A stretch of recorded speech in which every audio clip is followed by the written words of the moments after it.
Hold up.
this matter of beauty.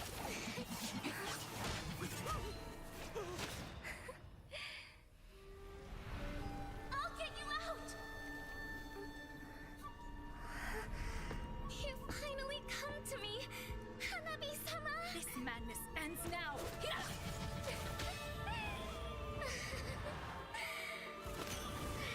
last, I'm shivering with excitement!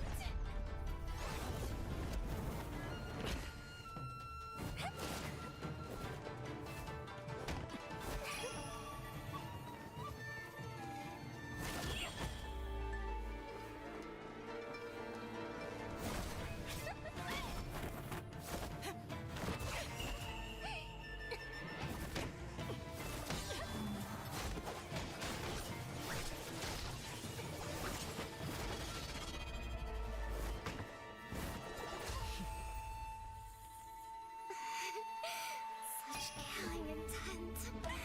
Does this mean Hanabi-sama finally understands Hinata?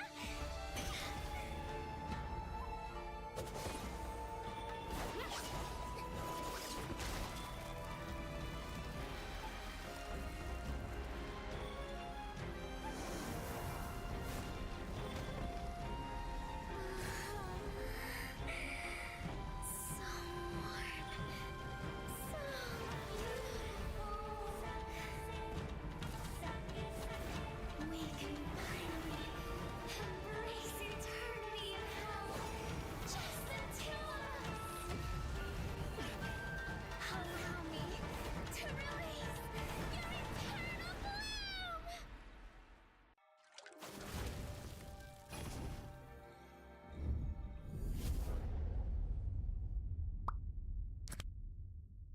The human body was built to move.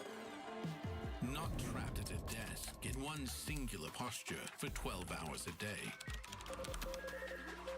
It's time your chair evolved. This is Secret Lab Titan Evo. Ergonomically engineered for you, gamers, hybrid workers, artists, backing your every move.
this matter of beauty.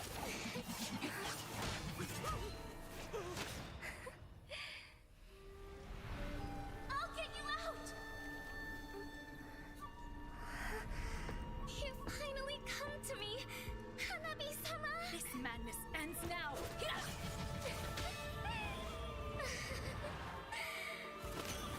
At last, I'm shivering with excitement!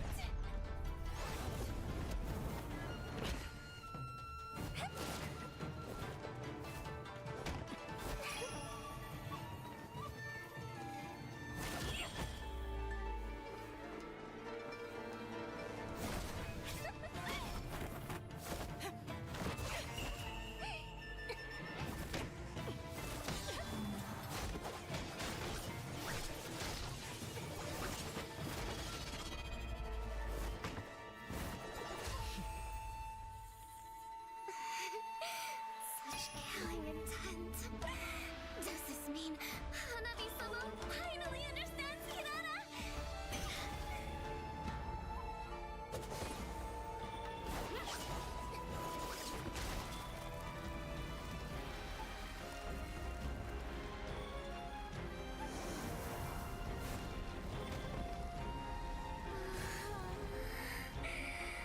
So warm.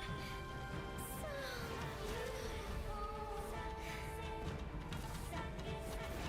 We can finally embrace eternity in hell. Just the two of us. Allow me to release your eternal bloom.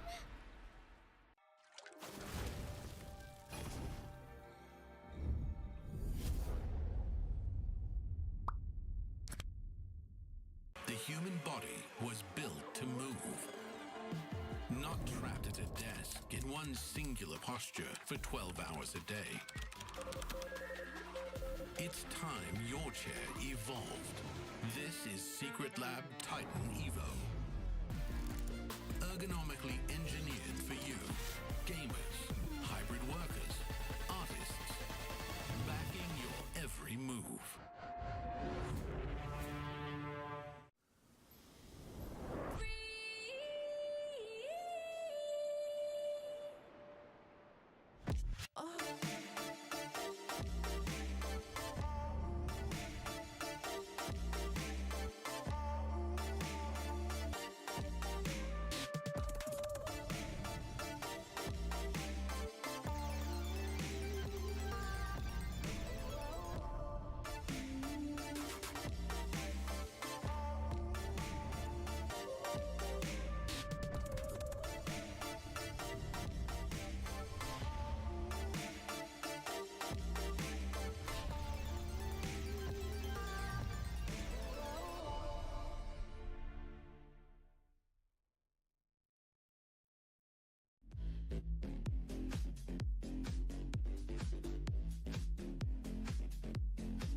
something so crude can be graced.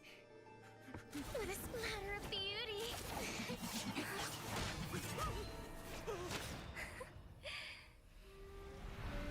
I'll get you out! You finally come to me, Hanabi-sama! This madness ends now! Hira!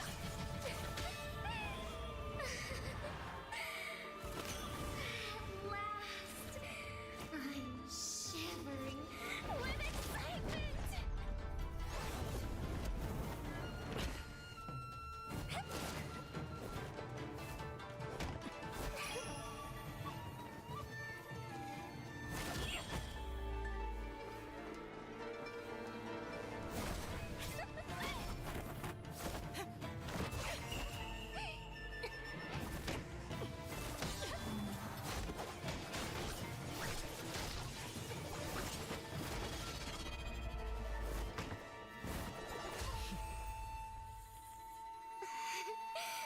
Such killing intent.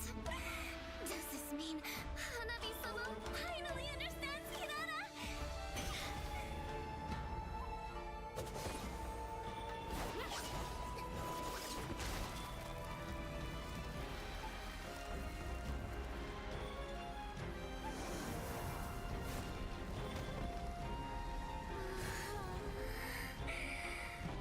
So warm. So beautiful. We can finally embrace eternity in hell. Just the two of us. Allow me to release your eternal bloom.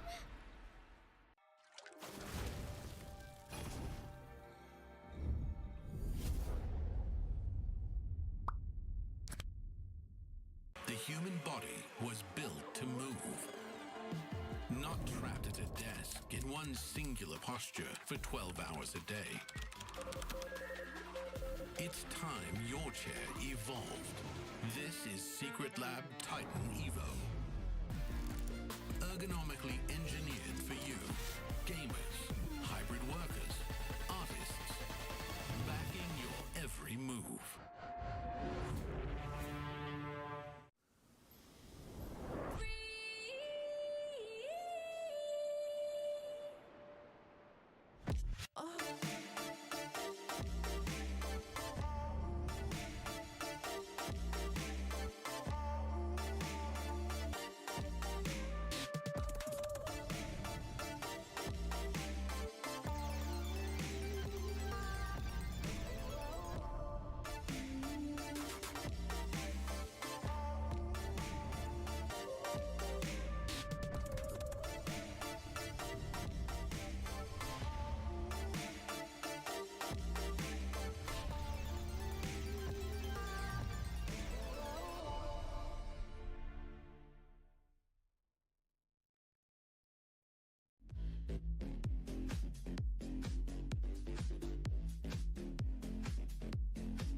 right, ladies and gentlemen, a very good morning and I guess good evening to people from the other side of the world, perhaps. Welcome to the 2026 Asian Games Qualifiers for, of course, Mobile Legends Bang Bang. My name is Abstract. With me here is Moment. The both of us are going to be running you guys through the entirety of today with 7 best of 3s. Yeah, 7 best of 3s once again today, and we have a couple of bang games lined up for you guys. But first up, it's going to be Team Iran versus Team United Arab Emirates, right? And when we talk about Team Iran, we have to talk about the maniac and also the savage that Amir Ali got yesterday on the Granger. So this guy, in terms of mechanical skill, yeah, he put himself on the map just a little bit. Day 1, right? Now in day 2, he's going to be tested again against 2 teams, actually. We get to watch Team Iran twice. After Team UAE, they're going up against Team Jordan. Honestly, a back-to-back games from the side of Team Iran is definitely going to sound marvelous.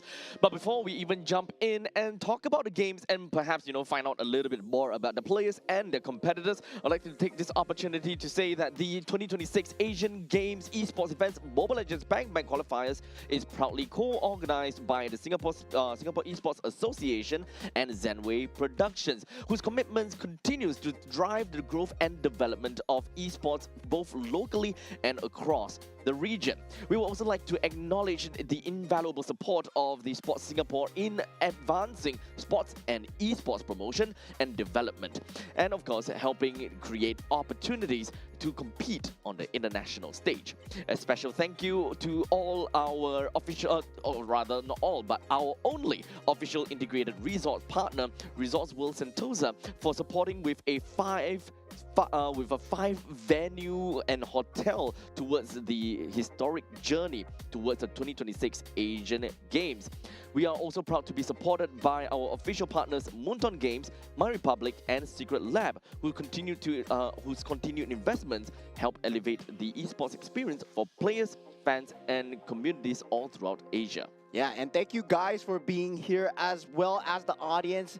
I've received a lot of support from the online community and also the offline community as well, right? We saw the fans come down on day 1 already, and it was indeed a very hyped and sought after event. Yesterday, we did see top teams such as Team Indonesia, Team Philippines, Team Malaysia going at it. And now we're going to start to see more of Group A towards the end of the day. But for now, we're looking towards the side of Team Iran. Now looking at the schedule for today, what is going to unfold in the Land of Dawn as we head on to the matches that will be going on? Yep. As you mentioned, we will be looking at a back-to-back game from Team Iran. So first match today, Iran versus UAE. And of course, coming into the second game is Iran versus Jordan.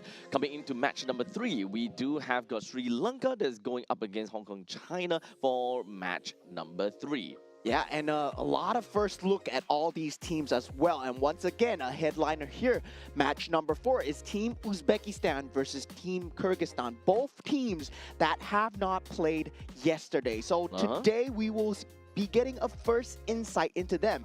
And then we have it here. Team Singapore going up against Team Indonesia. So yeah, I mean, I'm kind of torn here, but now Team Malaysia going up against Team Myanmar as well for match number 6. This is going to be one banger of a series. Oh, that's for you. That's for me. That's for me. And Team Philippines going up against Team Cambodia. Man, oh man. Today, we have pretty stacked games right off the bat. But I would like to believe that the next few days are even scarier because we haven't yet seen the Titan going up against the Titans, such as the Indonesia versus Philippines, which is something that, Jason Churros would have the opportunity to see very likely. Oh man, but currently looking at the standings so far for the side of Group A, Team Indonesia stands at the top with the most matches played, 2-0, 4 points. Team Philippines also following very close, 1-0 with 2 points. Team Cambodia, Team Vietnam, Team Laos as well. They will be the 3rd, 4th, and 5th seeds. Now, in danger of elimination from Group A is Team Myanmar, Team Malaysia, and Team Singapore, who have already played 2 games and are at -4 points. No. Oh man, this is okay, today we are going to win against Team Indonesia. That's what's going to happen, right? That's Yes, the we goal. are totally gonna win. But now looking at Group B, Team Saudi Arabia standing at the top 2-0. Of course, they are the most experienced team in terms of this bracket as well. Team Iran 1-0. We did see them perform extremely well yesterday. We're going to see them today again. Team Jordan 1-1, standing at the 3rd place. Now Team United Arab Emirates, Team UAE, they will have to prove themselves against Team Iran if they want to move up further in this group. And Team Oman, sadly, at the bottom at 0-2 with -4 points. Now, of course, as we move on over to Group C, that is where things start to get a little bit, slow, I would suppose. But today we'll start to break even because the only game that we saw from yesterday is Team Kazakhstan going against Team Tajikistan. When it's Kazakhstan, they managed to get 2 points for themselves, while Team Tajikistan -2. Uzbekistan and Kyrgyzstan is going to be playing today, so we will get a better idea how Group C is going to look like. Yeah, and for the first look into that Group D as well, right? We're going to start to see Team Hong Kong China play for the first time today on match number 3. But looking at the top, Team Mongolia standing 1-0, Team Nepal as well, and Team Pakistan followed by Team Sri Lanka, and lastly, Team Hong Kong China. But this is still day number 2, right? Things are starting to heat up. There's a bit of consistency here in terms of the match placements and how the teams want to play as much as possible. So standing for Group A to D have been settled, but only a few slots available. Group A, 5. Group B, there will be 2, C, 2, and D, 2 as well. But for B and D, there's a special case. Yep. On the 3rd place for B and D, they will advance over to the last chance qualifiers where they will duke it out against one another to vie for the coveted 12th spot. Because out of everything, we have a total of 11 secured spots, and the last spot will only go to one of these 2 teams. Yeah, so that would happen on the last day, but today the pressure is starting to mount, right? There is a bit of stakes here at hand where your placements suddenly, well, you did have good games yesterday, might not be the same case today. As now we take a look at the team roster coming in from the side of Team Iran. On the gold lane, we have Amirali. On the roam, we have Ali. On that mid lane, we have Poria. On the jungle, we are going to have Mahdi. And also on the EXP lane, we have Abul Fazl. And this guy's good. Abul Fazl? Yeah. I'm looking forward to what they have got in store for us, man. Because right now, the only thing that we saw was that one game from them. And that one game was one banger of a series. So this is going to give us a better idea how they're going to be faring in their own groups. And yesterday was kind of like a no pressure kind of game. But today, the early standings truly will start to matter. Now looking at the side for Team United Arab Emirates, for the first time here on the main stage, we have Saeed on that gold lane, Hamdan on the roam, Mohammed on the mid lane, El Merzi. Yeah, I would. El Merzi. Yeah, El Merzi on that jungle, and we got Abdallah on the EXP lane as well. First look into this team, so definitely trying to find out where they place in the brackets itself.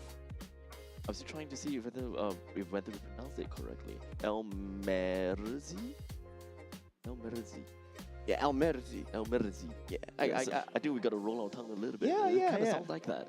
We try our best. We'll definitely try our best not to butcher your names. Yes. So perhaps, just popping up onto the chat, I suppose. Perhaps they will be able to help us at some point in time. If you are, of course, residing in United Arab Emirates, for example, and you know how to pronounce the names, please help us. Do help us. We will want to do our very best to pronounce your names correctly, as accurately as possible. And now we have the map veto of the day. Maybe today the theme is going to be water, because expanding rivers. Yesterday it was broken walls, right? Yeah. Where every walls are broken, and even I'm broken at that point in time. Yeah, and for expanding rivers, we do see a lot of gameplay where the gold laner is able to join into these objective fights, especially to the second turtle fight. And also, we do see the resurgence of the Harif as well. Of course, still very top tier in terms of the meta. Now, looking at the bans coming through, we identified yesterday that Marcel is going to be a problem. But, however, the top tier teams, Team Philippines, Team Indonesia, they didn't really care too much about the Marcel. And feels like they know their way around the Marcel because they've been playing it so much in their region. But a lot of these newer teams, they need to learn how to play against the Marcel as well. Now, the Guinevere, the Eve, Freya, Zusin, and Yuzong ban as well. And an immediate pickup coming in from the side of United Arab Emirates. From now on, we will call them UAE for the ease of communication. The UAE will go for a pickup on the side of Baxia. So that is going to enable them with really fast communication, or rather a really fast rotation all across the map. However, that will also mean that they will be given away that Pakido early game dominance in the XP lane, which is something that UAE definitely need to start to identify. How do they want to settle this Pakido down and keep him in lane? Yeah, Pakido currently right now sitting on that EXP lane. It is just extremely dominant in terms of getting that macro pressure and also the threat in the jungle, right? When you put him into a bush anywhere, I'm not saying he's a jungle hero, I'm saying that when he's in that bush, you don't want to invade the enemy jungle. You can't play towards the other side of the map, especially if you're alone. And now going for the Harif as well, so Team Iran looks like they're going for the best of both worlds here. Yep, so they have very strong lane presence coming in from both sides. Gold lane and XP. It's now up to UAE to identify how do they get themselves a win on both of these aspects. And if they don't, what do they want to do here? Perhaps now they have the opportunity to kind of take a look at their mid lane. Perhaps it will help them better understand, okay, maybe we take down the mid lane, we have better priority in mid lane, that will give us more of an arm extension where we can move on to the XP or gold depending on what's available to us. Wait a minute, this is an Esmeralda in the top 3 picks coming out from the side of Team UAE. Okay, I do see the vision here. Esmeralda takes away the shield value from the Pakido and also the Harif, but you do need a way to lock them down because as a Pakido and Harif, you see an Esmeralda coming. What do? You just run away, right? You don't really need to be in the presence of the Esmeralda. And if they want to go for that macro gameplay, Team Iran, they can essentially build into that mobility and try and ban out the control heroes that possibly might be coming, which is most likely going to be a Bellaric and also something like a Grok as well. So the Valentina being picked up from the side of Iran very likely is just a way to echo towards a UAE that, look, you got a way to shred tanks, we got a way to shred tanks as well. With the Mystic Gush that's being stolen away, Esmeralda and Baxia will undoubtedly have a little bit of an issue when it comes down to team fights in general. But the way that Iran have drafted their first 3 picks really just shift themselves towards a way whereby they kind of want to play for team fights. Doesn't necessarily have to play by aerial denial, however, this can actually go towards a front-to-back form of composition. So they definitely need more ways to be able to kind of hold down the fort in the front lines a little bit to drag on time as much as possible. Good Claude ban coming out from the side of Team Iran. The Harif being picked up. The Claude really deals very well with the Harif, especially in that mid stage towards that later stage of the game where the Blazing Duet is able to just shut down the Harif before he even enters his own Dominance Force, right? Now, the Suyo ban coming out from the side of Team UAE, this is kind of suspect because I would say that Suyo is in a weird place right now where he is good, but you have to pair him with very high damaging heroes, and also Suyo does have a lot of damage output, but it's still a glass cannon, right? So teams have found out how to play against the Suyo. Generally, you want to have the lockdown as much as possible. So prioritizing a ban here on the Suyo, I would say, is still a weird decision. There are crazier heroes that you should be banning out right now for the side of Team Iran, where they still have the Fredrin available if they want to go for that utility jungle. If they want to go for a fast jungle clear, they don't have the Guinevere available, however. Yeah, I would definitely agree. Personally, I do want to look more into utility because right now, Pakido, sure, Pakido can kind of deal with himself and Harif can also deal with himself. They are really good in their own respective lanes, but come out of that, break them out of that shell when we are trying to play for team fight scenarios. That is where things will start to get a little bit shaky because they don't really have much to work with. A Suyo in this case would not give any form of utility. It just brings on to a lot more firepower, which the team already has a lot of. Yeah, and the 1-2 piece coming out, it's going to be the Cho and the Paquito. So we got both fighters, one good on the feet, one good with the hands. So that's going to be crazy combinations coming out from the side of Team Iran. And for the side of Team UAE, right? They can potentially look towards a Kalea, especially against the Cho. And we do know how strong the Kalea is. And I can't believe it slipped the entirety of the pool. Right now, if you think about strong priority picks, old school roamers such as Chip and Kalea are still available, right? That shortcut into the Esmeralda, into the Mystic Gush, that could be a combination, that could be a way into these fights. This might be a game for UAE to want to play over to the late stages of the game. As such, getting a Moskov is great. However, the Estes is not what I was expecting. Oh, no. Ube, huh? Oh man, Estes Esmeralda, this is ranked. This is ranked. This is ranked. I mean, for the side of Team UAE, I gotta say, it's a very good strategy when it comes down to sustain, having the Estes and the Esmeralda, very good beefy front line, Moskov from the back line. It works on paper, right? When your enemy team isn't organized. Now, for Team Iran, if they play their cards correctly, right? All they need to do is make sure they don't run towards the Estes. If the Estes ultimate is up, just don't take the fight. Every single one of them has the mobility to disengage, right? If you take a look at Team Iran, every single one of them can just jump away. They can go through obstacles, they can go through walls. Every single one of them can disengage. And now the problem is, how does Team UAE lock them down? Now, I think that this is a very interesting matchup coming in for UAE. I actually, on the contrary, kind of like the Estes. Now, the reason why I say that is because currently Team Iran, they don't have a way to properly poke. One of the best ways that they can poke is actually stealing the Mystic Gush and go for the poke and kind of force a way for Estes to pop his ultimate. Other than that, Iran can go for a bit of a punch and a kick and all the kind of jazz. Most of that is actually up onto Abu Fazl. He has to go for the assassination attempt onto the Estes. He don't have to kill him, he just have to force the ultimate usage. From that point on, things will be great. Because the thing about Amirali playing as the Harif is that he's on a timer. When you bring out the Zaman Force, you actually have a timer within of the Zaman Force that you need to take everyone down and do as much as you can. With the Estes, with the Baxia, with the Esmeralda, it extends an overall team fight timing, which makes things a lot more difficult for a Harif to close things out. Yeah, but I feel that this is only in a 5v5 case, Only right? in a 5v5. You have a Paquito, you have a Cho, you don't take 5v5s. You don't take 5v5s at all, right? You want to burst people down, make it a 4v5 before the fight even starts. You want to get people with the Way of the Dragon, make it a disadvantaged battle for Team UAE as much as possible.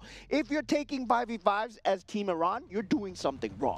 You're doing something wrong. You have the Zayman's Force, yes, but that Zayman's Force is a scam. It's not there to take the team fights. It's there to disengage. It's there to disengage for sure. So at least for the side of Team Iran, they have their very specific, or rather, they have their win condition, and that is to pick off. That's the main name of the game. For the side of UAE, they want to huddle up together, they want to buy time, they want to do containment, they want to ensure that they will literally just draft over to the late stages of the game to enable the Moskov as much as possible. So the question is, which team will be able to execute their own game plan? Which team will find it a little bit difficult to play? That is ultimately the question. So let's take this moment in time and take a look at the side lanes first. Gold lane versus gold lane, XP lane versus XP. When it comes down to Harif versus the Moskov, Harif always have got the lane priority because of the fact that he's got good wave clear and he's got good pokes sort of coming in from the Synchro Vision. Every dashes gives him shield, which is something that the Moskov would not be able to deal with exceptionally. Now, number 2, XP lane. When we are looking at the Esmeralda versus the Paquito, no way the Paquito is going to get very easy kills off of the Esmeralda, but neither is the Esmeralda going to sustain all the way. But the main thing is, it's all about the wave clear. Paquito should still be able to wave clear faster than the Esmeralda unless the Paquito constantly want to go for the kill. Yeah, and definitely, I mean, for that case, it is going to be that lane clear where the lane priority is definitely towards the side of Team Iran, right? Yes. When you have an Estes, your mid lane clear is not that good. Despite the fact that you have a Gord, Yes, but the harass factor, you are relying a lot on the Baxia, as we see right here. And Elmerzi has to come in to help out with that mid lane priority. Meanwhile, Madi, you can just focus on that creep wave, get that level 4 in time, especially on a lower clearing speed hero such as Fredrin.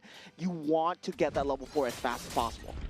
Now, of course, with them needing the Buxer to help out in the middle lane every now and then, I think that will only come in within the first few periods of time. However, as we mentioned before, whenever you have an enchanted support, that means that you would generally lose control of your own jungle. But it's not that big of a deal, because right now their opponent is a Fredrin, not someone that is super oppressive in the jungle, such as a Nolan or perhaps even a Suyo, for example, which actually really explains why they have decided to take away the Suyo here. Yeah, but I'm seeing a huge problem here, right? The Mystic Gush has to get a burst. If not, there's no way to lock them down to stay in that range of the Mystic Gush as well. Generally, we see a Bella Rig. Generally, we see something like the lines of maybe even a Tigreal just to keep them there. But now they don't have any way to do so. And that Baxia stun will be that main reliance factor. Now with the first turtle fight being taken, Madi does get the retribution off. So far, Mystic Gush being used in that back line, but it's currently not doing enough damage. Elmerzi does eventually go down, and that will be first blood for Team Iran so far.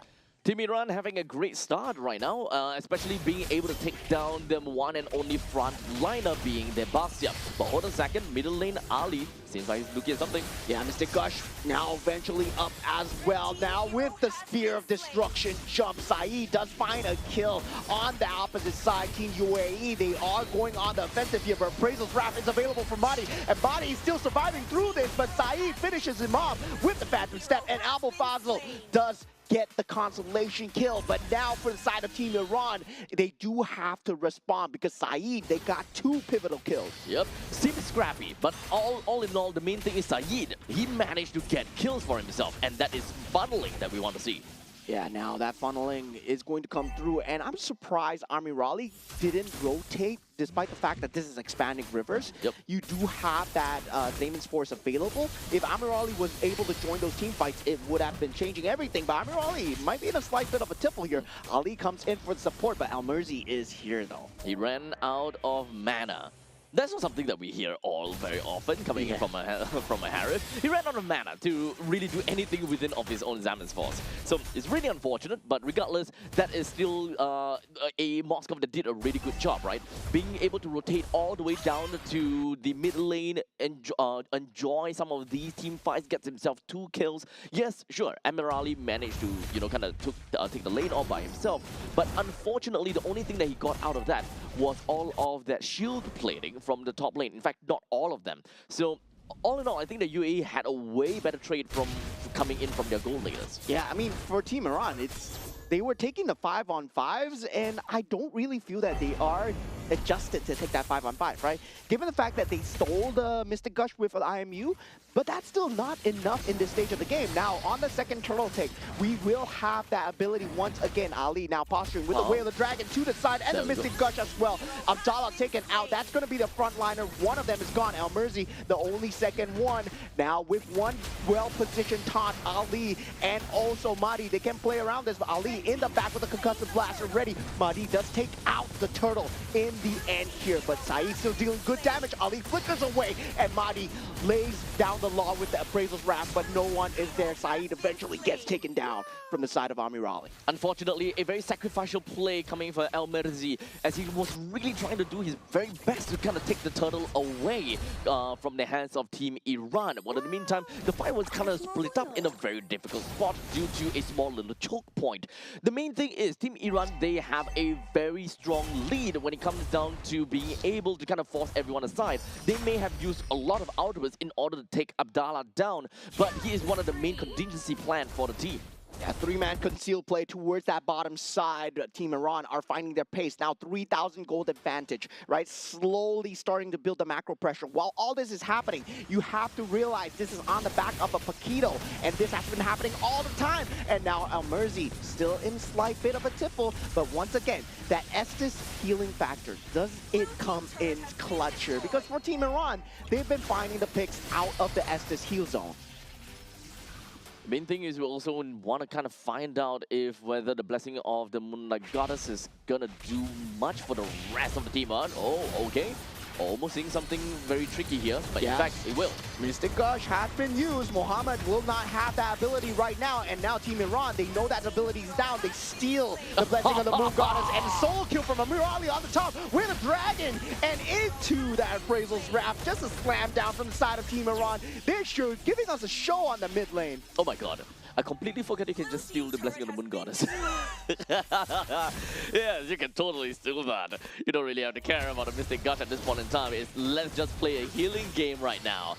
They do have a Brethren that allows them to play Upe as well if they really want to. And now they are diving behind that turret. This might be a mistake coming in from the side of Team Iran. They don't have the sustain to take this. Appraisal's Wrath does bring him back to square. Now Amir Ali, he is going to be posturing here. Does have that Zaymans Force, one good one. Might change everything as he takes down Abdallah right now. Zaymans Force still there, and he's just tearing through everyone. Saeed goes down as well. Synchro Fisher after Synchro Fisher. Double kill coming out from the side of Amir Ali.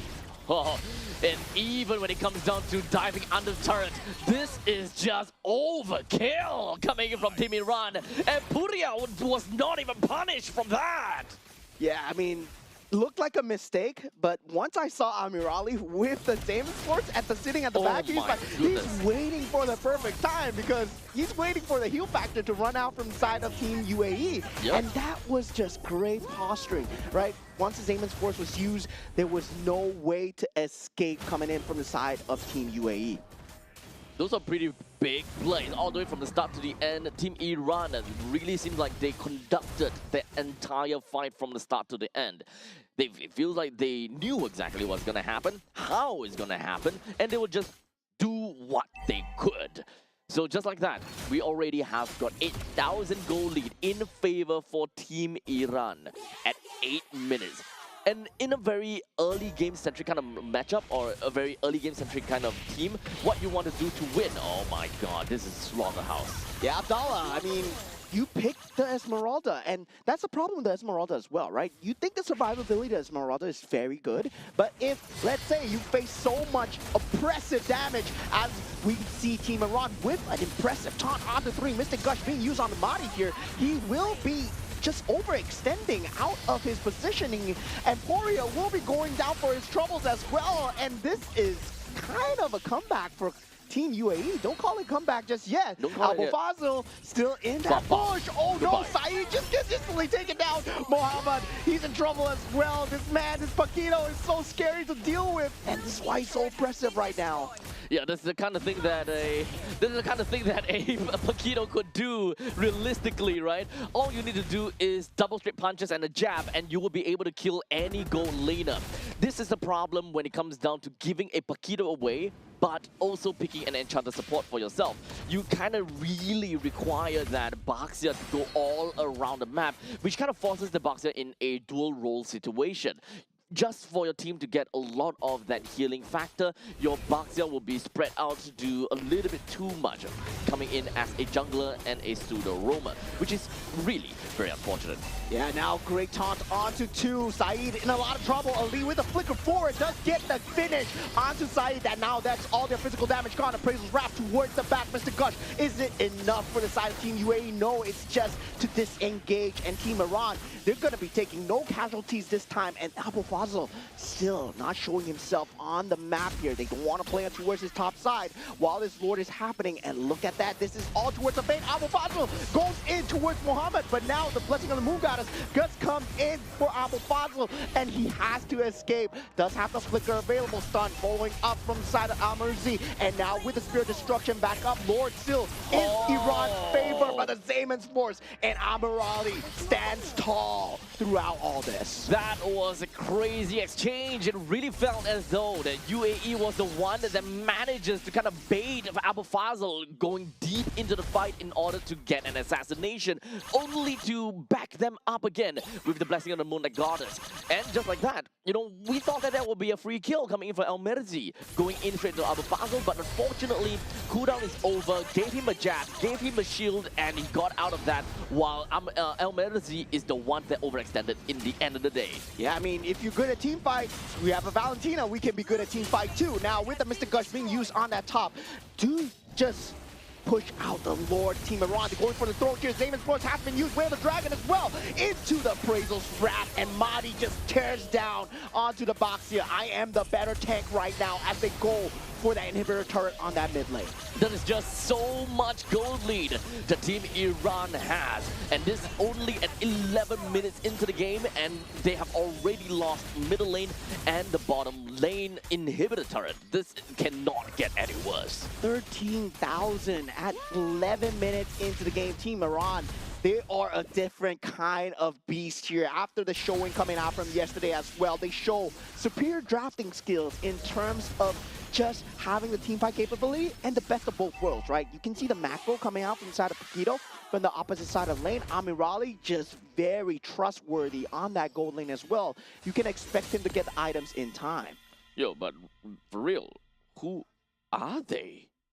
How are they so strong? I really do want to know, if, to be fairly honest, because right now, they are just showing themselves in a way where UAE is just not a competition at all. Yeah, UAE, they have a rough draft. I mean, with the Estes, I don't really like this. Into a Valentina, right? Their Blessing of the Moon Goddess can be given. Mystic Gush can be given as well. So not having the ban on the Valentina, the draft itself, I feel it's a very huge error. Now, for the side of Team Iran, they have that Paquito, right? And not even Abdallah can stand up against the punches, the raw damage from the farm coming out from the side of Team Iran right now. Only one inhibitor turret left on the top side. Creep wave now crashing in. Team Iran look for blood here, but 20 seconds away from the Lord. I think they disengage. Yep, but perhaps Abu Fazl, it might be a little bit deep in, but it's okay. A quick little flicker, go get himself right out of that, which is something that they would absolutely need. Because as you mentioned, the Lord is going to come up in 10 seconds, and that is going to help Team Iran close out the game properly. Yes, they are at 13,000 gold lead, and technically speaking, they can just gatekeep the entire of UAE from not being able to come out, and they can probably just absolutely destroy them. However, that is also going to be playing within of the UAE's hands, because there is still the Estes, and they gotta have to respect that. Oh, that was so close to the Spirit Destruction coming through, but luckily, Madi was on the case with the Lord as well. Now, concealed play coming through from the side of Ali. Wants to go for the Whale Dragon, gets stunned up. Now, Mystic Gush has been used as well. Abu Fazl coming in for the flank positioning, does get spotted out. Now, with that, Esports has been dropped Synchro Fishes after Synchro Fishes. Amirali taking so much damage at this point. Amirali still not punished as here as Ali. He's soaking up so much damage, has the immortality. Team Iran, they're gonna wait for the Lord. There are no ultimates at all from the side of UAE. It will take some time before they will eventually get that back. And in fact, there we go. Mystic Gush as well as Bonus Diamond, they're already available. But unfortunately, the important one, Blessing of Moonlight Goddess, do they have it? Oh, Esports has been knocked down, and Amirali dealing so much damage with the help of Abu Fazl. Triple kills so far for the side of the Paquito. That's what you get when you give Team Iran the Paquito. It is a big mistake of giving the Paquito away to Team Iran. It really enhances their early game gameplay, and it enabled them to just go absolutely ham. This is just a master class when it comes down to just drafting alone, right? Having that Valentina, having the ability to have the Frederick, the taunt, the capability to jump into the team fight and take a macro battle. If they are losing, everybody can run away because it's just so scary. This is crazy. This is really crazy. Team Iran, they knew what they wanted to do all the way from the start to the end. They are dictating every single battle. They are, the way that they move is absolutely phenomenal as well. Although we definitely gotta have to agree, right? UAE at the start of the game, they have enabled that Moskov really early into the game as well. Yeah. They want to accelerate his growth, and I see where they're coming from, and I do respect that a lot.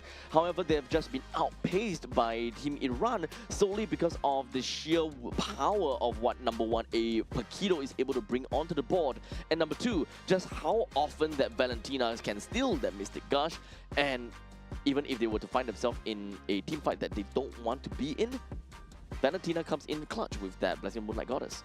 I think it all boils down to the fact that Estes is not good in competitive play at all. Like, Estes is just not man. good. But Abel Fazil, of course, man of the match, MVP, he did so much on that bottom lane. He was against an Esmeralda. And laning against an Esmeralda is going to be tough, but you do have the ability to lane clear, right? We saw the rotations coming through, and despite the fact that early game didn't go their way, Abel Fazil clawed them right out with the secondary engage. Yep. The main thing about playing a Paquito against an Esmeralda is you don't look to kill. Against some of the other XP laners, you probably want to kill, but not against this Esmeralda.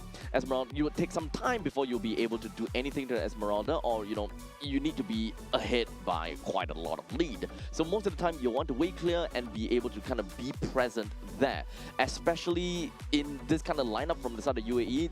The entire jungle is actually open for your picking. This allows you to play a very assassin style kind of gameplay in response to the fact that they don't have a player from the side of UAE that can run around the jungles as fast enough. And we were saying, right, Abel Fazil, why he's the MVP, if you take a look at the itemization, he went for the Sea Halberd first. Going up against the Esmeralda, going up against the Estes, he knows that nobody else is going to build the Sea Halberd, right? And with the Dominant Eyes coming out from the Abdallah, it's not going to be enough healing factor because he does not have the Oracle yet. So Abel Fazil, really good starting itemization coming out into that kill factor, right? And that's why we see Abdallah. He had 7 deaths as an Esmeralda with an Estes to back him up throughout the entire game. And that was double frontline comp, just couldn't frontline. Yeah, completely broken down because of, number one, a massive lead from Team Iran to begin with. And if you were to add this Sea Halberd on top of that as well, we also need to remember the second property coming in from Sea Halberd is that the higher the HP that you have, the more damage that you will be able to deal to them. And unfortunately, that is going to be a problem to number 1 Baxia. Number 2, the Esmeralda don't really get affected by the second property as much, but it is really just about the regeneration nerf. That makes things a lot more difficult as an Esmeralda. Yeah, that degeneration coming in time, right? You have a Baxia, it's okay. I have Sea Halberd, right? So that goes hand in hand, right? You can pick the Baxia. I'm going to pick up the Sea Halberd. To be fairly honest though, having a Baxia plus an Estes on paper doesn't seem so bad, because when it comes down to a Baxia, the main thing that you see and the main thing that you always think of is that Baxia have got very strong maneuver, and you will be able to kind of join into team fights really fast, or he's able to kind of scout out the entire jungle really fast. I think what makes a roamer strong is not the utility. It's more about the vision game right now. In the current state of the game, where I feel that roamers, you need to be able to check bushes. And Estes, there's very little ways to check the bushes. Cho, you can go in with the Jeet Kune Do. You can see why Marcel is strong with the photograph as well. And a lot of the roamers, they have the ability to check the bushes and give vision without being punished. Estes does not provide that. So at this point in time, you would believe that Enchanter supports have no, I will say, no spot in the game? Yes, currently I would say definitely, especially if you are going up against a tank jungle. Right. Because there's no way that you're running into a tank jungle. If you're going up against assassin jungle, yes, you can come up with an Enchantress support for that massive healing. And if, let's say, you're going up against something like a Harley, something like a Hayabusa, and then, yes, it makes sense. But now against a tank jungle, I would say it's a rock, paper, scissors kind of situation. Now, of course, with that all said, we do have got game number 1 that's done and dusted, of course, in favor of Team Iran in a masterful way. In this case, with a total of 13 minutes into the game, I think that they ended the game under 13 minutes or somewhere along those lines. I think it's also showing of the patch itself, right? The games have gotten faster. The early game punishes have gotten way more as well. Since we saw from yesterday, the Bruno, maybe he's back. I don't know. Hopefully Bruno is back against Claude. I'm not too sure about the Bruno. We talk about Bruno. We don't talk about Bruno. Because Bruno, I feel Bruno is back. I feel Bruno is back. You man. feel that Bruno's back. Yeah, Okay. currently in the state of the meta, I feel this is very good. Well, we're gonna have to wait to see how the other regions decide to pick that up. I think that is where we will get our questions answered. Now, as you were talking about, the speed or the pacing of the current MLBB, I do agree that it does seem like a lot of the teams are starting to really prioritize in the early games quite a bit. Yeah. But on the other hand, it's only that way because of the prevalence of Paquito. I feel that the moment that Paquito is leaked out of the banning pool, that early game can be very obvious. But the moment that Paquito is taken out, then we're starting to see more control-centric XP laners and gold lanes that need some time to farm up, like a Claude, for example. Yeah, I feel that the acceleration, gets really enhanced by the new jungle rotation coming out as well, right? You hit that level 2 faster, you hit that clear speed slightly faster as well. Then it makes for a much cleaner first objective fight. It becomes much more clear who gets the early game from that first objective currently in this state of the game. And also right now, the Marcel, still a problem. You gotta ban that out. Yep. So goodbye to Marcel, and UAE ensures that they take that right out. But now, we're back to the Paquito question. If whether Iran wants to ban it, because okay, here's the thing. UAE, they were first pick, first ban. And they leaked the Paquito over to the side of Team Iran. But this time, I think the UAE have realized, you know what? Paquito is strong. Do we have anyone that can play it? Like, is our SP laner capable of playing it? If he can, then we don't ban it. We let Iran ban it. Yeah, and Abdallah, I'm not too sure about this guy. I don't know what he's capable of. We did see the Esmeralda not performing extremely well in that first game as well. Now I'm having a bit of doubts for the side of Team UAE, but come on. Team UAE, it's time to prove me wrong, right? You got the chops to go against Team Iran, but they ban out the Paquito coming out from the side of Team UAE. This banning and drafting pattern is just weird coming out from the side of UAE, right? Banning out the Yuzhong, I don't really see that top 3 spot for Yuzhong currently in this meta. He's not that strong. It's not that deep. He's just a Black Dragon. You can deal with him. And still, I believe there are more priority to be banned out. Maybe the Harif would have been a better ban. Right. Okay, so at least what I'm seeing here is, okay, the fact that Paquito is banned just pretty much means that UAE, they are not interested in picking up a Paquito for themselves. Yeah. And if they don't want to do that, that means they don't want Iran to pick up Paquito. So the moment that they don't want to play a Paquito just means that they are not really confident with that. With that Yuzhong being thrown in that, to be fairly honest, I agree with your sentiments. This is not what I expected coming in from a banning pool. So perhaps I'm kind of thinking about, a rock, paper, scissors kind of game. Why do they kind of not want to have a Yuzhong? One of the only main thing I think of is always going to be Farsa that can be knocked by the Black Dragon form, but it still doesn't exactly reward or rather merits a need to ban the Yuzhong. Yeah, definitely. I would say maybe that Eve does first pick. Does make sense that they want to ban out the Yuzhong, but the Zhu Xin was also available in the pool, right? No, it should not, though. Then there's a lot of things that are available in the pool. If you want to go for the Zhu Xin Harif, if you want to go for the Atlas Harif, that opening is still possible for the side of Team Iran here. And yeah, with no Paquito now, you don't really need to worry about that EXP lane macro pressure, right? So Phoveus still there as well. So they will effectively play the Phoveus onto the Harif, so this is going to be great for them.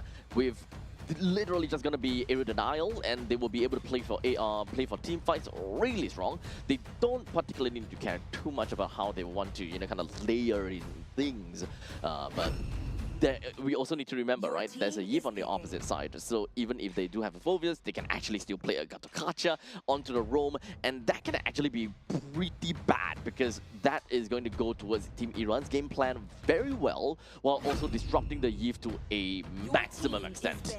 Yeah, now going for that Zhu Xin pick coming out from the side of Team Iran. Now, I do like this coming out from the side of Team UAE, the Leomord into the Claude, but at the same time, right, Claude is... We've seen him do well, we've seen him do bad. And Claude is a character that requires a lot of space. Yes, on theory, on paper, Claude is that standard pick against the Harif because yes, you do have that physical damage, you outrange him, you outscale him in terms of farming as well. While Harif is busy taking the team fights, you accelerate your own farm. That's how this playstyle that should be played.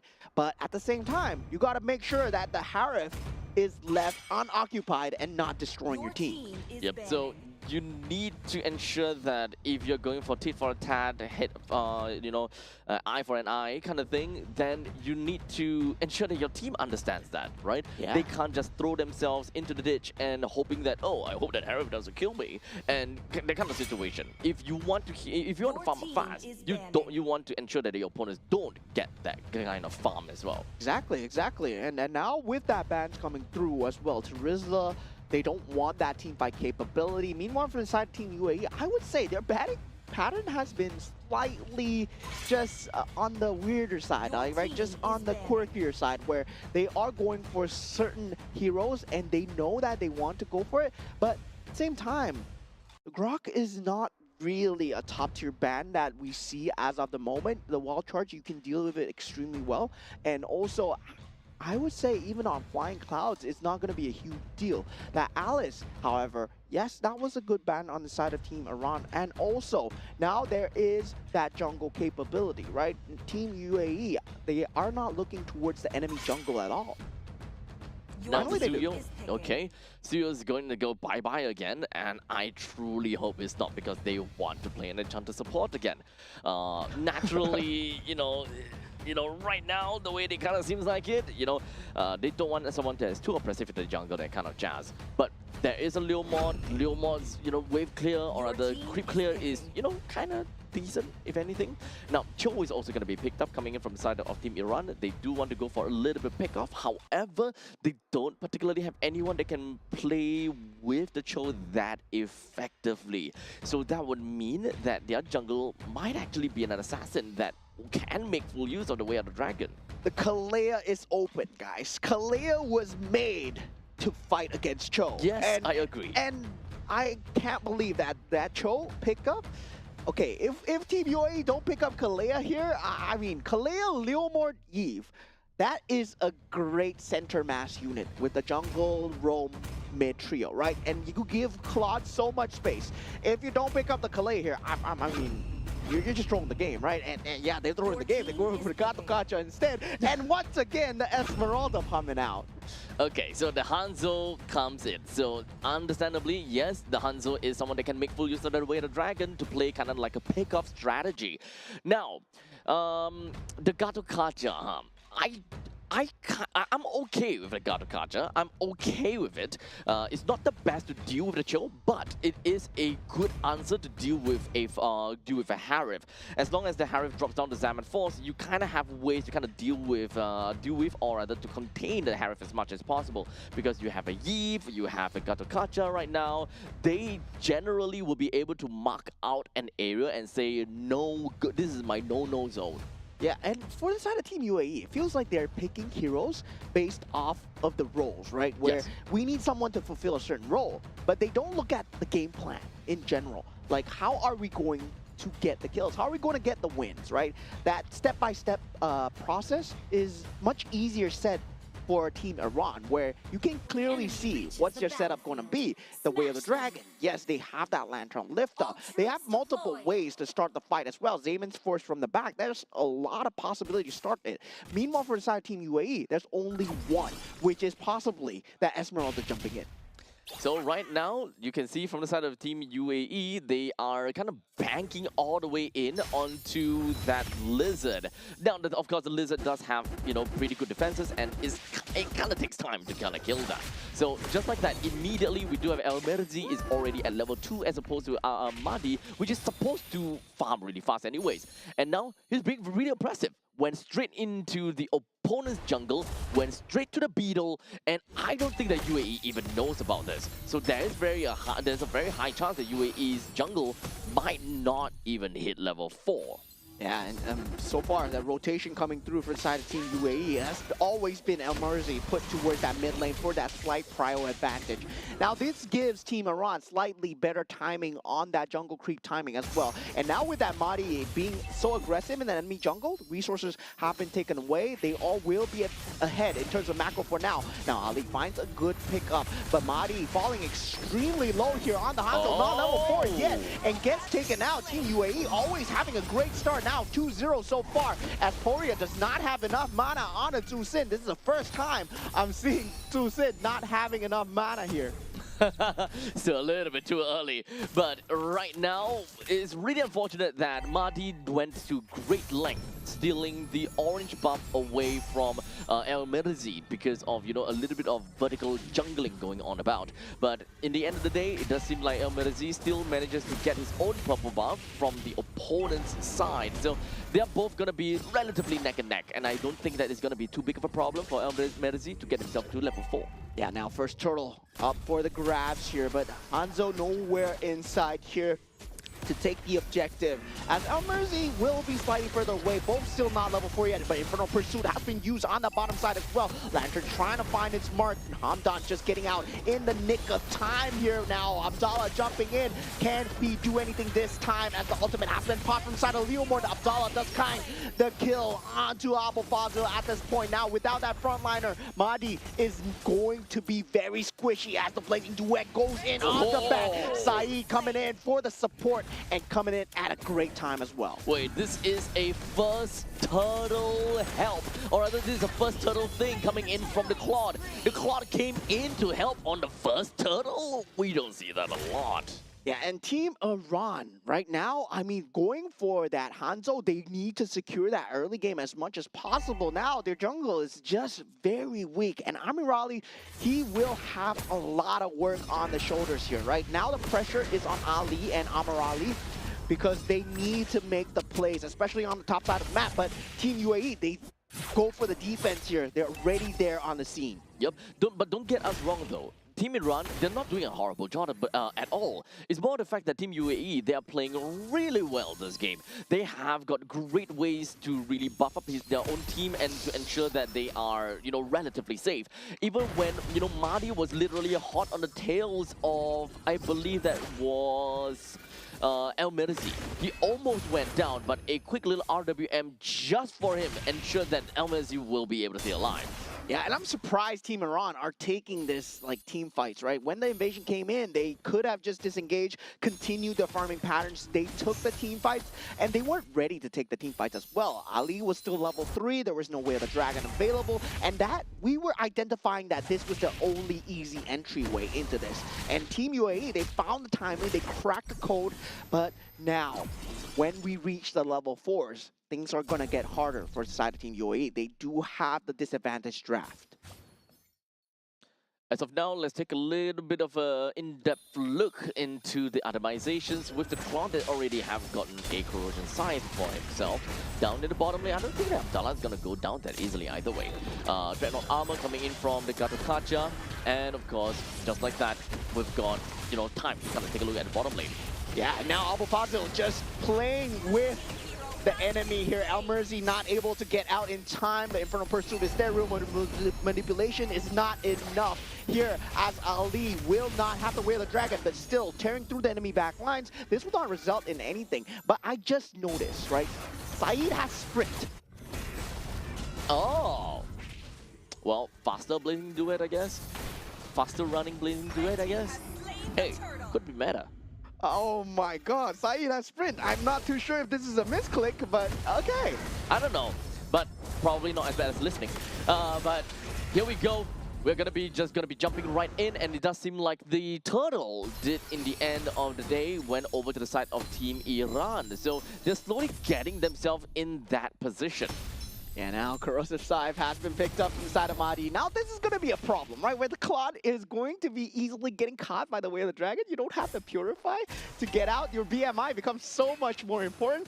And if Team Iran, they identify this properly, they can actually just exploit this. Now Madi, in the midst of 4 people, takes out Muhammad, and not having that flicker, it's going to be starting to ramp up, right? Team Iran, now they reached their power spike. Team UAE, all that early game advantage, they couldn't keep on to it because they couldn't get the force engage going. They can't keep invading into the enemy jungle. Abdallah had to be on the scene, but he's been stuck at the bottom lane. This is the kind of thing that you can do as a, well, as a Hanzo. You have no problem just diving into the opponent's lines at all, which is something that we saw right above of the Turtle's Pit. In the meantime, he can also just jump right in over to Abdallah, and his, true body can no longer be touched. That's just how different the new Hanzo is this time. Yeah, and Abdallah right now, I mean, he looks like he's slightly in a bit of trouble. He's going to be able to walk away so far. I mean, this is a bad engage for Team Iran if they want to go for it, but they do force out the ultimate coming out from side of Mercy. Very good disengage coming out from the side of Team Iran. It would have not been in their favor. Currently 7 minutes into the game as of now, and Team UAE is slowly starting to lose some of that. Oh, hold on to the second, take a look middle. Yeah, for the pursuit jumping in, but Abdallah being the first person on the scene. This is exactly what Team UAE wanted to do with the Esmeralda in the previous game, but it was shut down by the Keto. Right now, they have the ability to use that Esmeralda on the front line. Team Iran, they're not used to this level of tankiness coming out from inside of Team UAE. Now, Amadi going in at this point, going up for Hamdan, not exactly the target of his choice. Yep, but it doesn't really quite matter. I think that right now, Mahdi is just kind of testing the damage as well as testing the HP bars of the enemies. But now the turtle is currently under siege. Yeah, Amirali does get the turtle. Zaman Sports has been dropped down with the RWM as well. But Team Iran, they will be taking this team fight as long as Saeed does not connect in time. Where the Dragon towards the back. Amirali still on tear through, but now Saeed arrives with the blazing duet towards the back. Body gets taken out, but already 3 members are down. Hanzo for 3.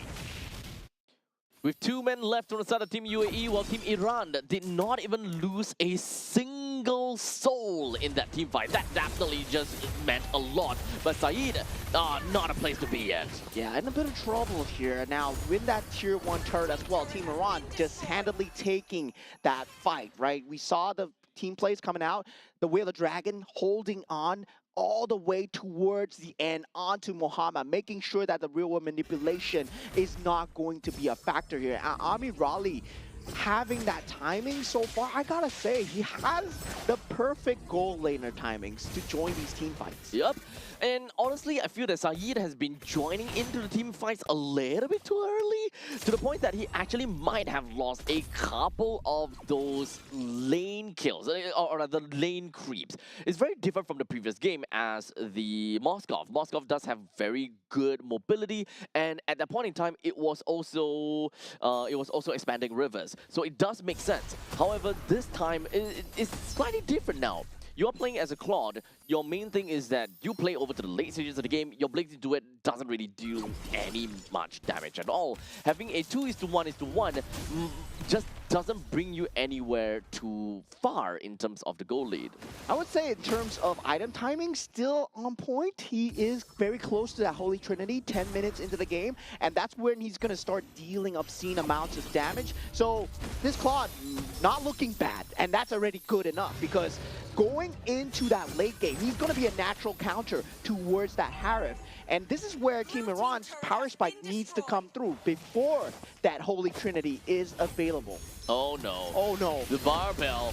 Yeah, missing it out. And Zaman Sports has been used here as Hamdan. He's going ham, trying to protect his team right now. Saeed nowhere in the scene. Real manipulation has been used so far, but the Whale of Dragon is there with Mahdi's attack support here. And Saeed unable to chase Mahdi in time. Amirali still on a tear through the back lane. And Blazing Duet gets instantly shut down from the side of Ali. What a great Cho player. Well, at this point in time, when you're talking about the fact that, Saeed is getting there, but Amirali, he's already there. everywhere. As what he would want to do as a Harif, the moment that he hit critical mass, or rather the moment they hit his power spike, he needs to make full use of that power spike in order to create the gap even larger and harder for Saeed to eventually pick up.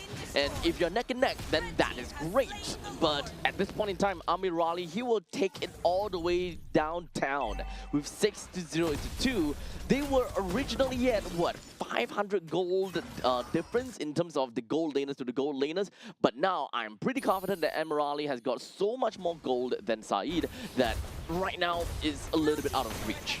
Yeah, and that's the thing, right? When you don't have that Purify against the Cho, your Blazing Duet is not a Blazing Duet. It can get instantly disrupted. And as long as Ali holds on to that knockup, holds on to the Way of the Dragon, it can get disrupted. Now, once again, Team Iran, they know that they need to force the issue. And now going on to Saeed, because he does not have a Flicker, does not have a Purify, gets instantly taken out.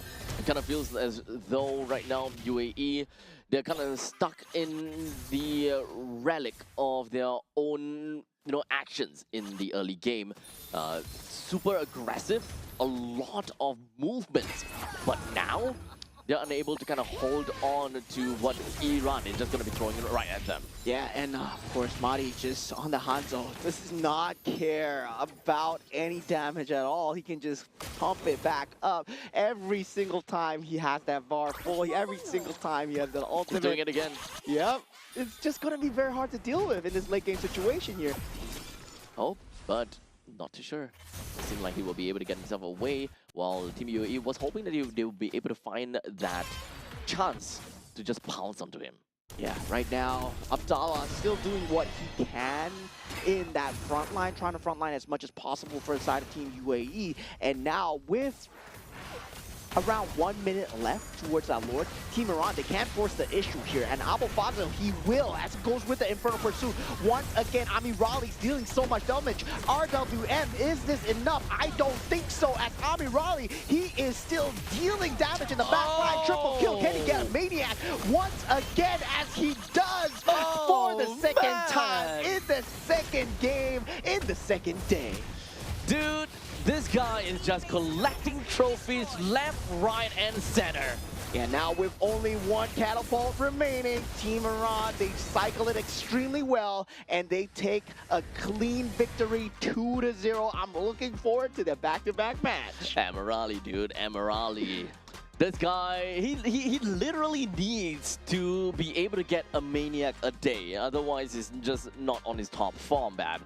Great plays, great game coming in from Team Iran. They kind of yielded the early game over to UAE and really made it seem as though that UAE is, they are kind of like on par for a long periods of time. But the moment that Iran found out, you know what, we can exploit this current lead, we can exploit this current gap, this is the point in time where we are able to, kind of really just full send.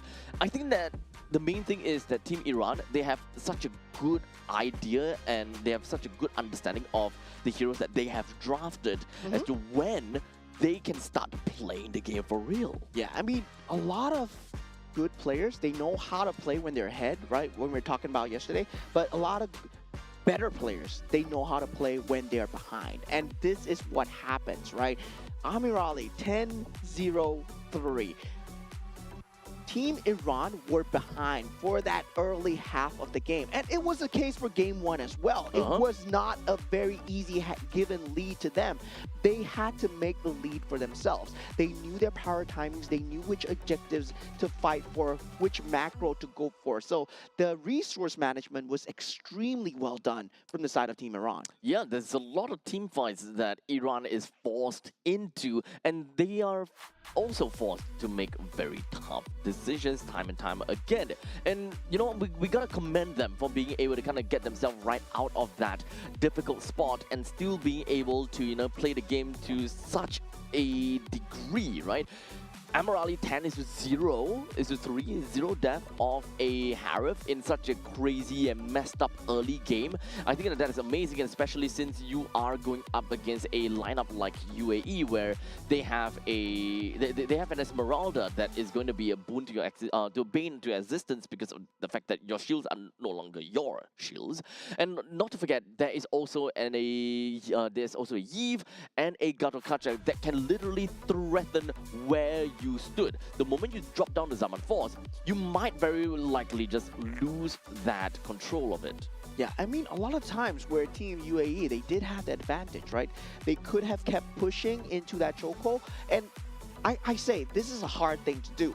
A lot of teams, they know what they want to do in their head, but they need to be fully committed to it. And this is what happens when you're not fully committed, right? When you see that, oh, you want to go for that opening. That's why we say Team Indonesia, Team Philippines. Why are they so good at keeping that advantage? Team UAE, they had the advantage. They tried to push for it, but the other team is going to push back. The other team is not stupid. They're competitive players as well, but you just got to do it better.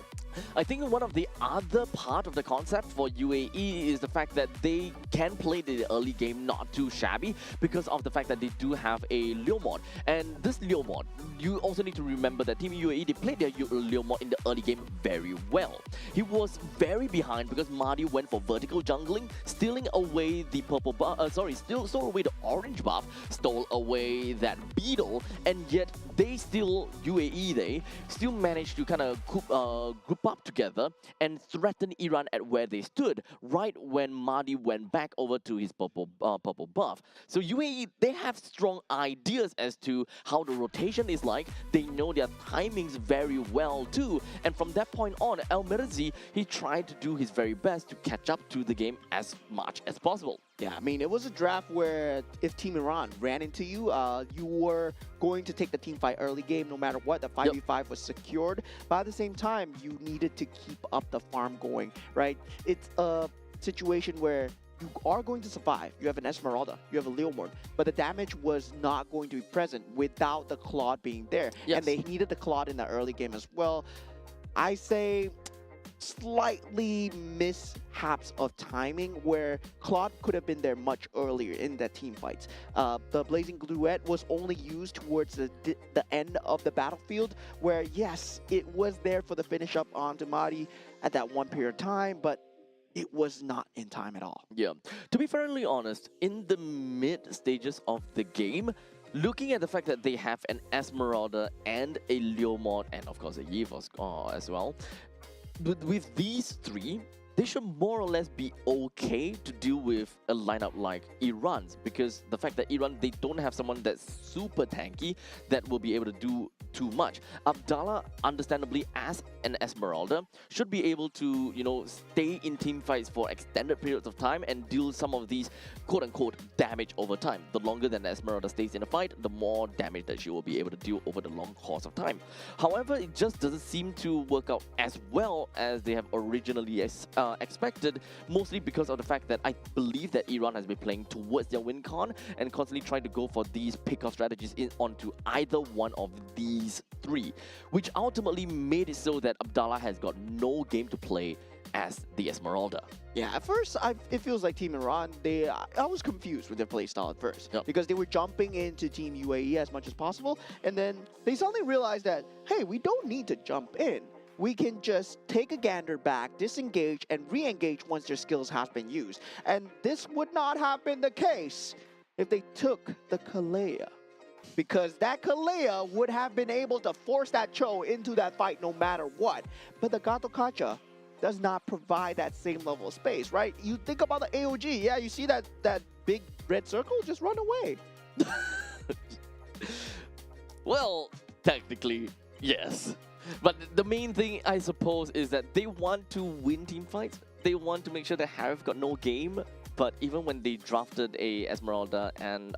even when they drafted 3 heroes against the Harif, and they're still unable to win that, they were unable to get a kill on the Harif. That means a lot. Yeah, now looking at the standings coming through, Team Iran, 2-0 4 points so far. Now standing at the top with Team Saudi Arabia. And in the concurrent stage as well, Team Jordan took the victory over Team Oman, who sits at the bottom 0-3, -6 points. And Team Jordan looking good to fight for the top 2 so far. So Team Jordan versus Team Iran. I believe that's going to be the next one. Oh, okay. So this upcoming game is going to give us a very good idea who's going to be first, second, and potentially third. Because even if Team Jordan were to lose in this upcoming game, that doesn't push them lower than the United Arab Emirates. Yeah. But Iran will fly all the way up on top of Saudi Arabia. Yeah, I mean, now the key match is Team Saudi Arabia versus Team Iran as well, Yeah. right? We talked about Team Indonesia, Team Philippines enough, right? When we think That's about old when we news. think about other groups, Team Saudi Arabia and Team Iran, this is where it's happening. This is where the maniacs and the savages are happening, man. Yeah. Honestly, it kind of seems like that point of topic is going to be super, super spicy. So make sure you guys come back in for the next game, and that is going to be Team Iran versus Jordan. See you.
If all that bloom are faded to wither,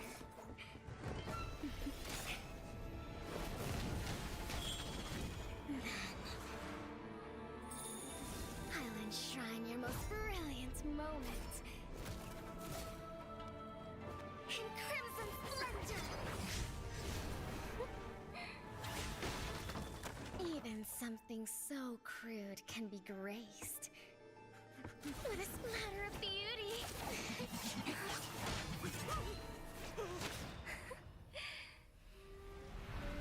I'll get you out! You finally come to me, Hanabi-sama! This madness ends now. Get out!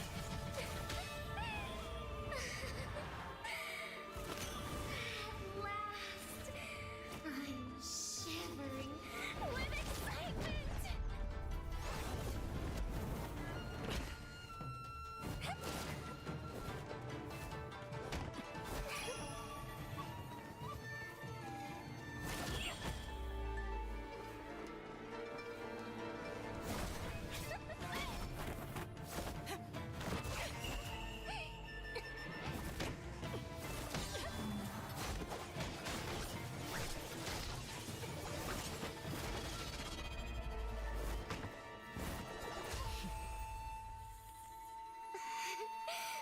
Such killing intent.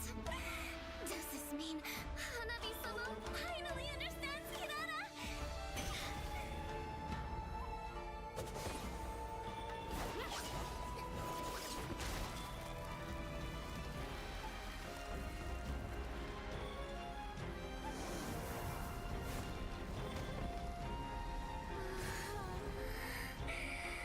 So warm. So beautiful. We can finally embrace eternity in hell. Just the two of us. Allow me to release your eternal bloom.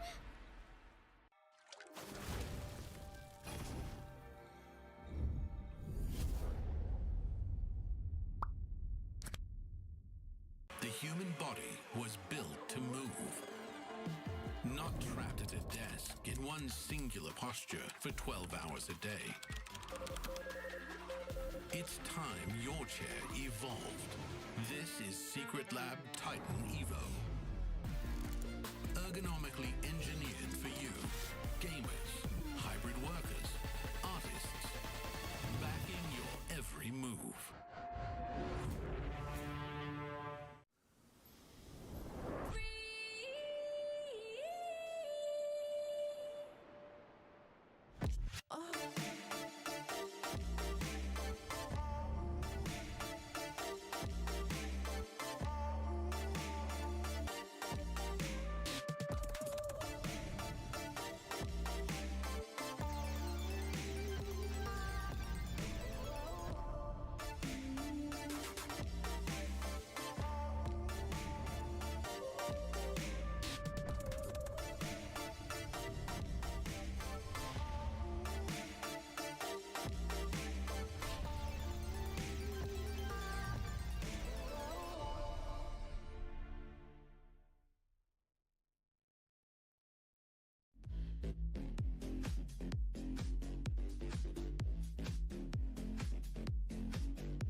so crude can be graced with a splatter of beauty.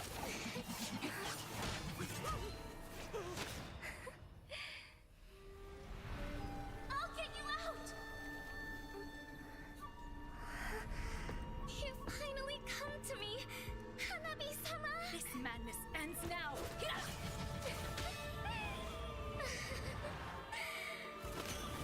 At last, I'm shivering with excitement!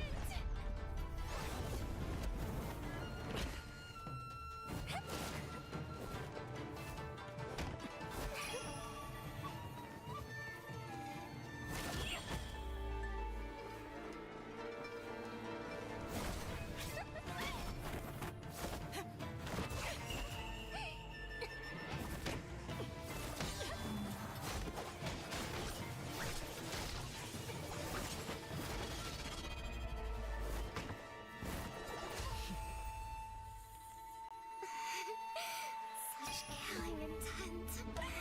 Does this mean Hanabi-sama finally understands Kirara?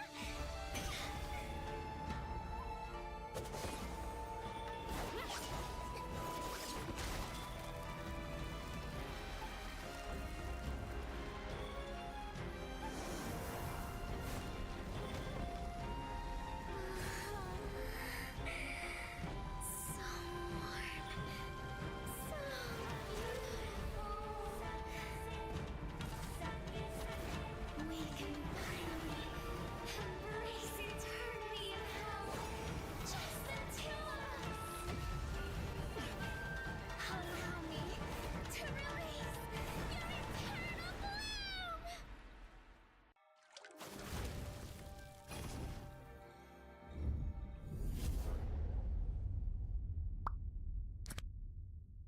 The human body was built to move.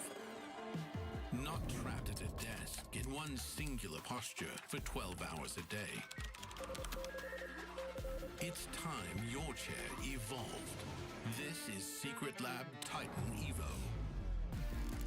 Ergonomically engineered for you, gamers, hybrid workers, artists, backing your every move.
something so crude can be graced with a splatter of beauty.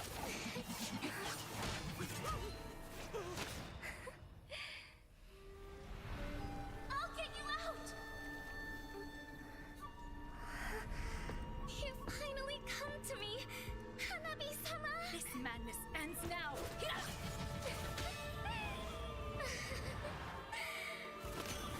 At last, I'm shivering with excitement!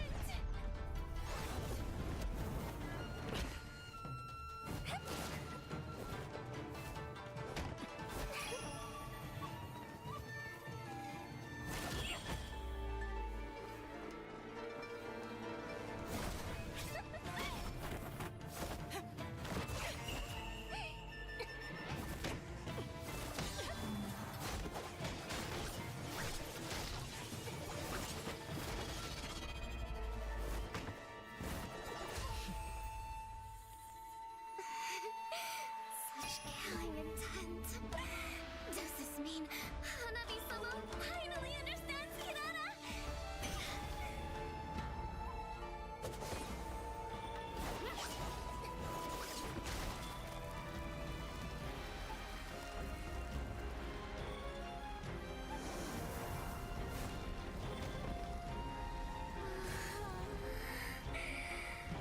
So warm. So beautiful. We can finally embrace eternity in hell. Just the two of us. Allow me to release your eternal bloom.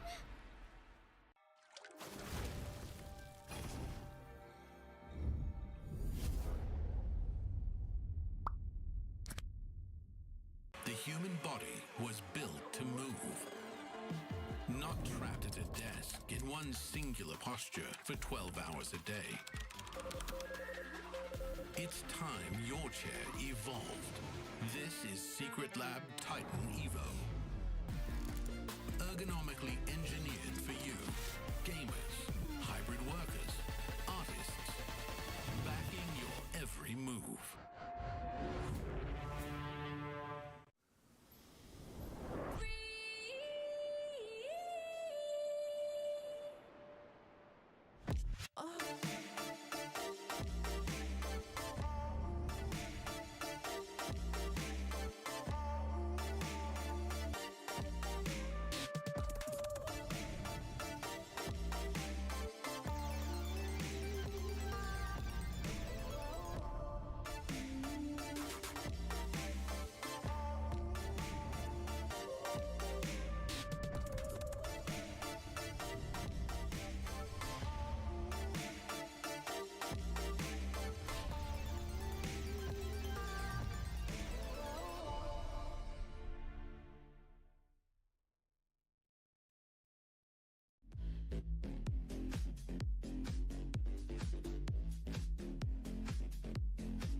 good can be graced with a splatter of beauty.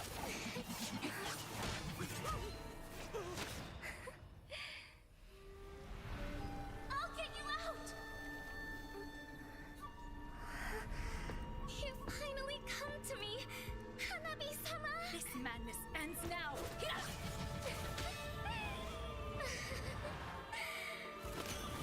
At last, I'm shivering with excitement!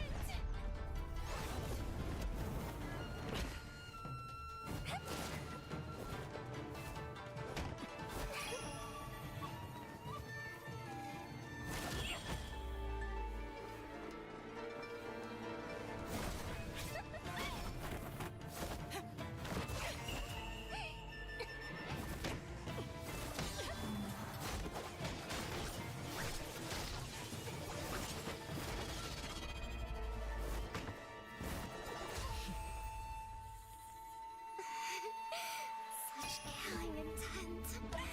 Does this mean Hanabi-sama finally understands Kirara?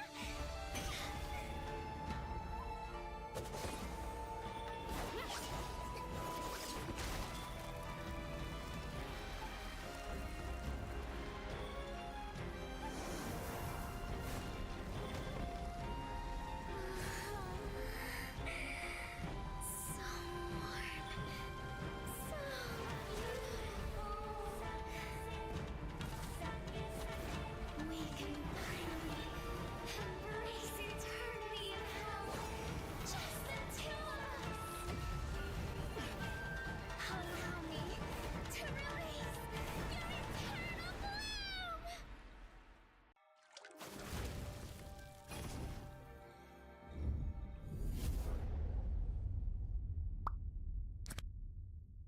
The human body was built to move.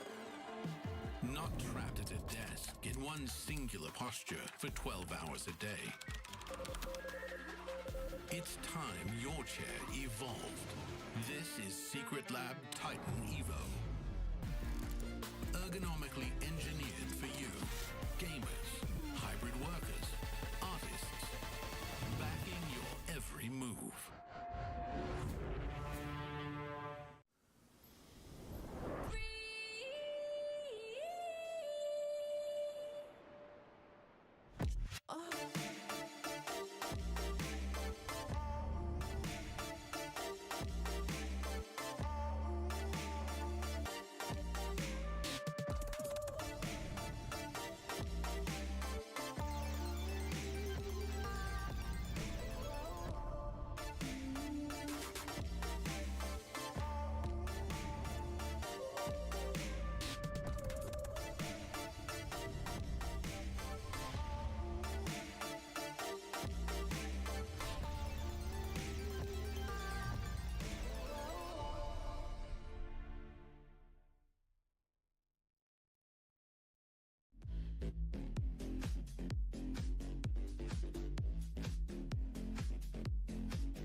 Ladies and gentlemen, welcome back once again, and we've got you guys a second game of the day. With the first game of the day already done and dusted, and of course, Iran came out to be extremely great going up against the United Arab Emirates. But this time, they're going up against Jordan, and we'll see how that is gonna go. And it's Abstract. With me here is Moman. Yeah, I'm Moman. No, maybe I'm Moman now. I'm Abstract. And this is gonna be very interesting because Team Iran, right? Currently, they are at the second seed of this group so far, and Team Jordan, they're at third seed. So this might mean a change in positioning. And also at the same time, you want to get top 2 here in this group because top 2 secures you that slot to Nagoya. However, even if you don't get top 2, if you get the third place, you're not entirely out of it yet. However, that also means that you will need to go for another round and another match, and that might leave you really tired by the end of the day. However, it is still a chance for you to secure the coveted 12th spot. Yeah, and definitely every team here wants to make it to Aichi Nagoya. Who doesn't want to go to Japan? Who doesn't want to go to Japan? Yeah, I mean, and the sushi. There's MLBB. There's sites. Yeah, I mean, there's a lot of things to do. There's a lot of things to do. Yeah, but the main thing here is all about MLBB, right? It's all about MLBB, and we've seen Team Iran do so spectacularly, especially in the first 2 games, especially versus Team UAE. Team United Arab Emirates, they did have a good chance. They were ahead in that early game, but Team Iran, they clawed their way back. Yeah, honestly, it was a pretty tight match, and it kind of seemed as though that when it comes down to UAE, they had control in the early stages of the game. They kind of seemed like they kind of know what to do, even though they were kind of falling off behind during the laning phase where we saw the Lil mod not having orange buff and all that kind of jazz. All these rotational needs coming from UAE was still not too shabby at all. But of course, when it comes down to the mid stages of the game, that is when Team Iran, they definitely knew when they start to pop off. They know when are they able to kind of go ham, go crazy, and they just ride the win with it. And so far, gotta say, stats board Amirali, this man has gotten He's a glazer. One maniac a day. Yeah. One maniac a day. I mean, look at this guy. Team Iran right here. On the goal lane, Amir Ali. On the Rome, Ali. Super good on the Cho, by the way. Poria on that mid lane. Mahdi in the jungle. And Abu Fazl, that Paquito in the first game. That was impressive. So right now, I think that the main question that we have is if whether Amir Ali can get the Savage. Yeah, he usually is. Yesterday he got a maniac and a savage. Yeah, he got a maniac and a savage, man. And now it's he got a maniac waiting for the savage. Yeah, there's a lot of expectations on this guy. Is the pressure gonna mount up, maybe? I don't know if whether he will be able to get that or not, but he's going up against Jordan at this point in time, and I would definitely say in terms of the ranking, I would like to believe that Jordan is slightly better than UAE. Yeah, definitely. And this is going to be a very competitive match indeed. In the gold lane, we have El Sawaris.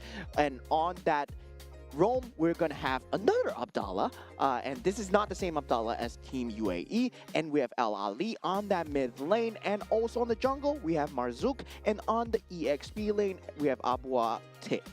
Okay, so just like that, Team Jordan, they are going to be right on their spots and ready to rock and roll. Knowing that their opponent being Team Iran, they gotta have to take some time, and I hope they did take some time to kind of take a look at the VODs, how Iran played in yesterday's game and the game before this one.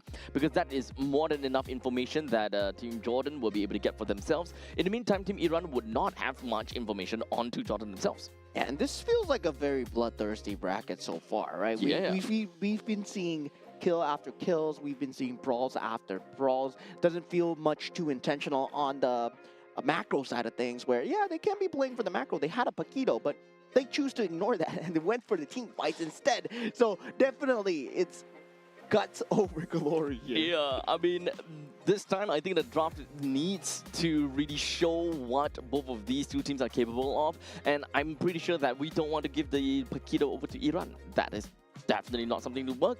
And to a certain extent, you know, even the Harif, I think that all of those savages and maniacs were all done with a Harif, if I Granger recall. yesterday, Oh. Harif today. Ah, okay. So you can't just ban out the Harif and hope that he would not get a maniac here. I mean, if he can play a good Harif, I'm pretty sure he can play a good Claude as well, right? Clarity of yesterday, and we're still kind of figuring out if Claude really has a spot or not. With Definitely still has a spot. the way that sure. the game is going is so fast. Can Claude really keep up? I believe yes. I believe it's a yes. And we are having expanding rivers once again. Today the theme is water. As yesterday it was all broken walls. And today now we're going to have expanding rivers once again. Expanding rivers. Now with that banning and drafting underway, once again we see the side of Team Jordan taking out the Yuzhong. And it feels like Abu Fazl has made a name for himself with the Yuzhong somehow. Because everyone is banning out the Yuzhong. Now, with that respect ban on the Paquito, nah, that's not a respect on Abu Fazl. It's on the respect on the character, man. You don't want to let this guy out. Yep. So honestly, I kind of like Jordan's ban. The first pick, right? The first pick, so they can kind of go for bans that are respective to the opponent's side. So no more of the Harif, no more of the Paquito.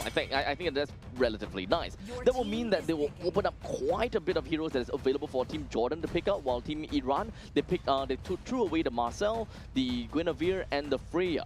Yeah, right now, Zusin still available in that pool. The Boxia as well. These are very strong openers, and the Boxia will be that pick of choice coming in from the side of Team Jordan. Tanky utility does have that stun capability for the initiation, and kind of non-committal as well. Yep. So at least on this case, I don't think that it is a very surprising thing to see how Boxia is first pick, but we pass the ball back over to Iran, where so far their first and second picks has always been very Harif related, very gold lane related. They want to lock it down. So I'm not too sure if whether they actually want to go for the Granger immediately for Amorali. I hope not though. There is many other situations that they can go for, such as the Yves in this current situation. It's either the Yves or the Jusin, which will still work very well. And we got it, Zusin Claude opener, right? The standard 1-2 piece that we see a lot of the other regions they go for. And I really like this draft coming out from the side of Team Iran so far, right? The top two, Zusin having the capability to fight, having the capability to disengage. That's what makes Zusin so strong in that mid lane as well. You can choose the best of both worlds. And now going for the side of Team Jordan, they pick up the Valentina. Now the Valentina comes into question, right? What are you trying to steal? Because there's still nothing that Team Iran wants to give away. If they go for a Suyo here, suddenly, I mean, Valentina, you don't have anything. Yep. So at least for a immediate pick of a Valentina, not only that you do not have anything to steal, but you also kind of lose in lane priority because of the short range of a Valentina. You don't have skills that allow you to shoot from range to poke out enemies, nor do you have something that, you know, kind of clears away fast enough. That is why you actually need your roamer to help out a lot. In this case, it is going to be Atlas. They are definitely going to be a lot slower. If we are throwing a Jusin right into the face of Atlas or the Valentina, Iran undoubtedly will have a really good time in the mid lane, and they just need to choose a roamer that has got a relatively decent clear, a Cho back in here because of the Hanzo pickup. It sounds to be good. With Cho plus the Concussive Blast, I think that Iran will have got it. I mean, Team Jordan, most likely, if they did study the previous games that are coming out, Ali was playing a monstrous Cho. They would be batting out in this current stage of the game, but let's see whether that happens or not. Meanwhile, the ban coming up for the side of Team Iran will be the Moskov. Just pair for pair in that late game, I would say Moskov can match the pace of the Claude really well. And also the ability to just traverse the map with the Spear of Destruction. Yeah, that is going to be a key ban coming in and securing that gold lane, right? The Harif is already gone, so now the Moskov already gone. The next one that you can probably think to ban out for Team Iran, I would say maybe the Granger. Maybe the Granger.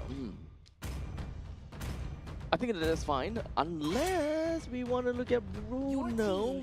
Or maybe we don't talk about Bruno. Yeah, the Bruno. We don't talk about Bruno. Yeah, the Bruno would do extremely well here, actually. In terms of Team Jordan's lineup, the Carry Boxia, the Atlas, Fatal Links into Worldy. Oh my god, that's a great combination coming through. Yeah, Jordan can actually look at that. Good But call. do they want to do that? That is honestly the question. Although I don't really like the ban on the carry at this point in time. If Team Iran kind of want to play based on what they have gotten, or based on what they have been playing thus far, they haven't been playing heroes that are, you know, super tanky, which really warrants a pick onto the carry so far. Yeah, I mean, the carry, I would say they're trying to secure out possibly a tanky roamer for themselves because they do need some semblance of a front line. And the Gato Kacha being banned out. Yeah, I think you go for Cho right here, right now. It's either the Cho or the Kalea, right? You want to pick either one of these two. I mean, if you can play a good Cho, you can play a mean Kalea as well. Yeah, but I think that the only reason why Kalia will lose to a Cho right here is mostly just because of the wave clear capability in the middle lane. Like, yes, you can still go for Concussive Blast, but you want it to be a little bit faster that will enable the Juicin to really just beam down the opponents as much as possible without the need to shift that lantern back over the creep waves. Yeah, definitely that's going to be the case. Now, for the side of Team Iran coming in with the last two picks, what will they open up with here? Definitely going to be one EXP, one Roam, and they do have the Alice as well. All right, now I see why they ban out the carry, right? But now, Lapu pickup coming from Jordan. I'm okay with that. I do like it. But right now, Valentina still have got no ultimate steal. Yeah, there's nothing. There's nothing, dude. There's nothing There's to take, nothing. man. Okay, TOR, probably the only best thing. TOR is the only best thing. Yeah, I mean, currently I would say they're hoping for a roamer that you can steal the ultimate from. Lapu Lapu, definitely a very good pick, definitely against a Hanzo as well. Does give a bit of capability to jump into the back lines with the Bravest Warrior, but needs to be paired very well with the Boxia. They have a very beefy front line coming in from the side of Team Jordan, right? They Now do more they need the damage. Your team is Clint. Okay. Early game. They do have Baxia, Lapu, Clint. They can kind of go early game-ish, but they will start to drop off a lot more into the later parts of the mid stages, or somewhere around 15 to 18 minutes. That is the point in time where the opponents will definitely catch up pretty well. Okay, now Okay, Khalid's fine. Something to steal, right? The Raging Sandstorm? Yep. Yeah, you can steal that actually very well from the side of Valentina. Now, for the Clint as well, I would say, they were looking for a lane bully versus Claude. And feels like, yeah, we don't talk about Bruno, right? Bruno was not the answer, and they chose Clint instead. So, Guns over soccer balls. Guns over soccer balls. I mean, without a doubt, guns are better than soccer balls. Not during World Cup, yeah. But I guess that's the case. If you are a man that appreciates your firearms, yes, you would appreciate Clint. But if you appreciate sports, then yeah, you're going with Bruno instead. Oh my goodness. Now, okay. We have the full total lineup coming in here for Team Jordan and Team Iran. Now, how is this gonna look like in the XP lane? That is just wet noodle fight going on against one another. But the gold lane, I think that this is where things start to get a little bit interesting, right? Because it is a Claude against a Clint. Clint does have a really good poke mechanism and poke capability. And for Team Iran, knowing that, that means that they would very likely want to put a little bit more emphasis down in the bottom lane, because that would mean that, the top lane in this case, because that would mean that the Clint very likely will always be standing around the rivers or closer to the rivers, which will enable Iran with faster and easier takes. And Ready Flicker being used out by Ali, a sliver of HP. I mean, he was one dot away from dying, and that was clutch coming in from the side of Team Iran, but Team Jordan, they're showing their early moves, right? With the Boxia available, yes, you can have that early rotations, but at the same time, Mahdi, he's already in the enemy zone, trying to take away the orange buff, already got the lethal for himself. Yep, but he's looking for an opportunity to go in for a Chow time, but this is not going to be as easy to do because you're looking at an Atlas and a Boxia, but most importantly, the Atlas frigid area will make it so that Mahdi will not be able to run away.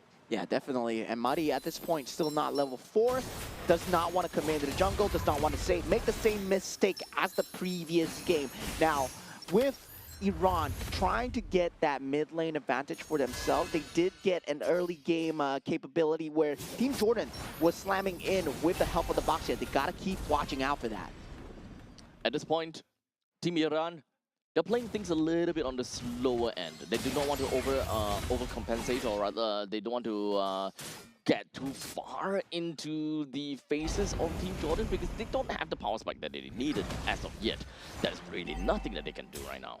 Yeah, in terms of draft, both teams look extremely solid. In terms of having the front line as well, and also counter initiation from the Fatal Links, going to be very good, especially for this first fight here. But Ali, the first one in, Abu Fazl gets the turtle here, but Abu Abte does take out Ali. Now Hanzo going in, trying to do what he can, but Alice standing tall in the midst of all this. Can he stand for long? And Poria just being taken out. That was really rough for Team Iran.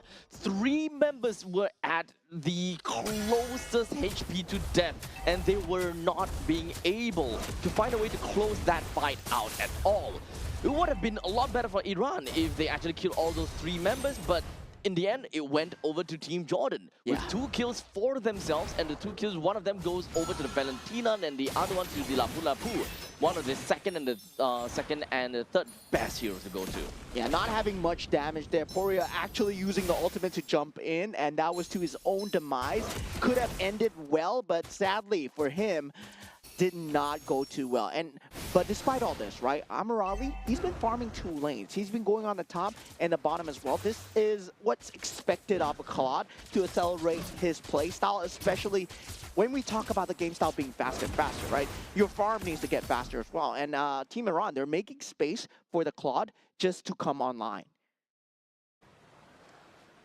As now, both teams looking for opportunities. They're going at it pretty darn slowly, but we don't really see too much fights coming from Iran going up to the top lane as of now. Perhaps they realize that they don't have a way to really deal with the Clint, and they don't have a way to deal with the speed coming in from Team Jordan. Yeah, forcing the ultimate out from Poria, but the counter engage coming through. Fatal Links will be used here. Amirali has to BMI away, but Mahdi's here on the case, takes out Abdallah here. It's going to be a 1-for-1 as both teams disengage. Damn, El Sawaris came in the nick of time, and Jordan, they were expecting that fight to happen. The Clinton was already on his way down below, or rather down to the mid lane the moment that has happened. Yeah, Abu Fazl not able to get out in time, just uses the flicker, but the ultimate coming through just locks up El Ali, and now Mahdi, he might be able to get the finish onto El Ali, as Ali does come through as well. Poria here on the case. This is still going to be a 1-for-1. Trades are going left and right. Poria still in a lot of danger, does not have the Purify, does not have the ultimate to get out. They are really tanky, and they being Team Jordan. So whatever that Team Iran is throwing at Jordan, there was just no answers at all. As you can see, the power is just not there as of yet. Mahdi, he needs time to get up. He's a lot more item dependent, and this is not about the game of rotation anymore. Because you can see Mahdi, he tried to play a little bit of that vertical jungling, but you're going up against a Baxia that does move around the jungle really fast because of the creep clear that he has, and of course the mobility that he has from Shield Unity.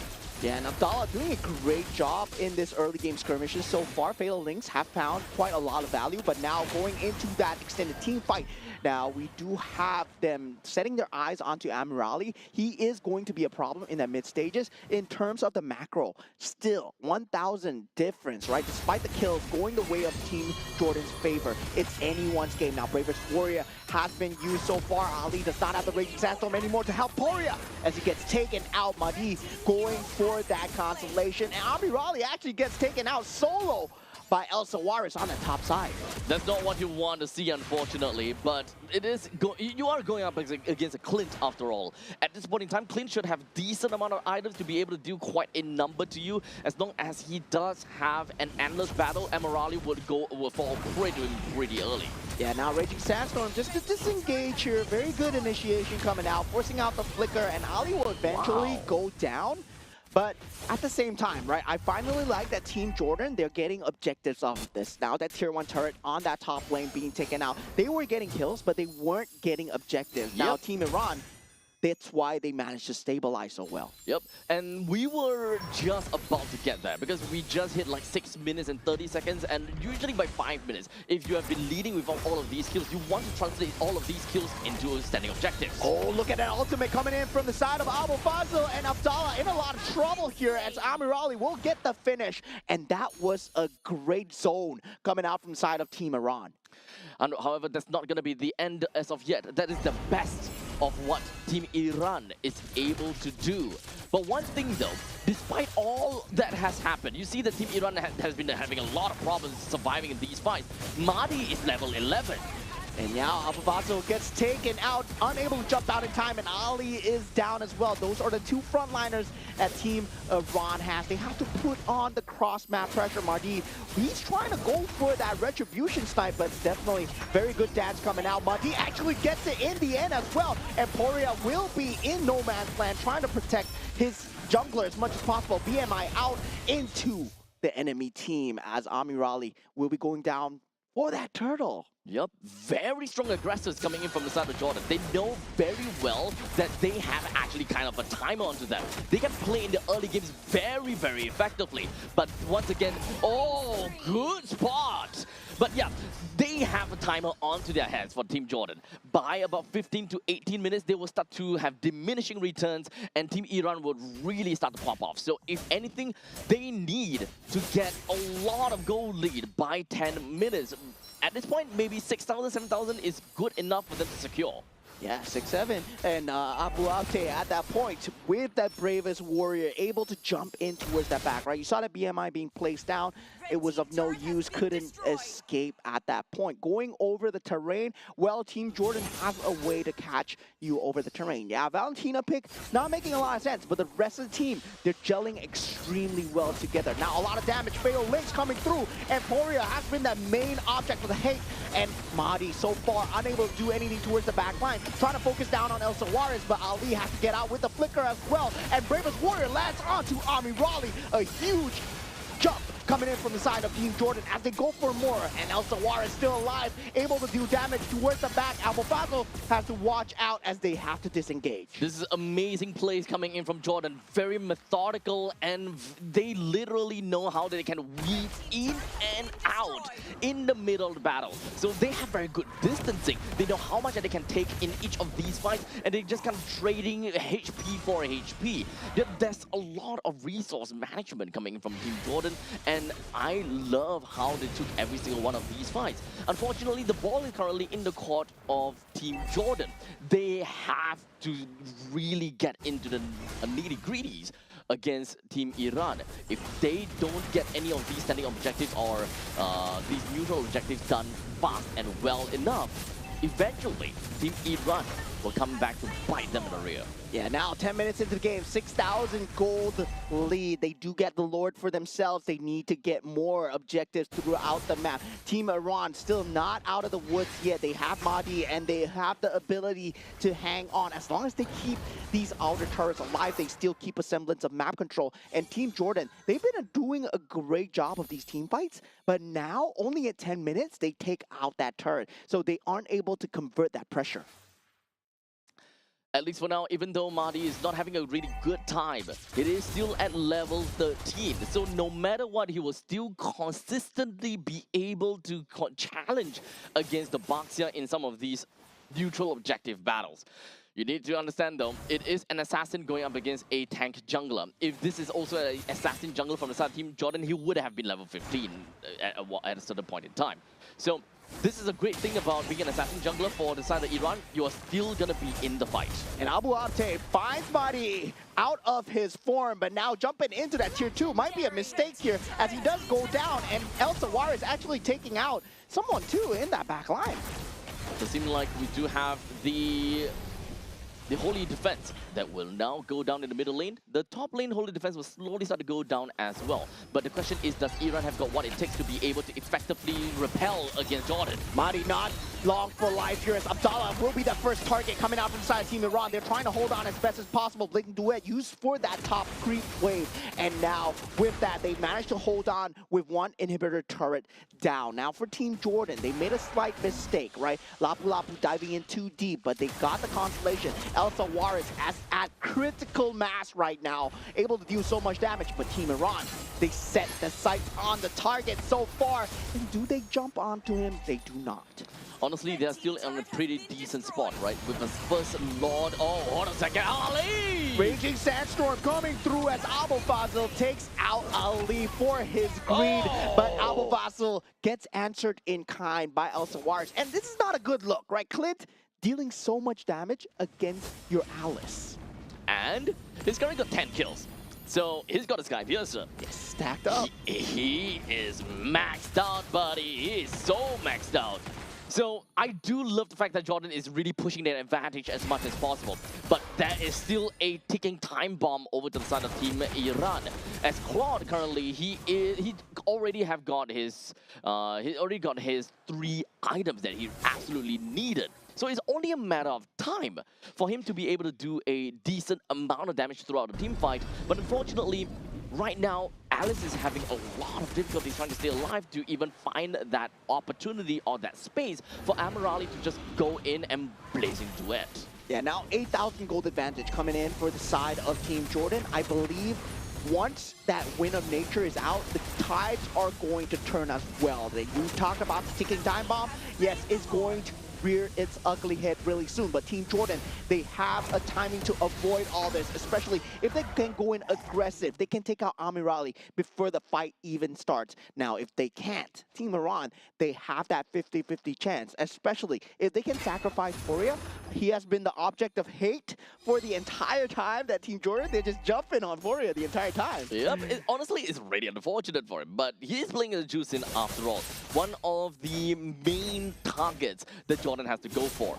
The only, and of course, Furia also do have a lot of very annoying escape mechanisms. In this case, he does have the Purify, he also got to have the ultimate, so you gotta have to do what you gotta do. Yeah, now base defense coming in from the side of Team Iran. Team Jordan might be going for the throat here. Wind of Nature being picked up from the side of Elsa Juarez. Will this be enough? Abu Fazil going in, but gets Fatal Links down, and Elsa Juarez able to deal the damage down. Double kill coming out for the side of the Clint so far. Team Jordan are doing it. 3 members down for the side of Team Iran so far, and Elsa Juarez might be able to answer back with a Maniac of its own here as Amirali and Mahdi, they're only 2 members. Blazing Duet not available, and great effort coming in from side Team Iran, but congratulations to Team Jordan. What did I just watch, dude? We saw how Iran was so dominating against UAE, and now Jordan is so over the top against Team Iran. At this point in time, I don't even know how that standings look like. I don't even know the power rankings anymore. This is crazy. Yeah, I mean, at the side, Team Jordan, I would say they had a very good game plan going in. They knew that they wanted to bully out the lane. Yes, there is that critical mass Claude that they need to worry about. But at the same time, Team Iran, they don't have a frontliner. They don't have a proper frontliner, especially when the Alice is melting to the Clint, right? Yep. That was the story of the entire game. And the true damage coming out from Clint, oh my god. I feel that at this point in time, as long as you're on the losing end, it feels as though you don't have a lot of things that will work your way in order to come back. That has been the case for the past few games, and I think that the meta has shifted in the way whereby somehow it's really difficult for you to climb back. And Elsa Juarez, man, this man... Man, give this man a reward. He's able to just deal damage in the backline without being punished, especially when there's a Hanzo around. Your positioning becomes so much more important, right? 1302, 933 GPM. He went for the Endless Battle into the Malefic Gun and then into the Sky Piercer as well. And he managed to get that full stack Sky Piercer. So that was just a lot of damage going through. They were unable to jump him behind the lines. It is really difficult for anyone, as a matter of fact, even as a Hanzo, to get a kill down the Alcivaris. And the moment they just ran right in, boy oh boy, do you see the amount of damage that is dealing over to the Shadow? There was nothing that he could do at all. Yeah, the breathing space was not enough, right? Abu Fazl, you wanted to buy out the space together with the Khalid and also the Alice as well. And it was never a good time for the side of Team Iran. And this is because Team Jordan, they never gave them a second to breathe, right? If Fatal Links wasn't there, they followed up with Bravest Warrior. If Bravest Warrior wasn't there, Baxia will be there as well. If this is not possible, they will force out fights with Valentina stealing out Raging Sandstorm. And you see them just consistently applying the pressure, making sure that the ultimate combo never comes through from the side of Team Iran. And that was their win condition. So Team Jordan, they got that unlocked just to cycle and make sure that Team Iran, they never got a combo through. Yep. This is the kind of situation where Team Jordan, they have their frontliners that have true good stats, right? Literally, the hero have got really good stats, and of course, very reputable for their clear speeds. In this case, gotta be the Baxia. And of course, Atlas, when it comes down to Atlas, it's just really darn annoying. There's not a lot that you could do, and as a Hanzo, you looking at an Atlas, you're just thinking, wait, the whole point about me being a Hanzo is that I need to be sticky on the opponents, I need to keep slashing away. But if that Atlas is constantly just gonna be around my Shadow and slowing me down, there's really no longevity on that Shadow at all. Yeah, and I would just say, right, it's the Hanzo pick that really came to bite them back into, actually. The mid game of this mid game of the series as well, because definitely with utility jungle, they would have much better time holding on to the objectives, holding on to the ground. With a Hanzo, you just get bursted down so fast that if you're behind, the moment you're behind, you can't fight for the objectives anymore. However, though, I do like to argue that in this case, if they are using a utility jungle, then his XP will be way out of the league of Baxia because of just how oppressive this tanky lineup coming in from Jordan is. So even as a utility jungler, you may be able to hold your ground a little bit more, but that doesn't mean that your XP will be on par enough with the Baxia to be able to, you know, have good quality retribution. The only reason why the Hanzo is at level 13 at one point in time, and Baxia was like level 9 is only because he is an assassin. He is able to clear creep camps pretty fast. He doesn't have to overstay his welcome in his own jungle. That's why he's still able to keep up with that pacing and still being able to use his shadow to steal a couple of turtles away from the Baxia. But what I'm saying is, what do you do once you get behind as Hanzo? Because it's very hard to to transition. Yeah, there's no transition out. If, let's say, you were a Fredrin, if you were something else, even a Barats maybe. Yeah, even a Barats, the old school method of dealing with the Baxia, you would have the capability to take the 50-50, take the fight to them, right? Right. Then, at least you have your entire team with you. Yeah, but with that Hanzo, it becomes a double-edged sword where you're like playing a yin as well, right? You become, my turn, yeah, you go into the dimension, force out of 4v4, but once that ultimate form is gone for the Hanzo, it suddenly becomes a 4v5. Yep. Exactly. And I think that that has consistently been the way because of the presence of Atlas. The moment that he comes out of the shadow, the moment he touches someone, it's already half bar of his longevity gone, right? The energy is gone already. So he has to keep just hammering away, and he don't really have a choice. He needs to hit the closest person, and he's got no way to get closer to Clint because he needs to respect the distance. Yeah, definitely. Oh, finally, we get Broken Walls once again, a repeat of yesterday. So now we had Expanding Rivers 2 times, Flying Clouds 1 time, and now we got Broken Walls. So very good diversity so far. We haven't had Dangerous Grass, and now going into game number 2. What happens to the game plan right now? This is a very competitive game. We saw Team Iran doing very well yesterday. They got the first Maniacs. They got the first Savage. Now Team Jordan, they show that they are better. They have 1 game ahead of Team Iran so far. However, this time, the drafting is going to be slightly different though, because now Team Jordan, they are going to be on 2nd pick. But it doesn't seem like their draft, or it doesn't seem like their bans is going to make any difference. And I think even for Team Iran, it's not going to make any difference either. So if the final ban for Team Iran is going to be a Freya, Okay, and Jordan is a Paquito, then there was absolutely no difference at all. The drafting would have been just the fact that Iran has got first pick, and doesn't matter from that point. Yeah, and now for the side of Team Iran, right? It's time to take a look at the jungle. So they might be taking a look at Boxia here, but they go for the They still Valentina. prioritize the Valentina. That was Team Jordan. Oh, that was Team Jordan, right. Jordan on the other side. Now Team Iran, they're taking a play out of their book. Okay, we go for the Valentina first, but I mean, yeah, Team Jordan, they're going to go back with the Boxia and the Atlas It's as such well. a strong opening though. So strong. I mean, It's one thing it's one thing to have a Boxer because it's really difficult to deal with a Boxer that's constantly around the map.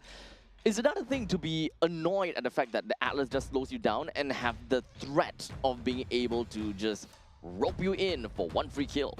yeah, I mean, okay, the good thing is they can steal the Fatal Links with the Valentina. Yes, they can. Yeah, so now that Valentina pick makes sense, right? But I was hoping that Team Iran, they would open the Boxia for themselves. Now, what do you go with? Usually, against the Boxia, we do see maybe somewhat of a combo with the Arlet and also the Fredrin. Do they go for that here? No, they go for the carry and the Cho, right? Respectable. They want to burst down before the fight even begins.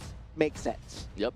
So now it brings down to survivability, right? Carry, in the grand scheme of things, he will be able to kill the Boxia, will be able to kill the Atlas. But what is stopping the members from Jordan to just diving straight on over to Iran? That is going to be the main question here. What is going to help them to get that kind of spacing? Yeah, I mean, at this point, you pick up the Zhu Sin, right? The Zhu Sin just very good in terms of having no ability to steal from the side of Valentina. Also very good mid-clear as well. I mean, you don't want to pick up the Eve because barring the fact that the RWM could be stolen. Meanwhile, for Zhu Sin, you don't want to steal her ulti for the side of Valentina. Now, going into the ban stages as well, right? You talked about damage. There is that jungle capability coming out for the side of Team Iran. If you want, I mean, Fredrin is something that's worth looking at, especially Fredrin versus Boxia, and you can't take away the Fatal Links. Akai, also another one, and they do ban that out. So right now, I think that for Team Iran, the more important hero that they need to make it right is going to be the XP laner. The XP laner needs to fill a lot of roles, and he needs to be able to be the one that effectively squares off the members of Jordan and give his backlines a very good breathing space.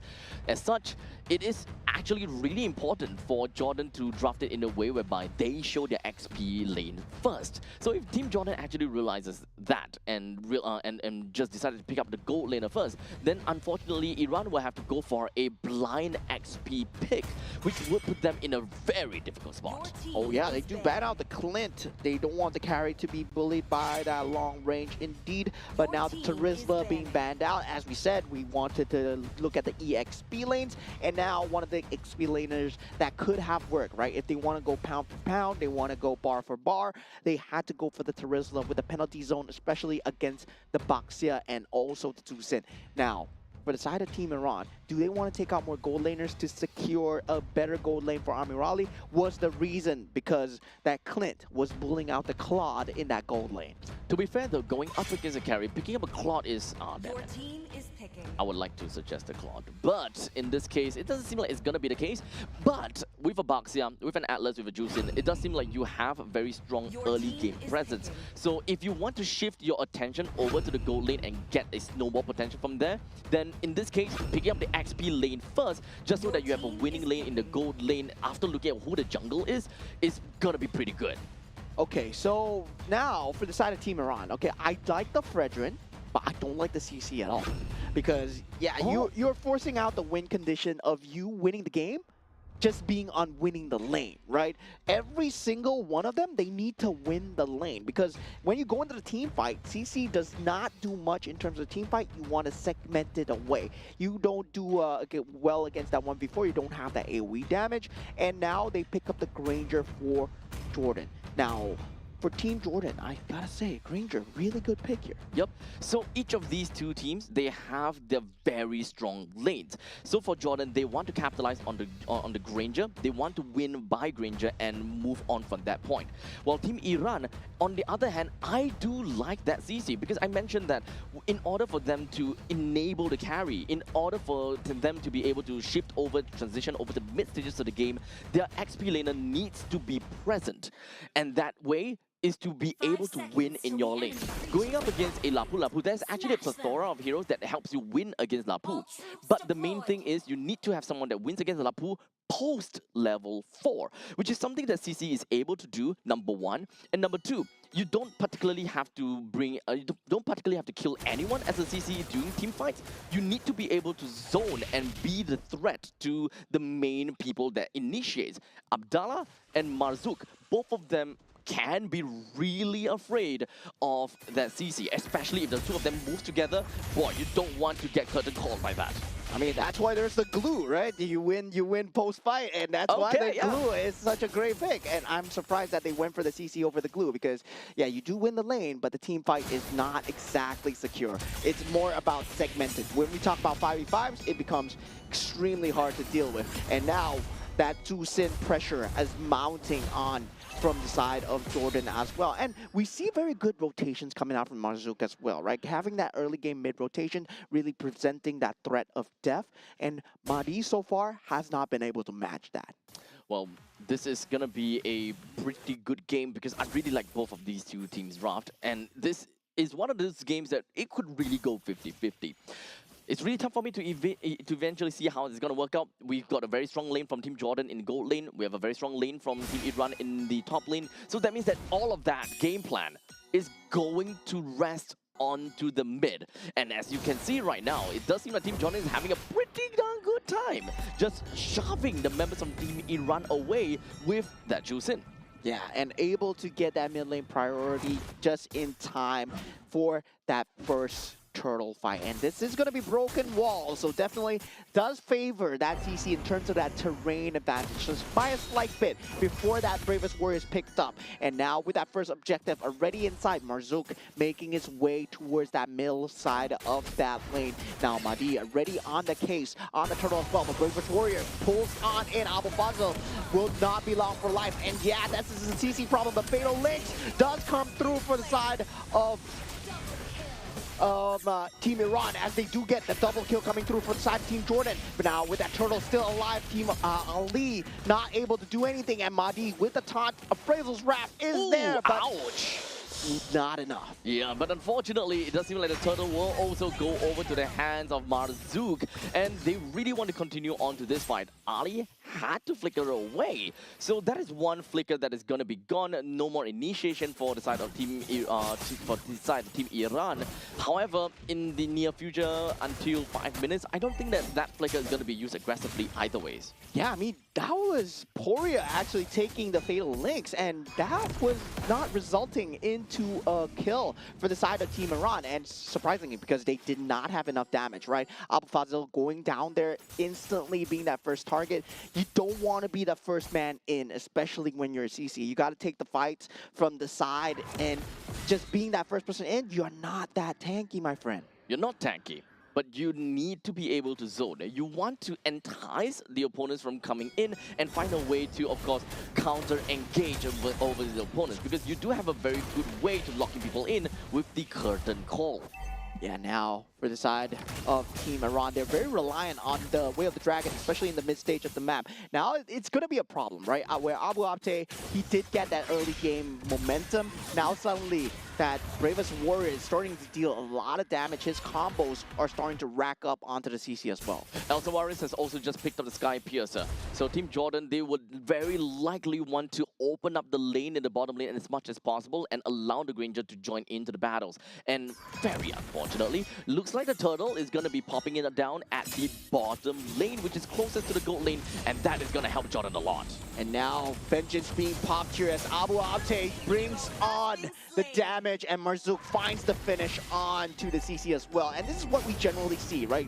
You want to gank the CC as much as possible, but now with the Sky Piercer being picked up, Fatal Links being used as well. Counter Fatal Links not in there in time. Moria will not be locked for life, and Ali will follow suit as well. So that is going to be one stack that will be heading over to the side of El Sawaris. There is no contest at all coming from Team Iran from trying to take this turtle at all. Because at this point in time, we're looking at utility jungler for the side of Team Iran. He is definitely behind, level 7.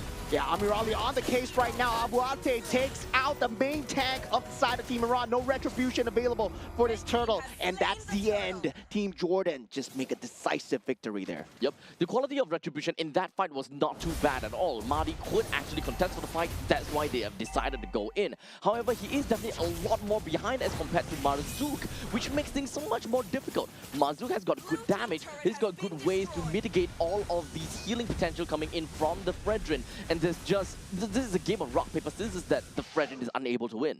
Yeah, I mean, at this point, right, it feels like Team Iran, they're counting on that singular frontliner a bit too much, right? It was the main falling factor for that first game where they could not have enough damage soaked up from the Alice. Now Mahdi's facing the same treatment so far. He's getting chopped down. And Team Jordan, they're able to poke for days. They have a Deuce in, they have a Granger. They can play the range, and Team Iran can't touch them. Unfortunately, the CC is not exactly getting out of the lane to really bring up some assistance for Mahdi, because they require Mahdi as well as CC to kind of rotate between one another to share some of these damage that is constantly being thrown out by the members from Jordan. But unfortunately, at this point in time, at this current state, the Granger is having such a good time with a Hunter Strike and that Sky Piercer, to the point that, honestly, I don't think that the CC and the Fredrin will be able to juggle that damage well enough anymore. Yeah, Team Iran's entryway in this mid game, it should have been the Way of the Dragon, right? But now, with 2 Purifies available on the key targets, Ali and Sawaris, I would say it's gonna be looking way harder, because that's the only entryway that you're looking at. I mean, technically speaking, you can kind of take a look at the Lapu, but you're kind of sending him directly to your team. And now Mahdi, the only tank once again. And Team Jordan, it goes to show, right? You're playing one frontliner? How arrogant are you guys? Because generally we see teams that have that utility jungle, they put a team fight EXP laner or a team fight EXP laner with a utility jungle, and that's the same mistake that they make. A Hanzo with an Alice, a CC with a Fredrin. The synergy is just not there. They get the turtle for free. Fatal Links will be going through. Abu Fazl will be that main damage, but now with the Vengeance, he pops out, gets out of harm's way. Team Jordan, 7,000 goal lead by 7 minutes and 30 seconds. They are on one heck of a lead. With a total of 3 turtles that they've managed to secure for themselves, El Sawaris has also managed to pick up that Malefic Malefic Roar. So now, he's so far ahead, it's disgusting. Yeah, I mean, that anti-cuirass is not going to do anything with the piercing factor coming out from the What anti-cuirass? It's not going to do anything, man. Oh man, at this point in time, Team Iran, they have nothing, there's nothing that they can do getting out of the T2 turret's range. There's just absolutely not much that they could do. That brute force breastplate coming in from Mahdi is not gonna do anything at all. And especially since he's so far behind, he needs more tankiness. Yeah, Fatal Links has been used as El Sawaris still in that backline, able to deal so much on the Granger so far. And Team Iran, they have no entryway, they have no say back into this game at all. And they were so reliant on winning the lanes. That's their win condition, and they couldn't win the lanes. Not at all. At one point in time, I really thought that the CC would be able to do a decent job against Abu Ate. But it does seem like the mobility coming in from the box here ultimately made things a lot more difficult for CC to try to overextend and try to really just ensure that Abu Ate is, dealt with accordingly. There's a constantly looming threat coming in from Jordan that could just pop in at any point in time between Abdallah as well as Marzouk. Yeah, definitely. And for the side of Team Jordan right now, it's more about trying to force them into that space where the holy defenses are used. Then they will be looking at that Lord. So now very objective gameplay. 2 holy defenses have been popped. Look at the Lord and try to go for inhibitors here. They have a very strong poke lineup. They don't have to take the 5-on-5. The Lord will be chipped down to smithereens, and there's just absolutely nothing that Iran could do. They couldn't get close. The quality of retribution is just nowhere there. Level 9 versus level 12, and we've seen countless of time. The moment Mahdi kind of tries to walk in, he just gets melted down almost instantaneously. Yeah, the draft looking extremely good. And Team Iran, I would say they did have a very good draft in that game 1, but they picked the Hanzo. And now once again, I gotta say that CC is that weak link coming in for the side of Team Iran, right? They really needed to win the lanes because this is a hero that does well when you're ahead. But when you're behind, it's so hard to play this character. Indeed. It kind of baffles me at the fact that Abu Fazl is really far behind despite playing as a CC that is focused on winning the lanes itself. Oh, Fatal Links might be coming through, but no, Abdallah just takes that engage and pulls the rest of the team away. Now, Team Jordan, they are going for the objective plays here. 1 turret at a time. Catapult does go down, and Abu Abte, he's in no man's land where the dragon finally lands, and Amirali gets a consolation here, but 10,000 gold ahead. Now, Team Jordan, 4v5, if Team Iran wants to force this, they can potentially still win. They have the Granger still up, and Elsa Juarez, they're not letting go of the momentum here. But you want to also keep your eyes on the Puria, as he does have got the Fatal Links. At any point in time, if he's looking for an opportunity, he can go for it.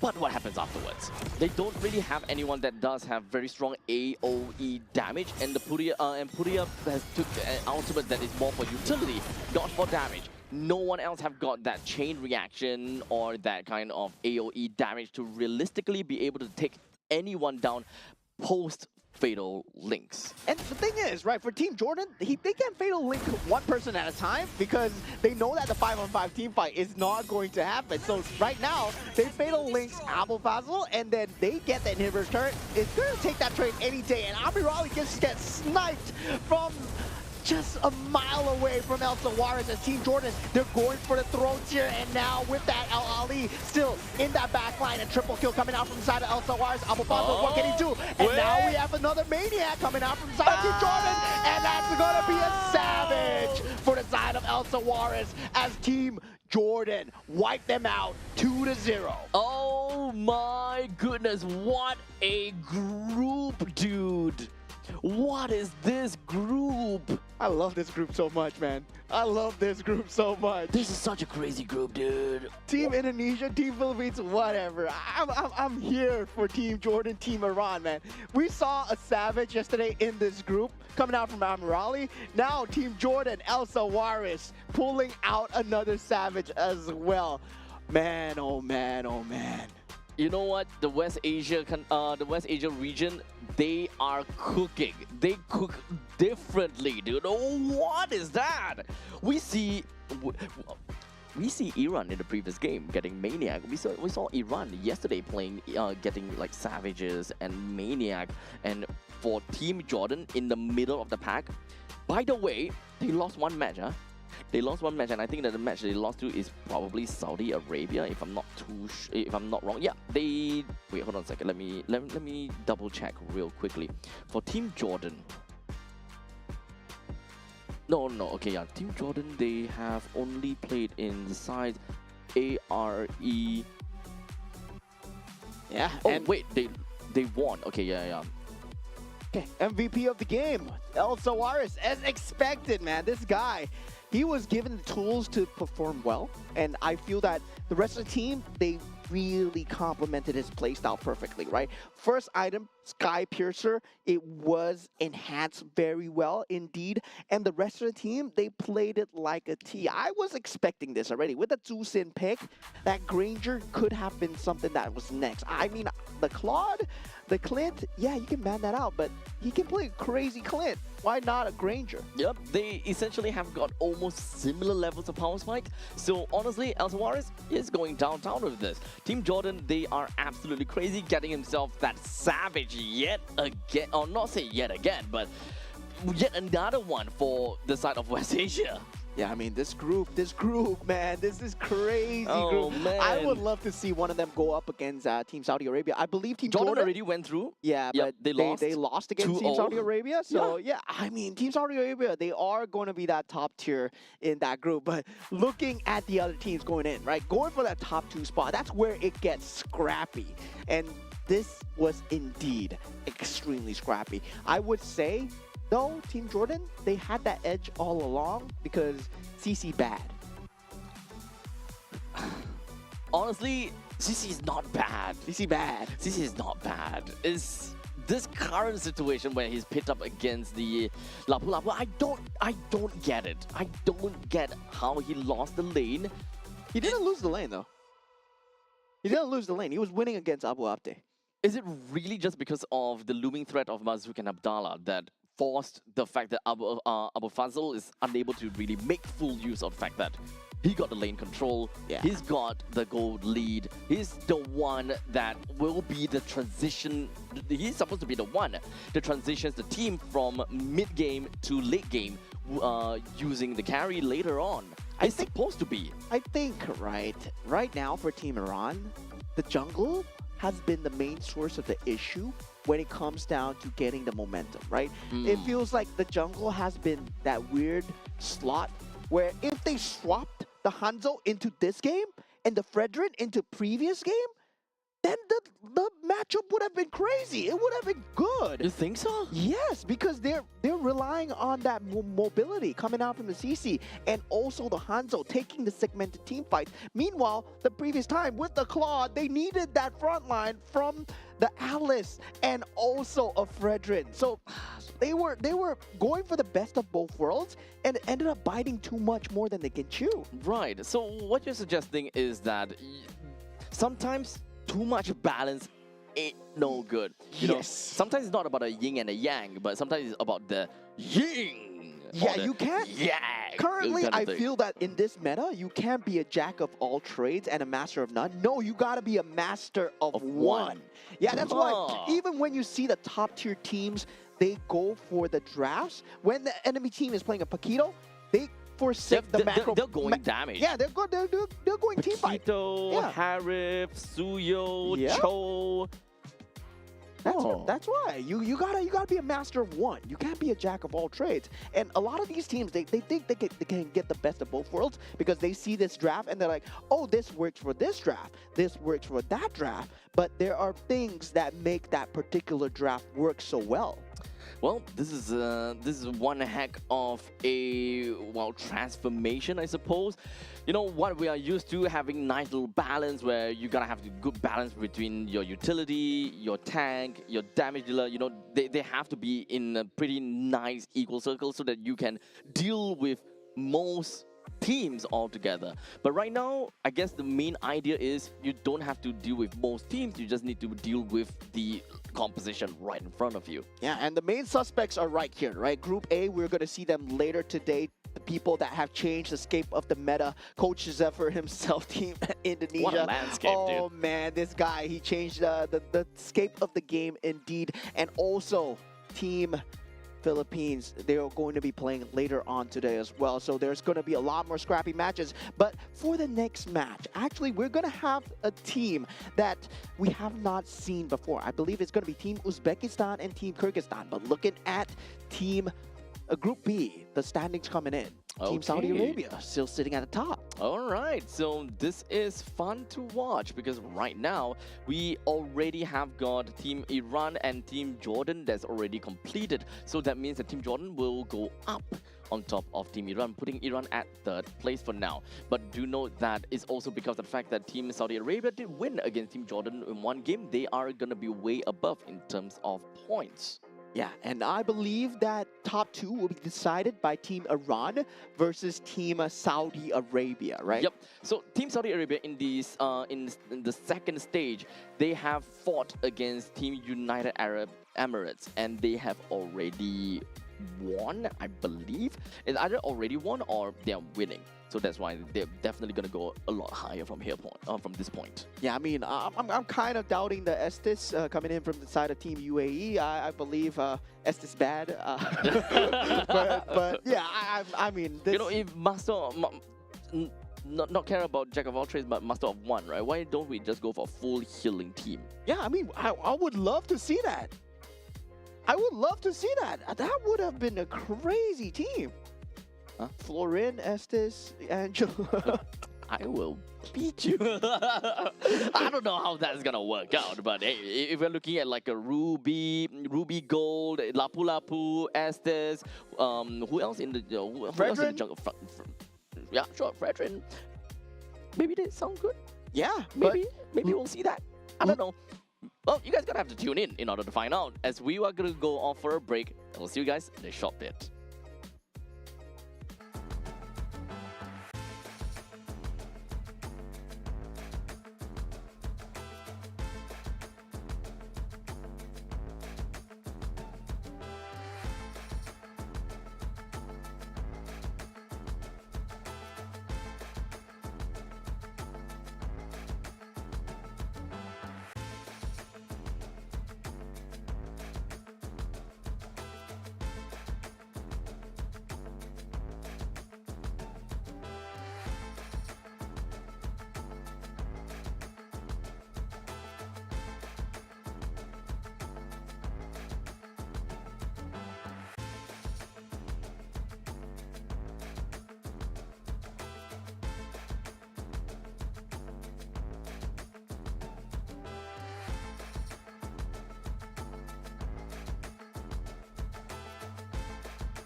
I'll enshrine your most brilliant moment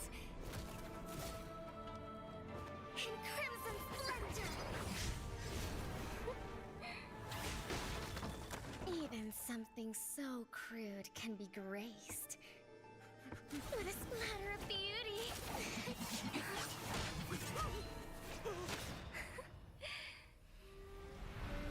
I'll get you out! You finally come to me, Hanabi-sama! This madness ends now. At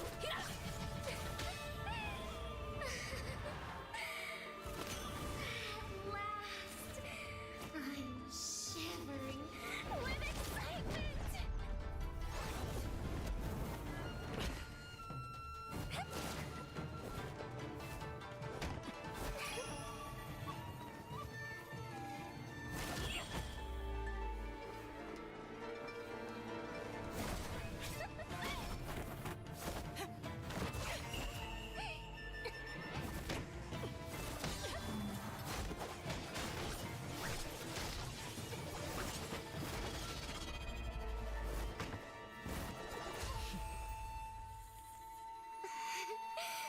Such killing intent. Does this mean Hanabi-sama finally understands Hirana?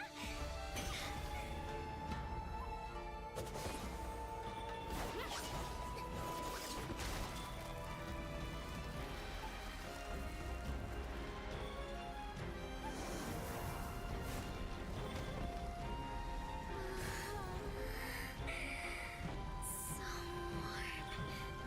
So beautiful. We can finally embrace eternity in hell. Just the two of us. Allow me to release your eternal bloom.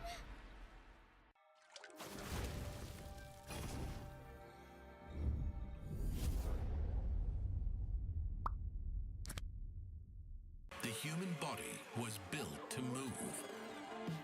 Not trapped at a desk in one singular posture for 12 hours a day. It's time your chair evolved. This is Secret Lab Titan Evo.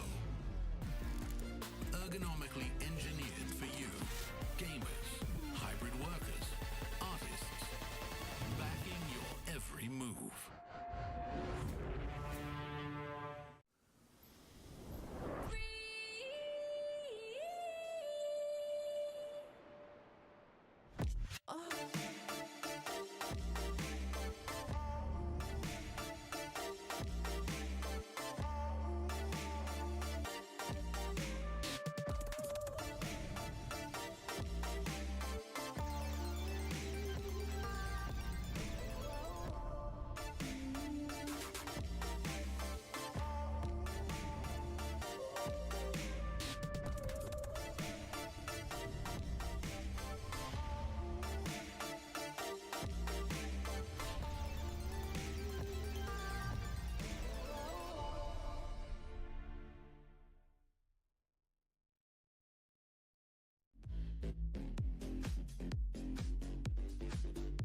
moment.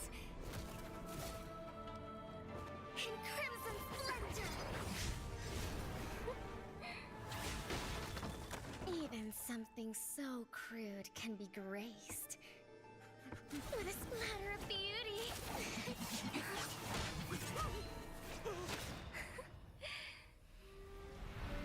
I'll get you out! You finally come to me, Hanabi-sama! This madness ends now! At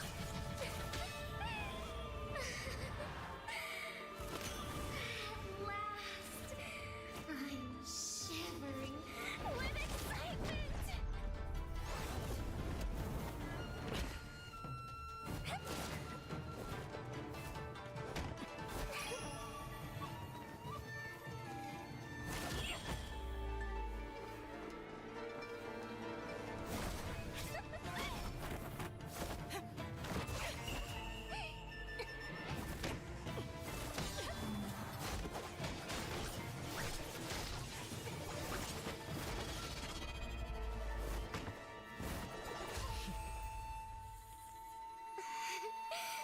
Such killing intent.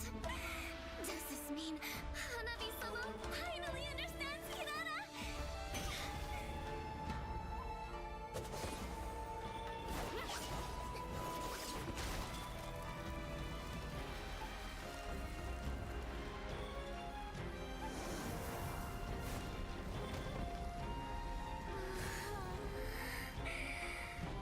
So warm. So beautiful. We can finally embrace eternity in hell. Just the two of us. Allow me to release your eternal bloom.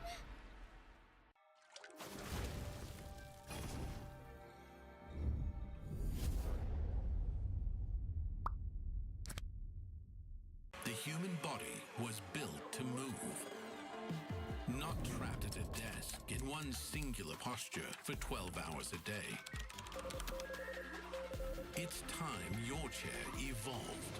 This is Secret Lab Titan Evo. Ergonomically engineered for you, gamers, hybrid workers, artists, backing your every move.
enshrine your most brilliant moment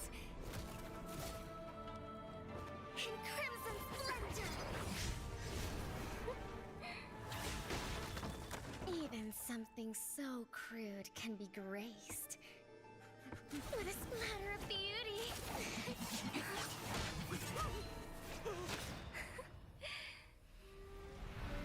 I'll get you out! You finally come to me, Hanabi-sama! This madness ends now. At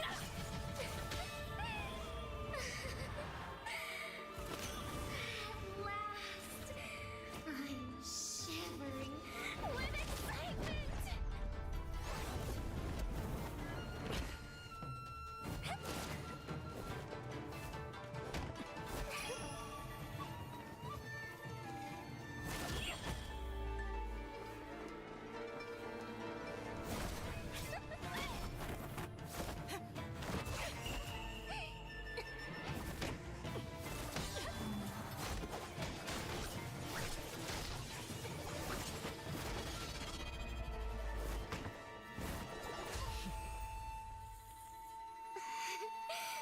Such killing intent. Does this mean Hanabi-sama finally understands Kirara?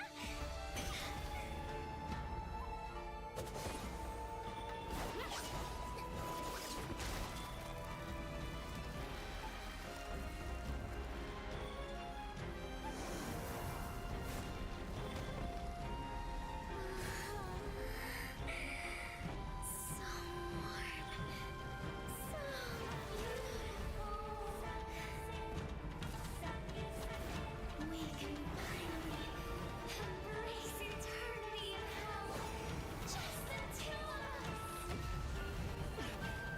Allow me to release your eternal bloom.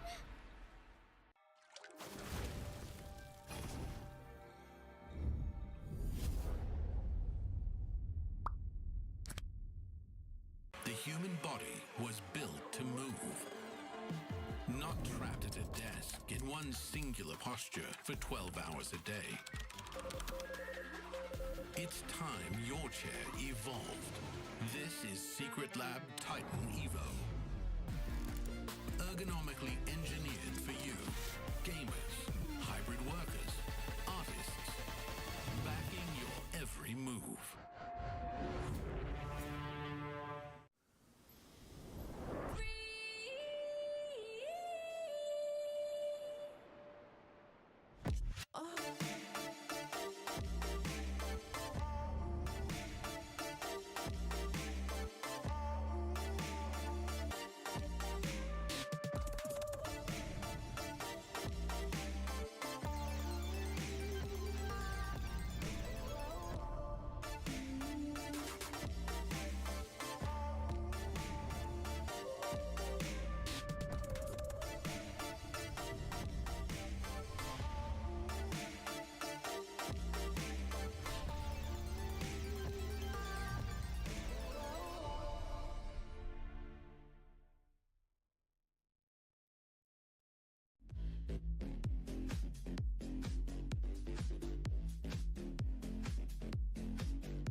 most brilliant moment. In crimson splendor! Even something so crude can be graced with a splatter of beauty.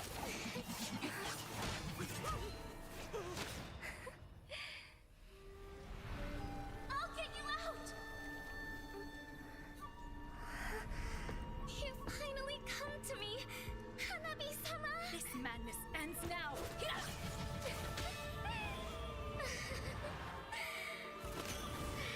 last, I'm shivering with excitement!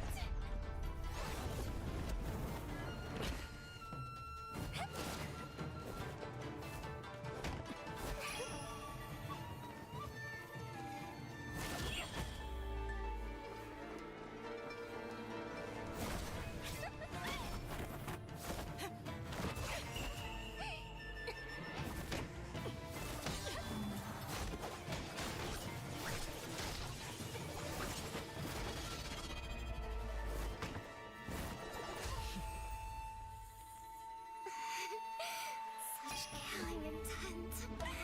Does this mean Hanabi-sama finally understands Hirara?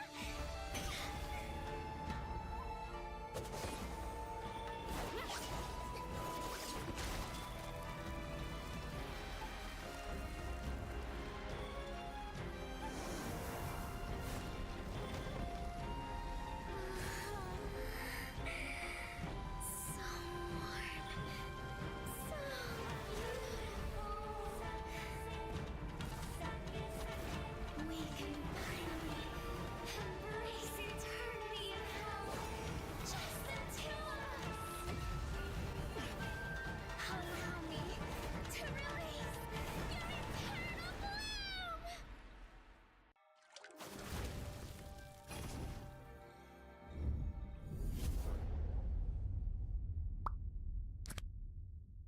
The human body was built to move. Not trapped at a desk in one singular posture for 12 hours a day. It's time your chair evolved. This is Secret Lab Titan Evo. Ergonomically engineered for you, gamers, hybrid workers, artists, backing your every move.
moment.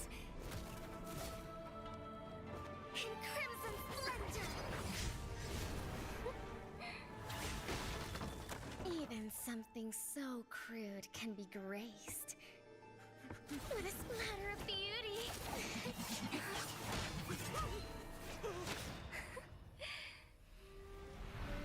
I'll get you out! You finally come to me, Hanabi-sama! This madness ends now. At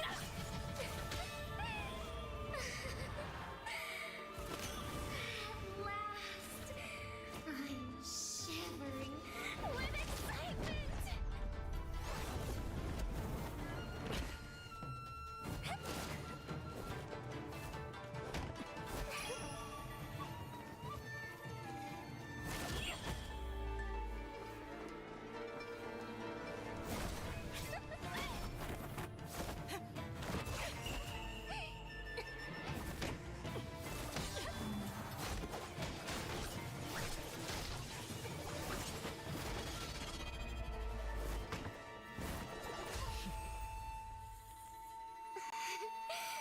Such killing intent.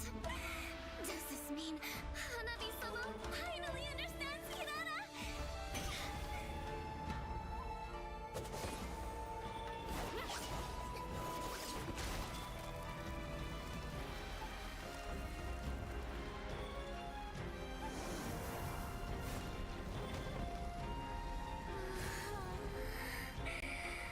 So warm.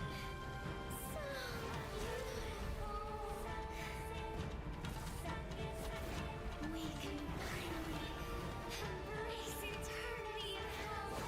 Just the two of us. Allow me to release your eternal bloom.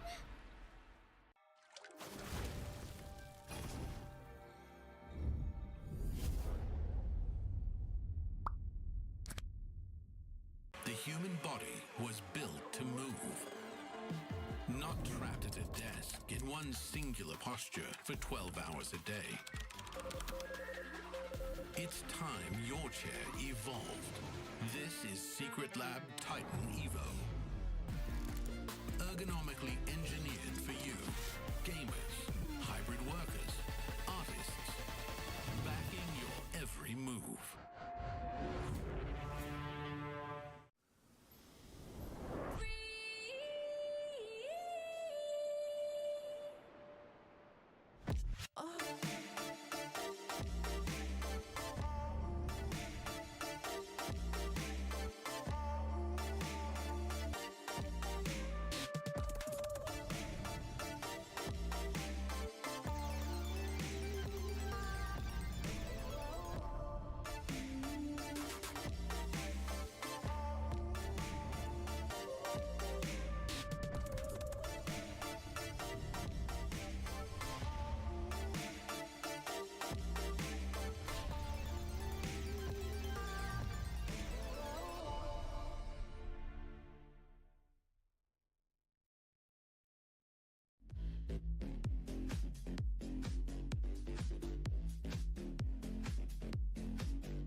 moment. In crimson splendor! Even something so crude can be graced with a splatter of beauty.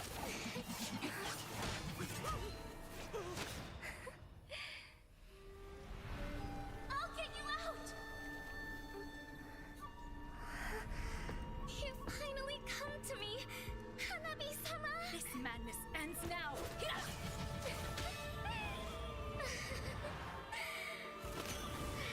last, I'm shivering with excitement!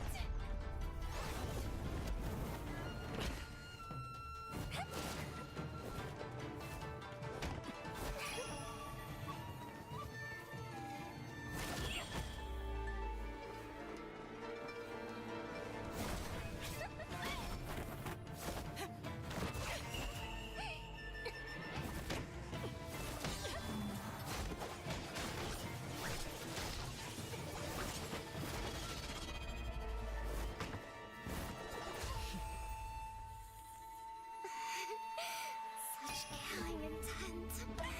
Does this mean Hanabi-sama finally understands Kirara?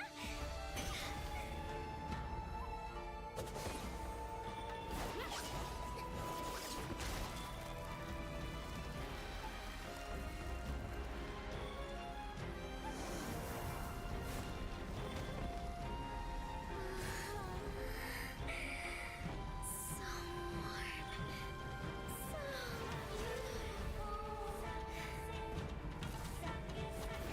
We can finally embrace eternity in hell. Just the two of us.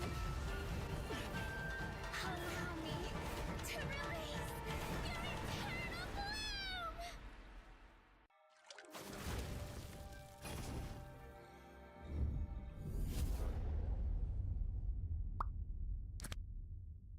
The human body was built to move. Not trapped at a desk in one singular posture for 12 hours a day. It's time your chair evolved. This is Secret Lab Titan Evo. Ergonomically engineered for you, gamers, hybrid workers, artists.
Alright, ladies and gentlemen, welcome back once again. We have now got for you the third game of the series, but before that, my name's Abstract. We'll be here as Bowman. We will be covering to you guys a total of 7 series for the entirety of day number 2.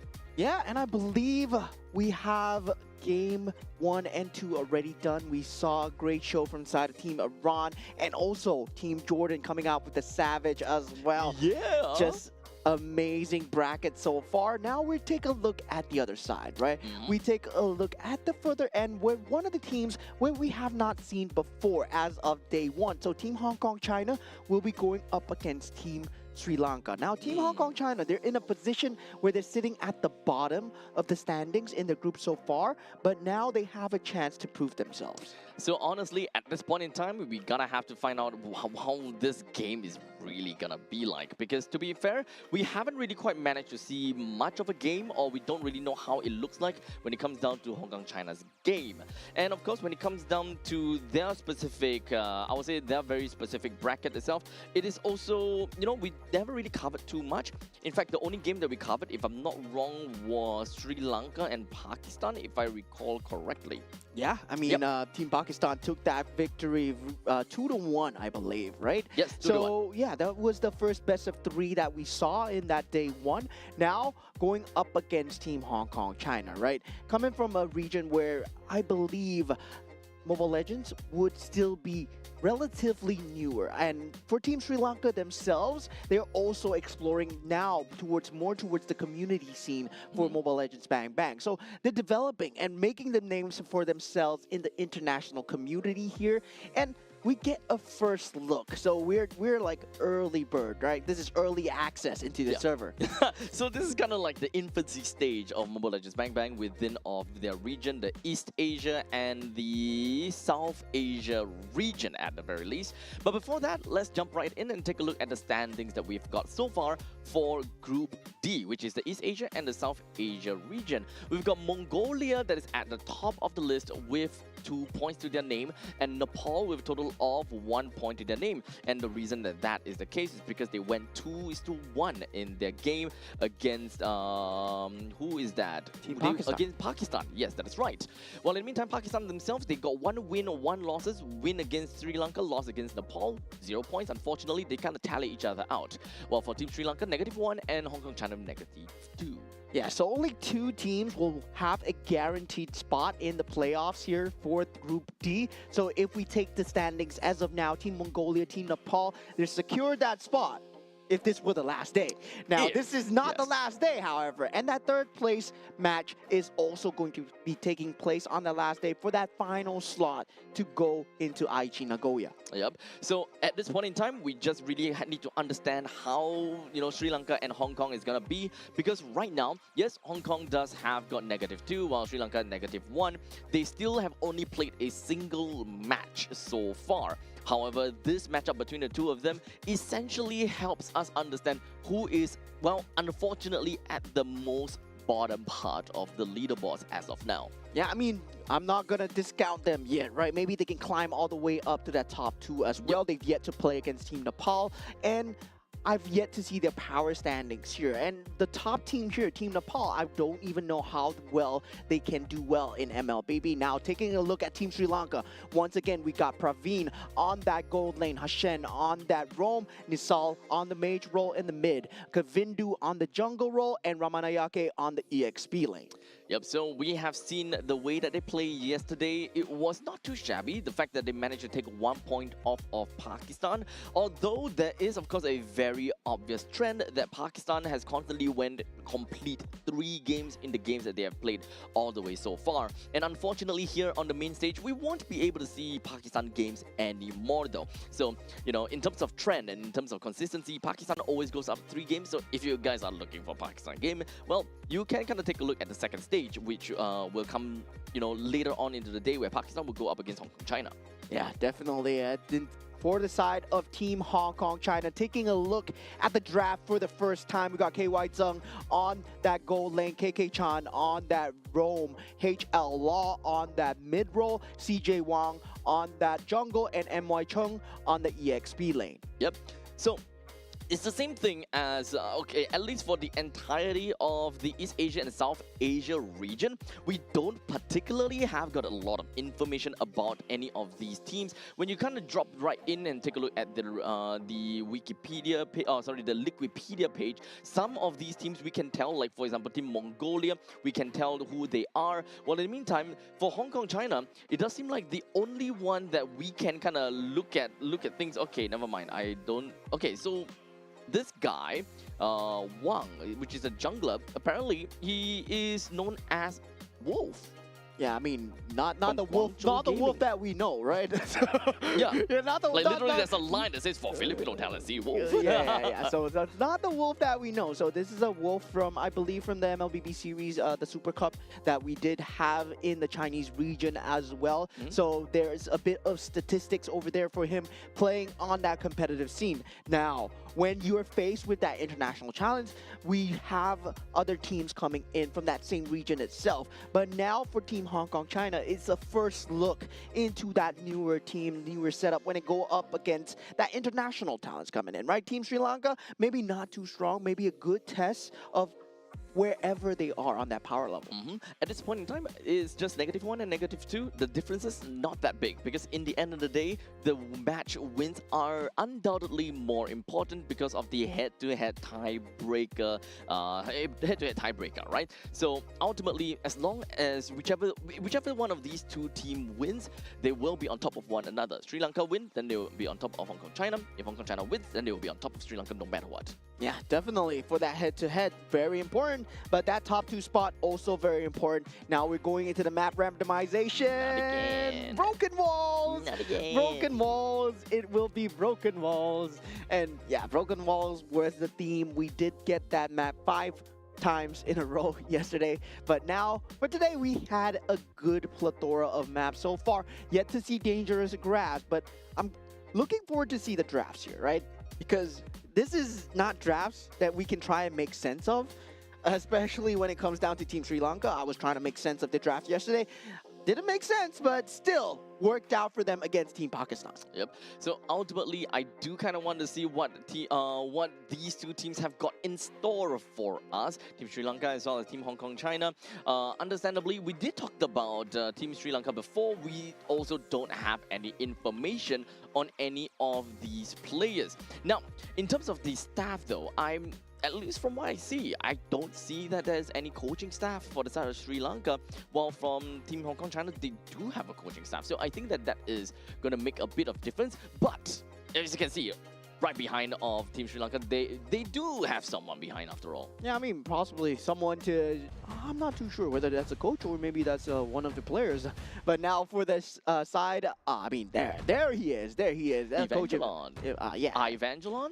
Evangelon. Evangelon? Yeah, I mean, it's Evangelion with an I. Yes. Yeah. Yeah. Yeah, there we go. There we go. We got it settled. But okay, you know what else is not settled yet though? The bandits. As we do have a carry, Guinevere, Baxia, and Marcel that will be thrown into the batting pool. Have yet to see the Paquito being thrown in as of yet.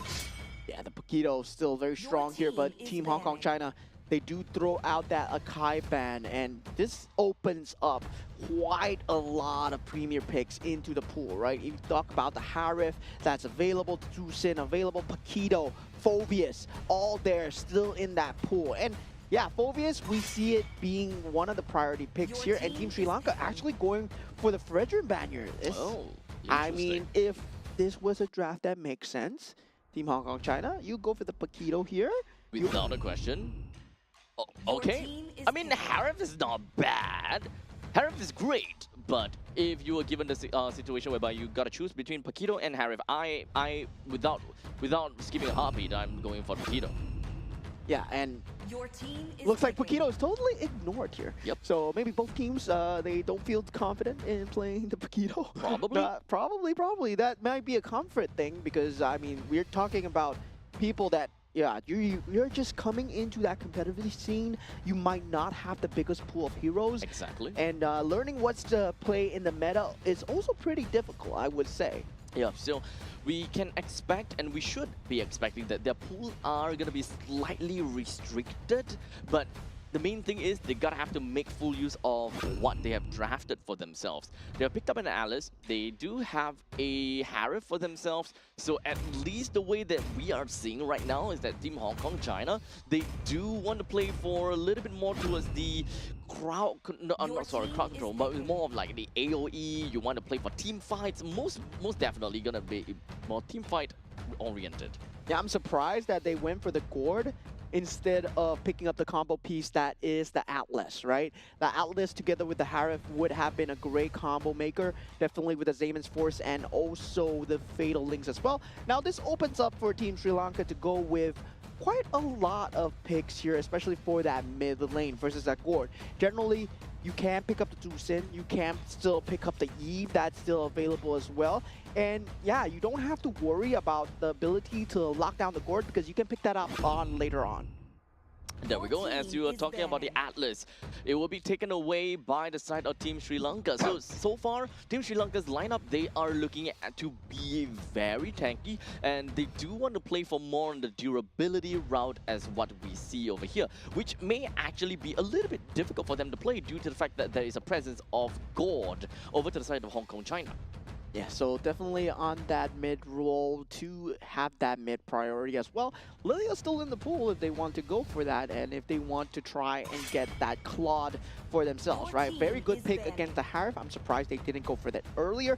Now they banned out the Suyo. Now for Team Hong Kong China, what do they respond with, right? Generally, we see teams, they instantly look at the Claude as an answer towards the Harif. But at the same time, Claude, you gotta pick heroes that make Claude work. And so far, Leo Mord and Atlas in the pool, yes, it can work in that team fight-centric lineup. So, with that all said, for the side of Team Hong Kong China, they're looking for the frontliners, right? Or rather, the jungler and the roamer, which can be frontliners for the jungle, but it really depends on how they would eventually want to play it. Right now, it looks like they have a decent balance. Someone that has pretty good firepower in the mid stages of the game coming from the Gourd. If they would want to have pretty good transition, then someone in the early game would be great coming in from the jungle role. Unfortunately, Suyo is already been taken away, so we've got a slightly small pool to work with.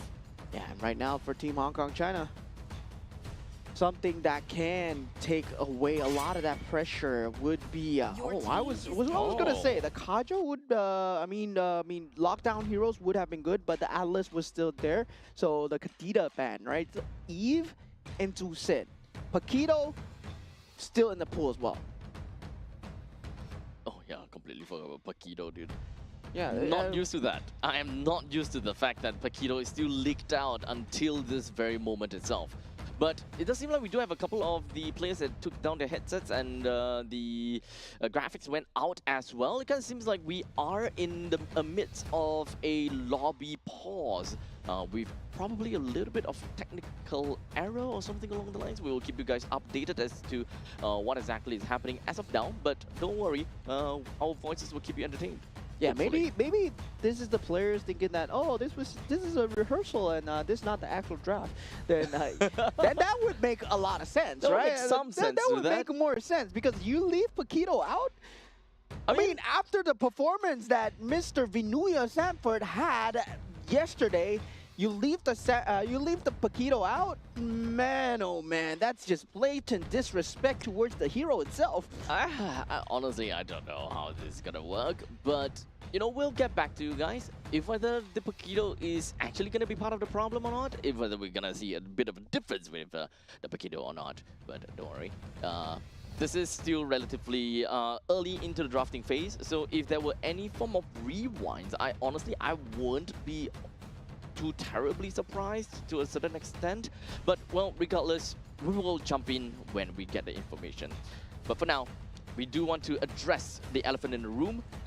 We're not saying that you are the elephant, but, you know, for every single one of the audiences out there, welcome. And in the event that you just tuned in, this is, of course, the 2026 Asian Games Esports esports stage for Mobile Legends Bang Bang Qualifiers. And every single one of the teams that you see right over here, they are playing for qualification to go to the 2026 Asian Games held in Nagoya, Japan in September. Yeah, definitely. There's a lot of national pride, a lot of team pride pride here on the line as well. And yeah, I believe we're going back into the banning and drafting phase right now. Old school coming out inside of Team Hong Kong China. Whoa. The YSS into the Khalid. Okay, the Yisun Shin, right? It's a jungle Yisun Shin. It's Yep. not that gold lane Yisun Shin. So I can see the direction that they're going for. They have clear lockdown with the boat coming out from the YSS. But for Gord, is that going to be enough peel, right? So they're banking on winning their lanes. And now for Team Sri Lanka, they go with Zetian and the Moskov as well. So at this point, this is literally a blast in the past, whereby at one point in time when Zetian was just released, there was this meta where as long as a team picks up a Zetian for themselves, the opponent automatically picks up a Yisun Shin, just kind of like an eye for an eye, tooth for a tooth, vision for a vision kind of gameplay. Yeah, I mean, that YSS, I'm not seeing the value here, but of course, a scary scaling YSS is indeed in late game going to be extremely hard to deal with. They have a very good front line, but I'm just seeing that early game scaling problem, right, coming out from both sides here. Meanwhile, for the side of Team Hong Kong China, Team Sri Lanka, I would say Team Sri Lanka has an easier time executing, especially when you get that level 4 with the Fury of the Phoenix into that Fatal Links as well. Yep. I mean, Learmore just wreaking havoc. Honestly, let's also remember that the Zetian's ultimate is also a natural counter over to the Mystic Gush. So main thing, as long as you don't see Zetian picking out the ultimate, you wouldn't want to Mystic Gush, which means that you're kind of playing the waiting game. In the event that opponents eventually dive you, your number one idea is that you want to destroy all these frontliners as soon as possible, but you want the maximum amount of output, the maximum amount of value from that. And here we go. The first game for the first time ever on the main stage. Team Hong Kong China versus Team Sri Lanka. Game 1 here, as now both teams coming up with their drafts of their own, right? Not too meta, but not too out of the ordinary. But already an early flicker being used by Shen, trying to get a bit of damage onto HL Law, but just walking away. Yep. Kind of looks a little bit more like an accidental press, to be fairly honest. It's not really an escape tool. It's not really a engagement tool as well. It's more of like a, oh crap, I pressed wrong. But to be fair, it's not that bad. Currently only at 90 seconds left, and there is still time before, you know, anything is too important. Because by the first turtle, it's very likely that it doesn't have to Fatal Link, so you wouldn't need it for the first turtle either ways. Yeah, imagine first minute, right? Flickering in, oh, I don't have Fatal Links. Oh, okay, I'm not level 4 yet. Still first minute in the game, my friend. And now Praveen just facing down the Harif. And Harif naturally just deals, is a lane bully, right? Yeah. That's why Harif was so strong in that gold lane for such a long time. And with Zayman's force, well, you can fight for the objectives extremely well as well. Well, we gotta see how the rotation is gonna be, because right now, Team Sri Lanka seems to be putting quite a bit of emphasis down over to the XP lane.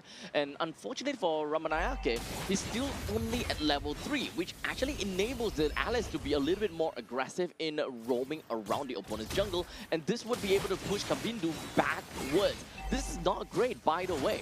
Yeah, great combination coming out from CJ Wong and HL Law, but now looking at the side here, the Alice, it's going to be a problem here. Kabindo going down as CJ Wong gets first blood. Now, Spear of Destruction does not land with the Spear of Despair, as Praveen is here on the scene. Turtle still not down at the moment, but you can look at MY Chung just going crazy at the side now. We have the Harif KY Sung just coming in and able to try and zone away members of Team Sri Lanka as they get the turtle.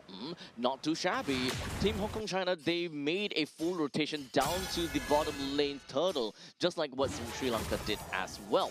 KY Sung was that close to getting a kill down onto Hashan, but to be fair, not getting a kill is not that big of a deal. The main thing is that they are able to get a collective amount of gold and experience to everyone through the means of that turtle. Yeah, now 2,000 gold ahead at 3 minutes into the game. That's a very good lead coming in from side of Team Hong Kong China. They did lose a lot of valuable time, right? And at the same time, creep priority was not in the way of Team Sri Lanka. Team Hong Kong China actually pushed out all those waves before connecting into that turtle. So they lost a total of 3 creep waves, and that's 1 for each lane. It is still relatively early in the game. However, Team Sri Lanka doesn't seem like they will be able to play in the early games as well because Team Hong Kong China, they're doing a very good job right now. Just take a look. Yeah, now Kavindu in a lot of trouble here, but Mystic Gush has already been used. They gotta worry about CJ Wang. He deals a lot of damage at this stage in the game. He's level 7 over Kavindu's level 5 here. He can pop the ultimate here, but that counter initiation will not end well for Team Sri Lanka. I think it is really important for us to take a look at CJ Wang, currently at level 8. Now, of course, CJ Wang, he does have a lot of experience to his name, which would definitely make some very good sense that he is pretty well above of the opponent's jungler, Kavindu, which is only at level 6. So the quality of a retribution coming up for the upcoming turtle in 20 seconds is going to be extremely important. And the very fact that Hong Kong China, they have that lead on the jungle, it helps. Fatal links into that Mystic Gush combo, not able to find a finish, but they do get the finish onto KK Chan. Now 2 members, Hashen and Praveen, going down as Team Hong Kong China. They come in with the collapse, CJ Wang on the scene. And that's a big play. As long as Team Hong Kong China is able to get a couple of good kills for themselves, with CJ Wang with 2, KY Zheng with 1, this is a step towards greatness. Even though the Mystic Gush was not the one that gets a kill, but hey, doesn't matter. What we want to see in the early stages is some great farm from the side of CJ Wang. With 2 kills to him, consistently getting enough XP and being able to take down these turtle, early game is secured. But it's all about a transition from the early to the mid game, where we need to see HL Law start to pop off with some of these items, at least 2 items, and KY Zheng, if he's able to accelerate his growth well enough.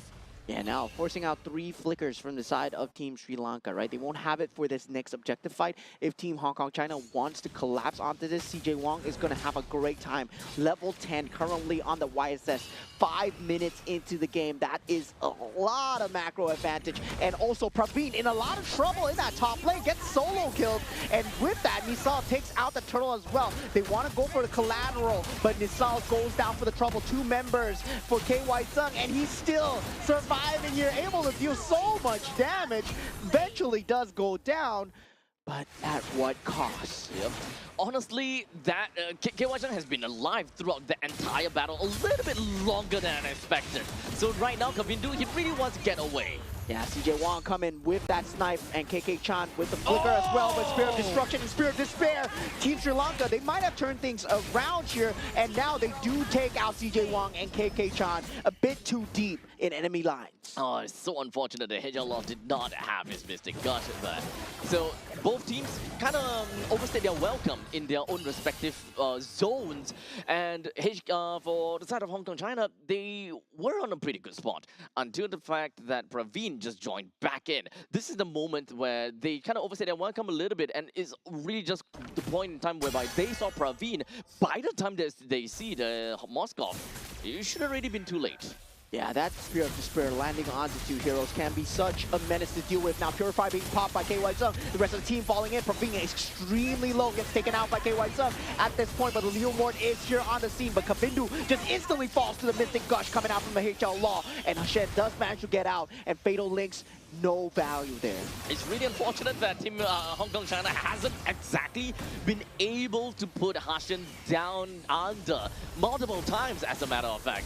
But maybe now they'll be able to secure something. Now Nisal, he has to get out from this position, and he does able with the flicker. But now CJ Wang, he's been showing so much map presence on this map. They gotta consistently be wary of his rotates here. Team Sri Lanka, if they go across that river line, CJ Wang is gonna threat. It's currently 7 minutes into the game. We're looking at about 3,000 goal lead in favor for Team Hong Kong China.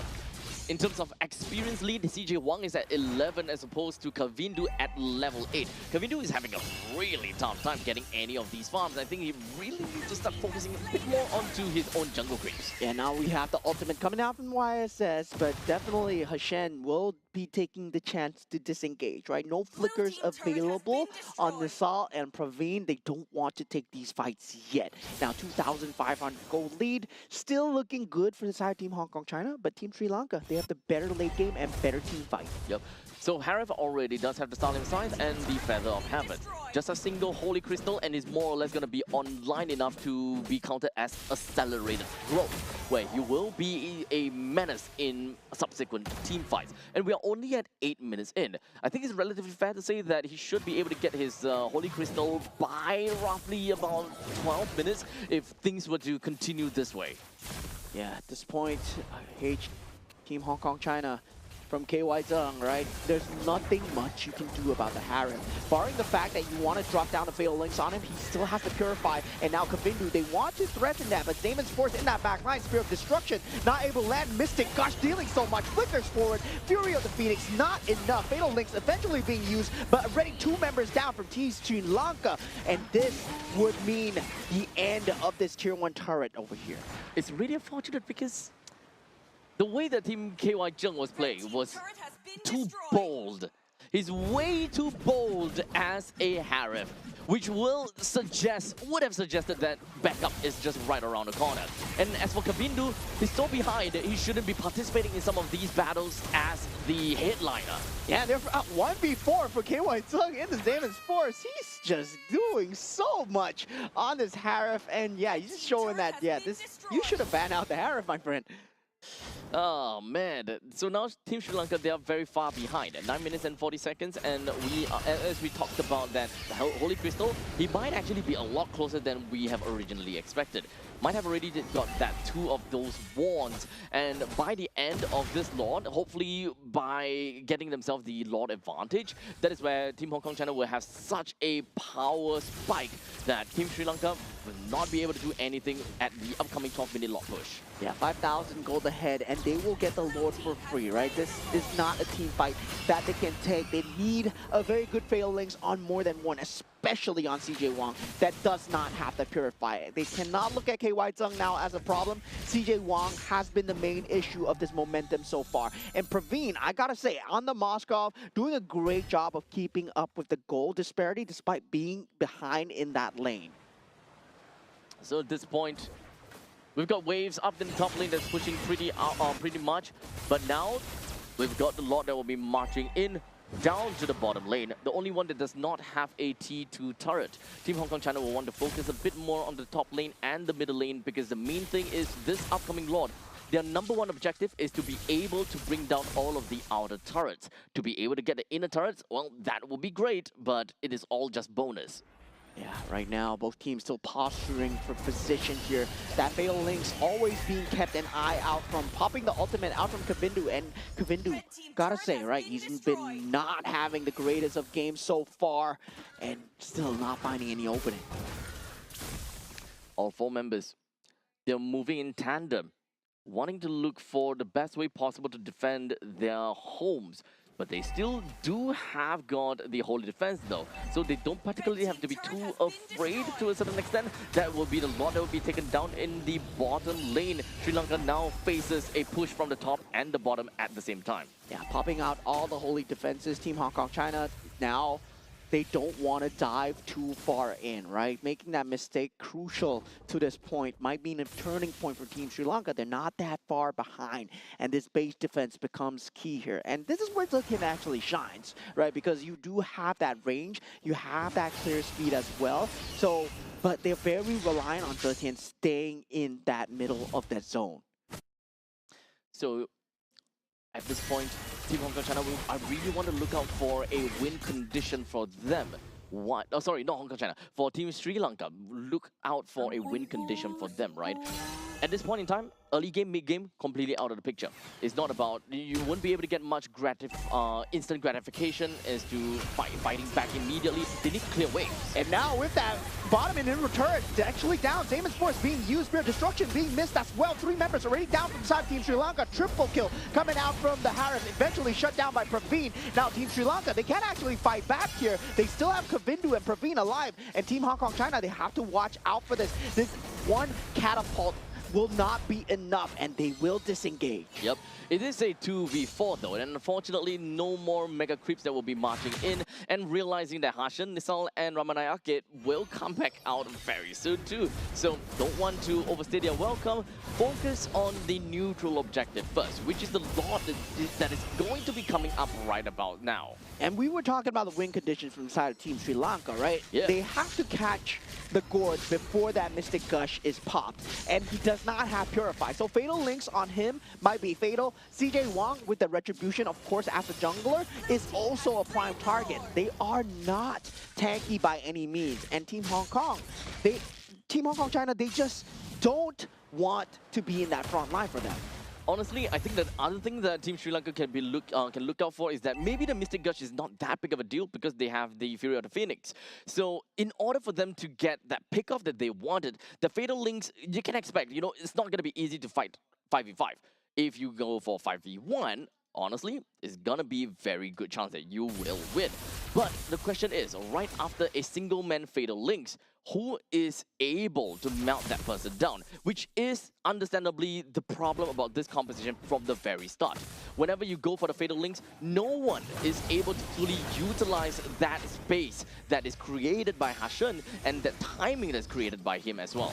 Yeah, they've been using Fury the Phoenix to respond. I feel that they need to use it to initiate. And now for Team Sri Lanka, they might be in a slight bit of danger here, but there is no creep wave to speak of in that bottom lane. Team Hong Kong China still posturing in that bottom side, and they do manage to get out that mid lane tier turret with the Mystic Gush being popped through the Phoenix as well. Great timing from the side of Team Sri Lanka, but KY Tsum still tearing through with a Damon's Force double kill right now. And now going for that top side, KY Tsum eventually pulled down. Now with the Spear of Destruction in the back, Praveen can actually go on a tear through. This is a play coming out from the side of Team Sri Lanka. They fight back. Amazing defense coming in from Team Sri Lanka. They held on through and managed to get themselves a 3-man kill. At this stage of the game, getting 3-man kill is so big. Yes, they may have lost every single one of their turrets in their base, creating a barren wasteland. However, it is not over just yet.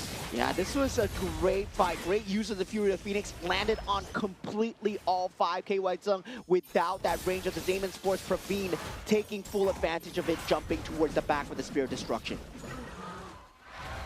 From this point on, Team Sri Lanka, you can start to contest for these rivers already. Even though they might be about 4,000 or 5,000 gold behind, but it doesn't particularly matter too much. They can try to go for these fights again. However, Kavindu is at level 15 already. Yeah. So in terms of retribution quality, they are neck and neck. At this point, it's a toss-up, right? You Yep. want to be talking about the battle spells, the ability to use the flickers. They will have it for that next fight, especially if they don't want to contest this Lord, which I don't think they should, right? Team Sri Lanka, they still can't play outside their base. They can still easily get caught by CJ Wong unless they want to move as 5, but the creep pressure coming through, they can't focus on one lane alone. The other thing that we need to look out for is battle spell economy. Every single one of the members from the side of Team Sri Lanka has used their flicker. They are about to get them back though, so might not be that big of a problem. Misal has it back, Hashin has it back, Ramanayake has it back right now. So if they want to go for the fight, they might. Yeah, ready Fury of the Phoenix being popped, Spear of Destruction as well, trying to get that Lord for themselves, but not able to find that pathway. And for that creep pressure that's being mounted, Praveen actually getting that Radiant Armor instead of the Athena Shield versus the Harifir. I would say I don't really like this choice, but if you're going for that sustained team fight, and if you know that you're not dying to the burst, Praveen, you can actually get that. So with the Lord now marching into the middle lane, once again, it is still going to be really difficult because of this this push coming in. Every single one of the turrets are already taken down, but luckily for Team Sri Lanka, they are ready to take on to this fight. Because right now, I think economy is not that big of a deal. It is all about how you deal with the current resources that is given to you. Ultimates being popped here, Zayman's Force as well. Now Really? Fury the Phoenix not available as well. Fatal Links landing onto HL Law, and HL Law actually takes out Kavindu in that process because Fury the Phoenix is not there. And KY Sun still tearing through everything. The base falling extremely low. Praveen goes down, and this is Team Sri Lanka losing their base as Team Hong Kong China takes the first game. Very good play coming in from Team Hong Kong China. I thought that might have actually worked it out for Team Sri Lanka because Terizla was actually taking so much of the time out of that Harith. However, it does seem like the main 4v4 that we are looking out for did not work too well for Moskov. I was hoping that the Moskov would be able to do enough damage to the main body, but alas, it wasn't. It seems like there's a little bit too much control, too much pandemonium going on at the same time, to the point that Terizla's effort in, pulling the attention away from that Harith just didn't work out at all. Yeah, I would say having that short range capability of the Moskov really came to bite them back in the back as at the end, right? They had the very good clear speed of the Zetian, but they weren't able to stagger the waves enough to push out and fight outside the base, right? Once the fight was taken inside of the base, that's where Harith really shines. You put down the Zayman's Force, it's inside your base. Yep. There's nowhere you can go. It's free real estate, right? The only thing that can realistically work out against him is going to be the penalty zone. But technically, he did land the penalty zone. It was just a single dash away, and that's a goodbye. Yeah, and we did see KY Zung, right? This MVP of the game, he was dealing so much work on the top lane. He drew so much attention to himself while CJ Wong was doing the macro work in the background as well. So they complement each other so well. And KY Zung, he was in the thick of it. He would fight 1v4, 1v3 at times, giving up his own life just to secure that ounce of farm. Yep, so honestly, very good plays coming in from Team Hong Kong China. In some sense, pretty scrappy to a certain extent, but they understood their game plan pretty well. So I've got no problems with this game itself. But now they gotta go back to the drawing board and kind of understand, what is the thing that helps them get that kind of lead? How do they move on from here? And will they be able to get a more decisive victory against Team Sri Lanka? Because let's be honest here, the longer that this game drags, the better it is for Team Sri Lanka. And at one point in time, Sri Lanka might have been able to get the win away. I mean, at the option, they instead of the Moskov, they had the Claude available as well. So I would feel that in terms of the draft, there was a lot of things that they could have looked at. Fury the Phoenix, yes, it does counter out the Mystic Gush, but the cooldown range between the Mystic Gush and the Fury the Phoenix is just too wide of a distance, right? To commit that Fury the Phoenix for the Mystic Gush, especially in the late game where the Mystic Gush is going to be available once again, they could have been looking at a Zusin or also a Yve that could have secured them the team fight way more handedly, and going for that Zetian extremely late when you did have that opportunity available. And Lilia was there as well if they wanted to play for that late game.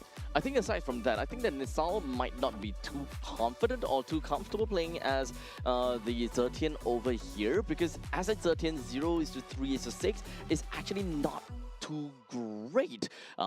Although we can't see exactly how much damage the Zetian has been dealing thus far, but Zetian as a pretty strong artillery mage who has a massive range in a built-in skill 1 kit, she should be able to be a massive pain in the rear for many of those players from the side of Hong Kong China due to the lack of proper front lines inside, aside from the Alice and the Khalid, for example. Yeah, I mean, the front line was actually kind of lacking, right? Yeah, as we said, for the side of Team Hong Kong China, they felt like they did not have a lot of beefiness to tear through. And feels like also, for the same time, for Kavindu as well, I feel that his confidence was shot.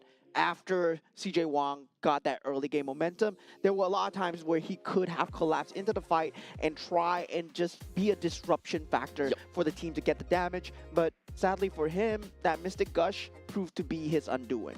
Too much catch-up game coming in from the team of Sri Lanka. Yeah, quite literally too much. Leomon have to play catch-up, that Zetian needs to play catch-up. The Moskov at one point also needed to play catch up, although we gotta agree there was one really good play that did accelerate the growth of the Moskov to a certain extent, but not quite enough for them to continue on from that point. In fact, sorry, I think that Moskov had two great plays that managed to single-handedly save the team. Yeah, I mean, I would say Praveen did a very good job of holding on, especially for the side of Team Sri Lanka. And I'm looking forward to see what they have in store for us in Game 2, right? Game 1 feels like, yeah, mistakes were made. They had to fight outside the base, and they couldn't proceed onwards from there. Win conditions were not set clearly for the side of Team Sri Lanka. Hopefully, they can make the adjustment. Now, for the first time ever today, we're going to have dangerous grass.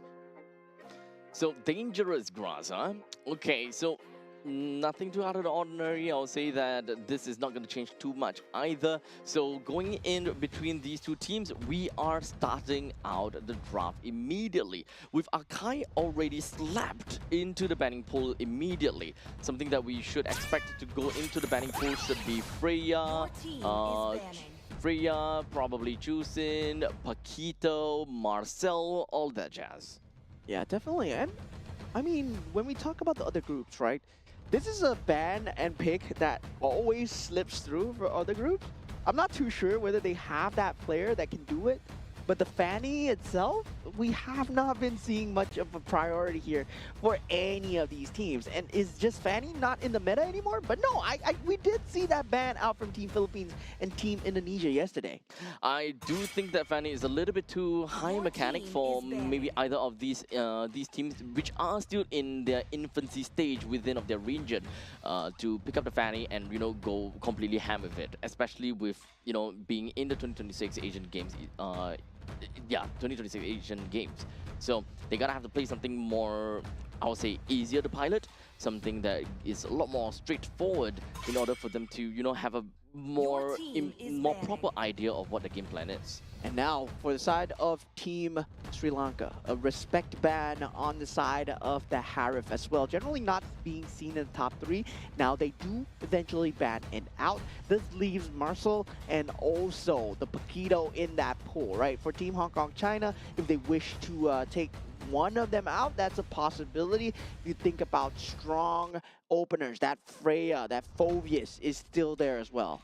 Honestly, the banning pool is actually going down pretty darn slow, as both teams, they are really looking into it very, very carefully.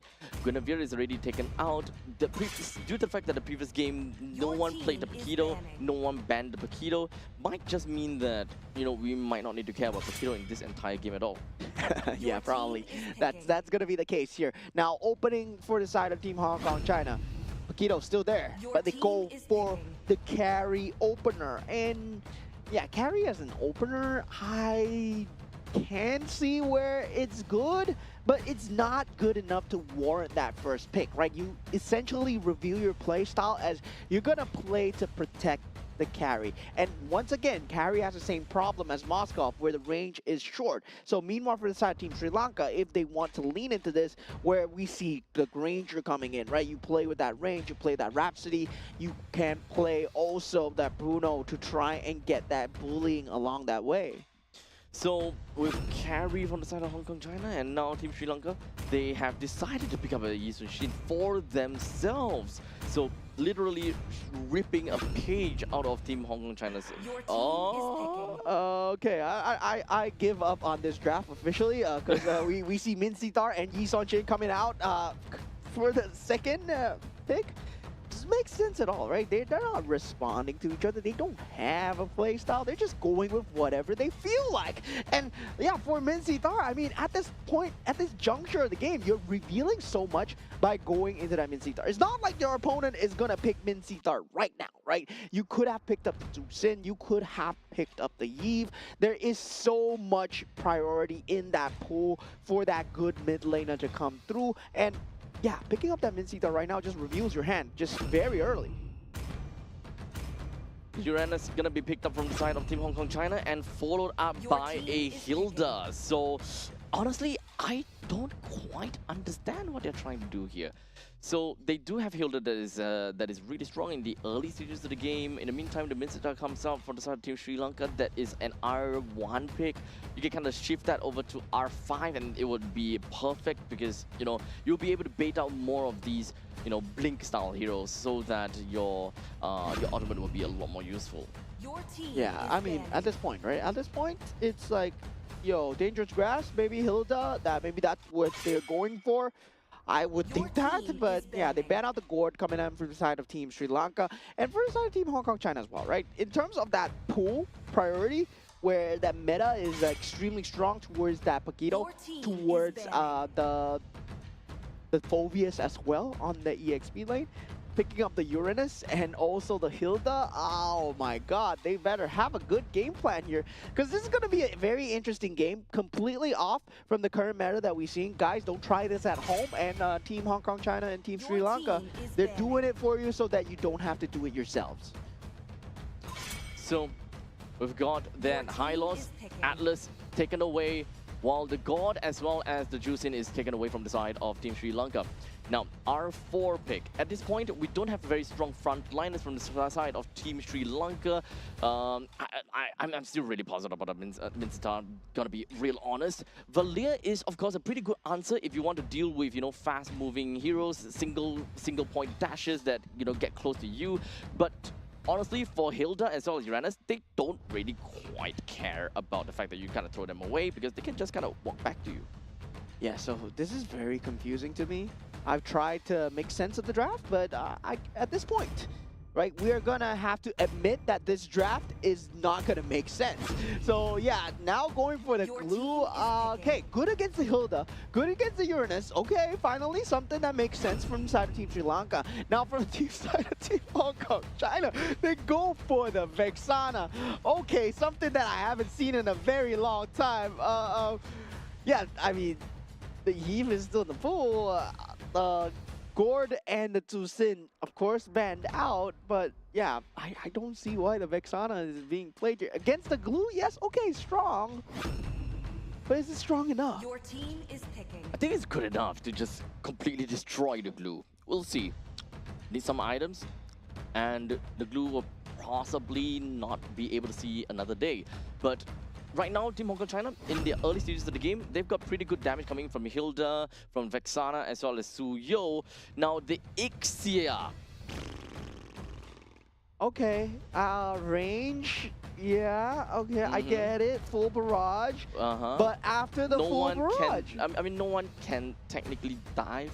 No, she. No, the Hilda can just run. yeah, Hilda can just run. There's also the Vexana's Eternal Guard. the grass, the nether grasp that you need to worry about as well. So there's a lot of disruption factor there, and also at the same time, I can see what they're going for, right? King's Calling, full barrage, very good combination with the glue trying to force the members back in again and again into the full barrage. But that's so reliant on the full barrage. Once the full barrage is down, where else is the damage coming for? It has to be from Kavindu.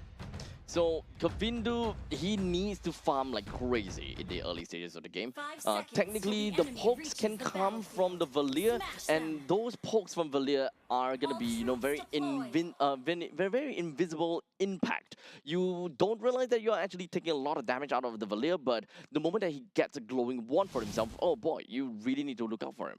Yeah, here we go. Team Hong Kong China versus Team Sri Lanka. This is game number 2. Team Hong Kong China currently up 1-0 at the moment so far. Now, KK-chan actually taking a lot of early game damage here after Hilda will be able to jump back into the bush, try and get some healing factor back into his way. No, but the different thing is that the Hilda actually don't care at the fact that his HP is low. Just kind of weaving himself in and out of these brushes is more than gonna be enough for him to get himself back on track. Yeah, definitely. Early game Hilda, very hard to deal with. Indeed, Kavindu has to watch out from the rotation coming out. CJ Wong and Hilda, Mr. KK-chan, they're looking to try and invade as much as possible. We do see the defense coming through, but it's not going to be enough when the Uranus joins the fray as well. So at this point, we're still in the early matchups. Team Sri Lanka They're trying to kind of have a feel of how the game is going to look like and how the game is going to be like as well. We do have KK-chan that has made all the way up to the top lane. Unfortunately, doesn't have got a glorious pathway that allows her to just run super fast right in the face of Ixia. No, unfortunately. She does have her own speed boost though, but I don't think it would be enough to help them secure such an early kill. Yeah, 2 minutes into the game. Still, both teams still posturing for position here. Now we do see an early advantage coming in for the side of Praveen as he gets taken out. KY Zung still on the task with that carry, eventually traded out 1-for-1. First blood going the way of Team Hong Kong China. But this eyes should be on the turtle right now as both roams, they are trying to make their way back to the turtle, where CJ Wong will be starting already here. And now with the flicker, it's not going to be enough with the King's Calling. And that's the thing. King's Calling wasted. What you going to do now? And yeah, you picked the Mincy first pick. To be honest, right now, I do want to see that the Mincy will be able to do good work against some of these, very blink style heroes such as KY Zheng, but in the early stages, that Mincy is just not gonna do anything at all. While in the meantime, we just finally see that the Valier hits level 4, but right now, all the way up the top lane, Hassan. Yeah, in a bit of trouble, but definitely will be able to get out. He does have the flicker available. Team Sri Lanka does have no flicker usage left for that next 2 minutes, and that means that Team Hong Kong China, they can ramp things up. And KK-chan having that flicker as well, right? Ability to chase, it's going to be there. And not having the ultimates available, I believe at this stage, even the full barrage would not be a good answer to anything that Team Hong Kong China are going to throw at Team Sri Lanka's way. Now Hashan in a lot of trouble, and we see the flicker usage. Yep, that is goodbye to Hashan, as the Team Hong Kong China has finally managed to get themselves the 3rd kill of the game. Although we are only 3 minutes into this game and MY Chung is already proxying the waves, which is great because this is the kind of lineup coming in from the side of Team Sri Lanka that doesn't necessarily have got a very good control of their own jungle, and they're just not particularly fast enough to catch up to MY Chung's proxy results. Yeah, I mean, both sides, I would say, Team Sri Lanka now in trouble, right? You picked up the Ixia for yourself, and the thing is, Ixia does not have very good survivability. If you get dove under the turret and you have no teammates, there's no way you're getting out. As KK-chan now walks himself right into the midst of team fight. Yeah, now with the King's Calling, surprisingly, HL Law is going to be the target of choice here. He was just collateral damage. The hook wasn't even in his direction. He just walked into it, and sadly into that King's Calling. And now for the side of Team Sri Lanka, they get a lucky kill going for themselves right now. Now they have the ability to fight for this turtle, but HL Law already back on the scene. We'll have that Eternal Guard up very soon. Just take a little bit more time before we'll be able to see possibly a big fight, because now we are only at 4 minutes into the game. CJ Wang is already tackling down over to the turtle. In terms of retribution, quality doesn't really matter because Kavindu has long forgotten about the fact that they need to go for this turtle. Went for the retribution already onto the orange buff and will be on his merry way. Yeah, definitely very quirky playstyle coming out from the side of Team Sri Lanka here. And now with that, Hashan being the only source of initiation, I would say, King's Calling not exactly reliable. That stick much more reliable as the source of initiation. Team Sri Lanka, they only have one avenue of entry, and full barrage right now until level 5 still not being able to be popped at this point. Now for Team Hong Kong China, it's all about that mid lane turret control, right? If you can get that mid lane turret control, you open up so much of the map, and now Hashan once again in trouble. This is not what you want out of your Gloom, your only frontliner that you potentially have for the rest of the game. At this point, Team Hong Kong China, they just want to play a little bit on the slower side. They do not want to put themselves right in the face of Team Sri Lanka and just kind of force the issue at all. Waiting for the perfect opportunity, and perhaps just kind of look at, the different standing objectives and different neutral objectives that is currently available. Team Hong Kong China, they're probably just gauging their way. Do they have the firepower? Do they have enough farm? And speaking of farm though, the carry is actually pretty darn farmed up. 1,500 gold on top of the Ixia. to be honest, maybe not that big of a surprise due to the fact that, you know, Hong Kong China has been putting a lot of emphasis up in the top lane, putting a lot of difficulties on the Praveen.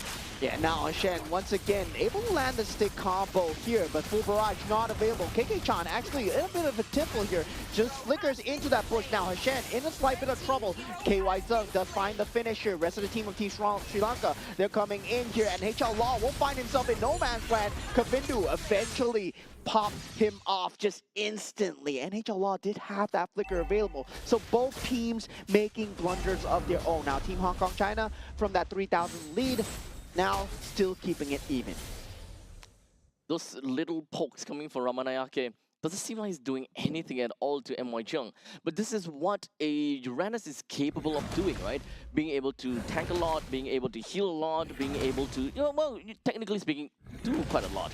And at a certain point in time, once you kind of give it to a Uranus and you realize, you know what, we can't touch Uranus, we can't kill Uranus, his discs eventually will do a lot of damage, dude. And now he is able to do that, especially in this turtle right here. King's Calling has been used. CJ Wong eventually gets the turtle, though. Has a superior damage to Kavindu at this point, but CJ Wong eventually gets chased down from the side of Ramanayake, but the rest of the team falling in here. Carry nowhere inside. Kavindu eventually goes down, and KK-chan not able to save his teammate MY Chung as Team Hong Kong. They get the turtle, but for 3. That's not good. Well, even losing, you know, a little bit of a trade here and there, it is almost a full team wipeout onto the side of Team Hong Kong China. Team Sri Lanka did a fabulous job in trying to tally things out, and now pushing out in the middle lane, they will be able to successfully bring down the T2 turret in the middle and the bottom, which is honestly pretty darn crazy with how much has changed within 1 minute. I mean, look at what is going on here, but look at the mini-map, right? You see KY Zung being ran at by the glue, and Hashan finally gets that solo kill onto KY Zung at this point. So there's a lot of trades going on in the map, and both teams, right? If you don't understand what you're doing, the enemy doesn't understand what you're doing too. You gotta fool yourself first before you fool the enemies. That's exactly what's going on. And we saw a very aggressive flicker coming out from the side of Ramanayake. It really works against CJ Wong. And gotta say, right, King's Calling, I might hate on it a lot, but it works very well against the Suyo. Oh. Well, looks like they know a little bit of a tactic that will work very well for them. But to be fair, I think that the King's Calling is mostly reserved for KY Jung, just so that they will be able to ensure that their glue stays alive, or maybe Ramanayake himself will stay alive too. And now Team Sri Lanka, they look poised to fight here. Now 1,000 difference, it's still anyone's game. Eternal Guard has been dropped here. Hashen will no longer be that target that they are looking for. Hashen, he's able to survive through that first barrage of damage. Now with Eternal Guard not available, Team Hong Kong China, they have to look for another avenue of entry. The rest of Team Sri Lanka now moving themselves backwards and do see MY Chung as well as KK-chan. However, this might not be the opportunity or the chance for them to go, oh wait, hold a second. Yeah, Flicker being used here for the side of KK-chan, and now with the rest of the team coming through, full barrage finally being used here. They don't have any ability to stop it. KY Zung going with the side with the light wheel. Flickers in, not unable to find a finish onto Praveen here now. KY Zung against the world once again, but does have the backup of CJ Wong. It is 2v5, and they managed to get 3 for themselves. Kavindu, no. Jumping in, and then we gotta pause. So I'm not too sure what's going on here. Oh man.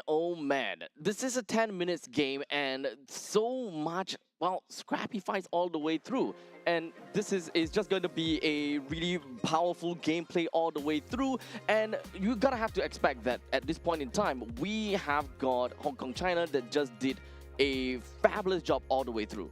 Yeah, I mean, for that comeback into that team fight, I would say that Team Hong Kong China, were 2v5, right? They were 2v5. Suyo and also KY Zung on the carry versus the world. And I was going to say, right, KY Zung, he's going to deal a lot of damage, especially if they run into him. And that's exactly what happened. The rest of Team Sri Lanka, they were running into a carry.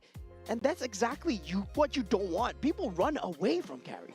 honestly, as long as you have ways to kind of lock them into a fight, I think that the carry generally will be having a great time. However, right now, what we have is constantly just, a lot of back and forth.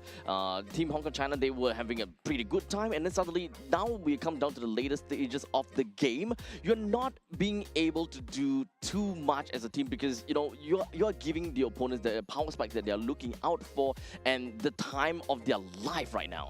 Yeah, I mean, I would say definitely a good response coming in from Team Sri Lanka, especially given the fact that they know how to use the glue right now. They're not dying to that first barrage of damage. No way, yeah. Yeah, but still at the same point, that carry, that Suyo, the damage is starting to come out for Kavindu. Kavindu jumping in 1v2 like that, then instantly getting popped.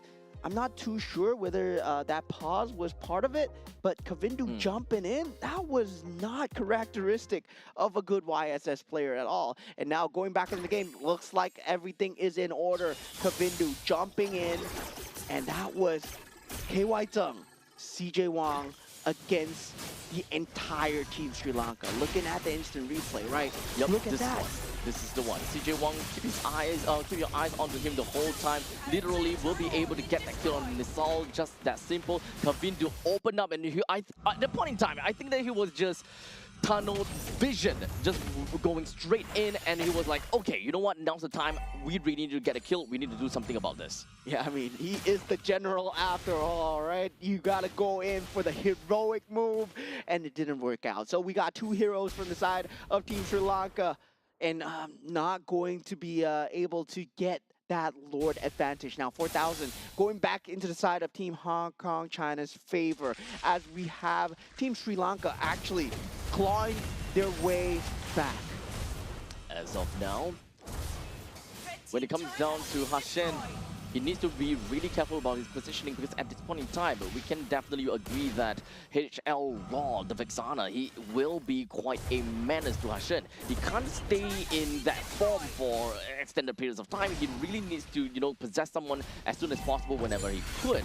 So, he can't be in the front lines as too long, because this is actually the one of the only front liners that we have to remember about. Yeah, and in terms of creep clear, right, they are very reliant on that full barrage, as we said before. Kavindu, he's not going to be able to get that space into that creep wave at all. And also for Nisal, right, you want to use your spells for your heroes as much as possible, not on the creeps. And sadly, for Team Sri Lanka, it looks like they need to be playing on that back foot. However, for Team Sri Lanka to play on the back foot, they won't play like this for an extended period of time. We do have to remember that Team Sri Lanka is, technically speaking, a double marksman setup. Having an Ixia that has such superior range, and the fact that Kavindu does have got very good synergy together with Ramanayake, honestly, towards the late stages of the game, if we were to see this game dragged on to past 20 minutes, this game might actually go over to the side of Sri Lanka, because at that point, let's be honest, MY Chung and KK Chan, they ultimately just becomes over-glorified sandbags. I mean, at the same time, right, triple damage coming through from the side of Team Sri Lanka. Also, now Kavindu in a slight bit of trouble here. No. That damage is not going to do well when there's two members in Team Hong Kong China. Yeah, that's a big mistake. Yeah, He shouldn't have went that far. yeah, that was capitalized on from the side of Team Hong Kong China instantly, right? Yeah. You're going for the macro play, but there's nothing going on the map for you. There's no Lord, there's no objective. And yeah, he was just on a split push. Yeah, there's nothing to kind of like bring the opponents away from you. If you do want to go for macro play, there must be a reason for doing that, and you can ensure your own safety. Number one is also because of the fact, if you have team members that is on the opposite side of the map showing themselves and be like, hey guys, we are ready to fight. In the meantime, there's another person on the opposite side of the map being you, then you are forcing the opponents to make a choice, make a decision. And in fact, sometimes a hard decision. But for that one, it was an easy decision. We just need to go down. Yeah, we just need to go down because there's no Lord, and now the Lord is up. Now Kavindu with no buffs will have to just give up this Lord, right? Team Hong Kong China now. CJ Wang will be picking up the Lord for themselves. Now this will be spawning in at 14-15. So now for Praveen does pick up the Malefic Gun, but KY Zung already has that Wind of Nature, so we'll have the ability to survive in either the King's Calling or also the full barrage. At this point, back to 14 minutes into this game. It's understandable that a Valir will have the highest damage dealt, but it is not understandable for a Vexana to actually not have that big amount of damage, right? Total damage dealt is 26,000 damage. Honestly, kind of surprising to me. I mean, I'm not surprised that the Vexana deals so much damage. Well, they've been Not enough though. Yeah, they've been clumping up for these team fights, but at the same time, right? We talked about the triple damage setup coming in from Sri Lanka, so that's why they're on top as well. Now, they're forming that tri-lane push in. Full barrage will be available as well. That stick also there. This is going to be a concerted effort coming in from the side of Team Sri Lanka as they try to hold on to the inhibitor turret on the top side. No initiation coming out from either side so far. They both don't have tools to initiate. This is actually really tough for Team Hong Kong China. They have a lineup that is really great for the early game, having that Hilda and all, but they have already reached the late game territory, being at 15 minutes. So the tankiness of the front lines, the fact that the squishy back lines are gonna be pretty far and out of reach for KK Chan. KK Chan has already come to the point that he is an overglorified sandbag now. But MY Chung, he can still be a pretty good sandbag, because as long as you're just kind of like going back and forth and exchanging hits between you and Hilda, then maybe you will be able to find some ways and find some avenues for the Suyo to come in to do decent amount of damage, or perhaps open enough space for KY Chung to do some of these, damage over to the front lines. But if you're just right in front of the enemy's turret, none of these can be executed. You need to pull Sri Lanka out of their base for you to be able to execute your game plan. Yeah, and they're playing on the opposite sides of the map. Meanwhile, for the side of Team Hong Kong China, it looks like they want to go for that next objective, right? And this time, this breathing space that you actually give over to the side of Team Sri Lanka, this gives them a lot of breathing space. And once again, Kavindu gets instantly shut down. This is dangerous grass. Every single bush is dangerous, my friend. Kavindu, not again. Unfortunately, this is kind of what Hong Kong China wants, right? Pull them out of their base, and unfortunately, that is discipline. Now 4v5, there is great control coming out of Shan. Full barrage has been popped so far, unable to stop it, but KY Zung focuses down on that turret. Light wheel has been popped. Shen eventually does go down, and this might be coming in for the side of Team Hong Kong China, and HL Law lands that snipe onto Ramanayake here. This might be the end for Team Sri Lanka. Only Nisal and Praveen left remaining. No full barrage left inside. No ability to clear out the creeps coming in from the middle side. Now Kavindu, he is back. And now the creep waves is handled. The Lord is up. Team Hong Kong China, do they go for the throws here? Full barrage is available. It's not doing enough. It's not. They just need to run away from the range. Oh no! Here we thought that it might be possible, but to be fair though, the Lord is now available. Then they can have a very, very prominent push that is upcoming to the upcoming base, because it is a barren wasteland already for the side of Team Sri Lanka. They are not that scared of the turrets anymore, because the main thing that is stopping any of the members, like for KK Chan or for MY Chung, to rush in and be a very annoying person to the back lines is really the turrets. But now that none of these turrets stands here anymore, the only thing that they need to look out for is Praveen's full barrage. Yeah, so they need to watch out for that. They need to watch out for King's Calling. That's two things, right? You need to watch out for a circle and a triangle. So once you avoid those shapes, you're done. And now with the Lord coming in, now with the King Calling being set down, HL Law pops that Winter Crown. Full barrage is there on him. HL Law eventually goes down here, but Light Wheel at the side here. KY Zung unable to finish onto the crystal, going greedy there. And Team Sri Lanka, they hold on. They weren't able to avoid the circle and the triangle. As CJ Wong, Hashen, he's taking them out for a walk here. Yeah, I mean, Hashen won't go down. That guy is a little bit too tanky. And unfortunately, that was maybe Hong Kong China's best effort at trying to make up for a push. And now, they lost 2 members. Team Sri Lanka, they are finally out of their own shell, and that's great for them. Yeah, that full barrage, right? That full barrage just soften down the entirety of that creep wave. And meanwhile, KY Sung just took the full fury of the crystal. Now they do have one more defense left into them. And there is that split push coming in from CJ Wong that they need to consistently be worried about, right? You don't want a case of minions here, as the minions are now super from the side of Team Hong Kong China. Now, Team Hong Kong China, the main thing that they gotta do is a sacrifice. They need proper sacrifice. They need to force Praveen in a spot where he needs to make very difficult decisions, such as, do I full barrage now? Do I full barrage later? KK Chan literally has to run his face right onto Praveen at the exact and the right moment, so that the upcoming Lord and the upcoming push coming in from these creep waves would not be halted by a single ultimate. Otherwise, that is just way too much value out of a single full barrage. Yeah, this is a dangerous grass after all. They can't go for that 3-on-3, that tri-lane push, especially with such a creep clear tool coming out from inside of Team Sri Lanka. They have found a way to hold on for now. But still, both sides, they don't have a clean engagement tool, right? That's why you don't see them jump in and brawling against each other. It's more like a wave going against a wave. And they're unable to latch onto each other because they're just liquid. And now Team Hashan, right now, going in Sri Lanka, they're going for that stick, but KK Chan just dragging him away. And now the Lord is up. And Hashan does able to get out with the split, and also the flicker coming through from the side of Team Sri Lanka. Now, there's 3 flickers being used from the side of Team Hong Kong China. They go for the Lord here, and this is going to be the enhanced one. The damage reduction is there. You want to stick to the Lord, but it's so counterintuitive because the full barrage is there. Yeah, so same thing as always. Bait out the full barrage, find a way to make sure the full barrage does not stick. Now, it's a lot easier to be said than done. KY Jung, where does he stand in this game? Where does he go in? When? Because it's going to be so difficult. The main thing that you want to do is you want to kill Hashan, right?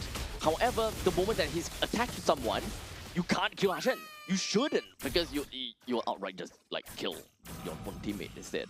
Yeah, they need to hold that to that mid creep wave, get that mid prio going. But sadly for them, that mid creep wave gone down to the super creeps already. And Team Sri Lanka actually might have a staggered timing here for the creep waves if they want to full barrages. Now KY Zung, he's in a slight bit of trouble, but takes down Hashan at this point. King's Calling might not be enough here as Ramanayake overextends and goes down. Full barrage being used, but the creep wave is not fully taken care of. They can actually go for the turn right now. There's still a catapult left remaining now with Hashan and Ramanayake out. Praveen has no full barrage remaining. They're holding on to their lives here. For the side of Team Sri Lanka, Team Hong Kong China, they all need to hit the crystal, and they do it. They get that 2-0 clean victory for the side of Team Hong Kong China.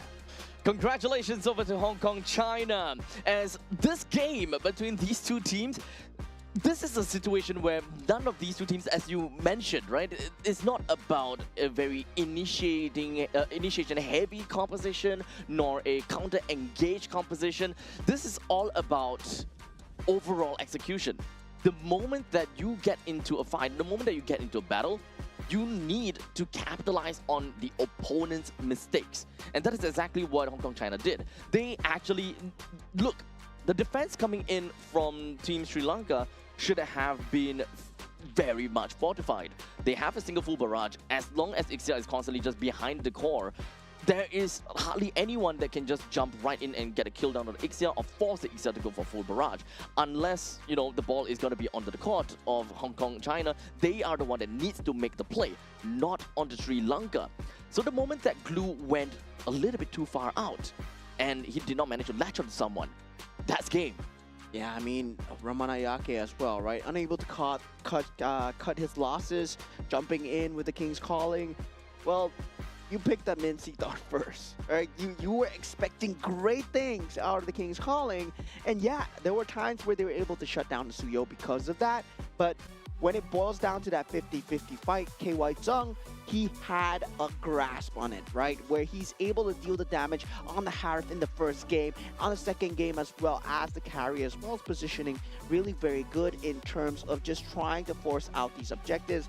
Well, there's no catch available because both of these teams, they went for non-meta drafts. And this is very non-meta drafts. This is why these drafts are not meta in the first place, right? Because the lack of catch is so obvious, right? When there isn't Cho, when there isn't Kalea, when there isn't a Paquito. Like a clear win condition. Yeah, there is very little weird win conditions. You're going up against 5-on-5 and 5-on-5 every single time, and that's why teams like to stick to the meta. And this is what happens when, well, you see a Hilda, you see Uranus, you see a Vixana. Yeah, I think at least for Team Sri Lanka, the idea that they're trying to go for is to bank onto the hook coming from Ramanayake, right? And that is probably their entrance, their way of bringing someone from the side of Hong Kong, China onto them. But once that is done, what happens then? You probably will want to go for, at that point in time, King's Calling? King's Calling just so that the rest of the members from Hong Kong, China, they can't just run right in that easily with a simple dash or not. But Team Sri Lanka, I think that the main problem is they were too quick or too eager to make a play. They constantly have the idea, you know what? In order for us to defend well, we need to have we need to kill KY Jung. We need to ensure that the carry goes down, so let's send the Minsita and the glue after her. I think they had a bit of PTSD from that first game, right? From the first game where the Lord being inside the base caused them to lose. This time, however, they had that lineup where if the Lord is inside the base, they can stay inside the base. Because now they got the King's Calling, they got a full barrage.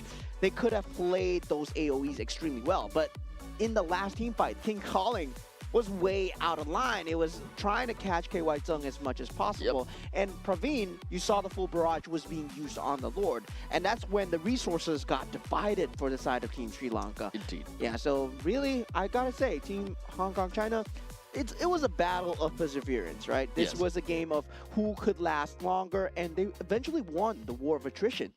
It's literally a stamina play. Although it is kind of difficult to, kind of see how both of these two teams, from their own perspective, right? From Team Hong Kong, China, what do they have to do? Team Sri Lanka, what do they have to do? At that point in time, everything is in a mass hysteria, and they are probably just really desperate because they know that this is the battle of the lower seed. How else are they supposed to go up any higher if they do not get to win this game? Yeah, I mean, in their bracket itself, there's Team Pakistan, there's Team Nepal, and these are all newer teams as well. Team Mongolia in the bracket is also doing extremely well. But in the group itself, right now, it looks like Team Hong Kong China is no longer at the bottom of group number D, right? So we'll be taking a look at Group C next, which is, it's going to be Uzbekistan versus Team Kyrgyzstan. Yeah, Team Kyrgyzstan. I'm looking forward to see, because Team Kazakhstan had good stuff to say about Team Kyrgyzstan. And Team Kazakhstan was extremely good yesterday. Yeah, honestly, they had great showing. As such, we actually do have quite a lot of expectations coming up for the teams that is upcoming here. In fact, so far, every single one of these games that has been, kind of showed to us, they have been either entertaining or they have been really strong competitors all the way through. So when it comes down to this upcoming game between the Central Asia region, I'm just watching it. I'm gonna keep my eyes completely peeled and open to see what Team Kyrgyzstan and Team, what was that again? Kyrgyzstan and Uzbekistan. Uzbekistan, yes. What these two teams has got for us. Yeah, and currently the standings, so Team Sri Lanka, with that loss, they find themselves at the bottom of the barrel at -3 points, and Team Hong Kong China moved themselves towards that top 3, and now they're tied neck and neck with Team Pakistan. They do need more points though, because I believe head-to-head favors Team Pakistan at this point. Now for the side of Team Mongolia, they pulled themselves forward 2-0, 4 points so far, and Team Nepal now down on that 4th place. And of course, well, just like that, we have got the entirety of the standings from Group D. We have -3 on Team Sri Lanka. We really had hope a little bit more from Team Sri Lanka, to be fairly honest, because we talked about that, right? Game number 2. They could actually bring the game all the way to game number 3. Yeah, and definitely, I feel that for the next few games going forward as well, it's going to get even more exciting. It's getting tighter. Team Uzbekistan, Team Kyrgyzstan, we have not seen. And we're going to have a team that we're familiar with, but we have not seen yet, which is Team Singapore, that's going to go up against Team Indonesia. after that game as well. So after Team Uzbekistan and Team Kyrgyzstan, we're going back to Group A. Oh yes, you're right. And then within of Group A, we'll have Team Singapore versus Team Indonesia, and I think Team Malaysia versus Team Myanmar. Yes. Oh yeah. Okay, so we've got a lot of games to look forward to. So for every single one of you guys that are tuning in from home, or perhaps you are here in Resorts World Sentosa, you guys have got a full day lined up for you guys, and we truly hope that you guys will be very excited for what's about to come up. Yeah, definitely looking forward to what's going on for the rest of the brackets here today. And I have a soft spot for Group B that we saw in the first two games. I mean, Team Iran, first Maniac, first Savage. Then afterwards, we got a Savage falling from Team Jordan. Yep, that lineup or that group was great, but maybe this upcoming group will be greater. So make sure you guys come back and take a look at that game. See you guys.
I'll enshrine your most brilliant moment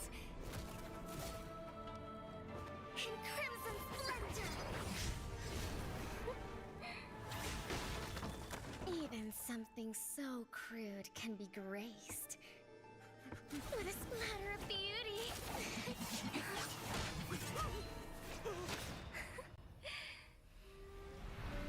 I'll get you out! You finally come to me, Hanabi-sama! This madness ends now. At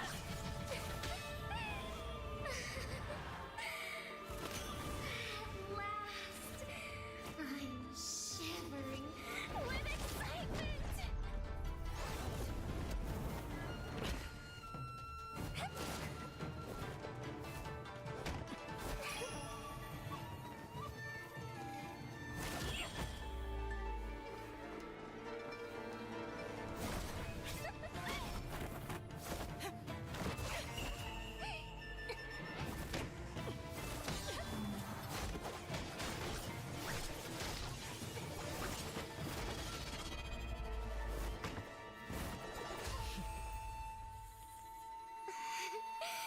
Such killing intent. Does this mean Hanabi-sama finally understands Kirara?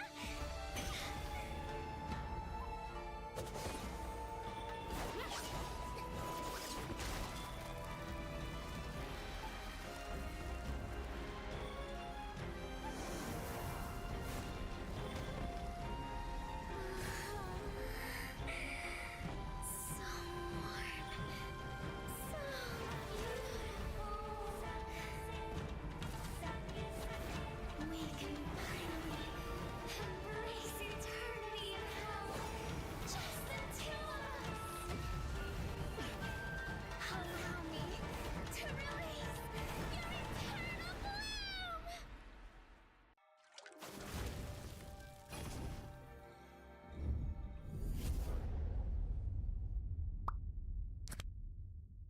The human body was built to move. Not trapped at a desk in one singular posture for 12 hours a day. It's time your chair evolved. This is Secret Lab Titan Evo. Ergonomically engineered for you, gamers, hybrid workers, artists, backing your every move.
are fated to wither.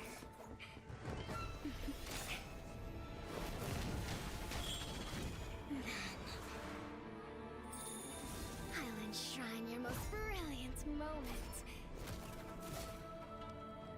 in crimson splendor. Even something so crude can be graced with a splatter of beauty.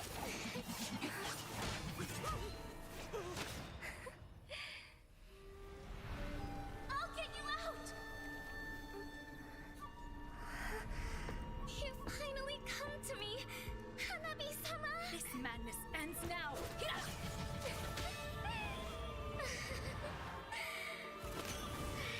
last, I'm shivering with excitement!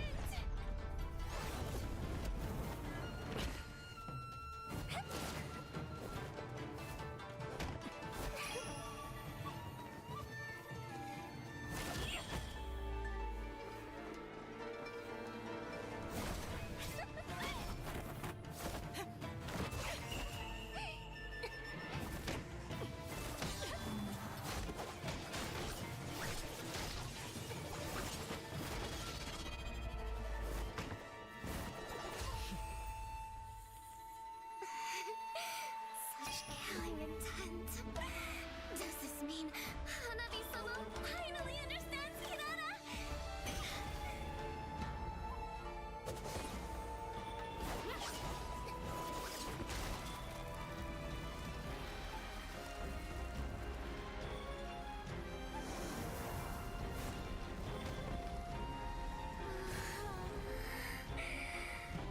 So warm. So beautiful. We can finally embrace eternity in hell. Just the two of us. Allow me to release your eternal bloom.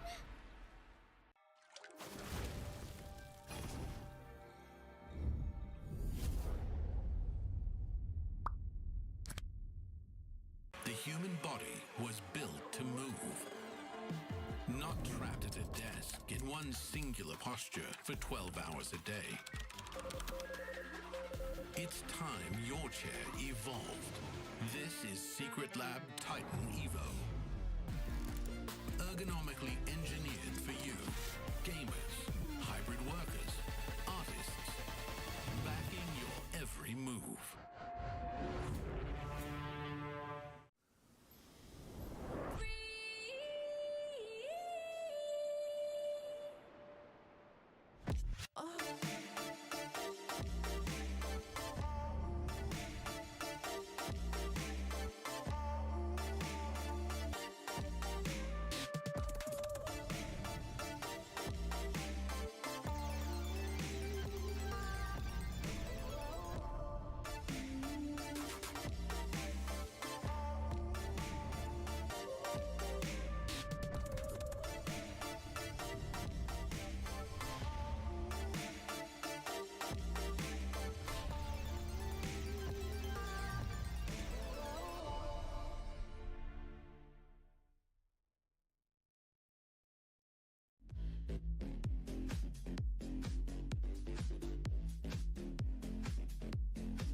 in crimson splendor. Even something so crude can be graced with a splatter of beauty.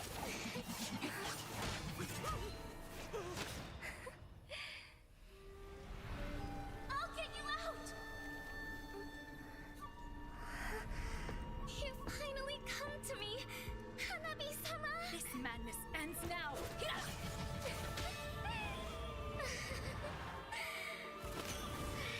last, I'm shivering with excitement!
right, ladies and gentlemen, welcome back to the 2026.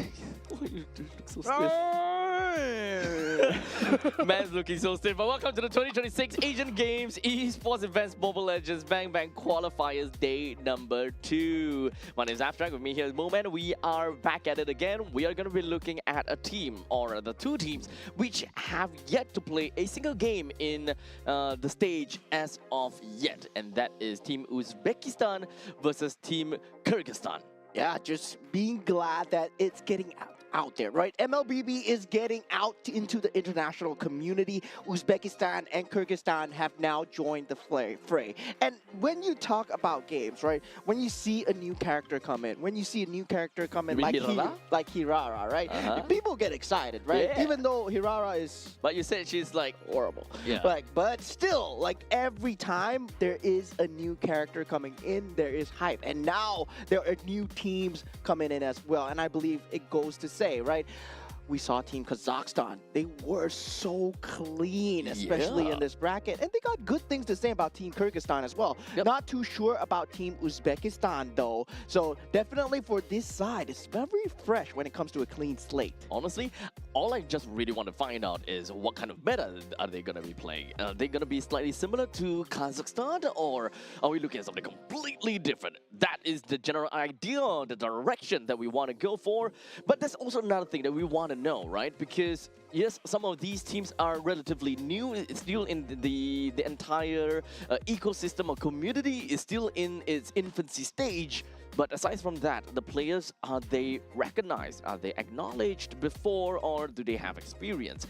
That is where we dive deep into Wikipedia and try our best to find out. But unfortunately, we were not able to see anything about any of these players. So very likely they did not have much of an experience as of yet. So this is going to be one of their main big experience.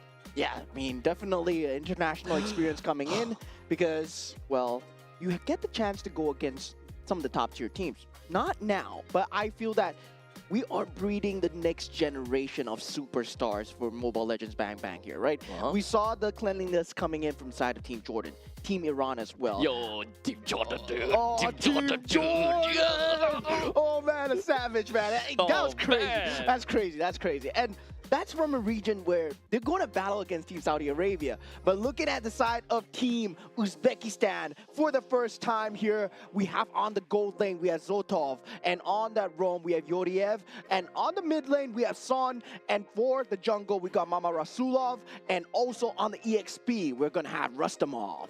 Well, Team Uzbekistan, we want to see what they have got in store for us as they are now seated right there and then. The very first game of the day, the very first game of, well, their run through. Now, of course, do remember that their time in the entirety of Group B, at least, if I remember correctly, it should be Group B.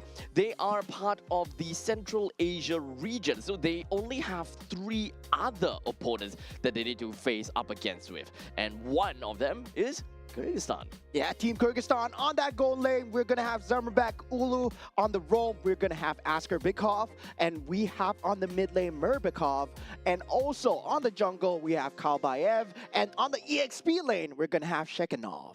Now, Team Kyrgyzstan is yet again another team that have not went to anything as of yet. So one thing that you guys have to remember is that they did, for the side of Team Kyrgyzstan and Uzbekistan, in fact, sorry, the entirety of Group B will not have any games in day number 3. So you guys gotta have to remember that as long as they go into this game, every single match actually matters a lot to these players.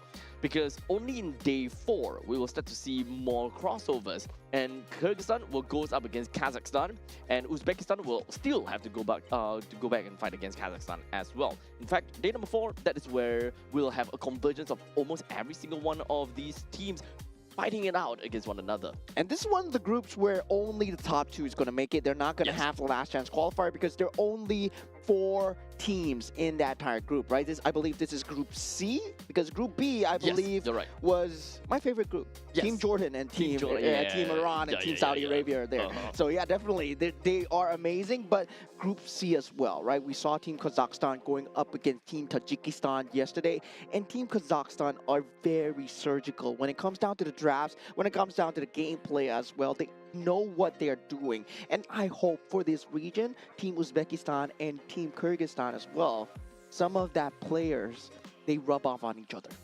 At this point, we just want to see if whether they have learned anything in the past few days, or perhaps from yesterday. I do want to see what they're going to come up with, but for now, we are going to be looking at flying clouds.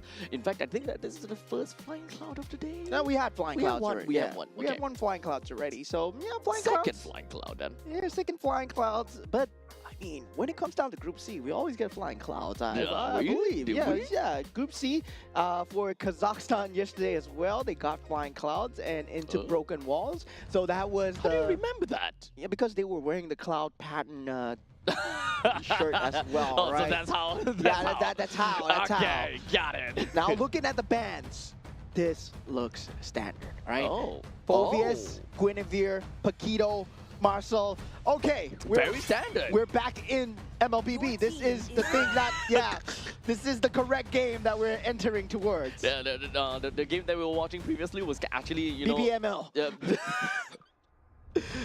Maybe I was about to say like different patch or something like that, but BBML will take that.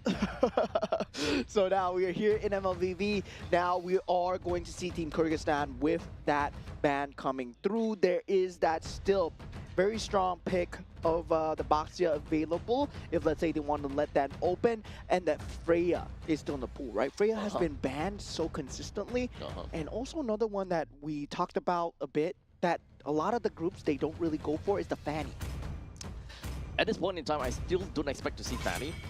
It's more of the point where you leak the Fanny for game 1 and see whether they are willing to pick it up. If they actually do, then okay, lesson learned, we need to start banning the Fanny, because the last thing that you kind of want is that you don't know anything about the opponent's team. You don't want to kind of waste a ban slot just to assume that they know how to play it. Yeah, you're just hoping that the cables are bad. But now looking at Team Uzbekistan for the first time, making it through from the ban stages. We have Freya. She arrives into the land of dawn. Let's go. The first Freya that we have seen in this stage. As of yet, we haven't seen any. So nice to see that Freya has now joined into the fray.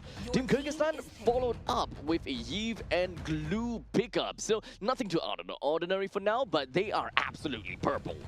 Yeah, definitely. So there is that possibility of that Zusin that is already banned out. So we do have that Gourd available as well if, let's say, you want to go for that ability to fight into that Yves in terms of that mid lane control alone. And now for the Harif. Harif still looks good. Wait a minute. Then where is this Freya going? XP Freya. It's very likely going to be XP Freya. And that's something that still will look really good. Like, when we put Paquito in the XP lane, these kind of things definitely matters. And having an XP Freya pretty much means that you more or less win the lane pretty darn hard.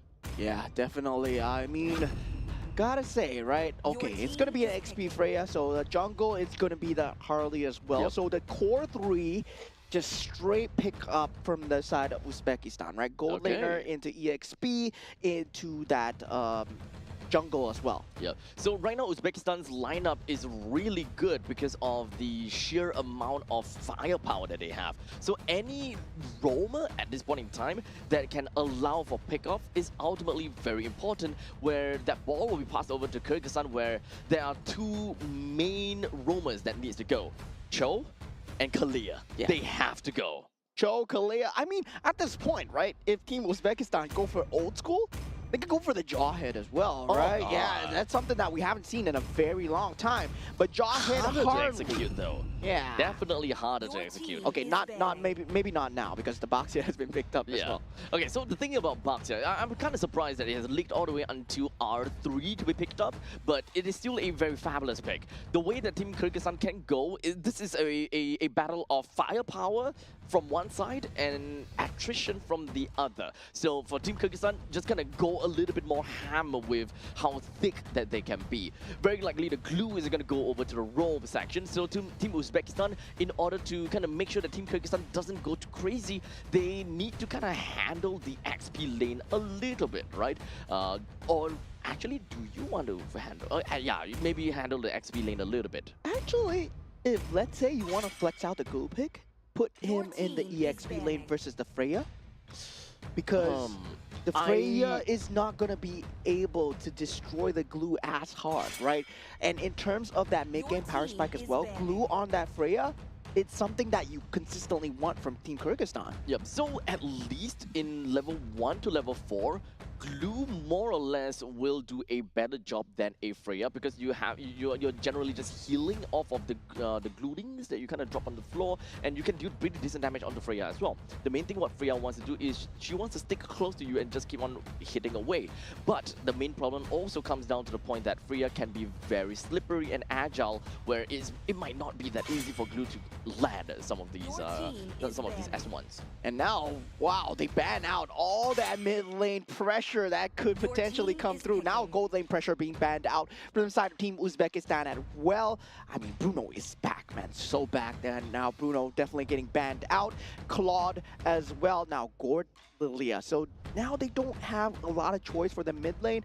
We did see Honestly, like Clint Kadita, Ranger. we did see Kagura yesterday, where the cheese picks do come through. But if they want like just standard pure clearing speed, you can still go for the Farsa, right? You can still go for that feather airstrike into the team fight. Yeah, this one, it seems like a 4 protect 1 kind of situation. They decided to pick up an R-Lot for themselves for more of that setup for Team Kyrgyzstan, which will actually lead to a pretty good pickup for the gold laner eventually. Can be a Clint, can be a Granger, or literally anyone that can play very early in the game. I'm not too sure whether they are too open to playing a fighter gold lane. It might be a little bit too all in without any form of insurance policy. Yeah, and now left with the roamer coming out from inside of Team Uzbekistan.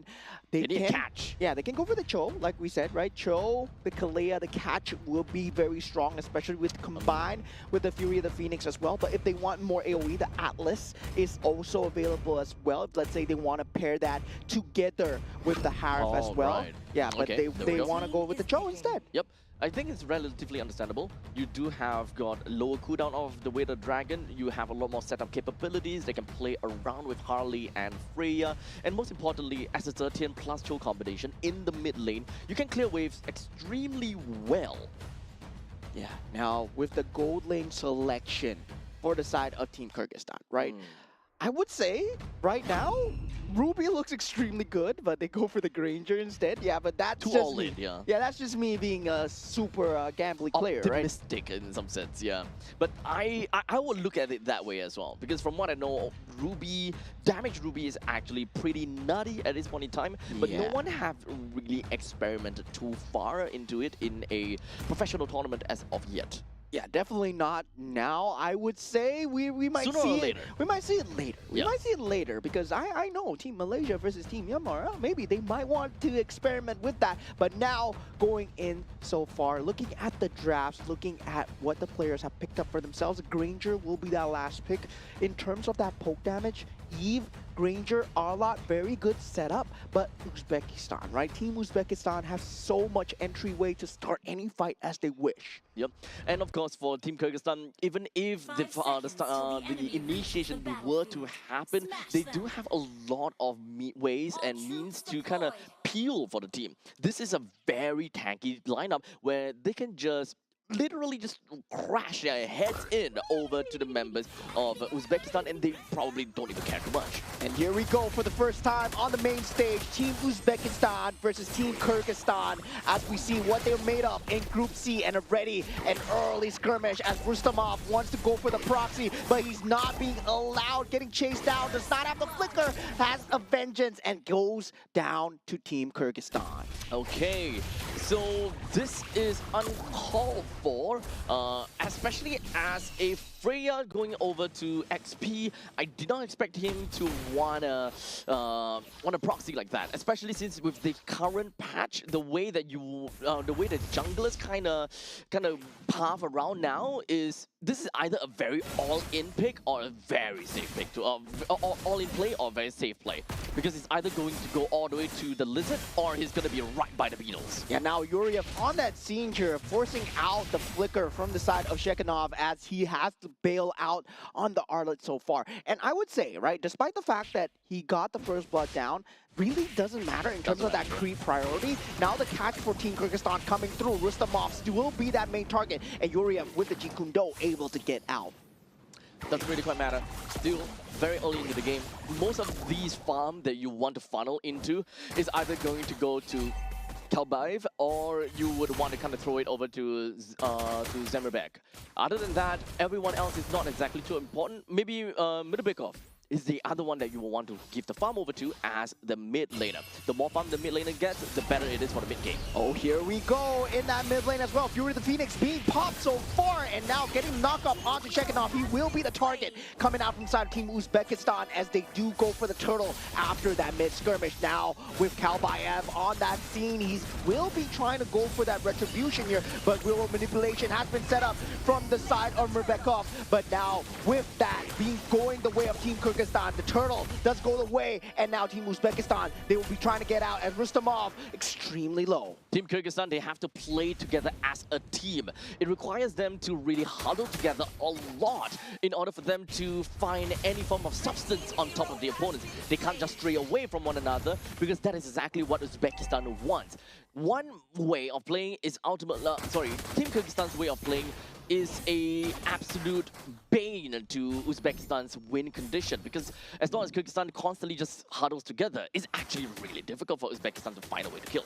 Yeah, and popping out that Damon's Force extremely early is Zotov, and Summerback Ulu actually forcing it out will have the ability to have that poke damage as well. But very good rotations we see out of Yuriev, and also the glue as well, right? Asker Bekov, really very good in terms of matching each other's pace. So I gotta say, we got a game on our hands here. Team Uzbekistan and Team Kyrgyzstan, they look evenly matched in terms of draft, in terms of those lane rotations as well. This is gonna be a close series. I do agree. Does definitely seem as though they know what they're playing for and what their team composition really requires them to do. So at least for now, Team Kyrgyzstan, they're still slightly, kind of far apart from one another, because this is still, the laning phase. You definitely need to get as much farm as possible from each of these lanes. But hold a second. Way of the Dragon being popped, and Shekinov just goes down to an easy pick-off from the side of Team Uzbekistan. And this is going to be the story of the game, right? You don't have purified, non-purified targets, especially on the Shekinov, and also Murbekov might be a target for the Way of the Dragon. And Zamirbek, well, he was going to be pretty much left untouched. That's going to be a one-for-one trade, I would say, on the macro side. Hunter Strike now being picked up. As a matter of fact, right now, Kyrgyzstan is just going to be hovering around the turtle. It will be a 5v5. This is going to be big for Kyrgyzstan. Yeah, bloodthirsty Yuriev does want to go for the Whale of Dragon into the real world manipulation. Fury of the Phoenix has been popped, and now Murbekov trying to do what he can in the back line, but Mama Rasulov does able to find a pickoff. It's a double kill onto the members of Team Kyrgyzstan as 3 members go down, and Rustamov pops in, and that's 4 members down for Team Kyrgyzstan as Uzbekistan pulls ahead. Absolutely tore them apart. The problem when it comes down to that team fight is the firepower from Kyrgyzstan went everywhere. And literally, when I say everywhere, it goes a little bit here, a little bit there, and not everything to one person, which is exactly what Kyrgyzstan wants to do, you see? At this point in time, the fight is already more or less dissipated. Most of the members are kind of going far back already. So right now, it's more about the fact that Team Kyrgyzstan, they need to find a way to single one person out and then to be able to kind of call out for these kills. Okay, let's go for Yuriev, or okay, next one, we'll go over to Rustamov. He's going too deep in, focus fire on him, that kind of stuff. Yeah, that Fury of the Phoenix timing extremely good, used after that real world manipulation, and we did see, because of that, Zotov, he had a free Zaman's Force. Despite him not getting kills, he did possibly the most damage with the synchro fissures, and also that jumps coming through as well. Now 7-1, 4,000 gold advantage. Now Team Kyrgyzstan, the way back is not good, as oh my god, the Granger dies solo in that bottom lane. Oh man, Now that we kind of seen everything together and now we are went past the laning phase, that means level 4, we are looking at players that are way past level 8. This means that level 2 ultimates are going to be big and going to be strong. We mostly look at Rustamov now. Rustamov and perhaps Son as well, because of the splash damage that they can deal in entire AoE kind of situation. So even if Team Kyrgyzstan would kind of move together in tandem and they will want to 1v5 one person, as long as Team Uzbekistan have got really good answer and really good reaction to it, Rustamov plus Son, they should be able to deal a bunch of damage to a really big party. And Team Uzbekistan are playing the map so perfectly, right? They have to watch out for the burst damage that comes through from the Harley. At the same time, Zoltov, he's going to be farming reliably behind, and this is exactly where they excel at this lineup, right? They don't want to go for an honest 5v5. They want to take the skirmishes while they are ahead. And while they're ahead, they want to make sure that, well, Team Kyrgyzstan, they're playing great. They're playing the death ball style. But Team Uzbekistan, they're not going to entertain that chance. They're not going to take the 50-50 here. Yep. However, reaction time from Kyrgyzstan is important too. Now, with that Way of the Dragon and the real world manipulation being popped, they do get that turtle on the side of Team Kyrgyzstan. Now, Zermerbek Ulu does go down here. This is not good enough. Real world manipulation, not enough from the side of Mirbekov. And 3 members from the side of Team Kyrgyzstan are falling. Shekinov, he's in a bit of danger here. Yoriev on the scene does not have the flicker to reinitiate onto Shekinov. It's largely a positioning problem right now from the way that I see from the side of Kyrgyzstan. So for the Mamarasula, he's got easy openings to just make his way over to the back lines. It is way too easy for him to just go in onto Zamirbek, and it's really unfortunate because as an assassin, that's what you want to do. Look at the damage coming through from the side of Zoltov. He pops the Zayman's force and dives the Granger behind the turret. Zamirbek Ulu not having a great time, but look at this. Final Slash being used to try and save Kalbayev as Yoriev falls extremely low. And Kalbayev, he's still surviving for now, but 3 members already down as Rustamov eventually shut down here. Team Kyrgyzstan, they're finally trying to fight back, and they do have damage on Zamirbek Ulu, so they gotta watch out for that. They may have lost a little bit, some members from the side of Uzbekistan, but it's not going to be that big of a problem, right? It's 4-2, it's 3 coming in from Rustamov, but regardless, throughout this entire team fight, they found a way to, of course, single out Kalbayev, and I think that's great, but for somewhere, Shekinov came out of absolutely nowhere, and he's a little bit too fragile in this case. The moment that he kind of ate the outbreak coming from Mamarasula, you understood that he's not going to survive. But I gotta say, for Team Kyrgyzstan, that is a great sacrifice, great trade, right? Once we are in that zone where they have equal net worth, Team Kyrgyzstan actually have that better team fight lineup. They have the better top to back. Meanwhile, for Team Uzbekistan, they need to look for a separate angle to enter, right? Especially with the Harley, they gotta get the burst through. They have the Fury, the Phoenix, but that's the only team fight that they got going for them. Team Uzbekistan has got a grand control of the entire land of Dawn, forcing Kyrgyzstan into a very unfortunate situation where they will not be able to get enough farm. And even some of these waves are frozen pretty nicely. You see top lane and the bottom lanes, they're not trying to shaft the wave of or anything. They make sure that they hold in place, nowhere for Kyrgyzstan to try to go and farm them. And if they were to go and farm them, it would be detrimental to them. Yeah, Team Kyrgyzstan now scrambling onto the defense as Holy Crystal is being picked up from the side of Zoltov. Now the Lord marches in on that bottom side. They're trying to get all the outer turrets trimmed out, but now Yoriev jumps in with a Fury of Phoenix, actually. They want to go for it behind this turret. This might not be the player. Team Kyrgyzstan, they're actually going to strike as Rustamov falls, and Team Kyrgyzstan, once Zermerbek Ulu is online, he loves this positioning. It's not a good positioning at all for Team Uzbekistan. Well, at least for Uzbekistan, they may have lost Rustamov, and they are unable to do anything too much from this point on. They didn't get a single kill on the side of Kyrgyzstan, though, so I think that that's definitely a pity. However, they've tried what they they've tried the best, right? They tried their best, and if they were to win in that gamble, that would help them tremendously in trying to take out more of these inner turrets. And Team Kyrgyzstan doing a great job of the inner base defense so far. They will have that final slash available. Yuriev needs to watch out for that, and it is popped. And Yuriev does not get the Wheel of Dragon off. He's getting chased down at the moment. Wheel of Dragon just for the defense. Kalbayev does not get the stun onto him. Now the rest of the team follows through. Rustamov is here on the scene. Yuriev still playing with Death's Door as the rest of Team Uzbekistan falls through, and Kyrgyzstan will have to run away. Shekinov unable to find the finish onto Yuriev, and Zarmabek goes down as well. All 5 members from the side of Uzbekistan, they are still alive. And Yuriev is still styling behind them, waiting for an opportunity. And right now, Kyrgyzstan, they're at death's door. Now, real world manipulation has been popped to try and handle out the creep waves here. Rustamov, he is getting chalked down, and Askerbekov takes him out. But he will be the only one left. Kalbayev falling extremely close. Zarmabek, Ulu, they might be able to hold on here, but Team Kyrgyzstan, they do not, as Team Uzbekistan clutch through that final bit of damage. Well. Uzbekistan literally just gave everything for that one final push, even though that was really a gamble because we've got the main characters just coming back in. But you know what? They don't care. Uzbekistan knows that if technically speaking, even if they kind of lose at a team fight, they can kind of go for the push again.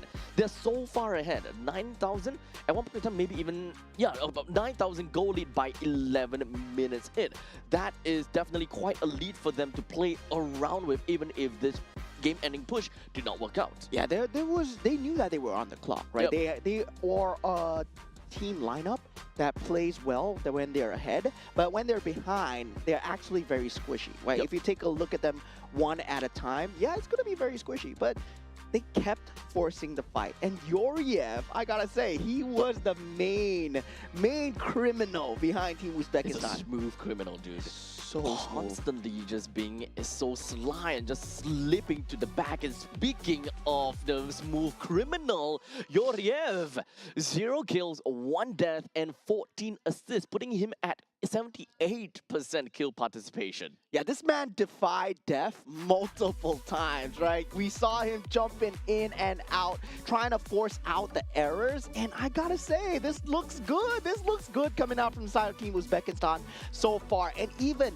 for the side of Team Kyrgyzstan, we saw the response. Their disengages were extremely clean. I gotta say, it looks like a competitive series that boiled down to a few mistakes that Team Kyrgyzstan made. Honestly, it's really hard to pinpoint mistakes from either one of these two teams. In fact, it really just boils down to them in a micro within of team fights. To be fair, we did definitely mention that Uzbekistan's lineup is technically slightly easier to execute because you are mostly reacting to what Kyrgyzstan is doing, because Kyrgyzstan, their lineup is a lot more of a higher skill ceiling, because you need to coordinate with your team to understand how do you want to macro your way around that team fight. If you don't land a right final slash, for example, or if Kalbayev were to crash onto the wrong person with the shield unity, there is so much that could go wrong. Yeah, definitely. We did see flickers and moments of brilliance coming out from the side of Team Kyrgyzstan. It looked like they were going to be able to hold on, especially once the stick came through, once the item build came through from the side of Askerbekov as well. If he had a bit more magical resistance, it would have been great against the Harley and also Zoltov as well, right? I believe during a lot of these team fights, Zoltov was just left free reign in that back line, able to just chunk down whatever amount of damage. And not to mention Rustamov. He was dealing so much peel as the Freya, and this is why Freya is so good, right? It's completely banned out from almost every single game because he's good on almost every lane, and on the EXP lane as well. He's just able to just bring the fight to them. And despite the fact that he gave up his life so many times, it bought space for the team. Yeah, honestly, all Freya wants to do is to duel. She is literally a Valkyrie and just don't care about anything, fight to the death. Even though the only thing she lacks is like a horse or a unicorn or a pony or whatever it is. She will fight to the death and do whatever that she could. So much shield, so much damage, and the moment that you overstay your welcome, say goodbye to your health pool, even if you are a tank hero sometimes. According to the mythical lore of Valkyries, it's a Pegasus, the horse with wings. You're welcome. You're welcome. You're welcome. Welcome, guys. Thank you. All right, so guys, that's why we see Freya banned out so much as well. So definitely, when we go into the next match as well, Team Kyrgyzstan, I feel that they have a fighting chance when it comes to this. We might see a 3-game series here. Honestly, I would not be surprised because game number 1, I feel that it's slightly dictated based on what kind of draft that they had. If in the event that Uzbekistan would have a draft that is slightly simpler to execute, I think that game would be a lot more back and forth. With that all said, game number 1 for who was that? Uzbekistan, or is it? For Kyrgyzstan. Okay, sorry. Kyrgyzstan. Okay, so if the match for Kyrgyzstan were to be a little bit more easier, rather, if their competition is a lot easier to play around with, it would have went to, it will be back and forth a lot. While in the meantime for Uzbekistan, all they need to do is just execute the skills. They just need to have their own specific tags. Like for example, the Harley just needs to tag onto the Granger, for example. As long as you see the Granger, go for it. It's as easy as that, right? You don't particularly need to, let's group up together as 5. Let's go together. You see who you jump on, this person, blah, blah, blah. But for a Harley, I see a Granger, go. Yeah, but there was a very clear identification of the win conditions as well, right? Because I would say the team fight for 5v5 for Team Kyrgyzstan was so good. You have a real-world manipulation, you have stick, you have Granger with the range. So if you think about it with the final slash combined together with that, that's a 5 that you don't want to go into. And I believe for Team Uzbekistan, they identified that really perfectly, right? It's not as simple as it seems, where yeah, if they were taking that 5-on-5, they would win easily. No, there was a lot of target prioritization. There was also a lot of key targets that they managed to take out. While something was going on the side of the map, Harif was taking out a turret. And while Harif was fighting, well, Harley was taking out a turret. And that was just pure macro gameplay for them as well. So, once you said target prioritization, you're gonna have to really identify if whether it is a fight that you are able to take on to. Once again, tough decisions. It's always all about the tough decisions that is being made. A good team really knows how to make you choose, and sometimes those options that you give them aren't exactly real options. Those are just an illusion of choice. Yeah, and then going into game 2, right? The problem of that Freya. Do you want to give the Freya over? Right now, the sides are going to be switched, and it's going to be flipped. So that means Team Kyrgyzstan is going to have that first pick as well, right? So definitely when it comes down to that, they can leak a bit more. Right now, we did see the Marcel and also the Paquito being banned out, but the Freya was not. And this is the first time Freya was leaked out into the pool. Yep, so I think that they have learned from this and they would not want to see a Freya in this sequel. Now, of course, map randomized into flying clouds, allowing for heroes that is otherwise not that good in lane to still be very sticky in lanes. Yeah, so keeping the consistency, right? Flying Clouds first and Flying Clouds second once again. So they will have that consistency for that map selection coming through. Now, for the bans coming through, will they have that similar consistency, or will we see different heroes being leaked out into the pool? We did see the Guinevere being banned out. We did see the Marcel and also the Paquito being banned out. So here we go. Harley says goodbye, and of course, Evolvia says goodbye as well. Some of the other options that we generally want to look out for is no Freya, no Paquito, and if anything other than that, it is going to be Marcel and Guinevere, the 4 heroes that I noted down. But now that the Harif joined into the banning pool, one of these 4 that I mentioned is definitely going to be leaked. Yeah, there's going to be the Guinevere, there's going to be the Marcel, there's going to be also the Paquito in that pool as well. So now the Marcel being banned out. Okay, now Guinevere as well, Freya, that's going to be huge. And also, yeah, a lot of the top tier bans, when you think about the mid lane, the Zhu Xin, the Eve, that might deserve a priority ban. You have not seen them out from the players yet, but the Guinevere will be the ban of choice coming in from the side of Team Kyrgyzstan. Team Uzbekistan now with the Paquito and also the Freya choice. Oh, it's an either-or situation again, huh? So at least for Team Uzbek... Okay, so I am willing to say that they are not gonna ban either of these.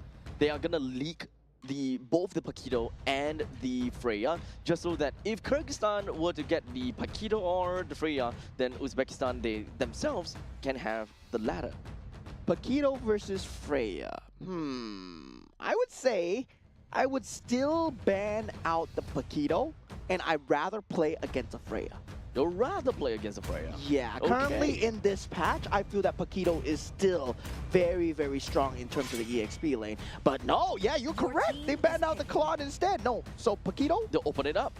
and Freya are both open. Yep, so at least in this form, okay, so Your team Kyrgyzstan is gets the picking. Paquito, got a lot more mobility as compared to a Freya. However, a Freya does have a lot more sticking power within of a team fight. You will be able to stick to one member or the opponents all the way until the end of the fight. Yeah, and for Team Kyrgyzstan, right, it's about not letting them stick, right? So getting that Paquito, it leans towards that playstyle. You can go and lean more towards that mobility as well. That Claude being banned out, yes, now you need to secure a good gold lane for yourself so that you can get the macro factor going. There is that Moskov still available. You can play the carry if you wish. Now for the side of Team Uzbekistan, they open up with a Khalid.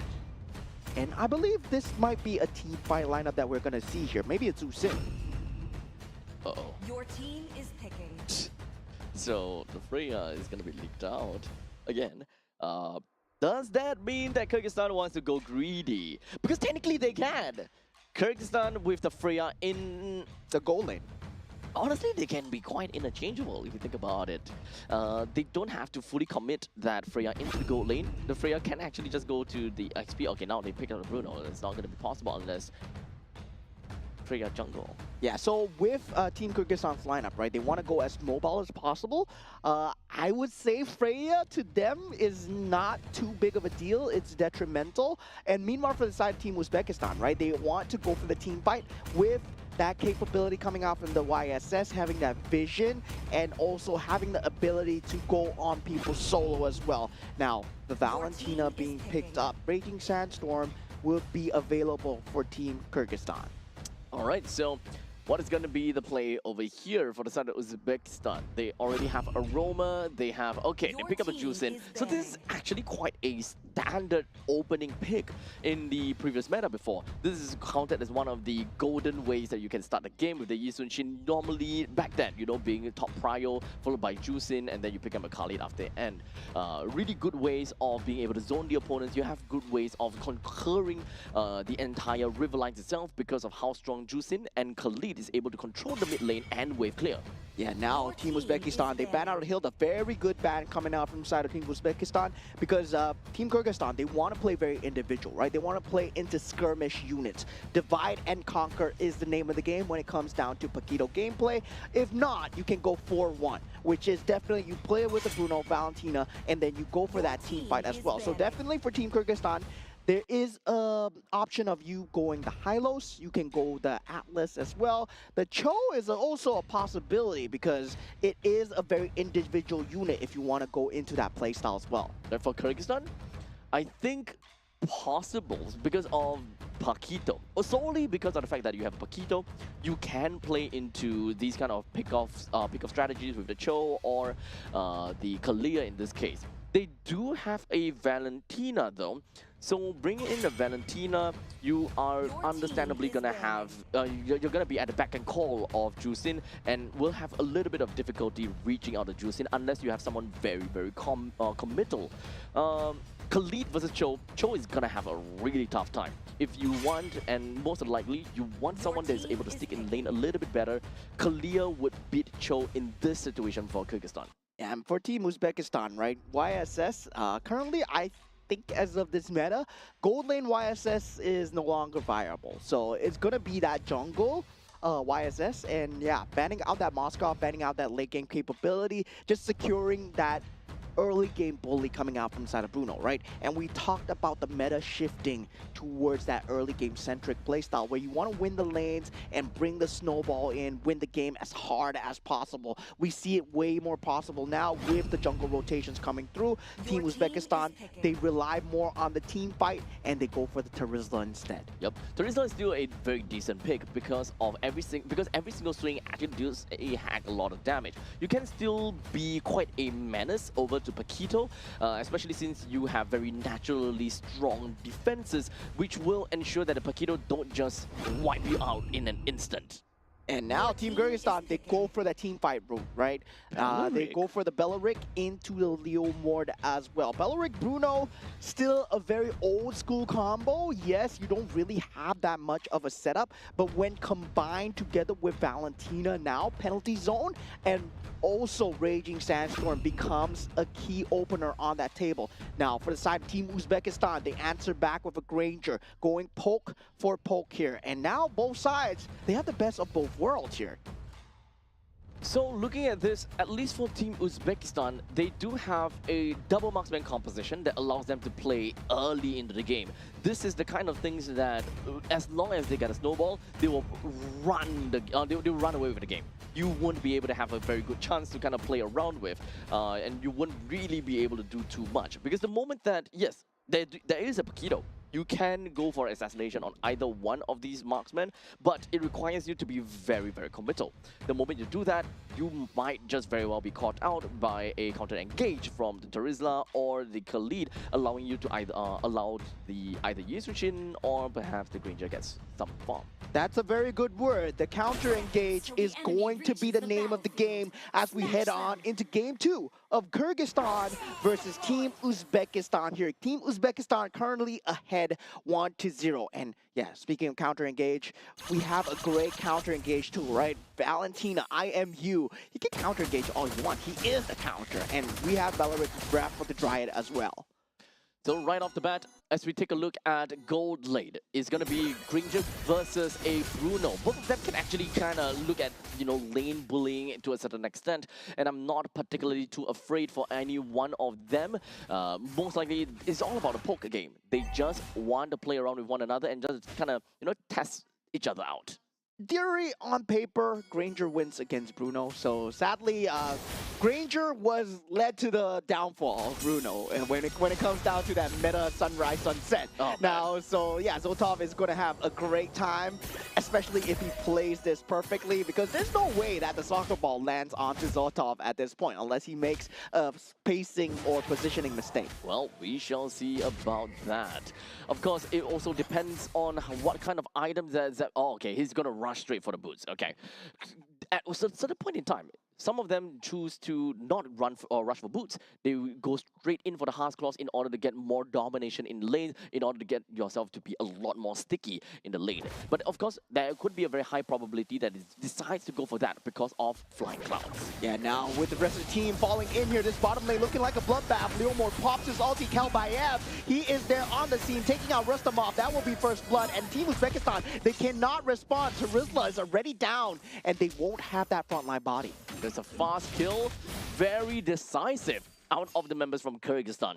And just like that, we do have the turtle that's currently available, and Uzbekistan at this point in time will have a slightly tough spot because of, well, the looming threat of Shekhanov.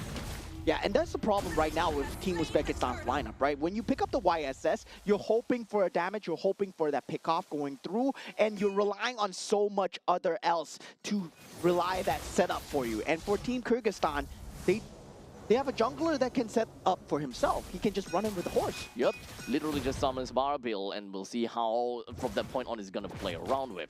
Now, in the XP lane, we have more or less had a very good idea how it worked out because there is just so much mobility and movement coming from Kyrgyzstan and just punishing down to the bottom lane. Oh, popping the ultimate out of the side of Mirbikov as he is forced to use IMU away with Sun's ultimate as he was in slight bit of danger, did not want to force out that flicker. I would say IMU versus flicker, IMU way less committal. Yep, especially since the cooldown will to kind of wear off a lot faster as well. Now, It is still pretty early into the game. We are still in the laning phase right now. It doesn't really quite mean anything for now. The fact that Rustamov went down once, it could still shake. The game could still definitely shake up quite a bit the longer that the game goes into. But we still need to remember that Kyrgyzstan's lineup, they play very heavily into the early stages. And they pretty much all in the early stage. Uzbekistan, on the other hand, they are a lineup that can be very strong in the early game as long as they have the snowball. But they are not fully committed in that. They are still a lineup that can be a monstrous duo with that Granger and Yisunshin in the late stages of the game. Yeah, early game has been secured though, right? They went for that gank going on to Rustamov at this point. They want to secure that space onto Shekhinov so that he can start making plays throughout the map now with that matchup, right? Once you hit that level 4 on the Granger, Yep, well, no way. Bruno is not going to have a good time. And yeah, that's where the fall of Bruno came. The Yep. Granger came and the Bruno went bye-bye. Yeah, so as long as it reaches past level 4, the Bruno kind of will have quite a bit of difficulty from this point on. It also, I would love to see that old part whereby you play the Berserker's Fury into the Bruno, you go for fast item build-up, and immediately just kind of force Zoltov in a really tough spot. But that's not going to happen, unfortunately. But regardless, we're going to be looking at the Turtle up in the top lane, and Uzbekistan, they're looking for a probability. What is it like between these two junglers? Well, Kelbayev at level 7 and Mamarasulov level 8. Yeah, it's still 50-50, right? It's always 50-50. Right? Now for the side of Team Kyrgyzstan, they will be starting the Turtle first. They do have the Bruno on the scene now, popping the ultimate from the side of Team Kyrgyzstan. Now Kambayev takes out the Turtle down. Shekhinov in that back line, takes out Zoltov as well. That's all the damage gone. 3 members down from the side of Team Uzbekistan. Team Kyrgyzstan get a clean cut. 3 men down from Team Uzbekistan just like that. And to be honest, this is understandable. Kyrgyzstan has got a lot of early game firepower and they can storm into your home without you inviting them in. And by the time you see them, your door is already broken through. Yeah, take a look at the replay right there. Shekhinov going into that back line is Zoltov, right? So much value from Shekhinov. Yeah, Shekhinov showing why, right? Paquito is going to be that top tier van. And Zoltov, despite using that flicker, as long as you use the flicker same time as the Granger, you're going to keep that rotation going. You know when the Granger's flicker is because that's exactly when you pop your flicker on your Paquito. Yep, you pretty much will be, or constantly be able to kind of stick onto him.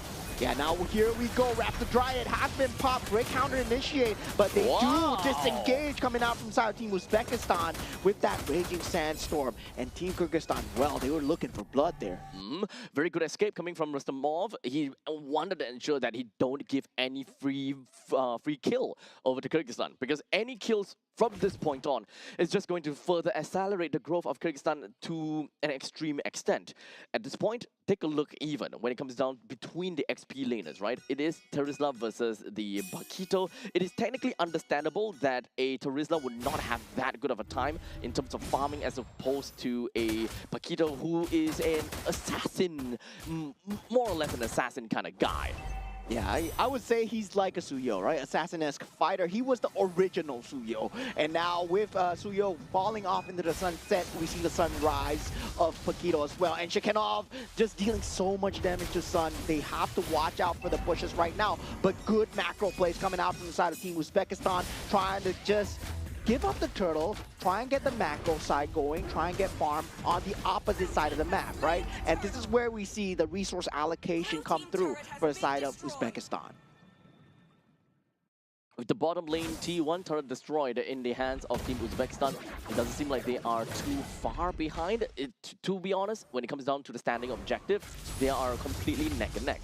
Although the bottom lane T1 turret is about to go down. In the end of the day, it is the middle lane T1 turret that still matters the most. The moment that you lose one of these middle lane turrets, boy oh boy, are you going to lose a lot of tempo. Yeah, tempo indeed. As Team Kyrgyzstan, they want to ramp up the tempo, but unable to find anything so far. Team Uzbekistan doing a great job at clearing the creep waves when the team fight is not going to happen. At the same time, keeping up the creep pressure. But Shekhinov is always going to be playing on the opposite side of the map. And the problem is, there's no one that can stop him right now. He is at that main power spike, that 8-minute power spike that you see from the Paquito, and essentially he can one-hit KO almost anyone in the map right now. It is honestly a really scary guy right now. And he even picked up the War Axe for himself, so even more survivability in the team fight, even more damage that he could have brought onto the team fight even. So we'll see how Uzbekistan want to get themselves right out of this difficult spot. Yeah, 8 minutes into the game, this turret will be that target of choice. Penalty zone into that back line. Great steal from the side of Murpekov. But now Team Uzbekistan, they are trying to disengage. Rustamov does go down, and Team Kyrgyzstan, they will get one and the mid turret. What a great play coming out from the Valentina. They got what they came here for. They wanted to get that T1 turret in the middle lane. And fortunately for them, they got even more out of it. They did manage to get themselves a kill, and that is going to help them accelerate their lead a little bit more. They may have only gotten a total of 5 kills for themselves, but with the fact that they managed to take down all 3 of the outer turret, giving them 3,600 gold lead, at this point in time, they're going to stabilize a little bit. The first 2 lords of the game should understandably go over to the hands of Kyrgyzstan if all goes well, and it's actually up to Uzbekistan to make a move in order to change the course of this battle. Yeah, Mama Rasulov not near the Lord at all. Already down at half HP, pass his way there. But now for this fight itself, there is no flicker available on the Valentina this time. That initiation will not be there, but the Wrath of the Dryad is something that they need to watch out for. Yuriev, first contact now. Kalbayev does go in, straight disengage coming out from Team Uzbekistan. Beautiful indeed, a beautiful dance, as they will have the capability to go for this Lord once the ultimate is down. And now with that, they do go in with the penalty zone. Team Uzbekistan, they don't have the damage though. Rustamov, the only one there, as Zotov, he's playing cross map. Yep, Rustamov doesn't matter to him. Even if he were to kind of throw his life away, I think that that's completely fine. Because the main idea of the fight was to drag on that long stance as long as possible, just so that Zotov is able to get a nice push in from the top lane and destroy the T1 turret. That is money bags at the outer side of the lanes for the side of Kyrgyzstan that is waiting to be picked up. Yeah, definitely trying to keep ahead in terms of that macro. When it comes down to the base fight, this kind of turret damage, it goes a long way because all 5 members, they get the gold, they get the itemizations. It makes their base defense slightly better. Now, Malefic Gun timing is here for the side of Zamerbek as well. He's a different creature now. He's dealing so much damage to Rustamov. Penalty zone has been forced. Wrath of Dryad is there as well, but Zamerbek, he's dealing so much damage with the rest of the team able to just back him up, and Shekhinov on that top side just being a complete menace. It's totally fine still. In fact, that was a very good defense coming from Uzbekistan. Throughout that entire Lord push, it's still not over as of yet. Oh, jumping in with that flicker, not penalty zone, not being found here. And Uzbekistan, they're just gonna disengage and clear the creep waves off of this. But Team Kyrgyzstan, they want to force some errors, but they might be going in too deep here, not overstaying their welcome. Very well done on both sides. Okay, so the fact that all of the outer turrets are destroyed, this is pretty much going on curve with Kyrgyzstan. For your very first Lord, all you want to do is take down every single one of these outer turrets. Inner turrets are all just a bonus. And if you get less than that, then honestly, you did not do well, or rather the opponents did defend very well. In this case, all is equal. Uzbekistan, they should not be too worried over the fact that they are falling behind. It is expected of their lineup to be falling behind due to a double marksman lineup. They require a little bit more time. However, how far behind based on 12 minutes mark, they are 6,000 gold behind. I think that they can come back. Oh, well, jump in by Shekhinov. That is not going his way. Zotov finds himself extremely low, but Zamerbek still in that back line, able to dish out the damage as Zotov is forced to run away. Still has that flicker available. Uzbekistan, they can't go for the re-engage. They know that Shekhinov is low, but they don't know where he is. So they will take one and leave for now. 18 minutes.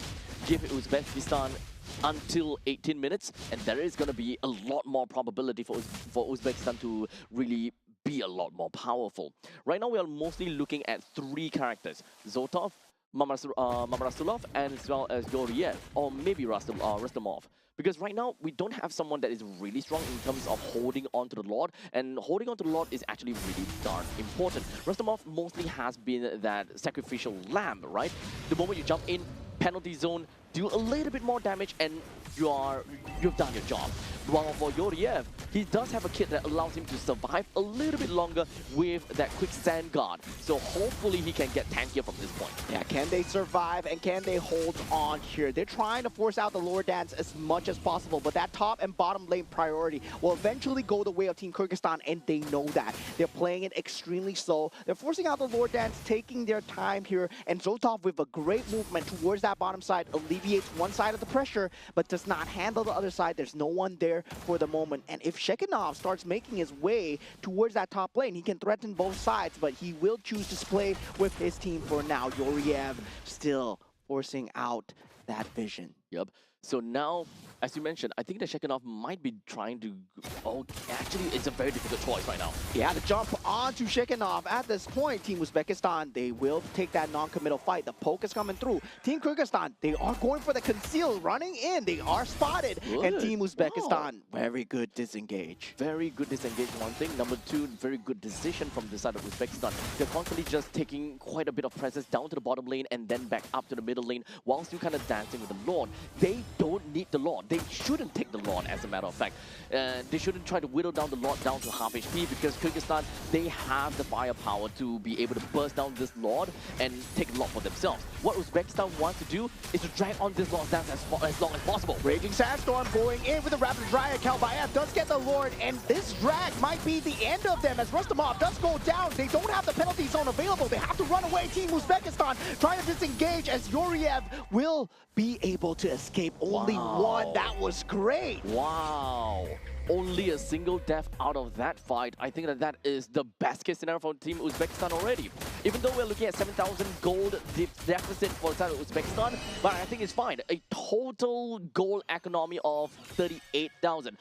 Just a little bit more, I would say. Although the lead is definitely growing a lot more than I would have wanted if I am rooting for Uzbekistan.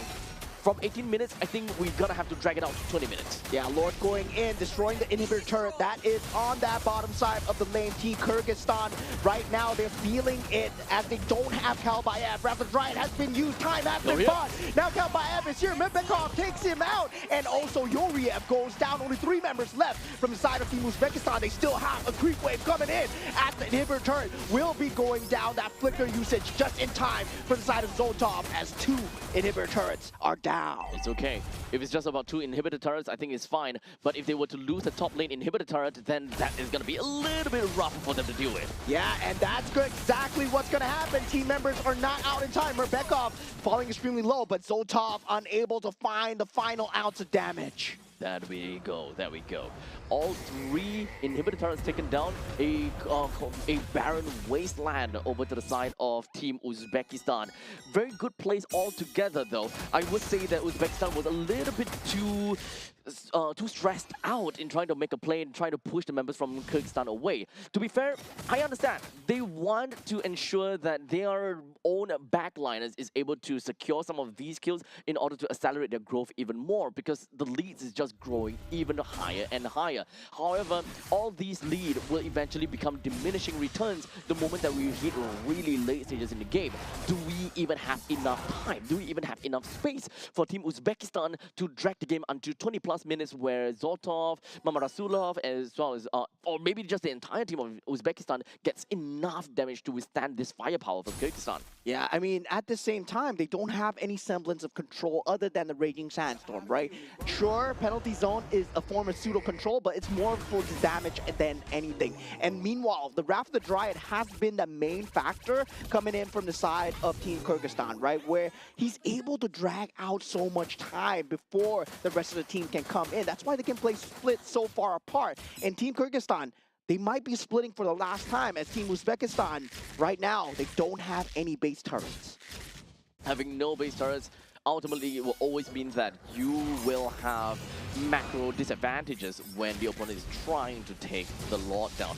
The opposite lane will constantly be pushed out, and you will always need to apply a single resource, someone down to the bottom lane, to deal with the pushing wave. And the timing has to be now. Ultimates have been popped from both sides here, and the Lord just goes down to Asker Bekov. Now Uzbekistan, they have to disengage from this. Rustamov is down, Zotov is down. There's no damage coming through from the side of Team Uzbekistan. They're on the run here as Zemerbek Ulu on the Bruno, still alive. Worldly connects here as Yoriev falls extremely low. 3 members left for the defense as 3 creep waves will be coming in, and Team Kyrgyzstan will get themselves a draw as we head into game number 3, 1-1. GG, well played to Team Kyrgyzstan. In fact, this is a very strong early game lineup that allowed them to create a massive lead and essentially just ensured that Team Uzbekistan is unable to hit their critical mass by the allocated time. Naturally, in the early stages of the game, if the gold and economy were to be plotted out correctly, or if the game does not increase in terms of the income gap, then Uzbekistan would have gotten max items somewhere around 18 minutes. However, because of the fact that the Team Uzbekistan, Team Kyrgyzstan, they are so dominating and they are constantly just shoving out the opponents to ensure that they don't get much farm, then understandably, getting max farm will have to move on to later on from 18 minutes back to 19 minutes, back to 20 minutes even. I think it was one player in particular, right? MVP of the game, Asker Bekov, that really led to them just trying to run around like headless chickens, because Wrath of the Dryad, man, oh man, the one that he used in the mid lane where he bought time for Kalbayev to come in on the Leo Mord and then just force out these team fights. 134k damage taken. He was a solo frontline and he did not go down. Oh, not a single time. Yep, not a single time. He's got so much items on himself, and he's extremely sticky in team fights as well. He may have took a lot of damage, but look at that. He does have Guardian Helmet, so he's constantly just going back over and over and over again. It's a really annoying hero to deal with, and he even have got Brave Smite on top of that. I gotta say, a clean macro game coming out from side of Team Kyrgyzstan. Another factor where Team Uzbekistan were unable to recover is because they weren't able to traverse to the outside of the map, right? They weren't able to get a kill even. Yeah, because of Sheganov, because of the Paquito. Yep. This is why the Paquito is so strong. The moment you go out of the map, you get caught by accident, well, Sheganov is gonna punish you. Yep. So the only time that you are able to kind of, open up the map a little bit is if, number one, your tanky heroes were to open up the map and kind of look at the brushes, or in this case, number two, you send Son over to kind of use the lanterns. But even if you send Son out, technically speaking, Sheganov can reach Son pretty darn easily.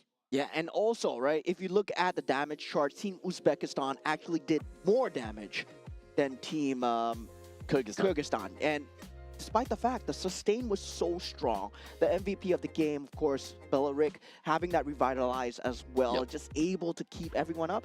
The fact that they were able to stand as 5, that was just inherently so wrong, right? Because you see him running around with that green circle and just, hey, everybody, take a heal, take a heal, take a heal. And he's just unfazed, right? Because we are talking about marksman going up against what's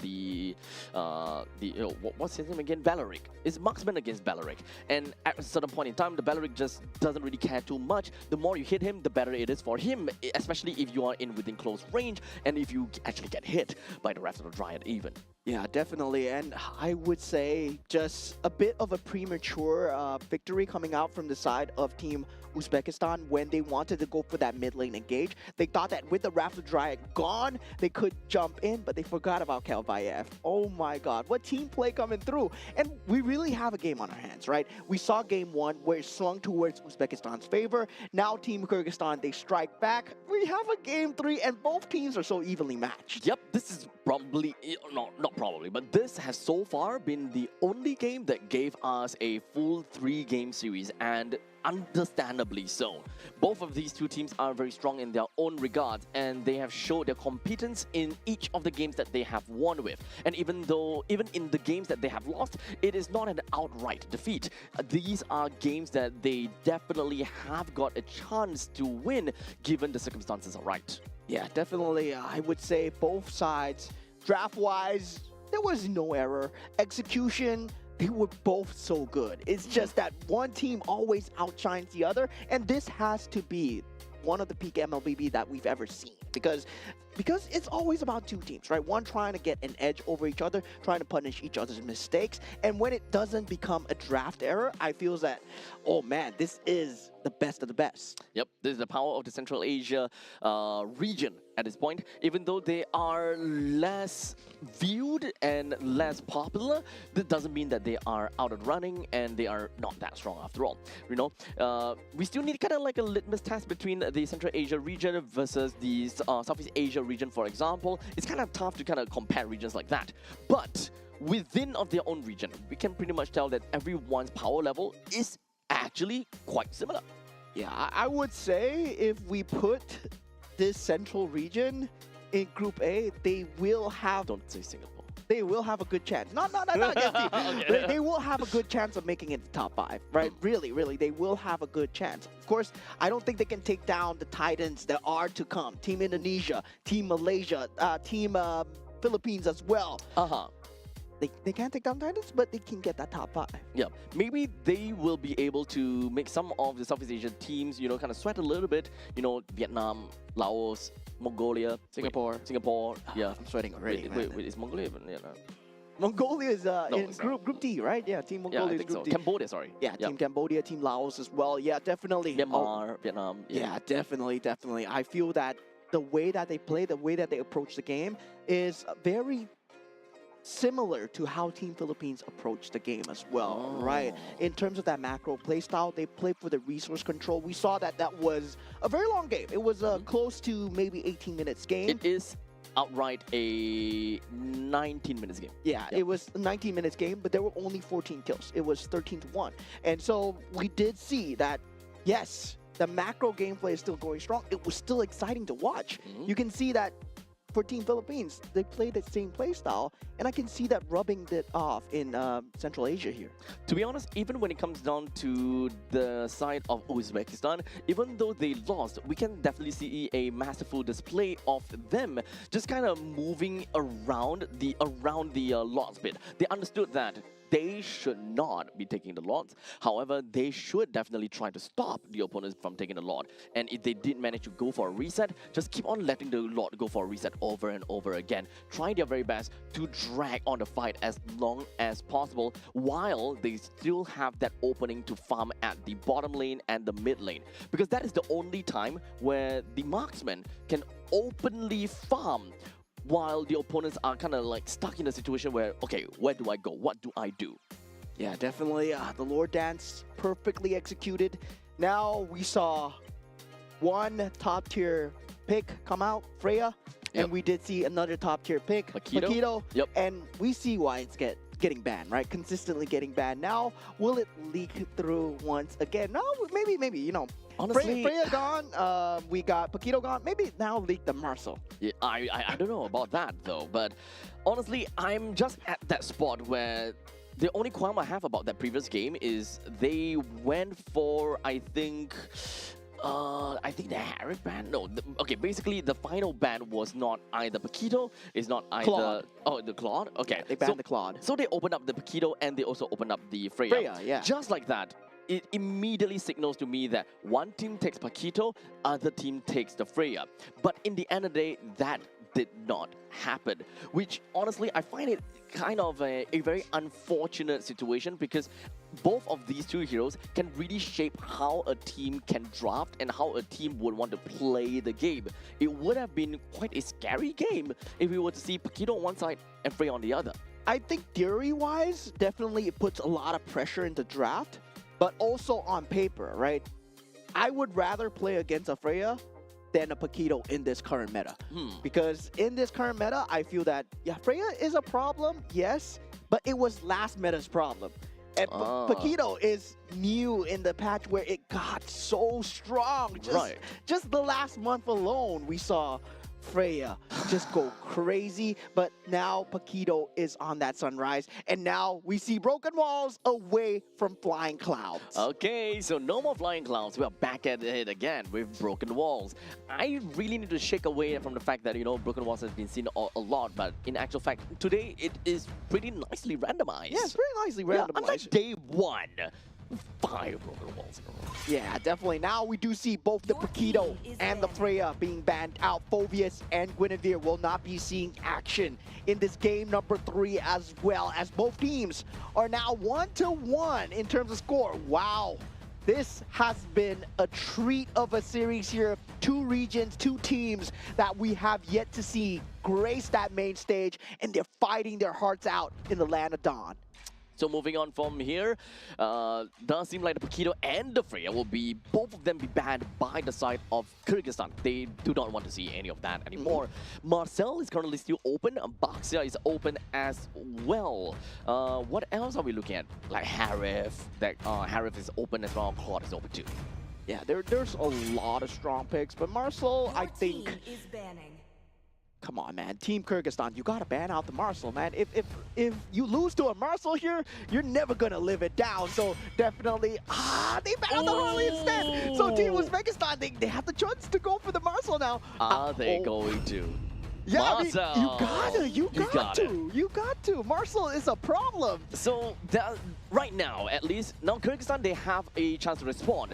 Baxia is currently still open onto the field, but they're not going to be picking that up. So if the Baxia were to go over to the hands of Uzbekistan, that kind of sounds like danger because Marcel is fast moving, the Baxia is fast moving as well. Now that they picked up Bruno, just pretty much means that they want to play for the early game. That doesn't definitely mean that Baxia is still a very good pick. Yeah, I would say for the side of Team Uzbekistan, they know what they're doing, right? Against a Claude, you gotta pick that Bruno right now. I feel that Bruno is extremely strong against the Claude. It's a rock, paper, scissors, where, yeah, the Bruno gets beat out by the Granger, but the Claude gets beat out by the Bruno right now. And without the Harif in the pool, we don't have that all-encompassing magic damage to come through, where Harif just overpowers everyone in that early state of the game. Now for Valentina, that is a very curious Your pick, team right? is Valentina Oh. first, because you can actually take away the golden hour.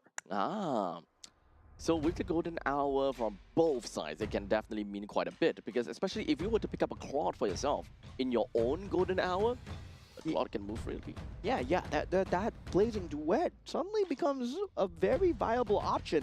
But meanwhile, for the side of Team Kyrgyzstan, I would say, yeah, But that's a late game combo now. We Yeah. need to remember that. yeah, that is going to be a very good Your combo. team And they is do banning. go for the Akai here. So no Baxia, Okay. no Fredrin so far. We do see Leomord and Akai being the junglers of choice for Okay. both teams here now. EXP All lane? XP lane. Both of these two teams have yet to identify their XP lane. At least for Uzbekistan, they need mid lane and XP. For Kyrgyzstan, they need an XP and roam in this case. Yep. So XP is going to be bleeding in between both of these two teams.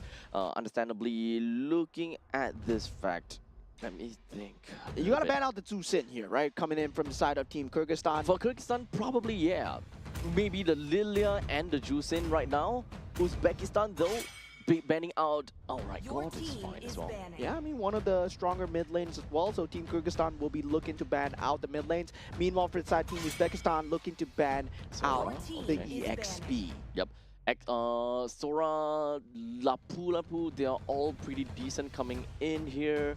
Right now, I think that the main thing is Team Kyrgyzstan, they don't have a very good engager per se. Your So team is Uzbekistan want to banning. take away some of these engagement tools, mostly from Lapu and maybe even Yu Zhong to a certain extent. I would say for the side of Team Uzbekistan, there is also that Cho that they can look to ban out for the side of Team As Kyrgyzstan. a Roam roamer. for Okay. Team Kyrgyzstan. For Kyrgyzstan. I don't think that having a Cho on the Kyrgyzstan is that good because they don't have anyone that can really make full use of the Way of Dragon as a form of burst. You can kick, you can single out, but can you actually kill within that window is mostly going to be my question. Okay, Your well done. team is Then, picking. I mean, the Kalea as well. I mean, I'm just surprised we haven't seen my girl Kalea so much, so often, because it is still a very strong pick, and most of the teams, they have been just ignoring it. But meanwhile, for the other teams, like we see back in Group A, they do actually actively ban out the Kalea in that top 3 as well. So, yeah, now right now, it's still open in the pool. So for Rome and XP for Kyrgyzstan, they can actually play very tanky front lines. just so that it's very difficult for them to give free kills over to the side of Uzbekistan and provide some window and farm over to the Claude to play over in the later stages of the game. Heroes that are generally tanky, that doesn't require too much effort. Lapu Lapu are generally good, but if you can just Your team stick is down there, picking. have a very good stats without having to duel, that would have been better. Yeah, so for Team Kyrgyzstan, they're going with what works, right? Very good front line for Claude, Beleric with the counter gauge, Raph the Dryad coming through. Meanwhile, for the side of Team Uzbekistan, they need to find They a want to way fight. yeah, to access that Leo Mord a bit better, especially for the side of mid lane. They need something with good mid priority, right? Having that to Sin is going to be good as well. That Lapu Lapu coming in as a pick now for that mid lane. They will Maybe have to 13. pick here, yeah. Maybe 13 is not too bad here. The Fury of the Phoenix may be a pretty good answer over to Claude to kind of force the Claude to pick up the what was that team is again? Pick up the picking. Purify. But otherwise, Yip is still okay as well as a form of artillery mage in that section. Ah, I see what Team High ground rather. I see what Team Uzbekistan are going for here, right? You pick up that Yves to make sure that you have the RWM conundrum, right? Whether or not you want to steal the RWM, whether or not you want to steal the Golden Hour. But at the same time, Team Kyrgyzstan, they go for the Yuzhong to force out that Okay. positioning of the Yves as well. And also, Yuzhong does very well against the Lapu Lapu. Okay, yeah. So one thing about Yu Zhong is he wants to, in some sense, he wants to duel, but he doesn't necessarily have to stick down and fight, unlike a Lapu Lapu in this case. Lapu Lapu, every time you hit the opponents, you get a heal. However, what Yu Zhong does is that you would definitely want to use a couple of your skills. You do have initiative tools, which is one of the more important part, and of course, slightly global presence kind of thing. Yeah, I feel that Team Kyrgyzstan, they leak the Marcel, right? But they are also leaking the strats to deal with Marcel right now. Because I can see the vision 5 going in, seconds right? till the You have the enemy Blazing reaches the Duet threat in the battlefield. back line. You have the Smash Black them. Dragon threat in the back line. And in the front All line, you've got the troops deployed. Beleric and also the Heavy Spin as well. So there is a lot of possibilities here as we go into game number 3. Team Uzbekistan versus Team Kyrgyzstan. Interesting series so far. They forced us into the best of 3 series. So now we do have got Team Kyrgyzstan that will be starting off at the purple buff side, getting a deal with the Horned Lizard. And for Team Uzbekistan, they will be starting off with the Beetle side, which is going to be the orange buff. Both of these two junglers will finish up and meet up at the XP lane. And if they were to continue doing that, it is understandably going to be Bruno versus Claude, and Bruno is going to have a pretty good time. Team Kyrgyzstan would need to look for opportunities to bring their members down to the bottom lane to ensure that they will be able to keep this Bruno in check. Yeah, now the mid lane priority, very key here. Kalbayev will be straight up going for that lead, though, to try and get a bit of an early game advantage here. And Shekhinov is going to have a great time against Rustamov here, especially as a Yuzhong versus a Lapu Lapu. Lapu Lapu all the way until level 4. You can't really do anything to a Yu Zhong. You can only hope to kind of throw your axes out and farm a little bit from that point on. Otherwise, most of the time, you're actually sticking right under the turret. Yeah, and the thing is, right, you can't do much on the Marcel actually against Kyrgyzstan's lineup because the only main target that you want to go for is Murpikov. Generally, you pick Marcel to just jump in and steal and just be annoying in the enemy's jungle. But Akai and Askerbekov on that Beleric, they're going to be so good at defending against that.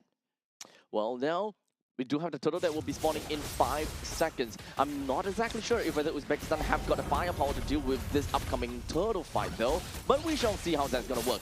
Rustamov, he doesn't have a lot of HP to work with. He's not level 4 either, and I don't think that he wants to go in with the Bravest Warrior with such low HP too. Kyrgyzstan should get this turtle no problems. Yeah, Black Dragon form has been popped, petrified, not available. Photo just to use to keep him away, and a great keep away. This Kyrgyzstan is going to get that Double out of it. turtle here, but WM has been popped. Nothing is going to happen here because definitely both teams, they don't have the finishing damage without that petrify. Yep, same thing as always. Like, as I mentioned, that Bravest Warrior coming in from Lapu Lapu is not going to give him anything. In fact, he needs to go back home soon. He don't have got much of the abilities to get him any form of farm. Anyone can just rush right in and get a kill onto him.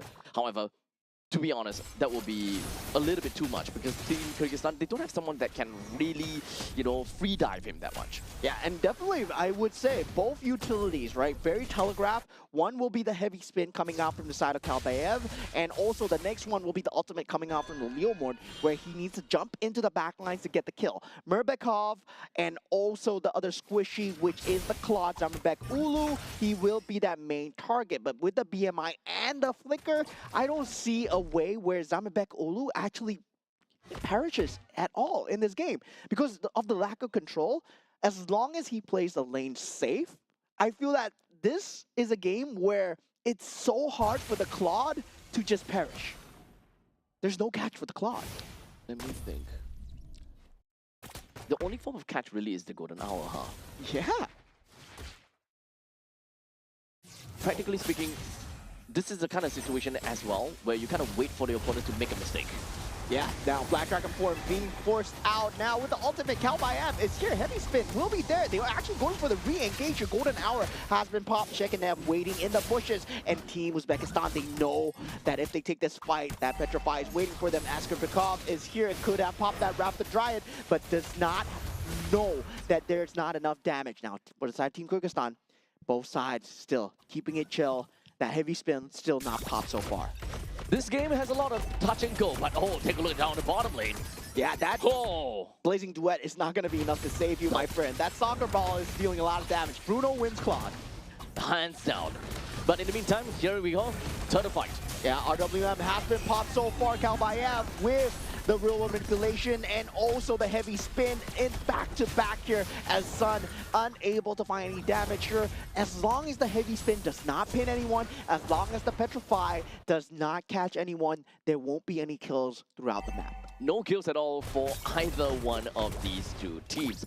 The problem that we see right now, at least for Team Uzbekistan, is that they are a team that can actually play early game, and I won't say that they... Honestly, they are a team that can play early game. Yeah, they can kind of pop off in the mid stages of the game pretty well. That is something that Rustamov can do very well, Mamarasulov as well, and Zoltov. So as much as possible, they want to get that advantage over Kyrgyzstan before it goes over to the late game stage, which is ultimately going to be in the territory of Zamberbek. Yeah, both teams are actually very defensive in terms of that composition.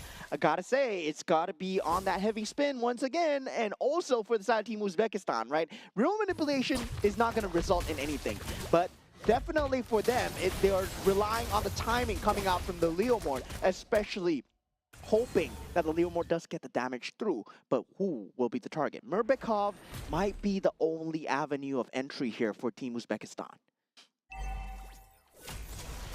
All standing turrets are still available.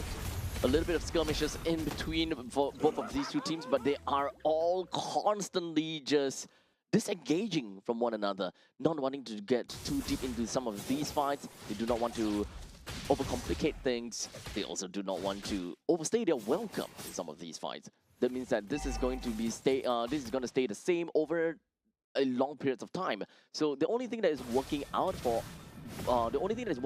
is turrets, net neutral objective. The turtle has consistently went over to the side of Kyrgyzstan. That's pretty much all. Yeah, now with this 6 minutes into the game, right? This is going to be a case where in the mid game, that shard residue is going to become a problem. But looking at the bottom lane, with the Blazing Duet, Zarmabak actually gets the better of Zoltov, and 1v1. Now Black Dragon form being popped with the Raptor Dry here, real manipulation being forced onto both sides, and nothing is going to happen so far. It's just two wet noodles slapping each other, but Mama Rasulov does come through with the turtle, and also the frag onto Shekinov as 3 members of Team Kyrgyzstan. They are running away, but Team Kyrgyzstan, behind all this, is Zarmabek just getting that bottom lane turret. The whole 7 minutes that we have been watching was just a pressure cooker, just creating such a big pressure. And the moment that we see that fight happen, we also do have Zamberbek that manages to take a 1v1 fight against Zoltov, which is honestly very surprising to see Zoltov lose. But in the end of the day, we finally have managed to see a turtle taken by Uzbekistan. they got a kill of their own as well, and a turret takedown of their own too. Yeah, I would say for Team Kyrgyzstan, right, they made a slight mistake on Shekinov just to go towards Mama Rasulov. He did have that Petrify available. If he was able to pop that, that would have resulted in a much different key timing, especially with the RWM up from the side of Murbikov. Now, inside of that mid lane as well, RWM being popped up, and now we got square on square action as Sun, well, square on diamond maybe. Oh, I don't know about this, dude. They're just echoing each other, right? But in the meantime, that was a amazing, or rather really nice RWM coming in from Mirbekov. He did manage to kind of hold 4 people inside of the box. However, no form of follow-up coming from the side of Kyrgyzstan. They do not want to overstay their welcome as well, and it's all in all very difficult decisions for either one of these two teams to make. Yeah, currently mid defense will be the name of the game here for the side of Team Kyrgyzstan, right? They want to get the turrets as much as possible, but Zotov already pulling ahead in terms of that slight little macro. As they slowly move on from this point, Kyrgyzstan, they do have a slight push out from the side of the bottom lane, but they're just waiting for the perfect timing here in the middle lane. But here we go, Conceal. Yeah, conceal play, but I don't think this is going to result in anything. That Maybe. Petrify needs to come in onto Zotov, but he still has to flicker away if he wishes to do so, and Zotov does, and the RWM comes through. Shekinov actually goes down here, going in slightly too deep. Kelbayev with the heavy spin, not pinning anyone to the wall at the moment. Damage is not there from Zamerbek. Ulu, Team Kyrgyzstan, they have to retreat so far. Rustamov will be that only casualty as Kelbayev does go down. Zotov is still alive, but he's so close to death here. Murbekov finds the finish onto Zotov, and it's going to be 2 for 2. What a result here. It's still so even for both teams. After all that has happened, both teams only lost 2 members? Oh boy, this is all about min-maxing, isn't it? Okay, let's take a look at that, right? So, out of the entirety of the fight, Zotov went down, Rustamov went down as well. Okay, thank God we do have the instant replay. We have a pretty good idea. Shekinov for Rustamov. So, it's both of the XP laners that lost one another. However, Kelbayev did go down coming in from the side of Kyrgyzstan. So, at this point, kind of equal. Yeah, it's still very equal. Okay, I think the only problem is Zotov went down.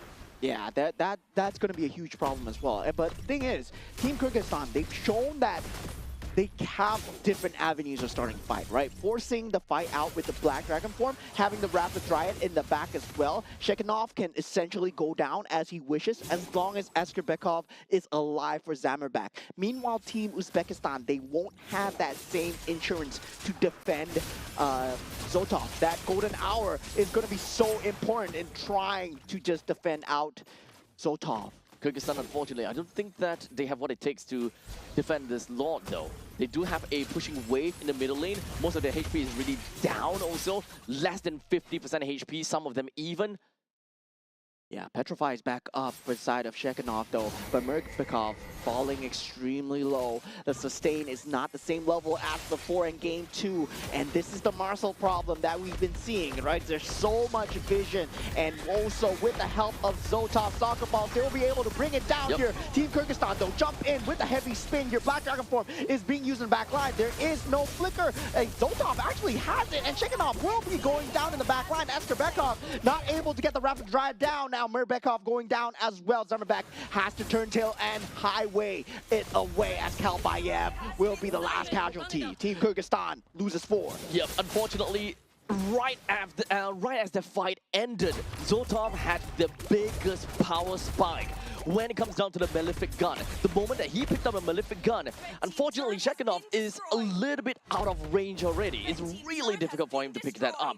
This is the exact moment that Zotov got his Malefic gun. Shekinov can do whatever that he wants. He can drop down from his dragon form into this Petrify and hope that he will be able to get a kill out of Zotov. But whenever he has the flicker, he will find a way to get out. Yeah, Rapid Dryad has been used here, but there's nothing to follow up with this. They're just trying trying to just take and chip away the Lord. Real manipulation popped from the side of Murbekov. This is Team Kyrgyzstan's box. Now the other box has been popped as well from the side of Sun. Rustamov takes out Karlbayev at this point. Golden Hour extremely good. Black Dragon form not enough here as Zemobek falling extremely low. Blazing Duet still not being popped. Rustamov trying to get his HP back up. He's been surviving these team fights time and time again.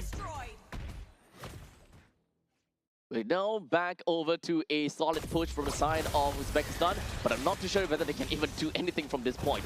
They manages to bring down the middle lane T3 turret, and so is the bottom lane T3 in 13 minutes in. And that was the pressure cooker.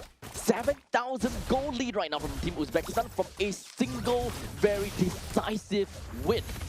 Yeah, and the problem is, right, unable to have any defensive items on the Yuzhong, only the Oracle so far. I believe if he went for a physical defense item, he would have a much better time into jumping into these team fights. Now, that healing factor, not going to be enough. They know that they have two frontliners, but Shekinov needs that tank ability to be able to jump into the back lines. That third item will go a long way here, but can they get it in time for Team Kyrgyzstan here? Unfortunately, I think that Zotov is currently completely out of reach.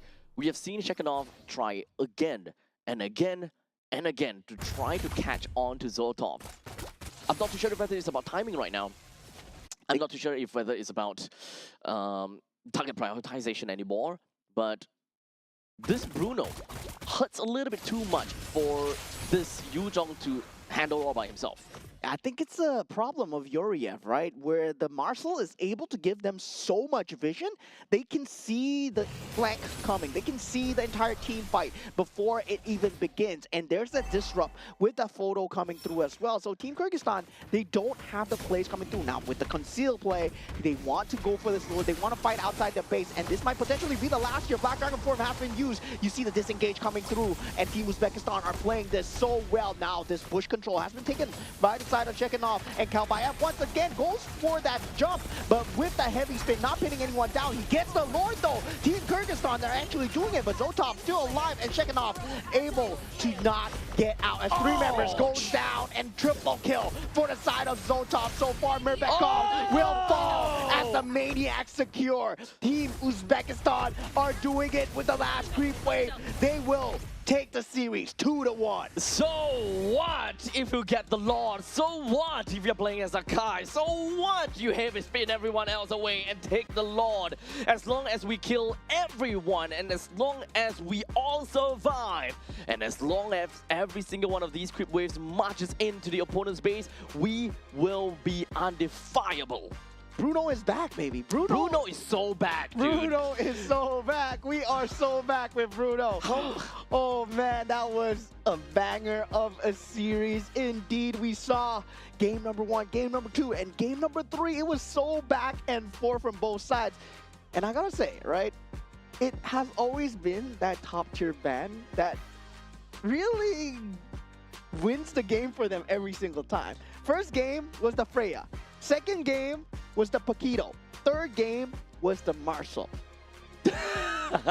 It always comes down to something that leaked out that created a composition that, you know, it becomes very pivotal. That character that leaked out became a very pivotal part of the team that allowed another character to work out very well. In this case, of course, Zotov, he did whatever that he could thanks to Yuriev with a total of 1 kills, 0 death, and 12 assists. Total of 93% kill participation, by the way. Yeah, we should have seen this coming, right? From the way that he was playing on that game 1 as well. This was the MVP of game 1 as well. Yuriev, he does such a great job of that vision control. 1, 0, and 12. He sees the team fights. If you take a look at the photos that disrupt the team fights that's going on, it was on the Black Dragon form. It was before the heavy spin could have been used. That heavy spin could have come out a lot sooner, but that 1 to 2 milliseconds of disrupt man, it changed the entire pace of the fight. Well, it's really unfortunate that I don't know if whether this is a part of where it's unfortunate or not, or Kyrgyzstan is just kind of testing the ropes a little bit. They let a couple of them through, and like, okay, we give Paquito, okay, we give the we give this, we give that, and in the end of the day, they still gave them Marcel. There's way too much heroes to ban at this point in time. Yeah. Really way too much, and this is why first pick, first ban actually is so pivotal to the team. Yeah, and I gotta say, for the side Team Kyrgyzstan, right, going against the Marcel, they went with the Yuzong strategy, with the Akai, and also the Belarig, right, the triple tank, the TT strategy, right? And that was kind of a good move by them because they survived through the early game very well. They survived through most of the mid game. But when it comes down to when that matters, that split-second timing, that Marcel is still a huge problem. There is that gap that we were waiting for, you know, that window of opportunity for either one of these two teams to kind of break out of the game. Zoltov constantly has been waiting for that power spike. The Malefic Gun did such wonders over to this Bruno. The moment he gets this Malefic Gun, no one's touching him. This is not a lineup that Kyrgyzstan will be able to touch as long as there's a Malefic Gun onto the hands of Zoltov. I mean, Endless kiting, dude. Bruno is so back. I mean, we're talking. No one talks about Bruno. We don't talk about Bruno at this point, man. Remember in M6 when Malefic Gun was introduced and Bruno just became top tier, right? And we forgot about how well he does against the Claude. And now with Claude back into the meta, well, suddenly Bruno seems like a great idea. Yep. You wouldn't have thought that a simple soccer ball would hit your face so hard, dude. World Cup season, baby. Terminal velocity, dude. Oh boy. But we gotta have to agree. This game, in fact, the past few games, it has actually been very enjoyable. With this being a full 3-game series, honestly, make it best of 5. We'll watch all 5-game series. Make it best of 7. Make it best of 9. Make it best of 9. We'll watch all 9. Both regions, they have been surprising us, right? Group Honestly, B, yeah. Group C, right? We saw Team Iran going up against Team Jordan. Guys, if you have not watched that match, oh my God. Rewind. Chef's kiss. Now, this one as well. Team Uzbekistan versus Team Kyrgyzstan. We've heard good things about Team Kyrgyzstan. Now Team Uzbekistan as well. Oh man, oh man. Group C looks good. Whoever goes up against Team Kazakhstan, Team Kazakhstan's a monster as well. Yo, let's also remember that this is not an easy bracket right now because we are looking at very strong players from Kazakhstan, Uzbekistan, Kyrgyzstan. Yeah. And just like that, we have one of these two teams that unfortunately will not qualify at all. As a matter of fact, right now, we will probably get, you know, the standings later on, but Kazakhstan is currently at the top together with Uzbekistan, or rather, first place is Kazakhstan, second place Uzbekistan.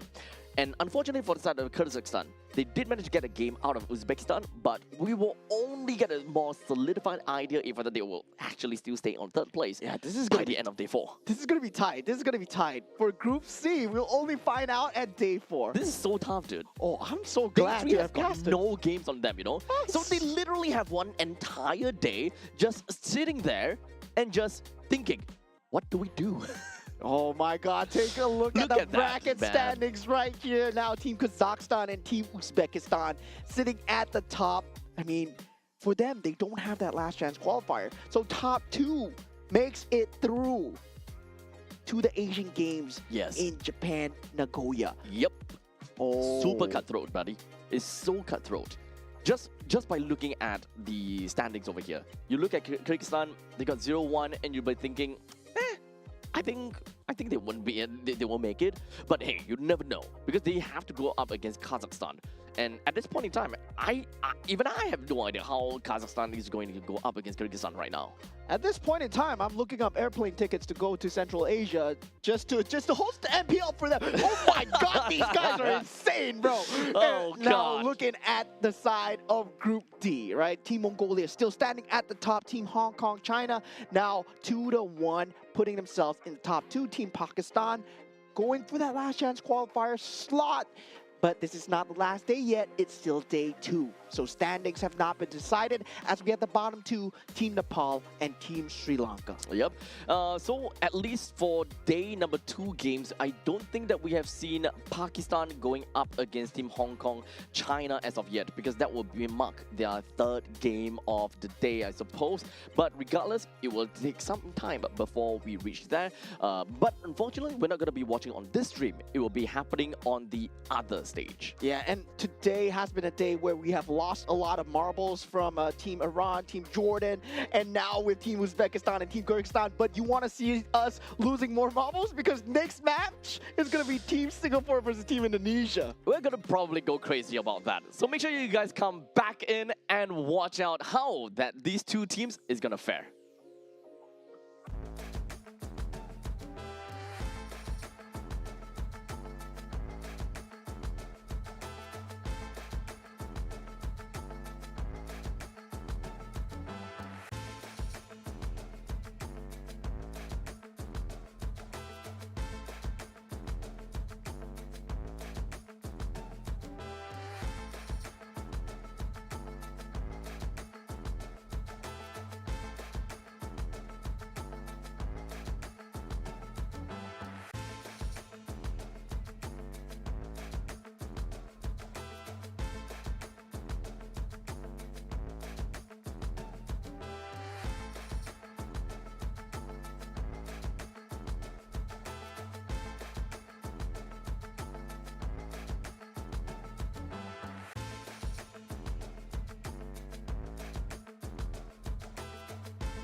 Allow me to release your eternal bloom!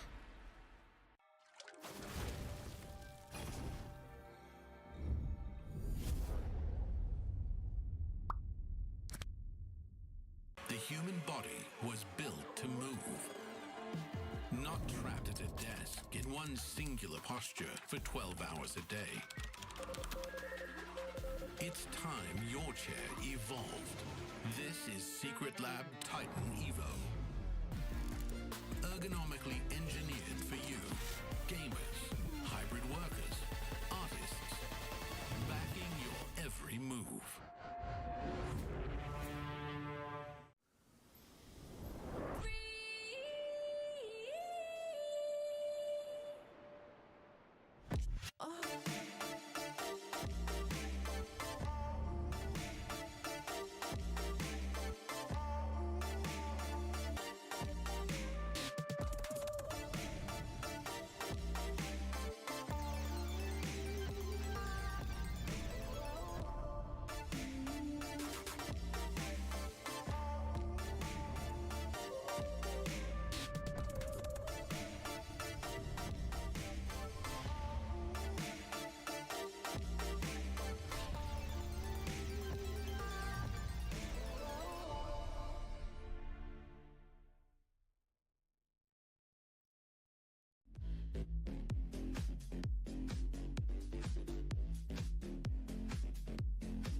If all that bloom are fated to wither,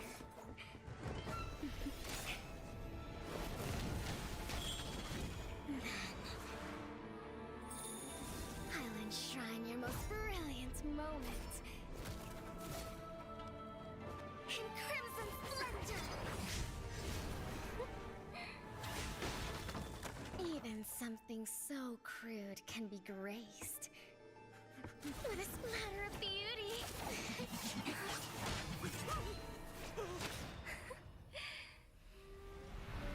I'll get you out! You finally come to me, Hanabi-sama! This madness ends now!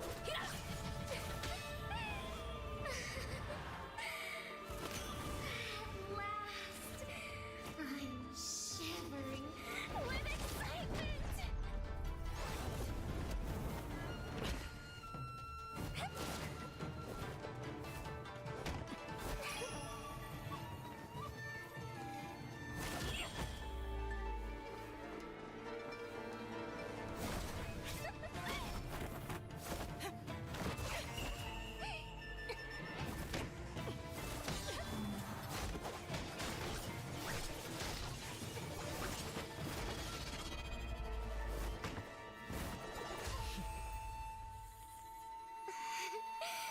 Such killing intent. Does this mean Hanabi-sama finally understands Kirara?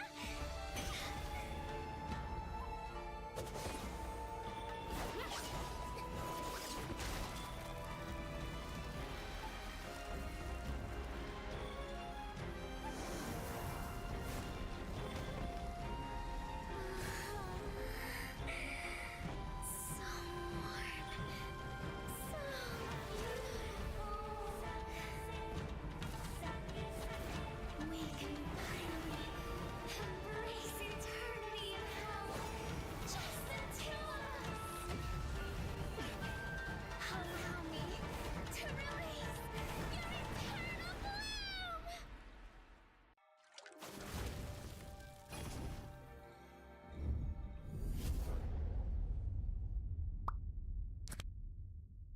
The human body was built to move. Not trapped at a desk in one singular posture for 12 hours a day. It's time your chair evolved. This is Secret Lab Titan Evo. Ergonomically engineered for you, gamers, hybrid workers, artists, backing your every move.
right, ladies and gentlemen, welcome back once again, of course, to the 2026 Asian Games Qualifiers for Mobile Legends Bang Bang. My name is Abstract. With me here is Moment. We are now down at it for Group A, where we will be shaking in our boots. I'm having Shiver me timbers. stress headache right now. Team Singapore going up against Team Indonesia. I mean, the statistics man says in me that, well, doesn't look good, but the patriotic side can't stop, right? Yes. But Copium. paper alone, we've lost Yep. 0-2 to Team Vietnam. Yep. We've lost 0-2 to Team Laos. Yep. But against Team Indonesia, we're gonna have a chance. Oh yeah, we're definitely gonna two of them. Yeah, no issues. Definitely for sure. I mean, Manifestation. yeah, definitely for sure. Yes. If BTR can win, definitely Team Singapore can do the same as well. Right now, all at this point in time, throughout the entire game, I'm probably just gonna be looking at my show caller the whole damn time, as he's probably gonna give me, strike me a smirk after every game. Yes. Team Indonesia, man, oh man, what a team to have represented here at the Asian Games qualifier. Yep. We did see them have a great show yesterday. Very amazing clean. Show. Very clean, I gotta say. Yep. And we haven't seen Team Singapore on stage. Not so yet. This will be the first time on stage. These are names that we are very familiar with. And looking at the lineup for the side of Team Singapore on the gold lane, we got Keith, aka Vanix. And also on the roam, we got Bellamy, aka Lozi, and also Royvin on that mid lane.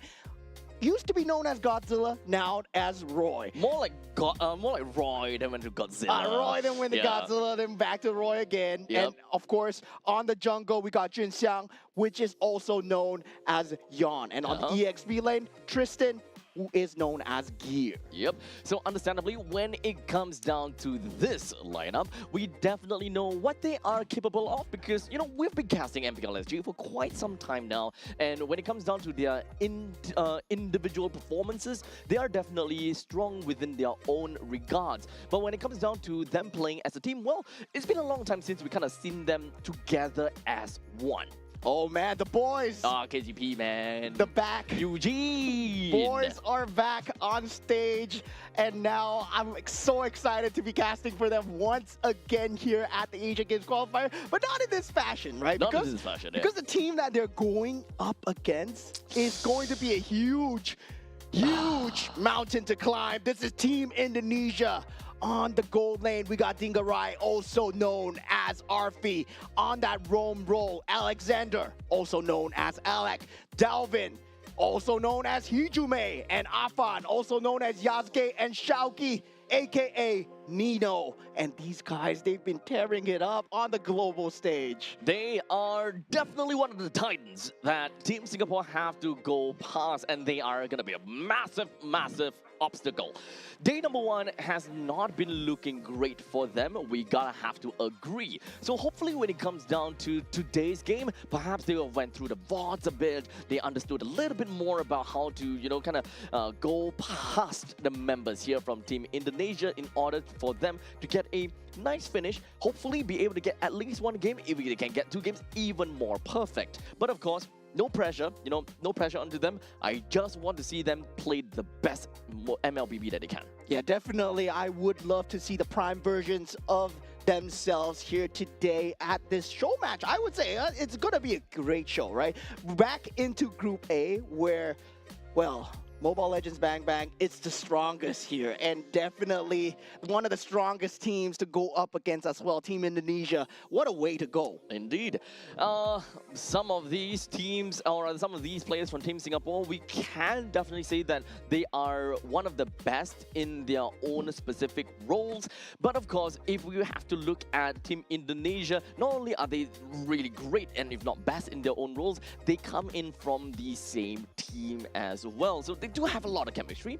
They do have a lot of, I would say that a lot of time with one another to really practice some of these strategies, some of these plays with each other. So in terms of experience aside, Team Indonesia, they are really crazy. Yeah, with Coach Kenny Dio, Zephyr behind them as well, the brains behind this team. Well, oh well, they've delivered a great performance in the last international that we see, the M7 stage, and now they are here shedding off their alter ego with their alter ego and coming in with the government-given names. As we go into the map selection now, we are going into Dangerous Grass. All right. So with Dangerous Grass right now, this pretty much have, you know, a lot more, hopefully we'll play a lot more assassin kind of gameplay, a lot more pick-up in this case. Leaking out heroes like Paquito is definitely going to be very difficult. They might very likely want to go out for a full ban of that sort. As you can see, Team Singapore, from second, being in second pick, second ban, they definitely want to take that out. Yeah, and these are bans that I'm kind of used to seeing, right? Looking at the bans coming through, Phovius and also Kalea being banned out. Now the Paquito and also, I believe, the Fanny being banned out from the side of Team Singapore as well, right? So this is back to familiar ground, right? We're seeing Fannies getting banned. So at least we still have one more ban for each of these teams. Understandably, I would like to believe that Marcel still have a spot to be banned out, as well as, oh crap, it's Marcel, Guinevere, as well as Freya. Yeah, these three, one of these three will be leaked out, definitely. And it will go over to the hands of Team Indonesia at one point in time. Yeah, at this point, it's about picking your poison because they do ban out the chip here for the side of Team Indonesia. There's going to be a lot of leaks here, right? And we did see Marcel just being a problem here. Do they give that to Team Indonesia? Yes, they do. They ban out the Freya instead. Okay, so now it is all about either you get a Guinevere or you get a Marcel. In this case, Indonesia is not going to go for either of those. They want to focus down to giving Delvin that juice in for themselves, and now Singapore have the opportunity to choose. Do they want to focus and get a Harif for themselves to secure the gold lane, or do they want to pick up some of these stronger drafts, or rather stronger picks in their own roles, such as getting the Guinevere for the jungle, or perhaps Marcel in the roam, or maybe even both? Yeah, definitely. The Marcel is available as well. If they want to go for the Marcel Harif into that Eve pick, that is also a possibility, especially with a Dusin opener. You do have to think about that mid lane priority as well, right? We know what Dalvin is capable of. Yesterday, when he was playing in that Team Indonesia side, his Dusin was extremely scary. But instead, with Dangerous Grass, they go for Hilda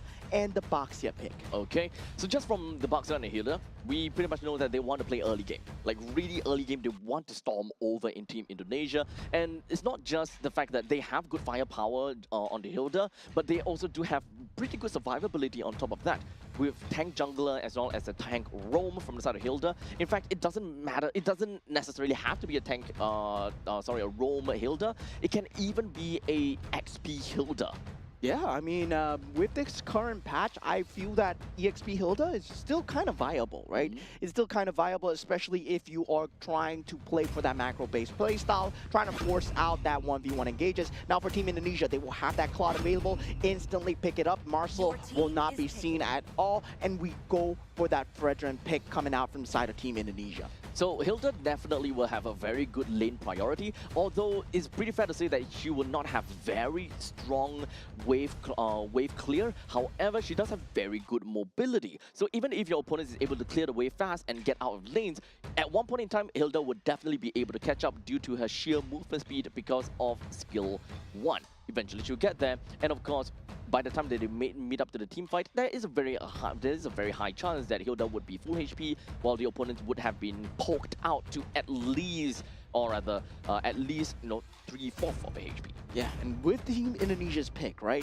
Do you go for the Eve here? Do you go for the Harif here versus the Claude, right? You don't want to pick a Harif into a Claude, so they go for neither. They go for the Sora here. They bolster onto that tankiness with that Shifting Skies. Well, I would say Sora right now, it's still strong, but there are teams that learn how to play against the Shifting Skies already. Yeah, so just because of the Sora pick right now, there is no more ambiguity as to where the Hilda is going to go. Hilda is definitely going to go to the roam, and Sora is going to go over to the XP, leaving out the gold lane as well as the mid lane that is required for Team Singapore to pick out. So when it comes down to the bans for this side, it's understandable that they are definitely going to go for a very tanky orientation. They want to play early game. So for Team Indonesia, one of their few choices is that they want to take away very early game of marksmen. In this case, Granger, Bruno, Clint are all very good bans that Indonesia can look out for.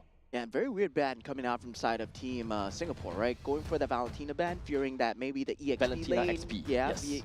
that might come out. Generally, we do see a lot of the counters when initially Sora was introduced, right? You gotta go shifting skies. Well, IMU, get the shifting skies for yourselves, go into the cloud farm. Being on par. Yeah, just be on par as much as possible. So yeah, that is one of the early bans that we do see out. And for Team Indonesia, it will be that Eve ban, which is very good against that Zusin in terms of that mid lane priority. Yep. So for Team Indonesia, they have a lineup that really wants to allow them to play control.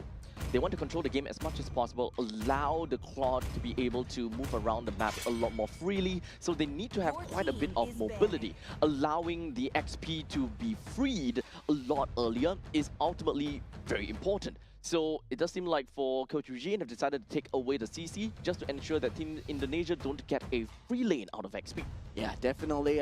Sora giving him an easier time. Well, you do get that snowball going, and then you get to use more instances, right, where the Sora is not kept in lane, especially by the CC as well. That's one of the key factors that we do see the thought of CC going into that EXP lane as well. Now, meanwhile, for Team Indonesia, if they still want to secure a good priority mid lane, they can still ban out maybe the Zetian, and also there is that Gord available still in that pool as well. Gord too. Yep. Okay, so Lilia being taken away is also one of those heroes that is really good into a dive composition, which is what Team Singapore is trying to do. They want to do target prioritization, which is something we see a lot. They need to be able to call out some of these shots a lot faster and and very well. Hilda is very single target oriented. Baxia is going to be the same thing as well. Sora does have very strong power when he goes over to Storm form. If you do want an edge over the opponents in terms of firepower. Yeah, and going for the side of Team Singapore right now, they will have that choice of gold lane here. Not a lot of gold laners are being banned out. They can go for the Moskov, but they might not want to show their hand not at all. too early, right?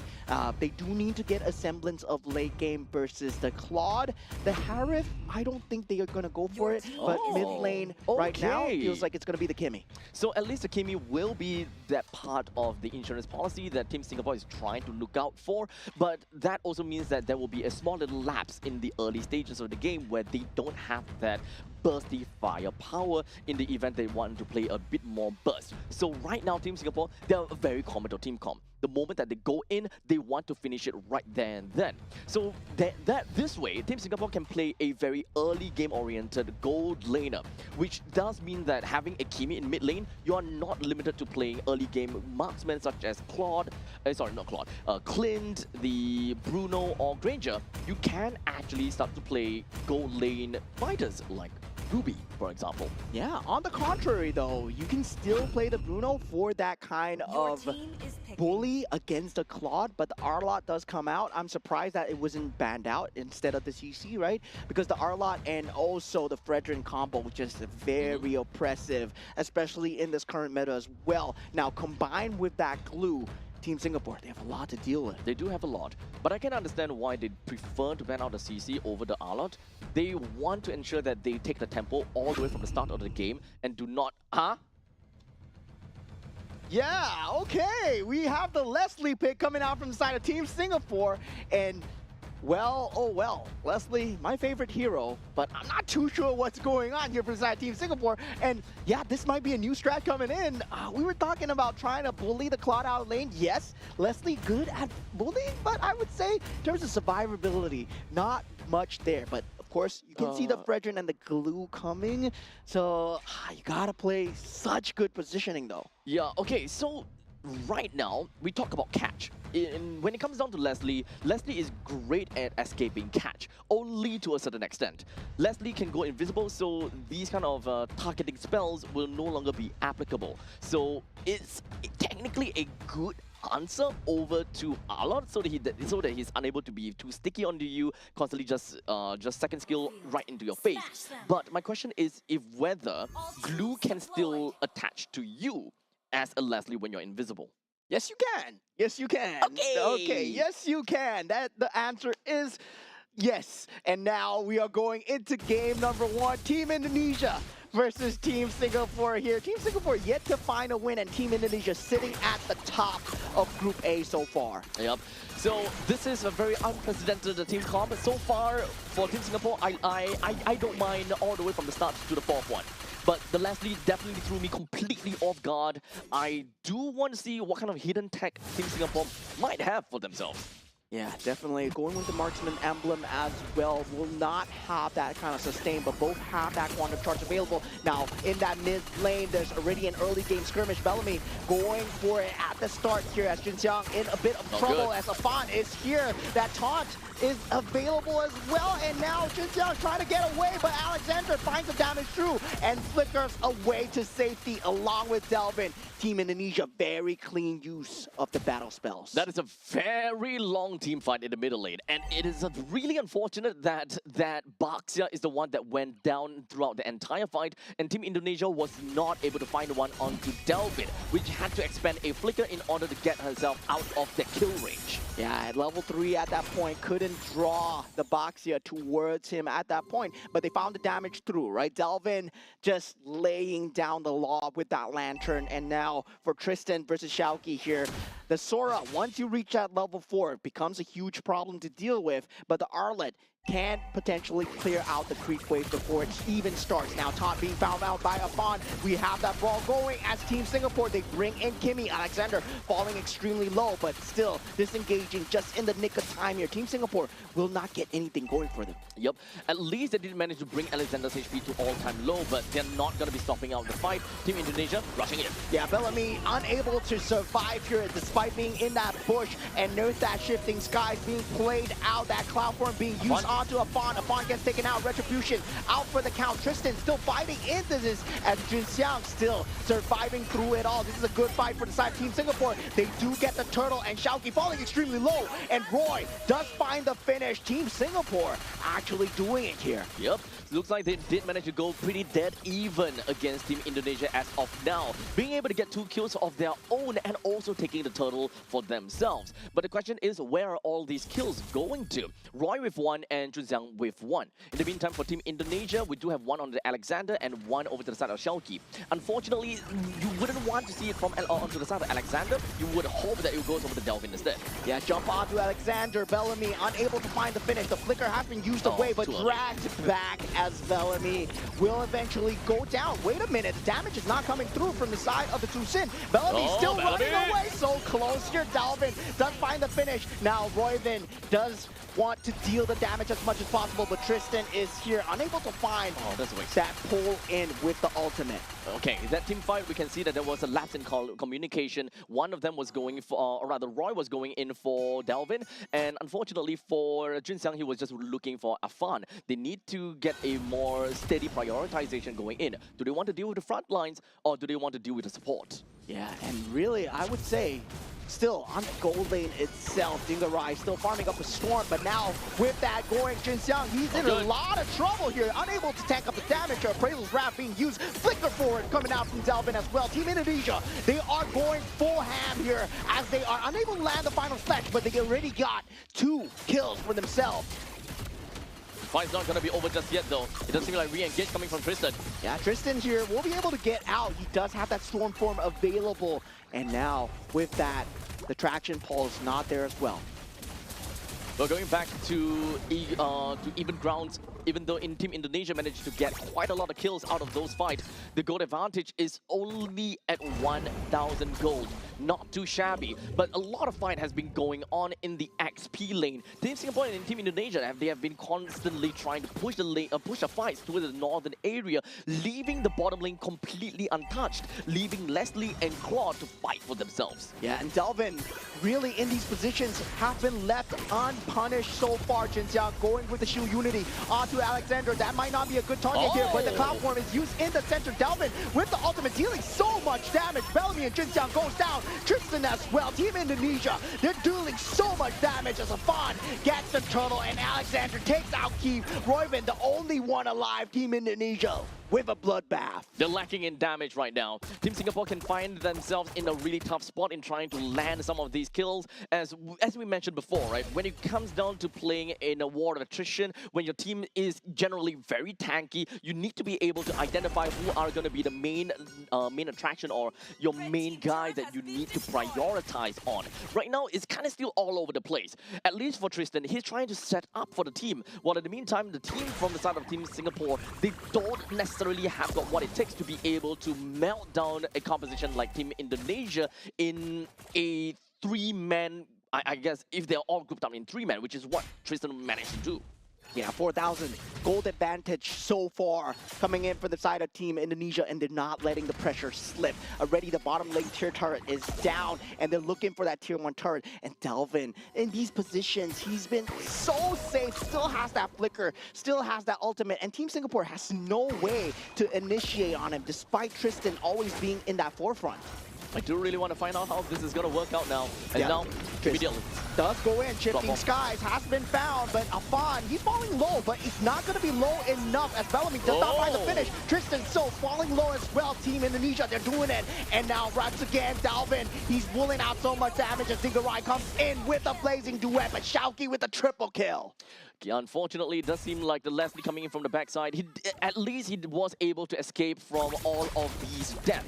He did manage to do quite a number of damage over to the side of Delvin, but unfortunately not quite enough. She's not exactly at critical mass as of yet, and right now just need to stick around with the team to ensure that she don't get singled out, because this is a team comp from the side of Team Indonesia that can really put this Leslie in a really tough spot. Yeah, 6,000 gold advantage. This is why you don't give the Arlet away to the side of a Fredrin user, right? That final slash together with that taunt combination, it becomes much of a bigger threat, especially with Delvin being able to stand all the way in front. They don't need vision. They got to sin, and Delvin is doing so well. Alexander just teasing out the damage going through, and they will eventually get the turtle, and that's the objective gaming settled, and they set their eyes on that mid lane. Tristan goes in with that Cloud Form, Shifting Skies, unable to find that full damage through, and they still lack the damage from the side of Team Singapore. They can't focus fire anyone down. Tristan is constantly trying to look up for opportunities in order to set up for the team and of course drag everyone back towards the turret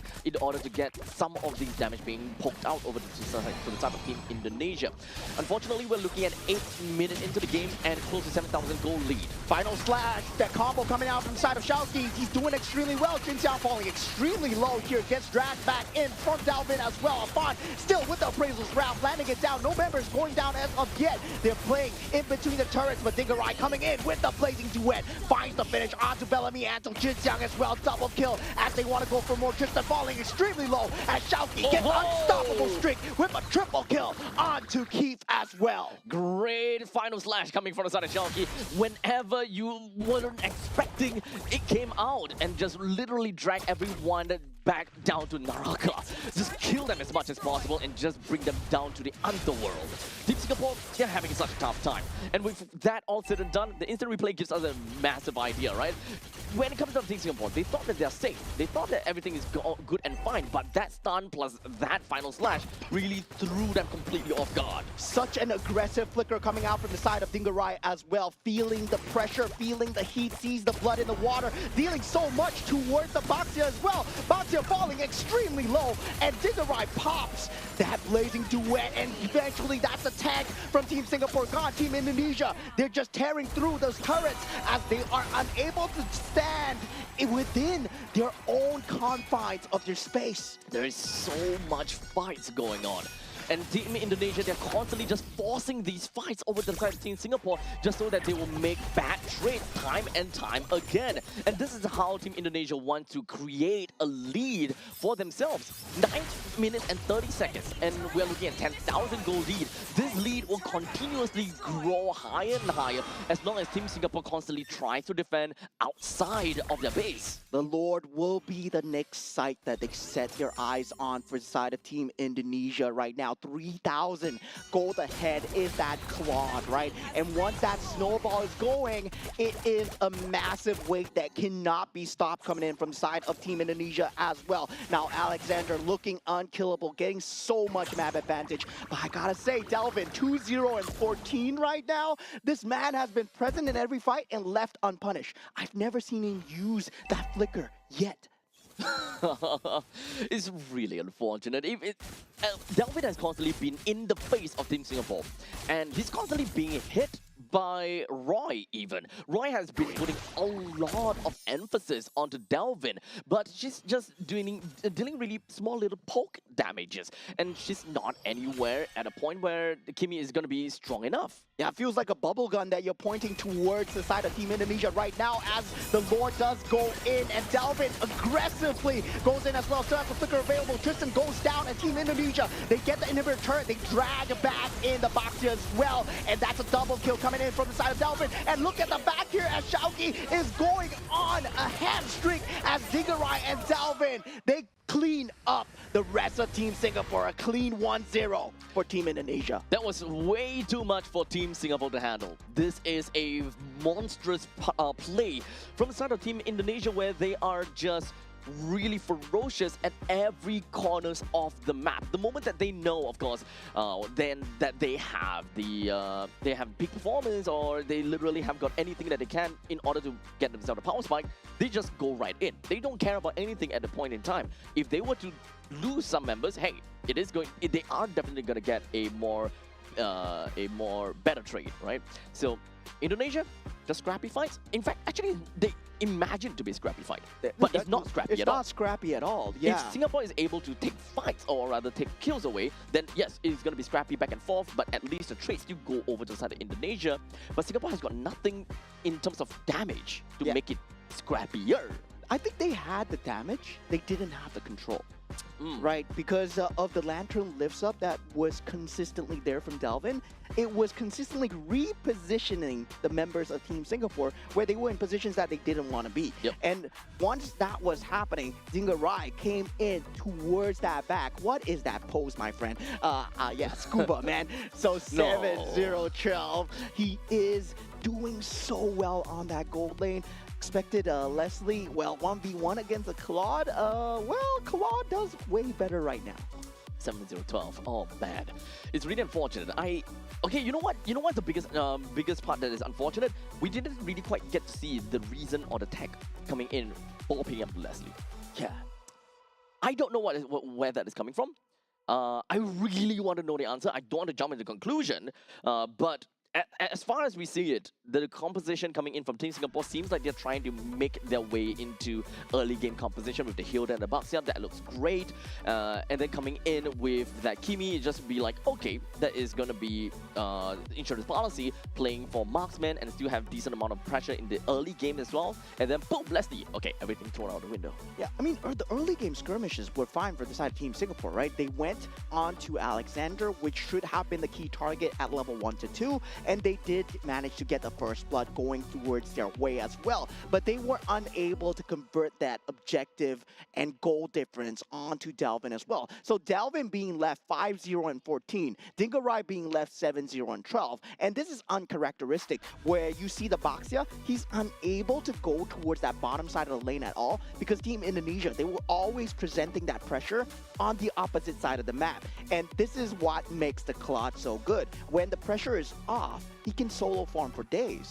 There is just too many space that Team Indonesia managed to get for themselves, and there's so many windows that Indonesia can constantly just open up for themselves as well.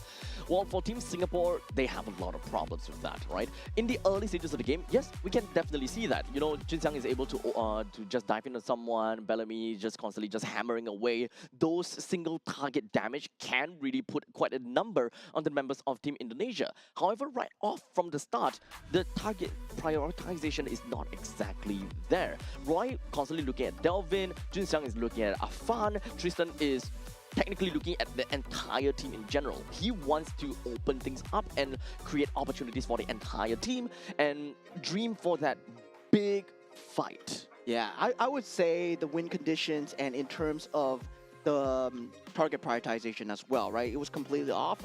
In basketball terms, I would say maybe they were man marking and they were going on their man. But instead, when it comes down to that win, they didn't focus on the basket, which would have been the main goal that they should have been focusing on. Well, very good pointed over there. They are just marking one another, and they'll be like, okay, you look for this person, you look for this person. However, in this lineup, kind of seems like if individually, some of the individually these heroes does not deal a lot of damage.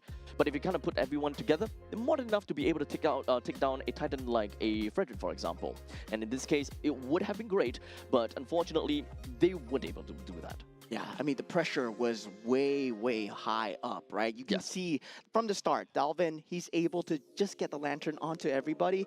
And even when the threat of death was there, he's still consistently putting on that pressure. And this is the highlight of a good Zusin player, where you're able to put in that pressure consistently. You have the ultimate to get out. You have maybe a Purify, but in this case, he chose to go for that Flicker because he knew that a Shield Unity would always be blocked by Alexander. That's clear trust in your team right there.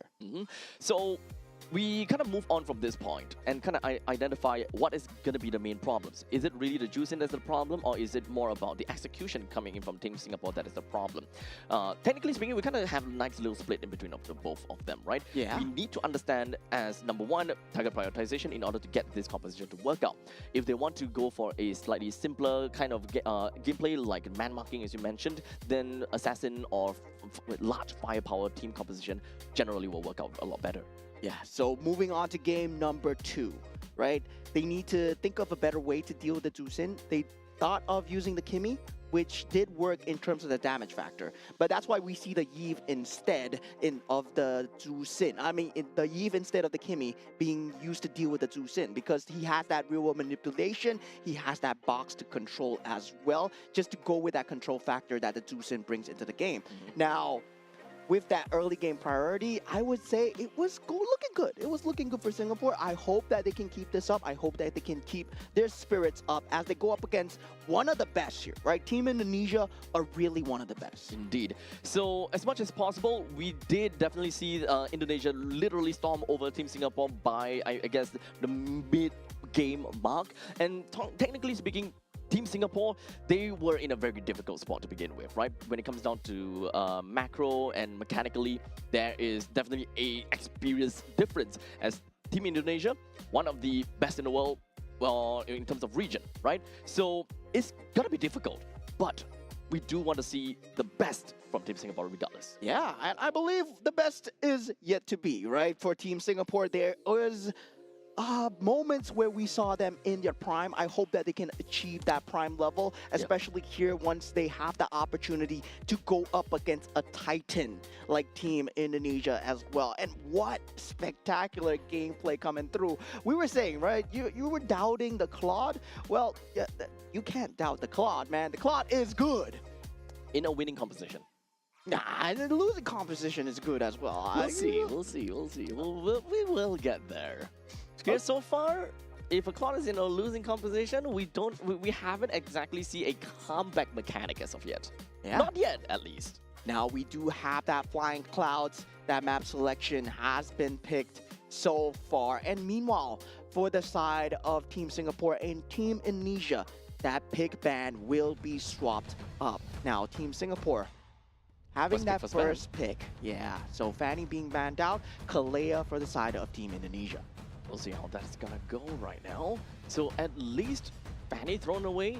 I would like to believe that, you know, Paquito, Freya, all of that will be thrown away as well. But technically speaking, it is more of a ban for Indonesia.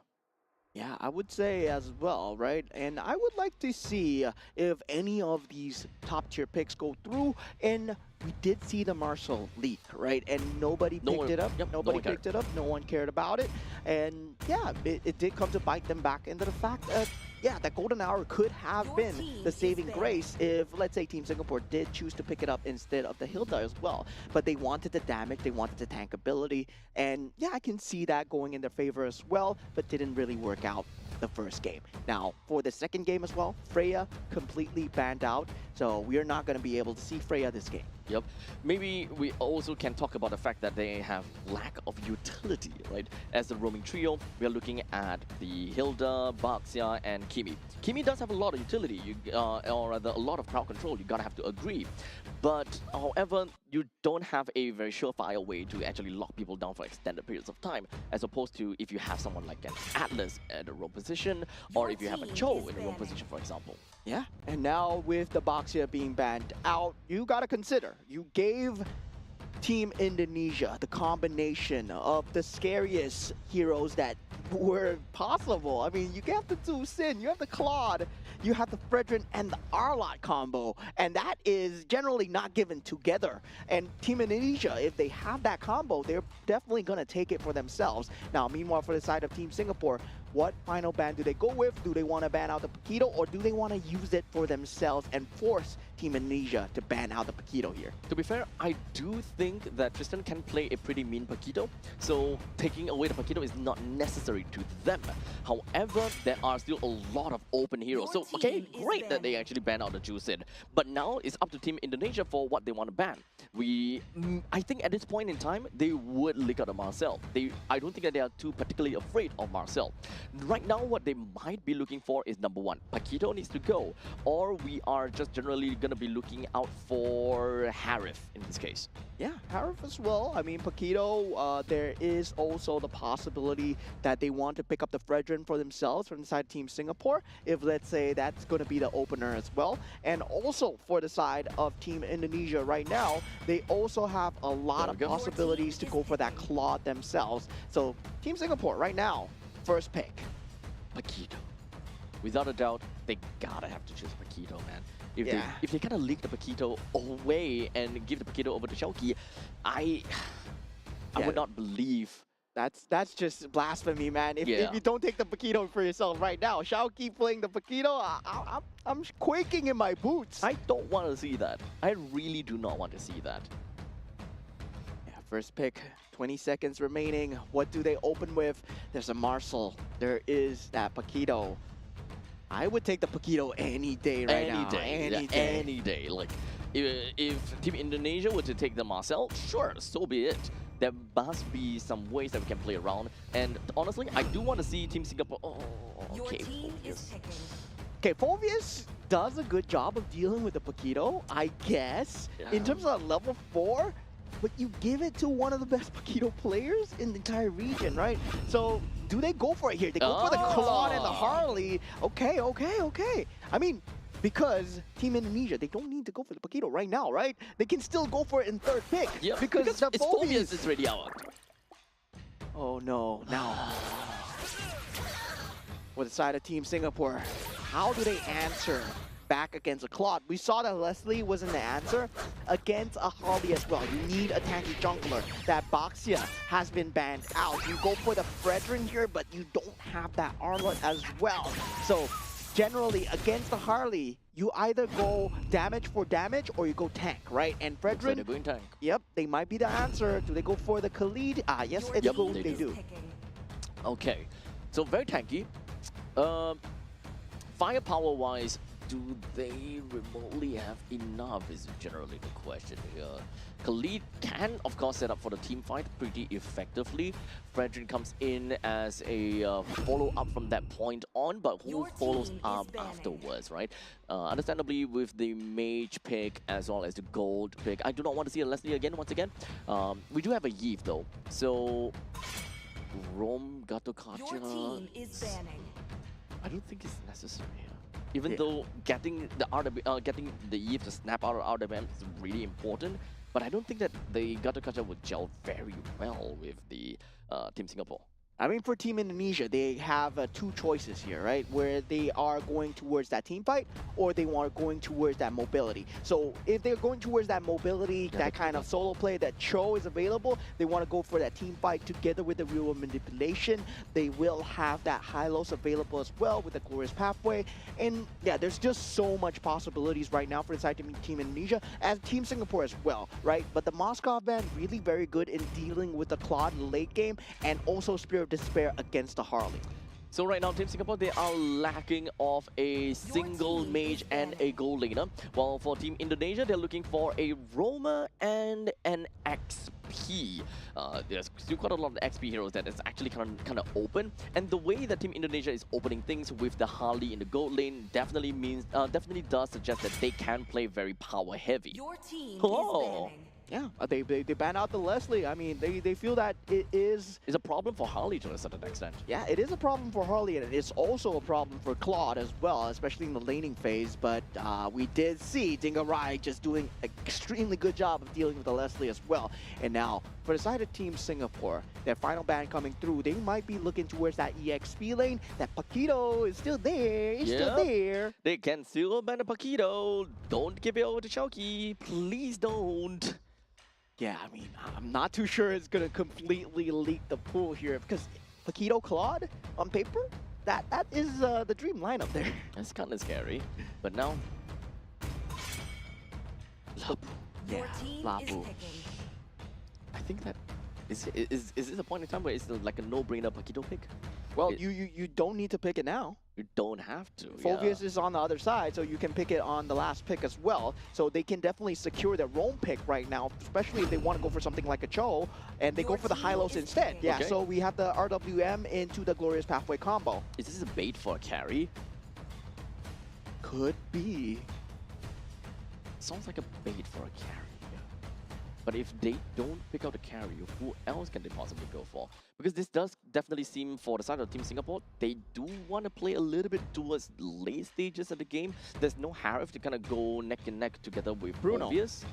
Bruno... I think Bruno would have too much problems dealing with Harley. If you get the Haas Claws early, maybe you can kind of out-heal the Harley burst coming through. Yes, that's a possibility. The Harley needs to be very over-farmed here. They go for the Lilia and the Your team is Granger picking. instead. Okay, I like this outer team Singapore way more than the previous draft. So, I mean, having a Granger better than Leslie, in my honest opinion here, sure. But that also means that Team Singapore, they are playing kind of a tempo-based game. Not necessarily, you know, super early or super late. As long as they're able to snag any form of, you know, tempo, they will try to ride with it. But this is the kind of situation where you kind of mentioned before, you know, jack of all trades kind of composition. They Yeah. want to go from front to back. Yeah, definitely front to back. It does work very well in terms of trying to hold on to the late game, but I don't see them having that entry point into that mid game as well, right? That taunt will be that only capability to go in, and Yuzhong. once, for the first time, right, Paquito completely left the pool. They go for the Yuzhong instead, and I mean, by all means, Phoveus, very good against the Paquito. That's why we see one ban or the other, and now with the Yuzhong as well, they secure that team fight, and also at the same time, I believe they're going to use Harley and Claw to secure that macro play. Well, we'll leave it up to the members of Team Indonesia to show us what they have got with this draft, and of course, Team Singapore with theirs. As we jump right in, let's take a look at the overall composition here and talk a little bit more about the gold lane and the XP lane, and eventually down to the middle. So for the XP lane between the Phoveus as well as the Yuzhong, Yuzhong definitely will have a very strong showing in the early stages, or rather the early laning phase, all the way until level 4. Phoveus does have pretty annoying kit coming in when it comes down to Demonic Force, but nothing too difficult for the Yuzhong to deal with. But in the meantime, gold lane between the Claude as well as the Granger, I definitely do prefer to see a Granger due to the fact that he pops off a lot earlier in the earlier. Yeah, I see a problem in the objective team fights alone coming in from the side of Team Indonesia, right? Where they have the Harley, they're gonna have to find the flank. But meanwhile, Team Singapore have a vision problem where the Khalid will be the only main source of vision in front to try and source out where the Harley is. I believe in the Hylos versus Khalid battle, yes, they're going to be sticking onto each other, but at the same time, you won't know where the Harley is because there's no one providing that vision for Team Singapore. In the meantime, it's going to be good for Team Singapore as well because of the fact that they do have a very strong pushing lane in middle. They do have very strong priority because of the Lilia as well as the the Khalid in this case. In fact, Team Singapore generally have a pretty good wave clear in general. So even if they are playing from behind, they should be able to do a decent amount towards all of these creep waves, should be able to hold out against Lord pushes all the way until the third Lord, hopefully. Yeah, and the ability to dive the back line also coming in from the side of Team Indonesia. That's going to be a problem as well, right? Black Dragon form. Harley himself, and even when it comes down to the Claude. This is a pretty dive-heavy matchup, and with the Glorious Pathway, it's really easy to get in and out. Yeah, so pretty much enhanced. And Team Singapore, they are going to be expecting to be playing from that position of defense. And for Team Singapore, yeah, looks like they don't really have a way to open up into the battle. But meanwhile, for the side of Team Indonesia, they will be able to do so. Now going into game number 2, Team Indonesia versus Team Singapore. Team Indonesia 1 game ahead as they want to secure a clean 2-0 victory. And Team Singapore look to tie things up. As we mentioned, and of course, take a look at the start of the game. Look at Alexander. I mentioned that they have a really strong pushing wave in the middle lane, but I was not expecting a very strong high-loss killing wave. Yeah, I mean, you gotta mention, right? Roy, one of the Lilia players of all time, and now him back on that Lilia, I gotta say, I'm impressed. And he still has it and takes down Alexander, does not have the capability to go out with the revitalization, and Bellamy with the support as well. I mean, it's a nice start for Team Singapore. That is definitely going to up their morale a little bit. However, it's not going to be that big of a deal to Team Indonesia for losing a roamer in this case. Yeah, definitely. And now for the side of Team Indonesia right now, the ball is in their court.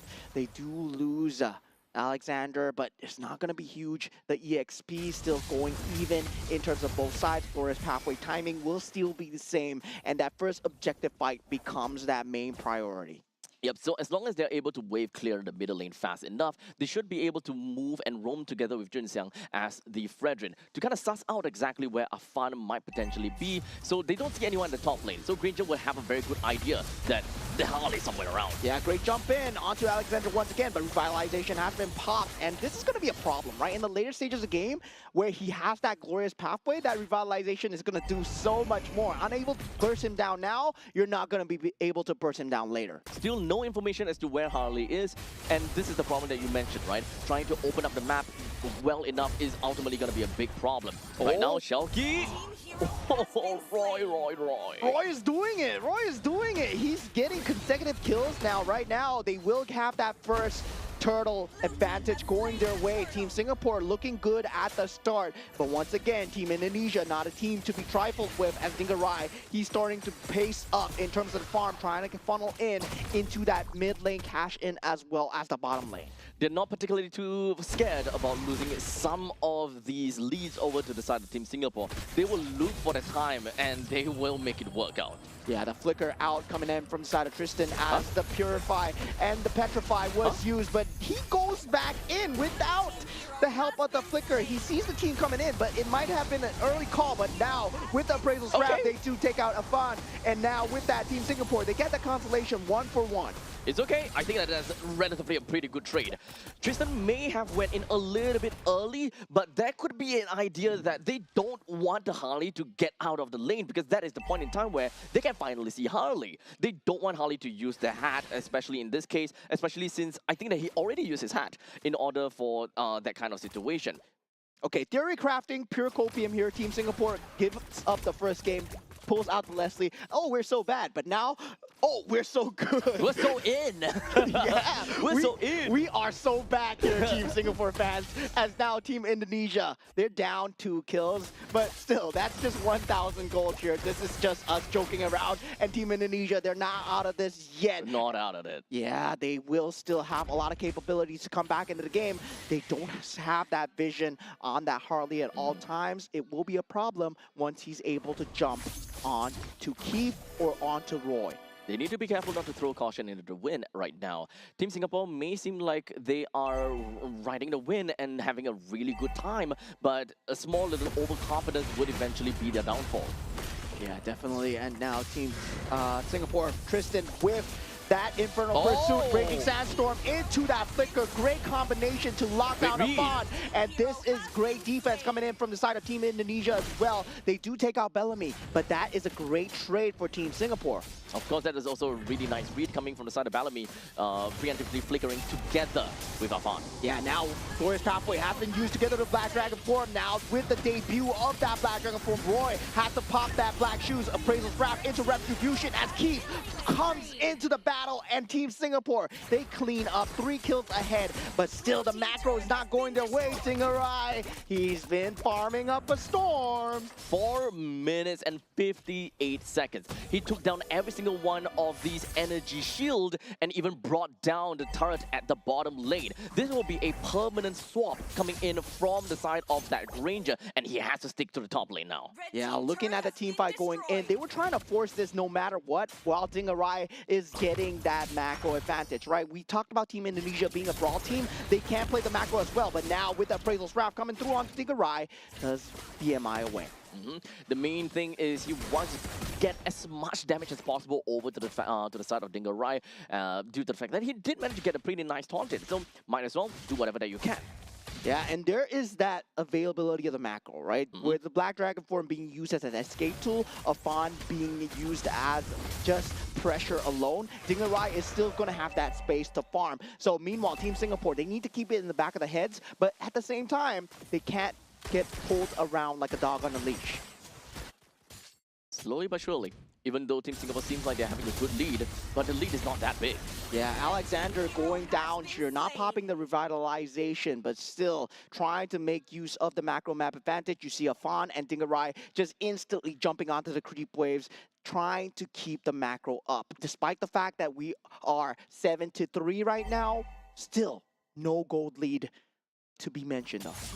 So right now, with the way that we are looking at the Granger, currently he already has the Hunter Strike as well as the Sky Piercer. There is no lanes that this Granger is gonna belong unless Team Singapore have already opened up the certain parts of the river. So right now, as much as possible, Keith needs to follow in. Yeah, now Tristan with that Infernal Pursuit. Alexander pops that Glorious Pathway. It will be there. RWM as well for Delvin. But at the same time, Shauki going in. He does not have the Petrify available. Keith getting the double kill, and Shauki now takes out the Fredrin, and also Tristan going down in the back line as Afan does get the damage through. And now it's an even trade, 3-3 so far, but triple kill coming in for Keith on the Sky Piercer. This is even bigger for Team Singapore to get for themselves. But Dingarai, you have to be really careful though. The BMI will essentially help him get away. And Keith, you can't overstay your welcome right now. You managed to get 4 kills for yourself, massive amount of Sky Piercer stacks. That is going to lead up to a really good upcoming fight. Yeah, now with that turtle being up for the grabs, Jinxiang will be falling in here. Glorious Pathway already used. Team Indonesia right now, they're 5 members strong. They want to fight this. Black Dragon form not available. Afan does have the ultimate though. He can pop Keith on the side as this is Flying Clouds. Everybody is trying to collapse into this as the turtle now falling lower. Jinxiang does get the turtle, and now Bellamy falling extremely low. Blazing Duet being used as Zingarai takes out Bellamy, and Team Indonesia, they want to collapse with the RWM right behind. And now for Team Singapore, they have to retreat as Royven goes down, not able to pop the Black Shoes in time, and Tristan will be going down as well. Team Indonesia, they're just killing everyone, and now with the counter initiate onto Dingarai, that's a great consolation, but 4 for 1. That was a really big Appraisal's Wrap, but unfortunately, all in all, Keith still went down, so the amount of Sky Piercer stacks is gonna get halved down. Yeah, Team Indonesia showing that they might have lost the battle, but they didn't lose the war, right? They're waiting for the power spikes, getting the farm across the initial members. And if you take a look at the team fight, yes, a great consolation coming out from the side of Jinxiang with the Appraisal's Wrath into that taunt, and Keith getting that Sky Piercer stack down. Oh, such a juicy Appraisal's Wrath. We don't get to see that very often, being slapped right onto a Claude, which is a backliner, by the way. So right now, even though Team Singapore has got a lot of those Sky Piercer stacks go over to Keith, got halved in the end of the day, and now Team Indonesia, they have managed to reclaim control of the land of Dawn, getting themselves a total of 3,000 gold lead. And this is going to be the part where things start to get really difficult. Keith will now have a difficulty in surviving because of the presence of Afan, while Dingarai more or less have got really good farm already and will play for teamfight very effectively too. Yeah, I mean, for Team Singapore, it feels like they are forced to stick together. Meanwhile, for the Team Indonesian guys, right, they can play apart, right? They can play in a singular unit. They have so much survivability, and that is the highlight of their lineup so far. And this is the power of the Claude. You can leave Delvin with Alexander. Meanwhile, the other three, they can just roam around the map. As of now, the Lord is finally spawned, and Team Singapore, they're looking for an opportunity to eventually just ride with it. Yeah, right now they still need to be wary of the Granger. He's dealing decent damage onto the members, but of course he has to resource utility and just cycle that through with the Glorious Pathway being popped from the side of Alexander. Does not get the stun so far. And Team Indonesia right now, they will be still dancing. Yep, they will have to regroup for now. Tristan has already used a flicker for himself, and right now Team Indonesia, they're releasing the Lord back over to the hands of Singapore in order to play and dance around the Lord. Yeah, with this control though, RWM has been popped. Xinjiang extremely low. Appraisal's Wrath not connecting, but Alexander goes down. But the jungler is gone from the side of Team Singapore. Team Indonesia, they know this. They pounce, they strike Dingarai with the blazing duet, doing so much here. 3 members already down, and more to follow, as it will be a complete wipeout. Team Indonesia, double kill for Dalvin. And now they'll try to do their absolute best to take down as much of the standing objective. But the mid-wave lanes will definitely crash in, and bottom lane as well. All of the outer turrets coming from Team Singapore will undoubtedly be taken away, while this Lord being taken by Dingarai will not be challenged at all. Yeah, definitely. It is going to be a clean take. We saw the moment the target prioritization was down onto Xinjiang, right? They knew that it was their opportunity to strike. There's nothing to protect them in that front lane at all. Yes, you have Raging Sandstorm. So what? We have Blazing Duet, and currently it's at critical mass. This is a very difficult fight for Team Singapore, as they all got scattered around like little ants the moment that they see that Bagon is just spread all over them. Team Singapore, they got themselves in a really difficult spot. They constantly want to get themselves the Lord and wants to be the one to be the main power holder.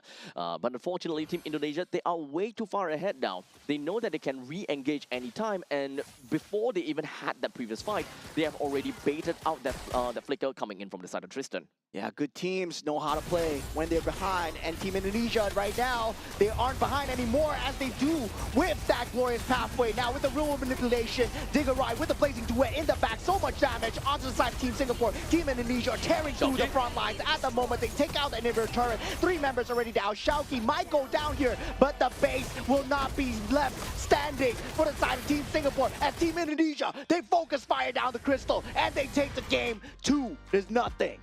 It was a kind of a lot of a closer game for the hands of Team Singapore. But as per normal, every time when we look at Team Indonesia, they will always regain control by the mid stages of the game. And to be exact, I think it's somewhere around 8 minutes that they start to really show what they are made of, because they know when is going to be their critical mass and when they can really start to extend the lead as much as possible. Yeah, I mean, they understand that the usage of the utility was there for the side of Team Singapore, right? Once they see that the weakness was there for the side of Fredrin, they knew that, identified that one frontliner is only available for the side of Team Singapore. Once that weakness is there, they start to pounce, because they were testing it out with the macro plays on the top side, on the bottom side. Let's see how Team Singapore responds. Now, of course, allowing, I'm not sure whether it's allowing, but it feels like it's mini conditioning onto Team Singapore. Like, okay, we're gonna give you a little bit of this here, gonna give you a little bit of this here, and in the end of the day, it's just allocating resource from the side of Singapore. They are 4-man dive onto 1, 4-man dive onto 1, but in the meantime, Harley's out there somewhere farming, the split pushing. We've got Claude all the way down to the bottom lane, and in the early stages of the game, just as it reached 5 minutes, he already took down 1 full turret with a lot of the energy shield taken away as well. And Dalvin with the Eve, securing a 4-0-13 scoreline for himself. The RWM timings on this guy, just clean and amazing, right? We saw them trying to just dive in, trying to take out the RWM for themselves, but for Team Singapore, it felt like Delvin was out of reach. He is actually very out of reach, right? No death at all, and of course, being one of the important players, he don't wander alone in most of these cases. Yes, it definitely seems as though Team Indonesia gave a lot of free kills over to Team Singapore, but it honestly really didn't matter too much because that's the roamer, that's the XP laner, and a little bit of this and that condition, and they got themselves a lot of farm, especially for the side of Team, especially for the side of Delvin. Every time the box opens up, Team Singapore kind of scattered away like ants. Yeah, if you take a look at the win conditions coming through as well, Zingarai, of course, only one death, and that was greed on his part, right? Chasing a very low Fredrin into Appraisal's Wrath, and for the rest of the game itself, it feels like there was so much macro, despite the fact that they were behind. They played that Claude, they played that Harley extremely well together, combined with the Yuzhong as well. And it feels like for Team Singapore, yes, they did win the 5-on-5s because they're innate team fight. They're meant to win the 5-on-5s. But afterwards, they're meant to convert the objectives. But it seems like they were being dragged towards those macro objectives. So the thing about Team Singapore's lineup is that they do want to play front to back, right? The main thing is front to back, and Team Indonesia, they have one hack of a big wall, and that is going to be the Hylos. At one point in time, Indonesia can keep running their faces right into Team Singapore, and understandably, Singapore have to slowly withdraw because they can't allow Keith as the marksman to end up being at the front row because their front line is always going to keep stepping back. They're giving some ways over to Team Indonesia, and at one point in time, their back will be up against the wall. Yeah. And Alexander still have not died just yet. And that is when the execution from Team Indonesia as a dive comp starts to come in. Break up the entire team of Team Singapore. When they have no more way to go back, they have to go left and right, and that splits up the entire composition. Yeah, basic team fight timing as well coming in from side Team Indonesia. They always fight when the creeps are up there to take an objective as well. It feels like for Team Singapore, they are playing with that gaps in the timing very well. They did have the creeps to work with, but at the same time, very good wave clear coming out from Team Indonesia, right? They had that Eve, they used the box to try and just clear out the creep waves, and then suddenly, well, we can't take an objective.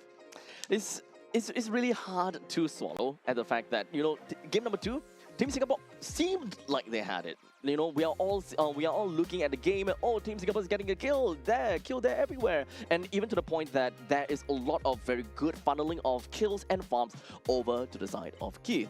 That really seemed as though we are starting to get a snowball out of that Granger, which is something that you really don't want to see, especially since it is a front-to-back strategy. The main part is to lock down onto the Granger so that he do not have enough firepower to just melt down that Hylos. Yeah, and that was a very, very ugly time bomb that they were keeping for Team Indonesia, right? The Claude was there. Man, oh man, if you're not convinced that Claude is good, they were behind, right? They were behind this time. They were behind this time. And Claude brought them back in front because they kept them on the back of the minds. Now, Group A, looking at the top, Team Indonesia, 3-0 with 6 points. And sadly for Team Singapore, 0-3 in the bottom so far. We'll be looking more towards Group A today, as I believe the next match is going to be Team Malaysia versus Team Myanmar. But looking at second place, Team Philippines, so far they have yet to play their third match. And Team Vietnam, Team Laos, Team Cambodia as followed.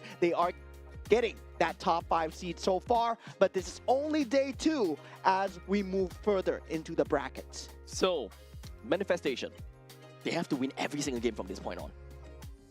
It can happen, especially against Team Philippines, right? If we can, yeah, sure.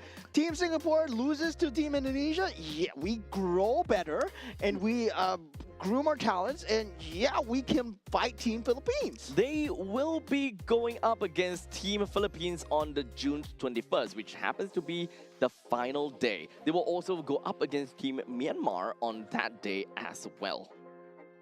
So, we'll see how that goes. Yeah, we'll see how that goes. I'm also excited for the next match. It's going to be Team Malaysia versus Team Myanmar. So make sure you guys come back in on over to the stream to watch that game. Don't go anywhere too far, as we'll be right back with you in a jiffy.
are fated to wither.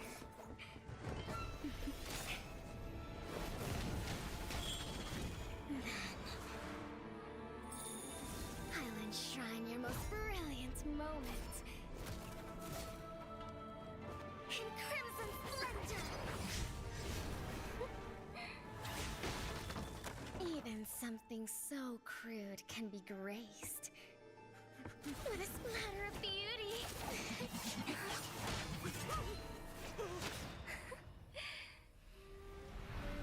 I'll get you out! You finally come to me, Hanabi-sama! This madness ends now.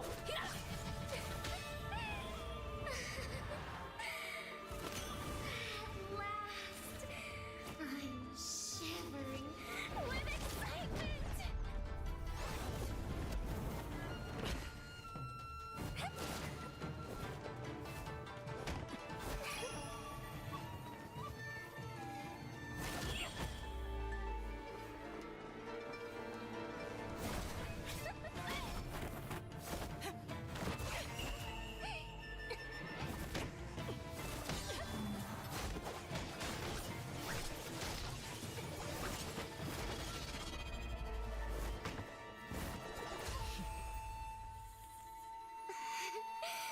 Such killing intent. Does this mean Hanabi-sama finally understands Kirara?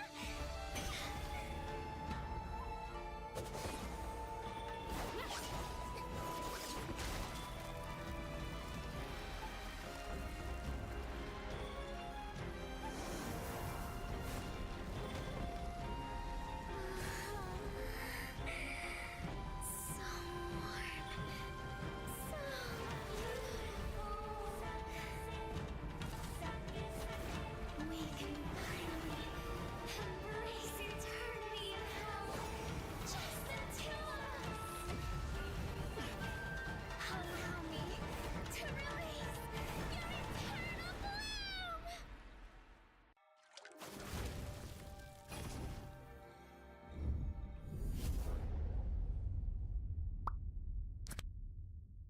The human body was built to move. Not trapped at a desk in one singular posture for 12 hours a day. It's time your chair evolved. This is Secret Lab Titan Evo.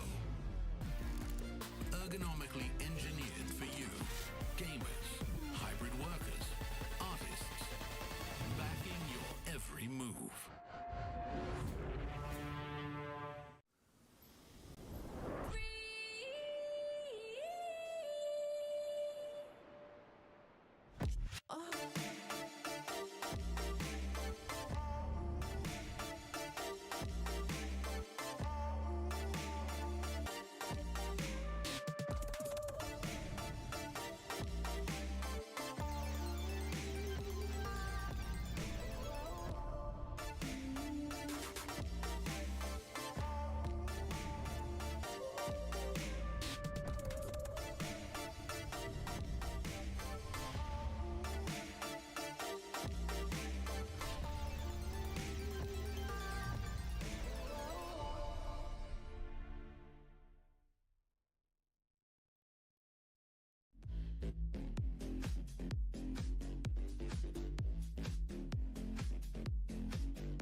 wither.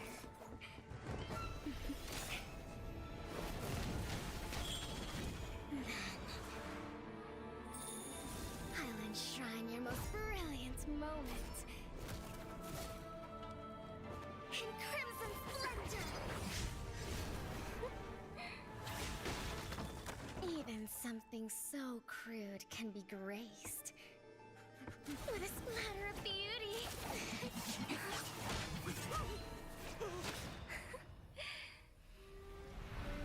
I'll get you out! You finally come to me, Hanabi-sama! This madness ends now!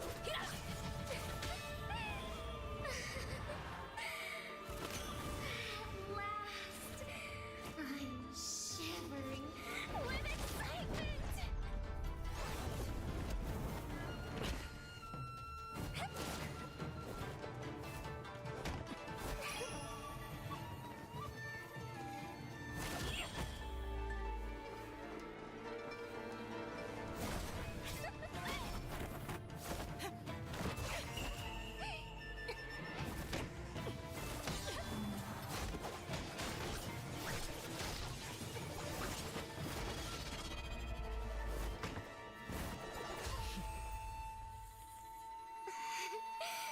Such killing intent. Does this mean Hanabi-sama finally understands Hinata?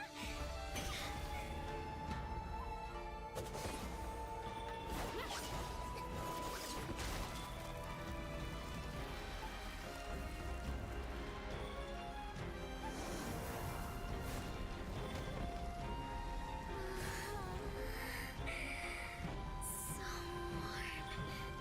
So beautiful.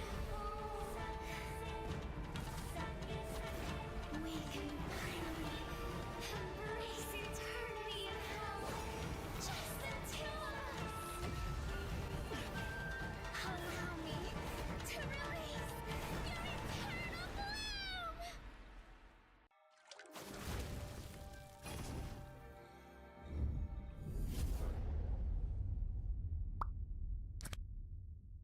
The human body was built to move.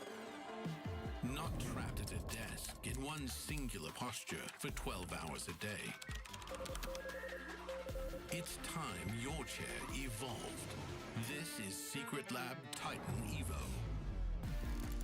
Ergonomically engineered for you, gamers, hybrid workers, artists, backing your every move.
in crimson splendor. Even something so crude can be graced with a splatter of beauty.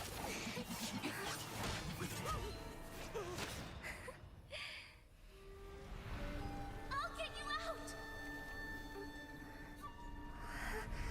You finally come to me, Hanabi-sama! This madness ends now!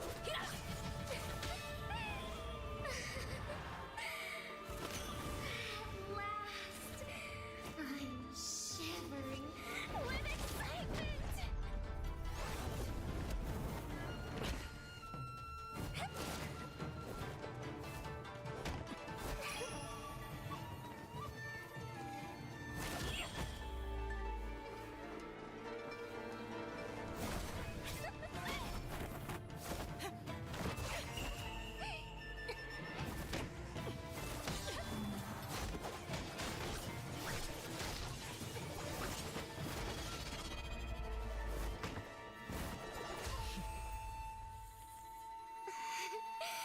Such killing intent. Does this mean Hanabi-sama finally understands Kirara?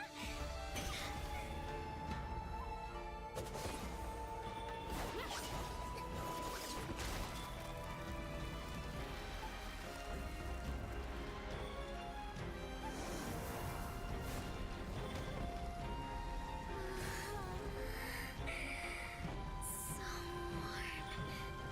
So beautiful.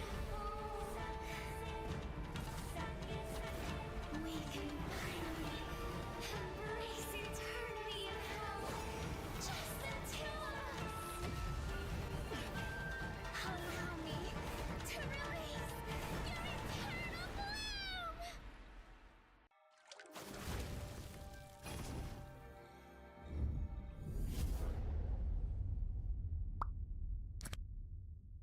The human body was built to move.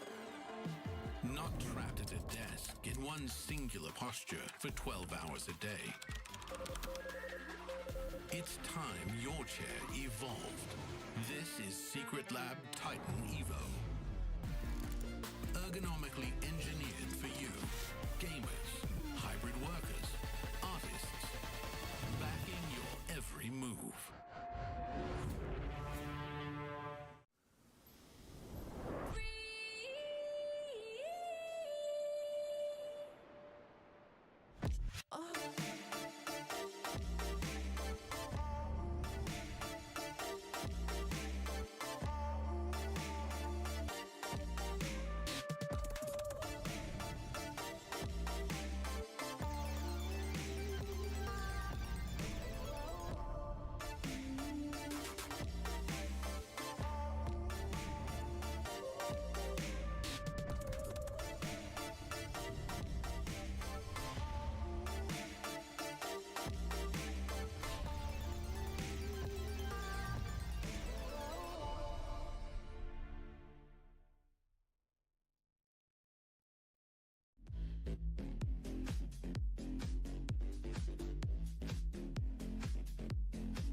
something so crude can be graced with a splatter of beauty.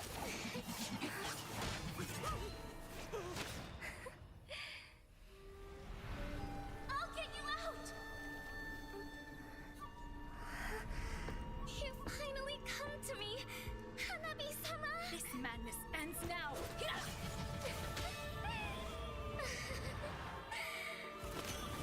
At last, I'm shivering with excitement!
right, ladies and gentlemen, welcome back once again. And we are back in for 2026 Asian Games. And of course, here we have for Mobile Legends Bang Bang Qualifiers. My name is Abstract. With me here is Moment. We're going to be looking at the game that is most looking forward to. This is a game that's super close to my heart here as Team Myanmar are going up against Team Malaysia. And yeah, if you guys didn't know, I'm from Singapore, yes?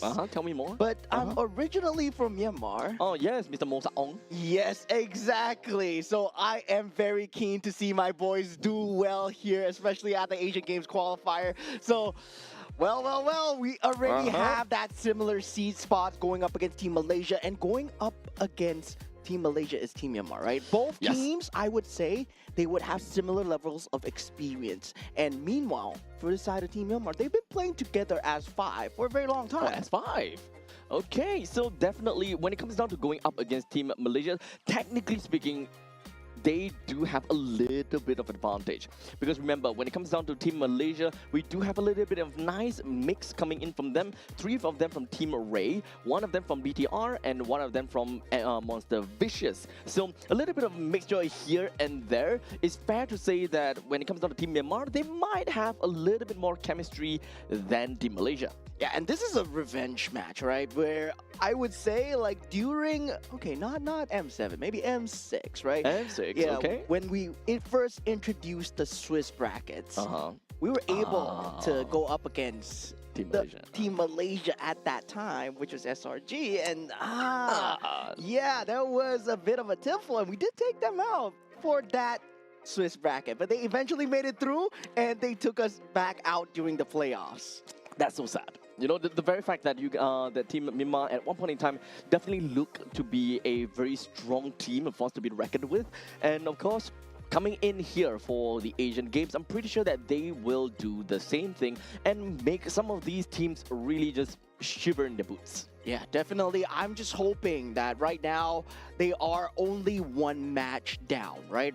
I believe they played against Team Cambodia. They lost to them 2-1, now going up against Team Malaysia as well. And Team Malaysia with a chip on their shoulder as well, but they went against one of the best, which is Team Philippines. And that's what I'm so scared about. When you go up against Team Philippines, you're going up against a solid wall of just star-studded lineup of Team Philippines, right? And that experience, well, it can either temper you for the better or for the worse.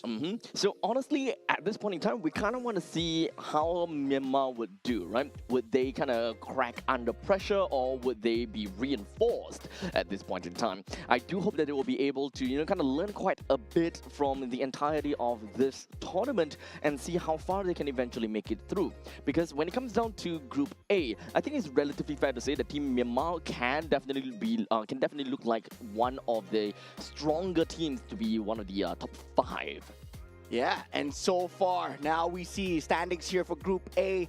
We did see them having Team Indonesia at the top and Team Philippines as well. But right now, Team Laos will be moving up in that bracket with a 1-0 victory right now. So now, they are secured that top 5 as we go into that day 2 as well. Team Malaysia and Team Myanmar. Right now, they will be playing for that 5th slot as well. Of course, they won't potentially get it here. They still have a lot more matches to play. This is only their 2nd match of these group stages. Now, I do want to take this moment to kind of take a look into this stage, because I do believe, from what I've heard, is that we do have all of these information are correct, except for, I believe, Team Laos. So do have a bit of a change for that, but we will come back to that in a bit later on. But regardless, once we have come to the end of, I believe, Group A, we'll give you guys a little bit more information as to how that bracket eventually looks like. Yeah, this is by far one of the most interesting brackets to see, the most number of teams, the most number of matches. But looking at the boys coming in from the side of Team Malaysia, we got got Ilton on that gold lane, Akif on that roam role, Amar on that mid lane, Nazan on the jungle, and Razif on the EXP lane as well. Yep, when it comes down to Team Malaysia, the only opponent that they have fought so far was going up against Team Philippines, which we managed to witness yesterday, which went in a 2-0 fashion in favor for Team Philippines. Definitely, it's going to be a tough game for Team Malaysia, and I'm pretty sure that they will want to come back stronger from that game by going up against Team Myanmar. Perhaps they will want to use this game as a way to, pump up the morale. Yeah, second time on this stage here. They do have their in-game monikers, but of course now shedding their in-game monikers, coming in as the government-given names, and Team Malaysia as well. I mean, Team Myanmar as well, right? They will have their own monikers, I believe. All of these guys, they have international experience, but when we head into Asian Games qualifiers here, you wear a different jersey. You're no longer representing your organization. You're representing your region, and this is why it is so important for them. And of course, when it comes down to Team Myanmar, I'm not going to try, because I'm going to just leave it over to my fellow Burmese friend here. All right. On that gold lane, we have Shine Lin Ao. And on the roam role, we have Cho Tuya. And on the mid role, we have Myo Min. And also, on that jungle role, we have Han Tu Shui. And on the EXP role, we have Hein Te U. Yeah, so going by their in-game monikers, this is Sanji, Kai's, Han, Ying, and Blink. And these guys... Just say Sanji? Yeah. Not actual Sanji the from other team. Sanji. The other Sanji. The Myanmar Sanji. Yeah, the Myanmar Sanji. Yeah. Yeah, we did see a glimpse of him in M7, right? Where they played for the qualifiers as well. But now we're gonna be seeing him on the international stage. Okay, so I'm super excited to see what these two teams have got in store for us, and especially when it comes down to Team Myanmar, they definitely do have got a lot of game in their experience, and as you mentioned before, they play as 5. Now, of course, whenever I take a look at Team Myanmar's game before, it definitely comes down to a lot of mechanical play coming in from them, and it really comes down to, at least from what I remember, they do have got a very general strategy where they love to play 4-4-1, whereby they always group up together as 4, and the jungler just goes completely on the other side of the map and always force tough decisions onto the opponents. Do you want to go for a jungler, or do you want to force that fight? Yeah, generally we're a region that loves the Ling, loves the Fanny. We do have a playstyle of the Harley as well, but now with the meta shifting towards also having that tank jungle available, that Boxia becomes more of a focus as well. And I believe this is a team that has shifted their focus as well. They've been starting to try and hybridize as well.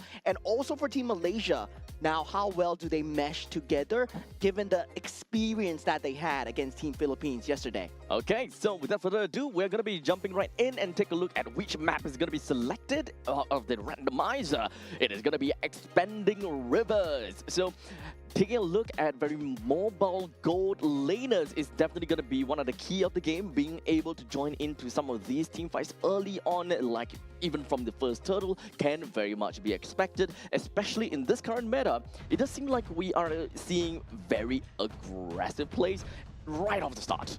Yeah, definitely, and they do ban out the Fanny, Phovius, and the Arlott coming in from the side of Team Malaysia. Meanwhile, for the side of Team Myanmar, right, this leaves the Paquito in the pool with the Freya and the Glue being banned out. Now, they do ban out the two Sin, and it's pick your poison, right? Both the Marcel and the Paquito still available. So meanwhile, for Team Malaysia, they instant snap pick up the Paquito. Yep, I think that is without a question. Without a question, you would want to pick up a Paquito for yourself, as Team Malaysia is understandably a very aggressive team. And playing a Paquito or having a Paquito in their team composition, they can't help but be happier. Yeah, now going for the Claude and the Gourd here, right? Generally, we do see a roam to follow up with that Gourd, but picking up that Claude will be a priority here for the side of Team Myanmar. And while for the side of Team Malaysia, right? Having that Paquito, you really wanted to go for the Claude. That deny pick coming out from Team Myanmar would be very strong as well. Now, what kind of gold lane would you want to go for to match for the Claude? Picking up the Moskov here is actually not too bad of a choice, given that the Spear of Despair might be good, but they go for the Harif into the Claude with the Frederick. So Right off the bat, it does seem like we do have Team Malaysia that kind of want to play a little bit of the balanced role. They do have very good damage from Paquito, while in the meantime, they want to control with a good amount of tempo coming in from the Fredrin itself. They do have got the mage as well as the roam that they would need to fill out, and eventually we'll get there. Well, Team Myanmar, in the other hand, they do pick up a Cho, so at least Cho and God can play for one another and go for pick-off. However, just the two of them is not enough. Yeah, now with the Atlas being banned out as well, I would say there is another potential roam that Team Malaysia can look at, which is the Kalea as well. And meanwhile, for the side of Team Myanmar, right? The Baxia is still available in that pool if they wish to go for it, but I don't see it synergizing extremely well. Of course, there's that single target on single target with that Mystic Gush available. That could be a possibility of an angle that they're looking at, and the Akai would have been a great pick, especially with the Gourd. With the juicing already taken out by the side of Team Myanmar, I think that being able to find a way to really lock down on the Gourd and the Claude is actually going to be super important. Well, a single ultimate that can stop them either or both of them is always gonna be good. As such, the first hero that comes into my mind gotta have to be Zetian for Team Malaysia to pick up. As long as you see the Mystic Gush or the moment that you see that Blazing Duet, it feels as though the Zetian's Fury of the Phoenix comes in very naturally. Yeah, great ban. I did not see that coming. That Kalea still available in that pool. Now, picking up that Suyo, that mid lane is not yet going to be revealed for the side of Team Myanmar. And for the side of Team Malaysia, right? They have their pick up the mid lane. If they want to go for the Eve, they want to go for the Lilia, they can actually pick that up as well. Now, meanwhile, for the side of Team Myanmar, they're lacking an EXP lane. Yep. So at this point, the information that they have from the side of Team Malaysia is it is going to be a Paquito XP. If they do want to play on that route, then the fact that they are looking at Harith versus Claude, right? So they will want to put some advances or put some resources down to over to the gold lane. So as much as possible, their XP laner needs to be someone that is either number one being able to hold its own against Paquito, or being able to have a decent amount of lane priority to clear wave together with Paquito and then move out together. Yeah, Team Malaysia, they go for a very good front to back. I would say Eve having that box available and also that Khalid able to fight with that Raging Sandstorm. But the problem is, right, where is the catch coming from Team Malaysia, right? There is a very little form of catch where you can't exactly force out the team fight. Only the Fredrin with the taunt needs to be that first line of attack. And if Team Myanmar can identify that, they can play around it extremely well. So at least when it comes down to mobility, I think that Team Malaysia have got a decent mobility to catch up to the Khalid in the event he goes for Raging Sandstorm plus that Flicker. A little bit slow from Yi, but at least his box is relatively huge for him to be able to help out with a follow-up on top of that Khalid. And of course, Raziv playing as the Paquito, we mostly want to see more of a bushwhack play and be very sly and assassin style going on. Yeah, definitely. I would say both sides having great drafts when you go into the game, and it'll all go down in Atlanta Dawn here as we go into the first game of Team Malaysia versus Team Myanmar. Both equally seeded in terms of the group stages right now. So now we are looking at Malaysia as well as Myanmar. They're going to be starting off at the southeastern part of the map, and they will eventually end off at the northwestern part, which is going to be the XP lane. Now, understandably, between the Edith as well as the Paquito, at all the way until level 4, they can be relatively equal. However, Edith will have a problem in terms of sustainability, because when it comes to Paquito, he does have a jab that gives him the shields, while for Edith, he doesn't really quite have that kind of regenerating power. All he has is really good amount of crowd control. That's pretty much all. Yeah, really, that's a lot of crowd control, though, for the side of Team Malaysia. Team Myanmar, they need to be wary of these team fight capabilities, right? For them, it's more of a burst and pick kind of play style. They do have that Primal Wrath coming out from the side of Edith, but it's not going to be too big of a factor without the farm that is needed. Now, already Akif on that job, able to feel out where the Suyo is. And for the side of Team Myanmar, now they're playing the defense side, they will be able to take out the orange buff. It does seem like very interesting that Shine is actually doing a pretty good job against Ilton. He managed to put him down to a low amount of HP. But speaking of which, right, talking about the gold laners, Shine is actually using Flicker. Yeah, so that is going to be a flicker coming in for the side of Claude. It is actually a very good skill, right? You know that there's no definite catch coming out from the side of Team Malaysia. You don't really need the Purify just for an RWM. Well, you can potentially just have a later timing for the Blazing Duet, but we are going to have to see how he positions himself. If he can move toward the back line and force out that RWM into that Blazing Duet, he's going to have a great time. It's going to be a very reactive gameplay for Shine. He believes that, okay, I don't need Purify, I can just either flicker away or I can just BMI out. Yeah, now with that first turtle being on that spot, Nazan does get that first pick. That Suyo not having that timing into that turtle fight, and Team Myanmar chooses not to take that, and not getting a lot of macro going their way as well. Shine Lin Aon does manage to get a bit of damage on that bottom lane, but the first blood has been picked up with the RWM onto Myo Min on that mid roll.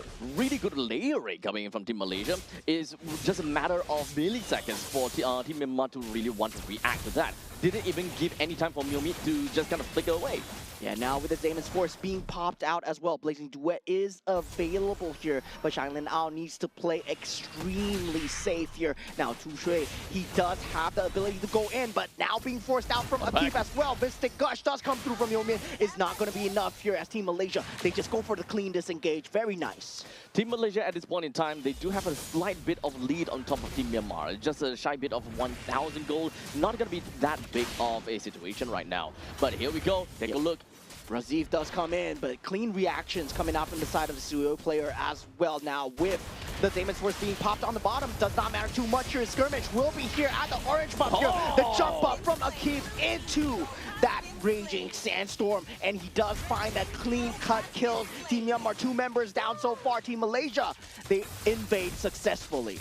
Very aggressive plays from Team Malaysia, and right now Tusue doesn't seem like he's able to do too much because currently only at level 5 as compared to Nazan right now level 7 as a Fredrin. So Team Malaysia, they do have a very good control over the map at this point in time.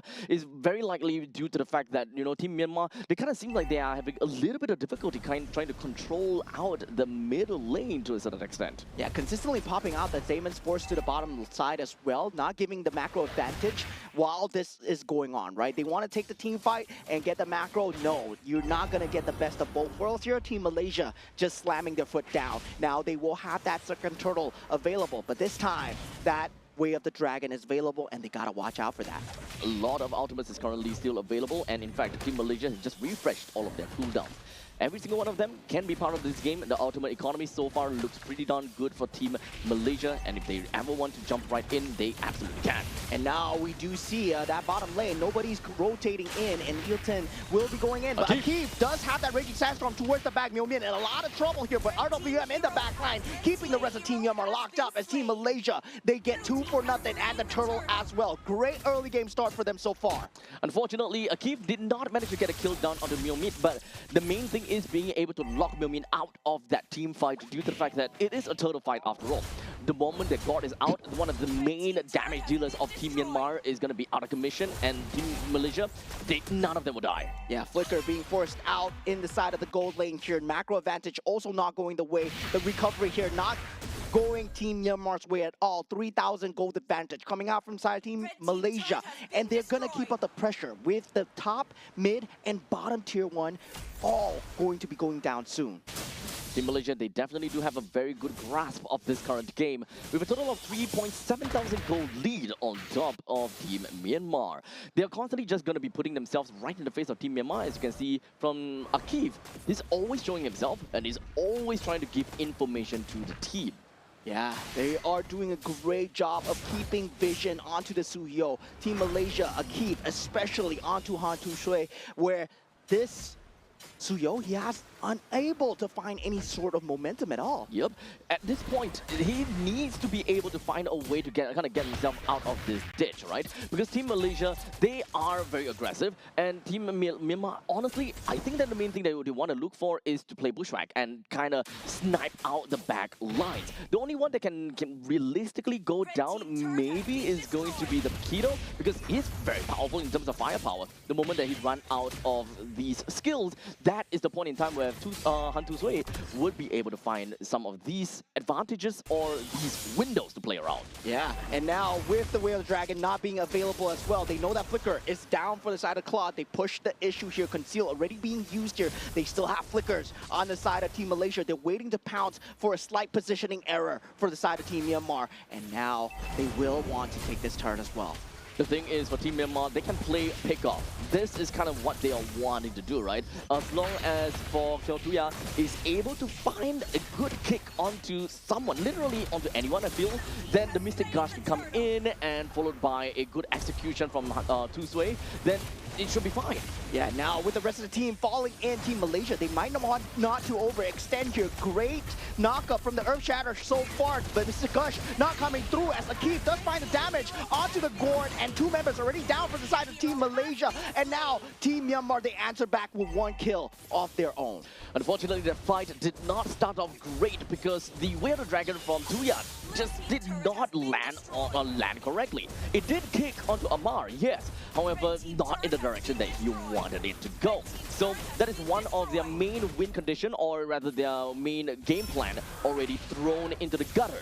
And from this point on, they need to look at how Tet U comes in with the onwards plus the Earth Shatter. That is if he's able to layer those in. Yeah, so far, Jia Tuya doing a good job of trying to keep up the vision with that 1 death so far, not letting the chip affect his shoulder as he does go on for more. But 5,000 gold advantage coming in from the side of Team Malaysia at this point, right? Diving in this tier 2 turret, very good idea if they can especially take out the Gourd first. But that counter kill onto Akif means a comeback recovery for Team Myanmar. But still, 5,000 gold ahead, it's a long ways away.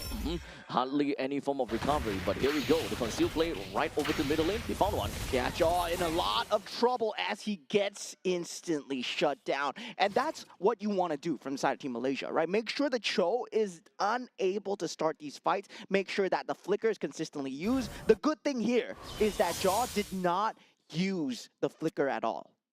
So at least for Team Myanmar, they are looking for those opportunities.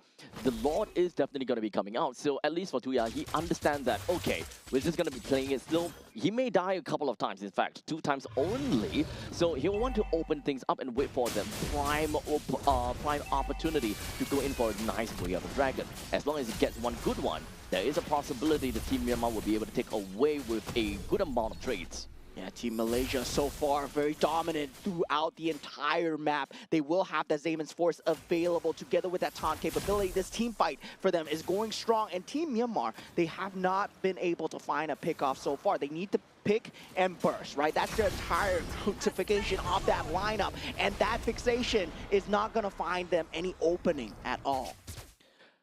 That all said, the Lord will go down and it will be marching down to the middle lane. Do take note that the only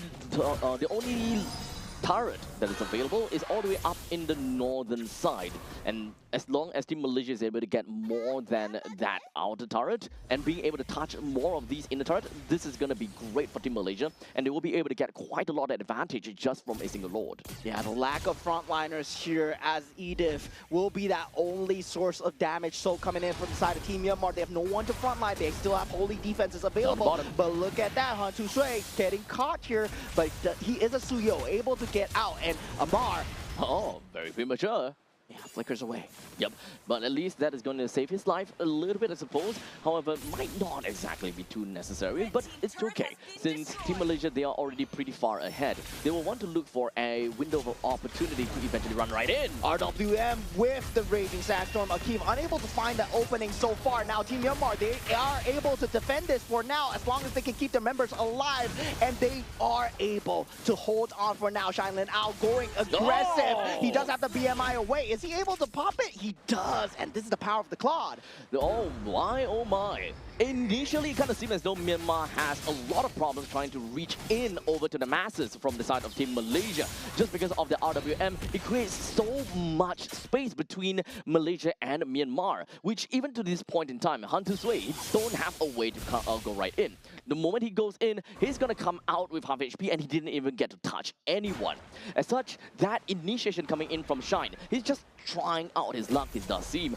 It is understandably a very risky play, but it does deal more than enough damage over to Ilton, and that is also a very good initiation over to the side of Myomin to just finish him off with a Mystic Gush. Yeah, that's survival coming out, right? Using that flicker, just popping in. That 50-50 was taken from the side of Team Myanmar, and I gotta say, that really made a change in the game. Right now, he has the Holy Trinity. Now Team Malaysia, they have to respect the fact that the damage will start to poke through. So right now, Team Myanmar, they're very much behind with about 5,000 gold behind. They don't have a lot of ways that they will be able to open up the map or perhaps even get some farm for themselves, as the lanes are currently frozen in the middle ground from the top and the bottom. The middle lane is more or less in the same direction, so Team Malaysia, they're holding out the lanes pretty effectively, waiting until the right time where the Lord eventually spawns. Team Myanmar would have nothing else to do but to group up together, look for a way to completely take control of one part of the river in order to give more farm over to Shine. Yeah, the good news is no inhibitor turrets down for the side of Team Myanmar, and they can potentially turtle this through, right? Their split push capability is still very strong, but Team Malaysia very good at taking these objectives. Team Myanmar will have to fight for this Lord here, especially if they want to keep a grasp on that inhibitor turret. Now they are falling in. The Lord Dance will be initiated here. Ilton doing his best to clear out the creep waves. The creep prio at the bottom side, not looking in Team Myanmar's favor at all. Just a quick dance around. For Team Myanmar, the main thing that they want to do is to try to reset this Lord as much as possible, while giving the opportunity for Shine to push in the middle lane and the top lane whenever there are any creep waves that are incoming. However, take a look at the Cho, who's looking for something. Nagoya not unable to find anything now. The creep wave slowly but surely pushing in. A slow push mounting at the bottom side. Team Malaysia, they're playing this macro extremely well, and also with a key being there on the job. This would put Shailin Aun onto creep defending duty, and now they know that they're the 4 and 5. Team Malaysia, they want to force it out right now, and they go for the Lord Rush. Now we do see Han Tu Shui. He's trying to go into that red trip battle. Now with that forwards, he's not able to get anyone, but Amar does go down. There will be no RWM in this fight. This is looking good for the side of Team Myanmar, and Shine is here as well in the back line, and Myomin, he does get the damage through, and the Lord goes the way of Team Myanmar, and now all 5 members as well as Team Malaysia goes down through a triple kill. That open play coming from Tech just went straight in with a flicker followed by an onward. That gave a pretty amazing start coming in from for Tusui to just jump right in and being able to melt 2 of them at the same time. This rush down might actually be possible as long as they tank up the initial spot and allow the Ballista to stay alive, which they will. Team Myanmar get a clean 1-0 win, a lapse in concentration coming in for the side of Team Malaysia, and Team Myanmar, they strike. A single mistake, or I wouldn't say mistake, a single great play from Team Myanmar immediately led to all of that. And does it at that point in time, the moment that Tusui went straight in and being able to find 2 kills, that was the point in time. He was able to get a nice snowball from that point in time, because there were no one that essentially is able to stop him. He did lose his life in the end of the day, but the main thing is being able to have a claw that still can rampage through the battlefield. Yeah, respecting the damage that needed to come out, right? During that point of time, that turtling, all that macro was for a reason. While all this was happening, you can see Tu Shui on that Suyo. He was trying to get the farm up on the Suyo, trying to get the damage through. Eventually, it came at the sacrifice of his own Edith, but it all worked out. It all worked out. To be fairly honest, Edith, the only job at that point in time is not about breaking out the Phylax or anything anymore. The point is to get an opening. The initiation is so important in order to pave a way for the team. Yeah, Mr. Shailin Aun, the man himself, 202, 727 GPM, MVP of the game. He held on extremely well. That little micro adjustment to put up that flicker, going for that flicker play into the Harif at that point was just so well done. Honestly, amazing job. Even though it's just 0-2 and Team Myanmar didn't even have a lot of kills, to be fair, it doesn't really quite matter because they won the game and that's what is important. Yeah, definitely. 10-8. You can see Team Malaysia leading in terms of that kill counter, right? Receive was a problem that they could not deal with, and they were like, yeah, let's leave it to a later date.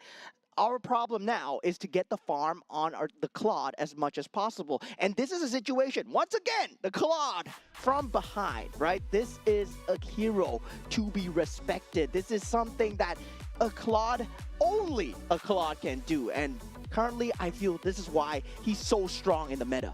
So honestly, Team Myanmar, they did whatever that they could at best, and of course found the opportunity onto Yves. Having the Yves not having the box, the RWM, is such a big thing, right? Because we saw multiple times when Team Malaysia was literally knocking on the doors of Team Myanmar, a single box completely breaks away Team Myanmar's advancements, and they don't have a means. They don't have means to just rush right in. And Tet U saw the opportunity, went right in before Amar had the opportunity to just open up the box. And from that point on, the whole team just crumbles. Yeah, Ta'u, man, that man going in with the onwards during that period of time, that was the pure genius play coming through. If you look at paper, if you look on the stat board, Team Malaysia, they were all but set to take that Lord, but that wild card play, them taking the 50-50s, this is what makes Team Myanmar, I feel, right? They're willing to take these fights, they're willing to take these small little adjustments and push things into the favor, even when there's 6,000, 7,000 go down. There is so much things that happen within a very short span of time, right? This fight is essentially split into two all the way through, and they had their own specific jobs that they needed to fulfill in that short span of time. And this is actually a point in time where it actually worked out for Team Myanmar when they man-marked someone. And that marker worked out pretty amazingly, and by that point in time, they managed to burst down that Fredrin, they managed to burst down the Yves. Most of that front line plus the utility is already gone. You do have a damage dealer coming in from the side of Ilton, and at that point, he may have full HP. He does have his Zaman Force, but to be fair, the entire team would just collapse onto you, and there's really nothing much that you could do. Yeah, and that's just great concentration coming up in from these players as well. Team Malaysia, I would say, at the end, they forgot that RWM was the key factor that they were winning these team fights, right? That box, very important in locking key players, especially the Cho up. And without that capability, when he positioned himself slightly in front, Team Myanmar, they saw that. They saw that chance. Yep, it was a split-second decision that they had to make. And to be fair though, there was actually not much of a reason for Amar to rotate all the way to the northern part of the Turtle's Pit. He just had to be behind of the Fredrin throughout the entire time, because they even have got a Keith that is hovering around in the southern side. The only reason why he made his way up to the northern side is because of, well, Paquito. However, Paquito is actually playing more of an assassination style kind of gameplay. Doesn't really quite require too much support in this case. Yeah, they were feeling the gold advantage, right? Yep. When they felt the gold advantage, at that point, I can understand the decision-making coming out It from was the side of Team 5,000 gold Malaysia. advantage, by the way. Yeah, they were understanding it because they wanted to use the box with the Paquito to just prevent any form of entryway. But the entryway came on to Amar. Yep. And yeah, that was just pure decision-making genius right there. Now going into game 2, right? Feels like both teams, they got a good feel of each other right now. Team Malaysia, sadly, down 1 point, but still, they played an amazing game. They were just so ahead, and with that, hopefully, their mental is still intact. Yep, I'm pretty sure that they will be able to bounce back strongly from this point in time, because I'm pretty sure that Team Malaysia, they're pretty well tempered. They have went through so much, and they have played a lot of MLBB as well. So I have great hopes for them. Pretty sure that that is not going to let them down. Yeah, MLBB is indeed a hard MPL to play. And now, with the ban stages coming through, we have the Phobia Stefani and the Arlott being taken out from the side of Team Malaysia. Team Myanmar, they choose to ban out the Freya and also the Glue. And this time, they're saying, go for it. Go for the Paquito once again, right? We've dealt with it in game 1. We're going to deal with it again. And yeah, I mean, letting it out, I mean, Team Myanmar, that's just pure confidence right there. Okay. But this time, Team Myanmar have decided to steal away that Fredrin away from the hands of Team Malaysia and double down with a gourd as well. Oh, this is not good. Team Malaysia is just going to pick up the cloud for themselves. Claude Paquito, might be a lapse in draft here. There's Harif as well. Yeah. There is a Harif that's available. And I think that Team Malaysia might actually want to go towards that certain direction though. Having a Paquito plus the Harif, they can actually play a very aggressive setup coming for themselves. And oh, they actually went for the Claude and now with an Akai. Yeah, now it's a very different lineup, right? A Paquito with a Harif versus a Paquito with a Claude. Now, Team Myanmar, they go for a Moskov here, and I really respect this, right? Generally, when you see a Claude being picked up, you want to go for the Moskov because you have slight bit better entryway into the team fight, especially if you land the SOD, you land the Spirit Destruction, you're always one member up. And that's that advantage you have going as a Moskov, but you got to land it. You have to land it. I think that is the main caveat in order for you to do these kind of cross-map plays and have global presence. Landing the SOD is not easy. Let's remember that. Is a long way ahead for a Moskov to land that in, and of course projectile speed definitely needs to be remembered. So we'll see how that is gonna go. For Team Malaysia, they're lacking of a single roamer and a mid laner, while for Team Myanmar, they are looking at a roamer and an XP. So both sides, they're lacking of roam. They gotta have to ban that out and try to whittle down the pool as much as possible, because Team Myanmar, they do have got the first pick into the second phase, so they can actually snap pick any roamer that, you know, is left over. Yeah, and surprisingly, Team Myanmar choose to stay on that second pick, right? Because they did have that choice to jump over, they did not, and they are staying on that second pick as well. So now for the side of Team Malaysia, they do ban out the Yuzong, and the Yve will be the ban of choice coming out from the side of Team Myanmar. So both the Zusin and the Yve not available to deal with the Gord's lane pressure now. Lilia is still there. They can actually use it well though. Paquito, Claude, Lilia, that is a very, very good individualistic lineup. So now Myanmar, they're gonna have to accept that the god needs to be paired with someone that is, you know, relatively decent when it comes down to clearing out the waves, or at least be strong enough to kind of force the members from Team Malaysia away. They have decided to pick up Uranus in this case, so a little bit of proxying work, which can definitely come out to be relatively strong if you think about it. Because right now, the only one that they can see is an Akai. Akai doesn't necessarily seem very strong in terms of rotational speed, but now the ball is onto the court of Malaysia. How do they want to deal with Uranus in order to ensure that this Uranus is always going to be kept in check? Put the Akai on the roam and pull out the Guinevere, right? Because the Guinevere is available. I mean, that's what I would do. But now for the side of Team Malaysia, well, do they go for that pick here? No, they go for the Kalea, the Lilia. Indeed, that would be a good individualistic play. And Kalea, yes, very good at locking down the Gord. That's what you need. Generally, we see a Kaja, maybe a Cho, and the Kalea as well. Yep. So the Kaleas, at least when it comes down to Kalea, she will be able to catch on to frontliners very effectively and allow Lilia to burst them down. And it can also work very well with Paquito. So Team Malaysia, they have got good ways to burst, make full use of these pick-off strategies. And in the event that anything doesn't go well, it will be an Akai that will be heavy spinning the death of the rest. Okay, we got a Hellcurt coming out from the side of Team Myanmar. It's been a long time since I've seen this boy. And yeah, well, I mean, they're feeling it, right? They went Moskov, Uranus, and also Hellcurt. This is what they're known for. I mean, well, I'm just going to look forward to this. How does this work against the Paquito and Claude, right? Because you're playing individualistic, you are playing solo, but once you take away that map vision, the ability to help your teammates, yes, it becomes disenchanted when you have that communication available, because all the players are talking. This is not a ranked game, but in that competitive spirit where Hellcurt is still able to shut people down 1 versus 1, that's just a lot of damage. So just like that, we are going to be looking at that Hellcurt in the roam position, being a very annoying hero that can be a very good harasser as well.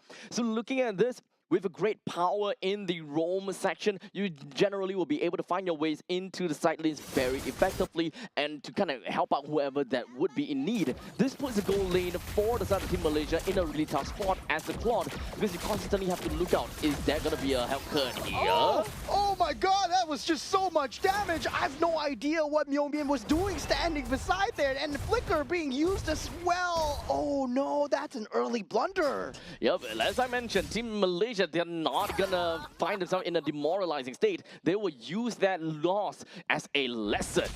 Yeah, definitely. And right now, already one member down so early, and that's a huge one as well. A lot of mid-prio loss, and mid-prio really decides the state of the game going into the middle stages as well. This first turtle not looking good as well. Now Razif will be the target of hate here as Jotuya. He does manage to take out the Paquito, and this is why they picked up the Hellcat. Oh boy, great plays coming in. They did manage to get a very good lead on top of the Paquito right off the bat. Team Myanmar, they definitely know what they can do against Razif whenever he goes to play as this Paquito. So moving on forward here, that means that we can definitely expect that this Uranus will be able to do quite a number in the XP lane, and it should more or less be pretty open. We also need to remember that when it comes down to Team Malaysia, they don't have someone that have instant gratification to deal with this Uranus. You definitely can expect a heavy spin that pins this Uranus to the wall, but that is a lot of resources that will have to be wasted just to take a tank away. Yeah, very good usage of spacing now as Team Myanmar is starting to respect damage coming out from side of Team Malaysia. And with that, now having that first turtle up, they do get the recovery through with that kill onto the Hellcat as well. But Kalea going into the backline, heavy spin. Azad does get the first turtle for himself. Appraisal's wrap is there, but it's not enough as Han Tu Shui, he will go down in tandem as well. Team Myanmar, they cannot fight this as they have to get out. Tsunami Slam onto Jotuya as he's trying to escape here. Mystic Gush being used. Razif, he will not be going down here, I feel. He does have the flicker, and Spear of Destruction is there though. 2-1 current scoreline, and Team Malaysia, they did manage to get the turtle for themselves with a nice little heavy spin to ensure that Nazan definitely will get that turtle for himself. So from this point onwards, Team Malaysia, they do want to kind of take a look into their own win condition, and that is to play towards tempo, and also when it comes down to pick-off. Who is going to be the main contest, or who is going to be the main victim when it comes down to that? Yeah, so far, very good vision game coming out from the side of Uranus, where you're able to feel out the rotates coming out from the side of Paquito. That's why Paquito hasn't been such a huge problem so far, and I believe Team Myanmar have done a great job of dealing with the Paquito as well in that first game. So definitely there's a reason why they leaked that pick through. Now, you can see that Wu is generally going to be at that spot where he wants to open up the XP lane as much as possible to kind of give information to the team. They already know that the Akai is down in the bottom lane, and it will take some time before he will eventually make it up to the top lane. So this is going to open up quite some opportunity for Tuya to find some ways to kind of play around with the top, especially since the turtle is eventually going to pop up in 30 seconds. If they do want to get any form of control or any form of control over the river lines, the time should be soon. Yeah, I mean, I just don't see how this Hellcat is going to have the damage. Sure, he's going to have that pick-off capability. Sure, he's going to have that threat of that map presence. But once that mid-game is reached, right, when Akai is going to be heavy spinning the rest of the team, I don't see how he comes into the team fight as well. There's also a lack of utility from Team Myanmar the moment that we advance over to the later parts of the game. Now, ultimate being popped from side of Jotuya. The Hellcat is there, Spirit of Destruction lands, but the turtle will just be given for free to the side of Team Malaysia. Now do note, even though we're looking at a Hellcat in the roam position, which can be very aggressive, however, we do have two heroes that are generally very greedy, that requires a lot of items in order to perform, that being the Moskov as well as the Uranus. So having a Hellcat really just allows Team Myanmar to breach themselves over to the later stages of the game. However, as you mentioned, the moment that we hit mid stages, this is when the team will have a very big drop in power, while Team Malaysia, they will have a massive race in that due to the fact that they are a pick-off comp, having a Lilia onto their side, and Razif, they will go downtown. Yeah, traditional win conditions coming out inside of Team Malaysia. Very strong front to back here, but the proxy does come true from the Uranus all the way in that top side, already starting to begin his shenanigans here as both oracles have been picked up from both sides as well. Now, they need to start to deal with the macro pressure that has been mounting up from side Team Myanmar. If they do get the farm through, if they put themselves on the even footing, this Hellcurt is going to become a problem.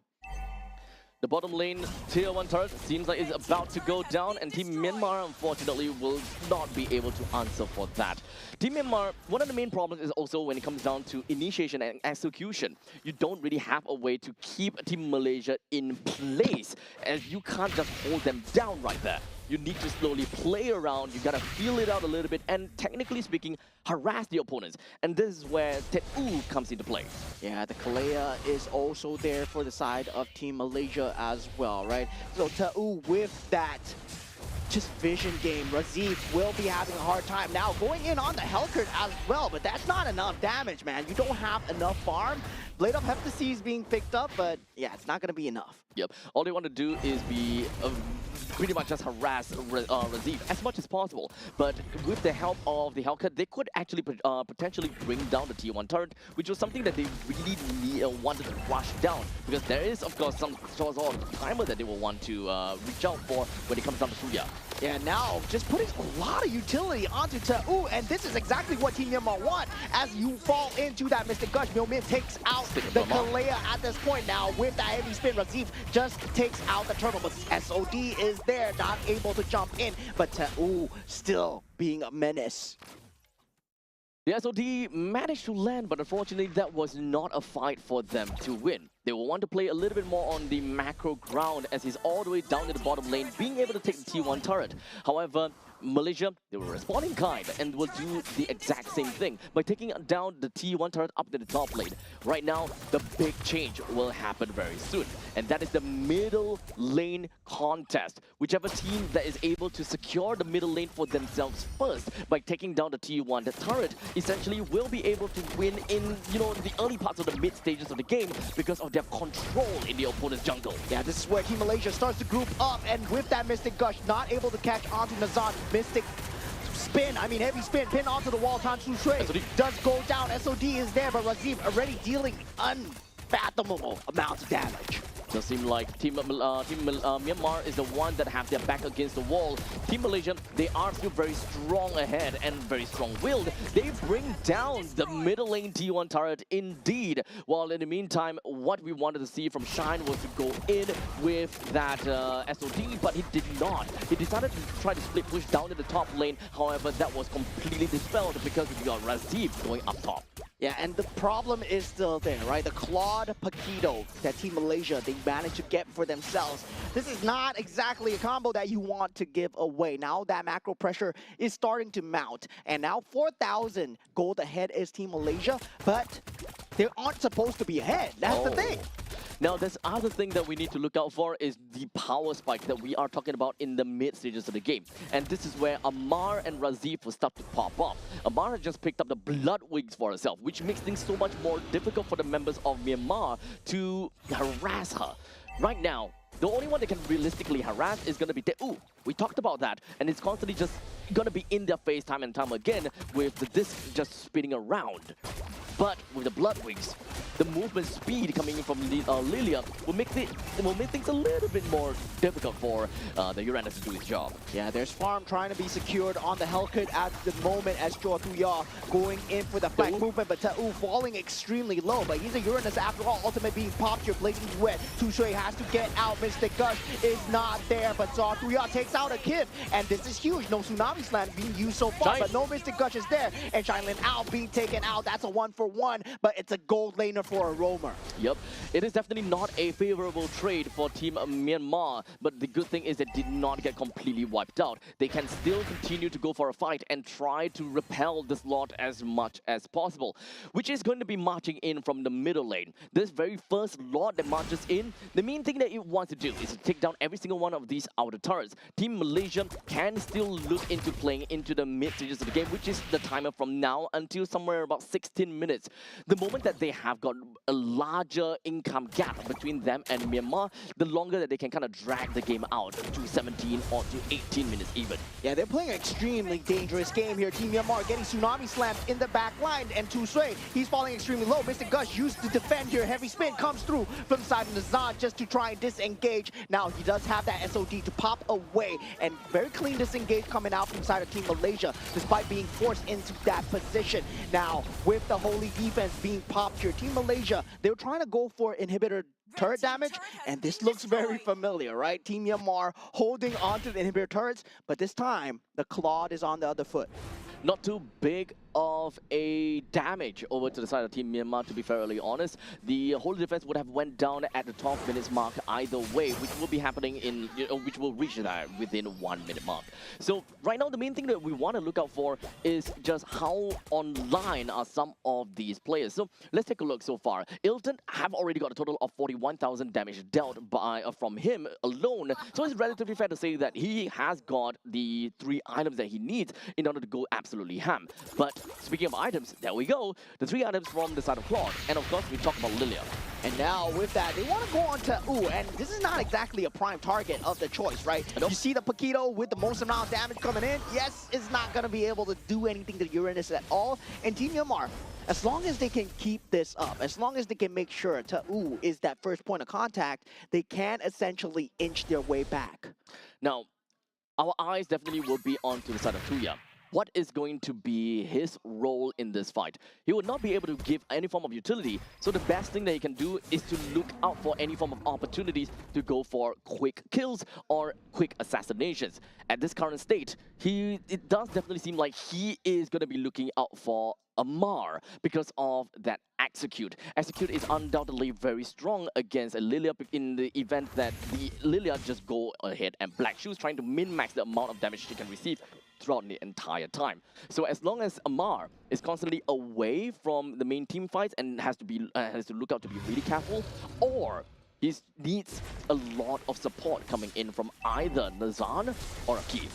Yeah, Lord is now up for the taking here, 12 minutes into the game. Now, with the creep priority going towards Myanmar's way on the bottom side, and also Jaw Thuya showing himself on that top side as well. But the farm is being funneled extremely well into the Hellcurt. Then Team Malaysia bursted down before Jaw Thuya convenes and joins his team. We also need to remember the way that Team Myanmar usually play. But hold a second, take a look. Yeah, heavy spin being used here, just being forced out with that Mystic Gush. It's just going to be a trade of utilities, but we do see good movement from Razid to feel out where Jaw Thuya is. Now, with the rest of the team members here, Myanmar, they actually want to force this out, but Tu Sui is gone. They don't have the retribution here. And Team Myanmar, they're still jumping in. SOD has already been committed. They have to cut their losses here. Jaw Thuya is in, and he might be in no man's land here. He takes out Nazan, but at what cost? Jaw Thuya now running for the hills. He's not able to get out. Is he going to be getting out here? Oh my God, what a great escape. Ilton is there though, and with the rest of the team coming through, BMI is there. Oh man, what is this? This is some early bird gameplay, man. Oh man, still managing to just casually run away. It's really unfortunate right now, but we do have the Lord that will be marching into the middle lane, and that is the inhibitor turret that will eventually go down, and so will the bottom lane. Team Myanmar, they're lacking of shine, but he will be back in really soon. A quick little SOD should be able to bring him straight into the fight in the event that Team Myanmar want to start things off first. Yeah, now once again, they have to be wary of Jaw Thuya's position, right? Right now, they're feeling the blood in the water so far. They need to wait for Nazan to reconvene with the rest of the team, and Team Myanmar, if they want to jump now, this positioning might be good for them, but they're still holding on. They're wary of the Lilia being in the back line, and Jaw Thuya has been snuffed out. Now, with Ta'u going in front, SOD is still an option to open up the team fight. We also need to remember the team of Malaysia. The way that they play is that they are not afraid of being in the front lines. That's why Ilton as well as Amar, they don't mind being in the front lines and being the harassers. The reason why that is that there is no containment coming in from Team Myanmar to lock people down. Now with that heavy spin being used, Ta'u is able to get out so far. Now with the Mystic Gush gone as well. Flying Cloud Mechanic is there. They are coming in. SOD as well jumping in with the Spear of Despair. Akif will be locked down here. They don't have the heavy spin to disengage her. And now with that, Team Myanmar, they secure one for themselves. A small little victory for them. being able to take away that Kalia might be able to allow them to take some of these money bags that are just standing around the lanes.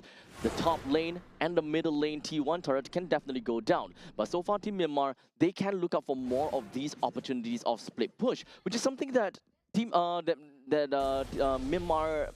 meta usually like to play. Normally with an assassin or someone that have a lot of movement speed would just split push alone and leave all the other 4 members on the opposite side of the map, which we have mentioned before.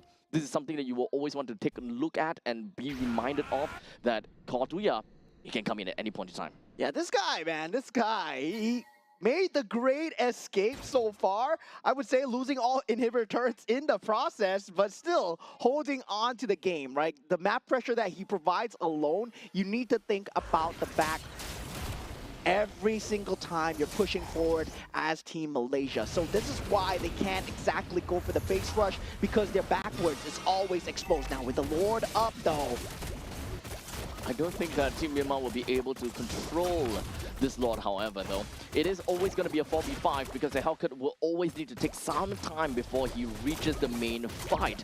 Well, in the meantime, this is all about juggling, and this is all about the macro game. As long as a team of Malaysia realizes and sees that, hey, Hellcat is all the way to the top, there could be a possibility that they would want to be able to jump into a fight. They don't have a composition that can burst down the Lord, though, so they will want to prime this Lord as much as possible to burstable HP. yeah, Chotuya making his way here. The knockup coming through from the Lord here. Mystic Gush in that backline. Team Myanmar, this looks like a fight that's going well for them. Team Malaysia, they get the Lord. They're gonna disengage her. They shouldn't be fighting this. Yep, so the Lord was primed indeed, and Malaysia was looking for an opportunity to eventually go in the moment that the darkness, the blanket, or the darkness clears up in here. But it doesn't seem like that opportunity came up. And that's why Team Malaysia, they have decided to focus down onto the Lord and look for a easier way to win, and that is to crash right in over the core. Yeah, so far they will have that super creep wave coming in on that mid side as well. Posturing for positions is going to be both teams here, and this is where Team Malaysia, they smell blood in the water here. As the Lord crashes down, they are trying to hold it in the front of the base here. The taunt coming through, but the heavy spin is there. Good positioning for the side Team Myanmar. Damage still coming through. Mystic Gush is available, but Eaton goes down, and Chotuya in that back line, dealing so much damage. Eventually gets shut down, but Shine Lin out. He's still alive. He's dealing so much damage with the Spear of Despair, and now Spear of Destruction does not land as Razif, he goes for a Hail Mary play, and they hold on for now. Team Myanmar still strong. Team Myanmar held it on because Chotuya, he manages to do his job, and that is to burst down Ilton. That's the main thing. That's the real thing that he needed to do. And from that point on, even though he would have to sacrifice his own life, Shine would just literally go downtown and get all these free hits. Yeah, I mean, Team Myanmar, they are not shy about giving up their own lives for the objective, right? In the previous game, we saw the Edith going in, and now Chotuya going on to Ilton, which is the main source of that physical damage onto the structures. And that is exactly what they needed to do to survive. So currently 18 minutes into this game, and we're looking at 51,000 total gold over to the side of Team Myanmar. So it is relatively fair to say that their items are all relatively maxed out, and we can definitely see that in a short little bit. But this instant replay recap is what we want to see. Take a look all the way from behind. The moment that you see the Hellcat connects all of the stingers is when you realize, I've done it. Yeah, I mean, I done goofed up, right? And Chotuya behind. Well, right now, this Hellcat pick looking extremely good, but at the same time, right? The pressure is mounting to the side where they don't have inhibitor turrets. There is going to be constant creep wave pressure. But now Team Myanmar, they have much more breathing space, knowing that they can take down a lot of the members, especially Razif. He needs to be wary. He does have that immortality, but that one life is only going to get him so far. However, we also need to remember, right? Team Myanmar, they did manage to pull off an impeccable defense. However, they can't keep up with this forever. They need to find another opportunity like what they have did previously. And unfortunately, the ball is going to be on to Tuya. He needs to find something like that again onto Iman. or Ilton, or maybe onto Amar. One way or another, someone needs to die, and there must be a trade between the roamer and, either the gold laner or the mid laner.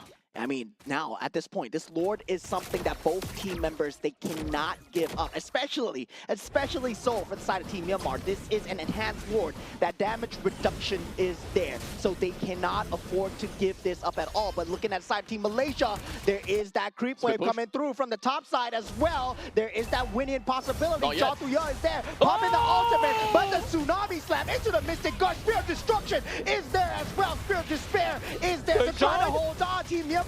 They're fighting this 3v2. They do take out Akif and Razif. They finally take out the Lord for the side of Team Malaysia. But Team Myanmar, they hold on once again. That's fair. A roamer for another roamer and the XP laner. This is absolutely fair. However, that will also mean that Team Malaysia manages to take the Lord for themselves. We will eventually be marching in within 5 seconds from now. I love this game so much, man. I love this game so much. I gotta say, Team Myanmar, we are cockroaches so far. Look at that Spear of Despair onto Razif. If he went for that base turret there, it could have been bad, but that stun came out completely in the nick of time. That control, only the Moskov, that was possible. Now, with that Lord marching in, they won't have Razif and Akif. Team Myanmar, they have a sliver of time with that play. They will have to chunk it down though. Now, Jatuya, he does have that ultimate available. Team Myanmar still posturing for position here, and now they have Ilton available. Flying Clouds coming in for the convene here. Spear of Destruction does go in, does not jump in here. Jatuya still dealing with the creep wave at the back, and this Lord is dealt with. Team Myanmar, they hold on, they breathe for now. The ball is once again back onto the court to Team Malaysia. They're pushing it right in, and there's a Mystic Gush that opens things up for Team Malaysia, or rather, opens things up for Team Myanmar. Now Malaysia, they can look for an opportunity now. Conceal play, Jatuya at the back, trying to find Ilton. He popped the Wind of Nature, he survived for it now. Now the base falling extremely low, Holy Crystal being picked up, and now with the creep wave, it's not there! Team Malaysia, they managed to tie things up 1-1. What a base race. Oh my, Team Malaysia literally just hanging on to that very thin thread. Anything could go wrong at that point in time. Ilton, he managed to survive from that, from all of that stingers, and being able to get himself the Wind of Nature out of there is undoubtedly super important as well. But regardless of all of that, that was still a very close game between Myanmar and Malaysia. We're going to game number 3, baby. Yeah, I mean, if you kill me once, shame on me. But if you kill me twice, if you kill me once, shame on you. But if you kill me twice, shame on me, right? Yep. Ilton with a very good itemization, swap towards that rose gold. Then afterwards, building that Wind of Nature as well, just to deal with that Hellcurt. Came in so clutch. My hands are shaking right now.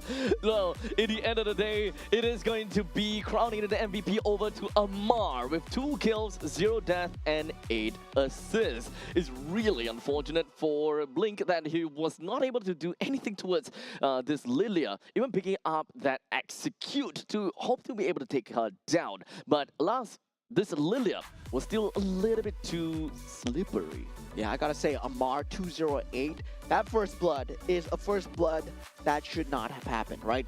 Given the fact that if you rewind that first blood away, that could have been a very different game, especially looking at the Hellcurt that was available. And Amar bought them that space. He bought them at least 3 minutes of breathing space in that early game alone, and that could have led to Team Myanmar winning as well. To be fair, at one point in time when there was just 3 members from Team Malaysia just tagging along with the Lord, it really seemed as though that Team Myanmar could have dove onto Malaysia in order to kind of repel them further away or try to cycle the members there. But I think that at that point in time, they really need to consider that this is a 22-minute game. This is a well-evolved Lord, and we need to realistically be able to deal with this masses of creep wave and the Lord. So the number 1 priority for them is to not to cycle the opponents, but to deal with the Lord first. But however, they were hoping to be able to kill the Lord fast and then cycle. Yeah, but they did it. It took a little bit too long, right, for the Lord to go down. So by the time that the Lord went down, every single one of the members from Team Malaysia got together already, and the cycling unfortunately would not be able to come into play. It became a full 5v5. I think they were trying to go for something out of the ordinary in terms of that team fight, where they were waiting for Jaw to Yaw to get that connection, right? That convene from the back line. And they already dealt with that Evolved Lord. It was already gone. It was the next creep wave that was coming through, and they could have dealt with that creep wave as well. The bottom lane was settled. All that was left at the top and that mid wave as well. So Team Malaysia essentially made it work with just two, and that immortality buy together with that winner nature, I think that's that little justification, that little modification that really came through for the side Team Malaysia. So in the end of the day, this is the result that we have. 1:1. And boy, we're going down to a BO1. Literally down the wire. Anything could happen right now. And both games were relatively close for Myanmar to a certain extent, right? Game number 1, it was Team Myanmar that was on the back foot the entire time. They had one good fight, and they just rushed it down in the middle lane. That was just unfortunate for Team Malaysia. We gotta have to agree to that. Game number 2, Team Malaysia did whatever that they can. They tried to get themselves a decent amount of lead, and they always have to keep a lookout for a random Hellcat. It worked out once, it worked out twice. However, finally, the Lord was just too much for them to handle. Yeah, definitely just having that a bit of the space, right, in that base where Team Malaysia was able to take up so much space. And I feel that if they took that fight a bit outside of their base, as you said, could have ended differently as well. And we were at a point in time where items didn't matter. Draft, it's all out the window, right? It's all about the full execution. Everybody is playing with the vibes, the execution, and also the decision making. And this is really top level MLBB when it comes down to these team fights alone. You see any lesser Claude would have perished right there. But Ilton, well, first time, okay. That's on me. That's on you. That's on you. Yep. But second time, it's not going to happen again.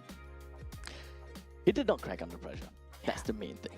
Lolil, or rather Ilton, he made a very good play and ensured that, it will not happen again. Rest assured to his team, they can still continue to go on. They know that the lifeline is undoubtedly onto the Claude. The Blazing Duet and of course the passive auto attacks coming in from Claude makes a huge chunk of damage. After that, it will be on Amar that is playing as onto the Lilia. Lilia, MVP, 2 kills, 0 death. To be honest, it could just keep on going over for days and just keep on getting those glooms out over and over again.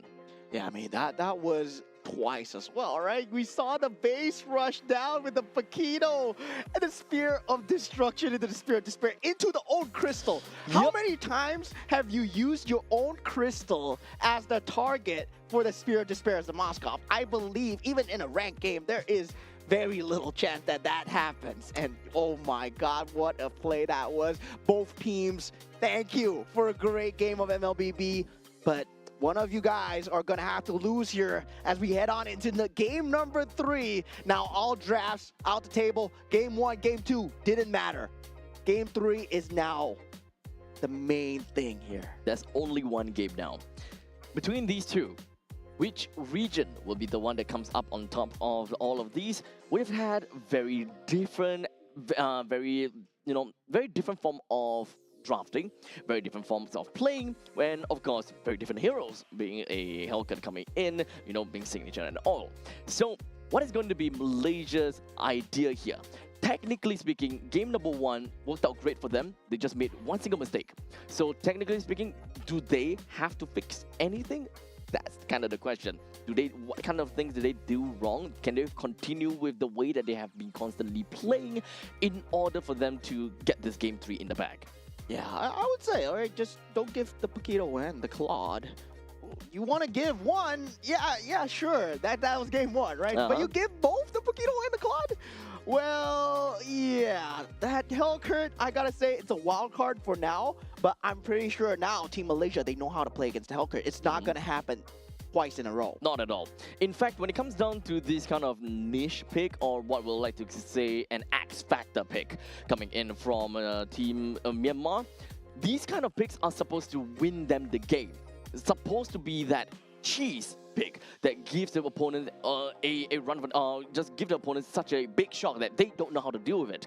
However, Team Malaysia, they dealt with it very nicely. They knew exactly what the Hellcat's role is, what does he need to do, and ultimately they reacted accordingly. They positioned themselves differently, they itemized differently in order to ensure that they go to game number 3. Yeah, going into game number 3 as well, I don't know whether sides are going to swap once again, because I believe for the side of the second game, right, where Team Myanmar, I believe they chose to stay on that They second. chose to, Yeah, yes. so now the onus is on Team Malaysia, right? Will they want to be that first pick or that first ban? Actually, wait, maybe it was Team Malaysia that chose because they lost game 1. Oh, yeah. Yeah, Malaysia lost game 1, so they chose to be on first pick, second pick, first pick, first ban. So now, Team Myanmar lost, so there is a chance that they will want to kind of switch over. Well, we'll see if whether that is going to be the case or not. First things first, we gotta take a look at the map, and it is going to be dangerous grass. Hey, that sounds good. No, not gonna happen again. I would love to see it again. I would love it. I would love to see another 20-minute Hellcat game.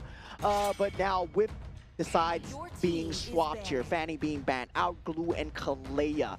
Now that respect coming through from the side of Team Myanmar, right? Kalea, I Your would team say, is like, banned. it doesn't get enough respect. Kalea is so good in terms of just forcing out these team fights. Of course, not the factor why they won, but definitely a lot of building moments there for the side of Team Malaysia. Now the Paquito being banned out for the side of Team Malaysia. For the first time here, we won't get the Paquito in the game. Now that Marcel, what both teams have been ignoring, right? Yep. The ugly elephant in the building. Not exactly ugly, but, you know, How dare you? it is what it is. It is what it is. Okay, so now we are looking at a Freya that is still unbanned. We haven't seen Freya. In fact, I think that Boxer hasn't been banned as well and not picked too. Yeah, so Okay. Team is Guinevere banned. will be the ban of choice here. Team Malaysia, they can think about just banning out the Freya, banning out the they should. Marcel. I think giving away to Marcel at this point in time is pretty okay. I'm pretty sure that these teams are pretty well equipped to deal with a Marcel. But when it comes down to dealing with a Freya, it's a lot more annoying to deal with when there is so much firepower coming out from one person. Yeah, definitely. In terms of just both alone, I would still say I would prefer to deal with a Freya than Marcel. I don't know. Okay, so even Freya and Marcel, you will still prefer to deal with a Freya. Yeah. Freya and a Paquito, you'd rather deal with Freya. Freya. So basically, you're saying that Freya is not worth it. I think Freya Freya's trash. not worth. Freya bad. No, Okay, just kidding. okay. I'm just kidding. No, here. I like those opinions, dude. But I do love it. It's more of which would you rather, right? Would you rather, Would you yeah. rather? Would you I rather? would not. I would best not deal with both. Okay. But, yeah, but if I had to deal with Your one, team right? is Now, picking. Team Myanmar, they open up with Sin here, Okay. right? And usually the answer is, of course, you want to go for the Eve as much as possible. Team Malaysia, they don't have exactly to pick the Eve right now. Whether or not they want to go for that Claude opener, yes, they do. Your team Claude is into picking. Fredrin. Uh-oh. Well, Fredrin hasn't exactly have a very good win rate, let's be honest here. Not at all, but maybe we'll be able to see something a little bit different being played by Nazan, possibly. But now, finally, the Boxer is coming into play, and Freya even. Okay, honestly, this 3 picks from Team Myanmar is kind of scary, dude. You're not gonna talk me out of this. Yeah, this is one of the scariest drafts that I've seen out from inside Team Myanmar and Team Malaysia. In kind right now, they have to go for the Eve, right? If they don't go for the Eve here, they're kind of shooting themselves into the foot about dealing with the Sin. At the same time, the Eve also good at dealing against the Freya. Does have some stopping power. Oh man. Okay, so moving on from this point, the last pick coming in from Team Malaysia, what do we gonna expect from here? Okay, great. Your Great. team is You banned. gotta go for it. We You gotta go for it. You gotta go for it. If it does get banned out, you're just not giving yourself a fair chance here. And also now for the side of Team Myanmar, well, now they can think about what's next, right? In terms of the Rome, the Kalia is already gone. The Cho is a possibility. The R-Lot definitely needs to be banned out from the side of Team Myanmar because on that EXP lane, Fredrin, R-Lot, that combo, definitely not something that you want to give. So now we are looking at Team Myanmar. They haven't yet have a Rome as well as a XP. No. Rome and a gold in this case. And in the side for Team Malaysia, they also do need a XP and a Rome in this case. Okay. What a respect ban, right? What a respect ban coming out from the side of Team Malaysia. Banning out that Hellcurt. Well, I wouldn't want to deal with Jothuya's Hellcurt either. To be honest, at this point, I don't want to do it. Next time, if I see a Burmese flag and a Hellcurt pick, I'm gonna start shaking. It's like, oh man, oh no, oh man, oh no, this man, he's watched the game. He watched the game, and now for that chip is also banned out for the side Team Malaysia as well. Now, for that R-Lot, right? That is still available. That elephant in the room, Fredrin, R-Lot, extremely good combo in terms of getting a team fight, having the RW as well, able to disposition both that Boxia and the Freya. They will prioritize the Cho instead. But Khalid does sound good for Team Malaysia right now. They need someone that is able to open team fights right now. Either the Khalid or Khalid is bad. So right now the best thing I can think of is going to be the Khalid. Being able to open team fights, place together with the real world manipulation, and of course allowing a window of opportunity for Frederick to go in as well. Yeah, the Khalid. There we go. But now, last EXP lane pick, well, for the side Team Myanmar, they're lacking that gold laner. Will they go for the Moskov once again, right? We know that Shineland out, well, great Moskov player. Harif still in that pool as well, but you can also put the Freya on the gold lane if you want to match him up against the Claude as well. So there is that Sora capability as well. I do like to think that the Freya is going to go over to the XP right now. So bringing out, okay, there we go. Bringing out the Harif right now would be nice. And of course, even Carmilla, okay. Tethering everyone together with the Thorns and, oh man, we actually haven't seen the Carmilla in a very long time here. Yeah, usually the combo that we see is the Carmilla Granger and also the Sicilian, right? Having the Curse of Blood available just to have that ability to deal that kind of splash damage. Now, for the side Team Malaysia, I would say at this point, right? R-Lot, very good. Yeah, you have the Fredrin, you have the Khalid, you have the Eve, you have the Claude. But, of course, if they want to deal pound for pound against the Freya, R-Lot doesn't look that good, but if let's say you want to go somewhat more of a team fight, there is also the Glue EXP lane available.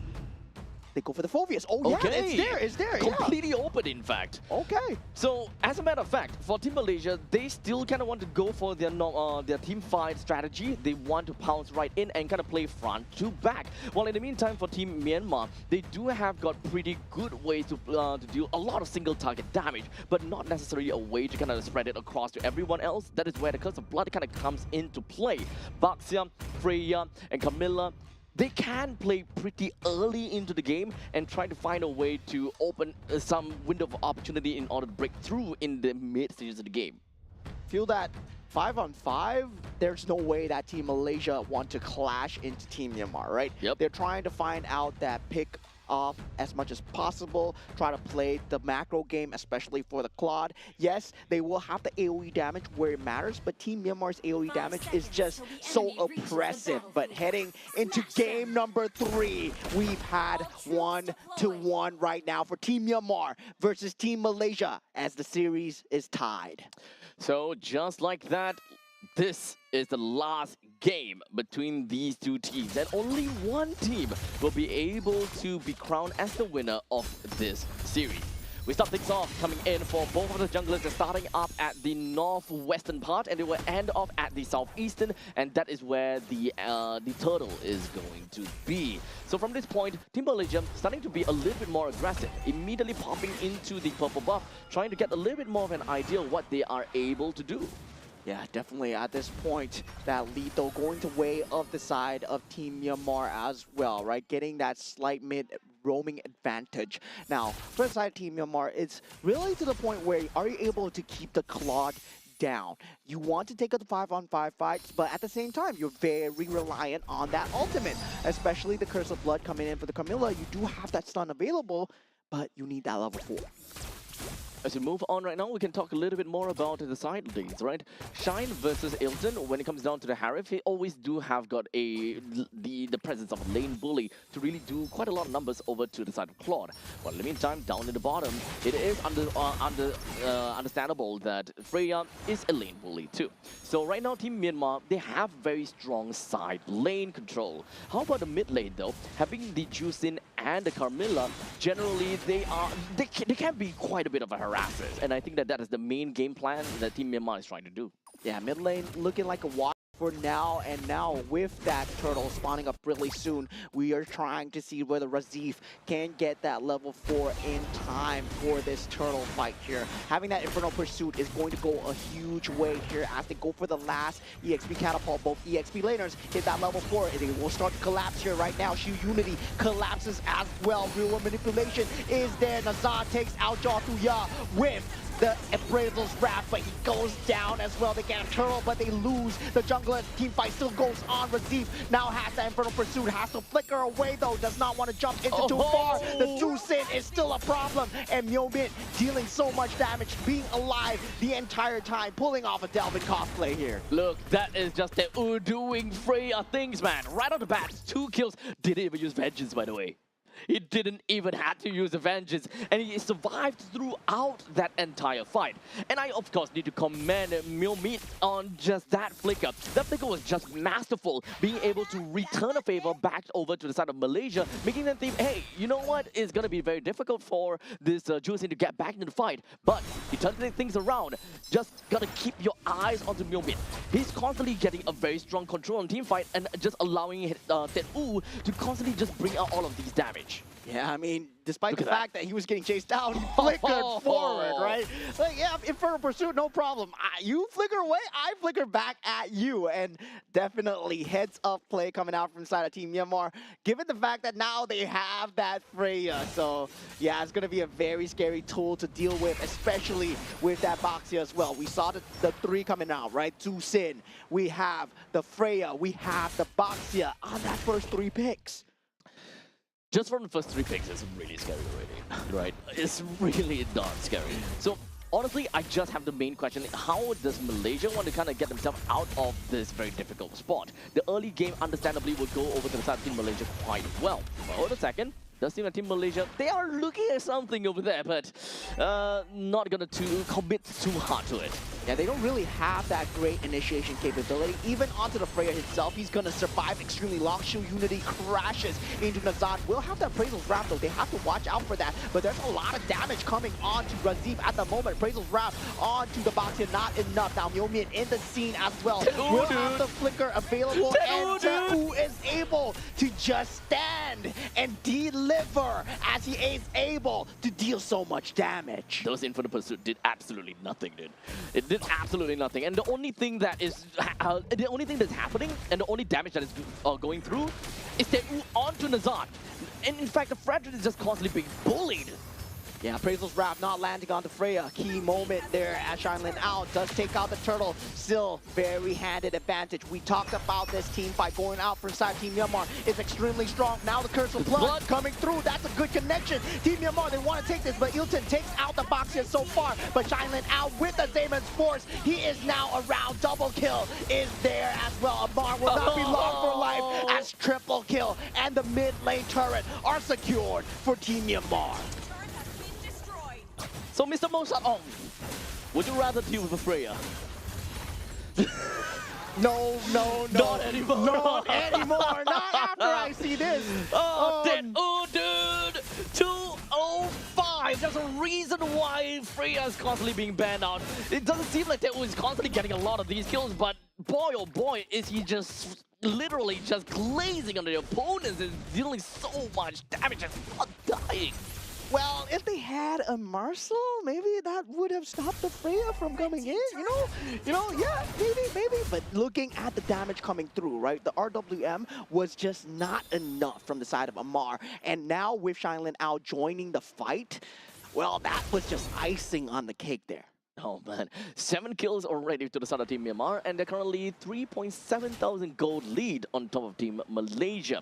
Now do note, of course, Team Malaysia is trying to go for a little bit of a balanced team composition. They do have got a relatively strong lineup going towards the mid stages of the game to a certain extent, but that also requires Ilton to be able to get decent amount of items, right? The 3 items in order to kind of pop off. Because let's be honest here, after what we saw from Raziv, his Infernal Pursuit is just not doing anything over to the side of Teu.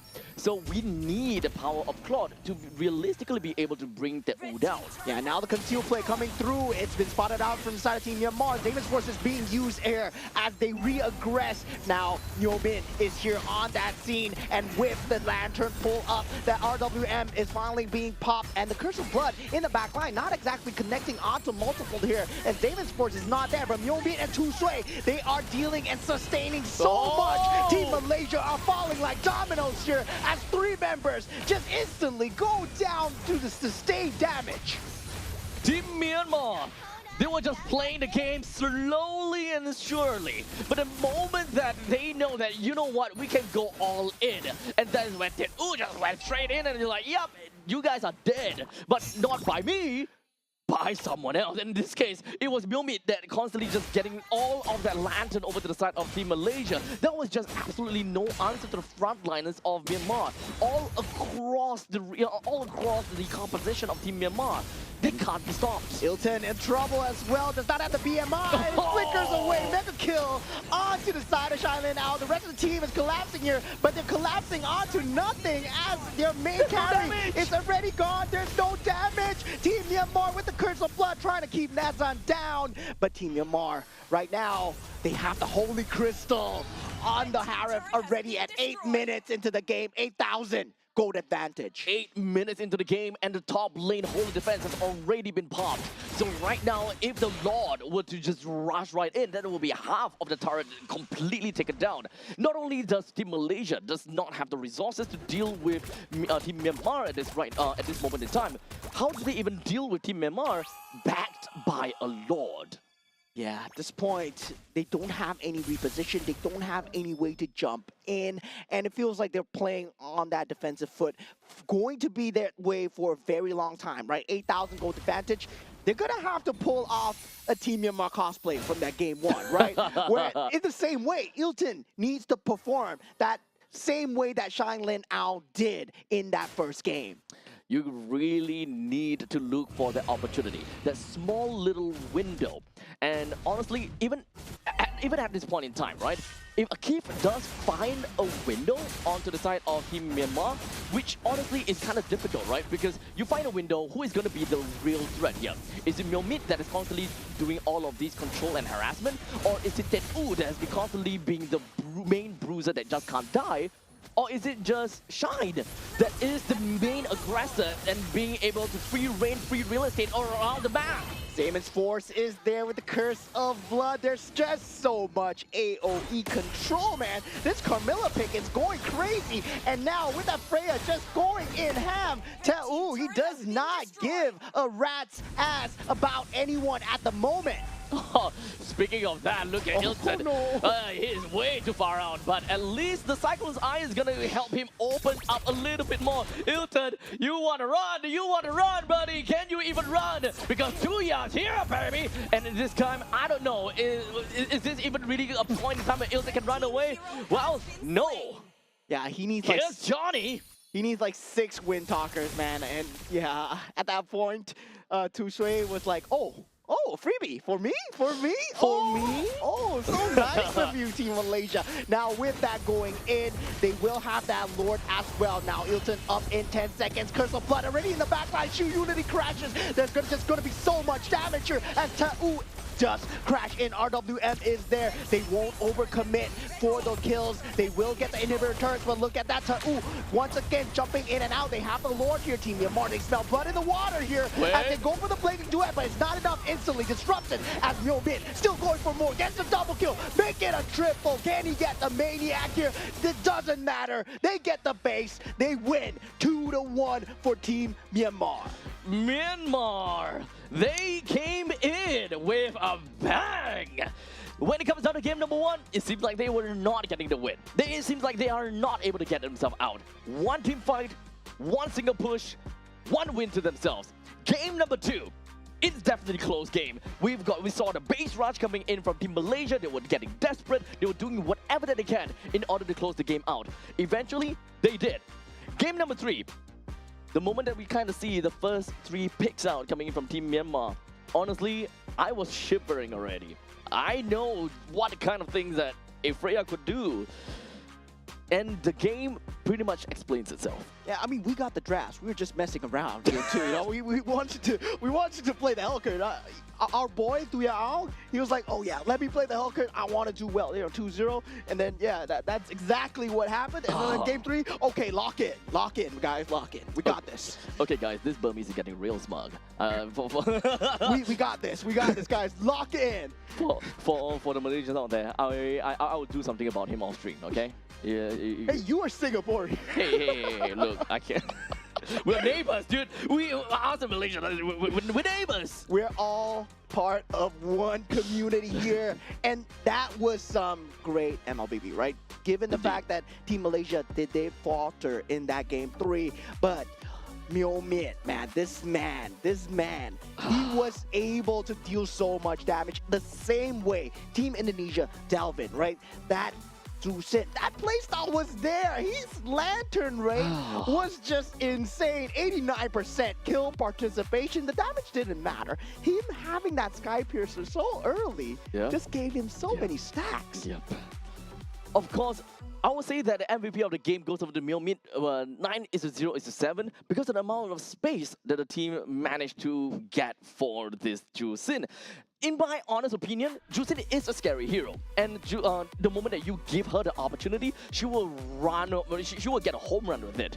But my heart goes out to Tedu, playing as that Freya. Without the Freya, this is not going to be the result they will be expecting. They will not be able to destroy the XP lane like that. He will not be able to get free reigns all across. He will not be able to just dive the turrets and do whatever that he wants. Yeah, it was a great start coming in from side of Team Malaysia. They did have very good picks of themselves as well. Going for that Eve, they were having a great time, right? Given that first minute, but it all went to nothing after that first engage, and the dominoes started to fall. This Carmilla pick also another X factor. That Curse of Blood, they couldn't fight into it at all. We saw Team Malaysia's game plan was, we want to fight into this, but same time, you were picking a Fredrin, and instead of the Baxia, where you have that more mobility and also that guaranteed the coverage. Yeah, initiation as well. It's really difficult at one point in time, the moment that Team Malaysia realizes, hey, we don't have damage. The whole idea of this composition is that they want to crash onto one person, or rather they want to crash into a team fight. They have Amar as a Yve that is able to control everyone within of the box. They do have a Keith that is able to initiate with a great Raging Sandstorm, and hoping that Razid as well as Nazan can just take everyone downtown and just be the main bruisers for the team. However, the moment that we have someone on the opposite side who is willing to stand their ground, fight it out, and have so much mobility, by the way, being able to just escape all of the dives coming in from the Phobias right there, then it meant absolutely nothing. There was no damage. Even if you throw everything over to Freya, she don't care. She have heals. Whenever she's in Valkyrie form, she has so much shields, she splash damage, and Curse of Blood. Yeah, that was just a stellar game 3 coming through. The amount of stamina that you need to pull off a 3-game series like this. Team Myanmar technically could have lost 2-0, right? That first game didn't go in their favor at all. That second game, they did lose. And now that third game, they pull off a rise from the ashes move. And Team Myanmar now 1-1, putting themselves ahead of Team Malaysia currently still at that 6th seed. They will have to go against more teams, as the teams ahead of them, they have played 3 matches so far. Team Vietnam, Team Laos, Team Cambodia, Team Philippines, and Team Indonesia. And speaking of Team Philippines, well, we got a little Wow. game lined up for you guys later. Well, we shall see how that is gonna work out. But of course, the Group A is fun to watch. The Group A is gonna be real scary to really understand how that is gonna look out to be. So understandably, I want to see the next game. Wait, next game is next game the last game? Yeah, next game is going to be the last game of the day here. This Damn. was game series number 6. And you said Group A is fun, but Group B is fun as well. Group wait, C. Group C is fun. Group D, Everything is fun every group here. is fun. If you have not watched the games that were happening during Group C and Group B, guys, let me fill you in. We had a savage today from Team Jordan going up against Team Iran as well. And then Team Uzbekistan against Team Kyrgyzstan, as nail-biting as the matches Full that three we games. had today as well. Every single team has been representing hard today. Really, they are definitely feeling the pressure. However, they are not crumbling at all. In fact, they are tempered like steel right now. No matter what it is, they will do whatever. They will do their absolute best to be the representative that they came in here for, and they do not disappoint. Yeah, everybody's getting into that competitive spirit right now. This is day 2. We still have day 3 and day 4 left to go, but we have one more match left for you guys, and we're going to be going on a short break, so see you guys shortly after.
Allow me to release your eternal bloom!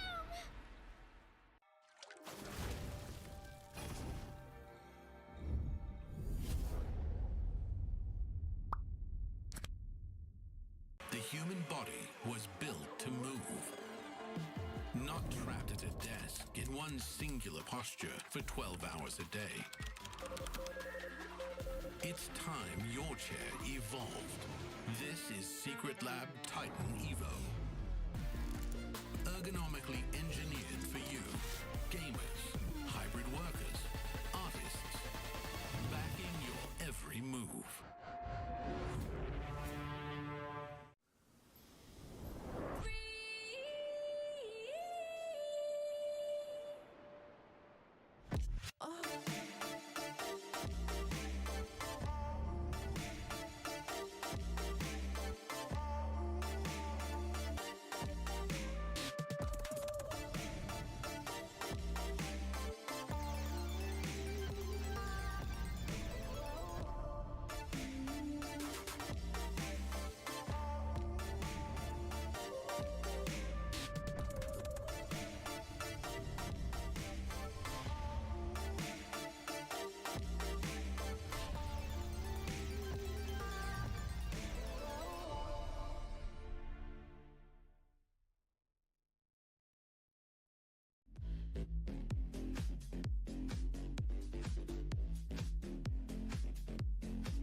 human body was built to move.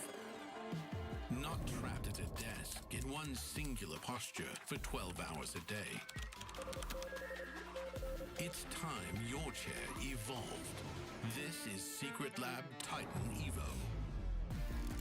Ergonomically engineered for you, gamers, hybrid workers, artists, backing your every move.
All right, ladies and gentlemen, welcome back to the final series of the day here for the 2026 Asian Games qualifiers for Mobile Legends Bang Bang. Now, we're coming into the final game, and this is going to be a star-studded match, as we have talked about before many times. Whenever we see Team Philippines, we know that this is going to be a great game. Yeah, I mean, Team Philippines, I would say they are the top tier. They are the top team after all here. Of course, of course. They are so strong, but coming in is going to be a team that took out Team Myanmar 2-1 fashion. So it's Team Cambodia. So we did see Team Myanmar win over Team Malaysia, but Team Cambodia actually won against Team Myanmar. So yeah, you can look forward to the tenacity as well as they go up against that top seed in that Group A. Yep, at least for Team Philippines, they haven't exactly played too much matches that really showed off how strong they are as of yet. So at this point in time, Team Philippines, they've played a total of 2 matches, and well, to be fair, they are all 2-0s. Indonesia is at the top now because they got a total of 3 games played. Yeah, and Team Philippines, once again, the boys in blue coming in. From the side of the goal lane, we are going to have Viana, also known as Teddy QT De La Cruz on the roam, also known as JP Pabico in that mid lane, aka Sanji and Nepomuceno on that jungle, also known as Mr. Carl, and Vinuya on the EXP lane, also known as Sanford.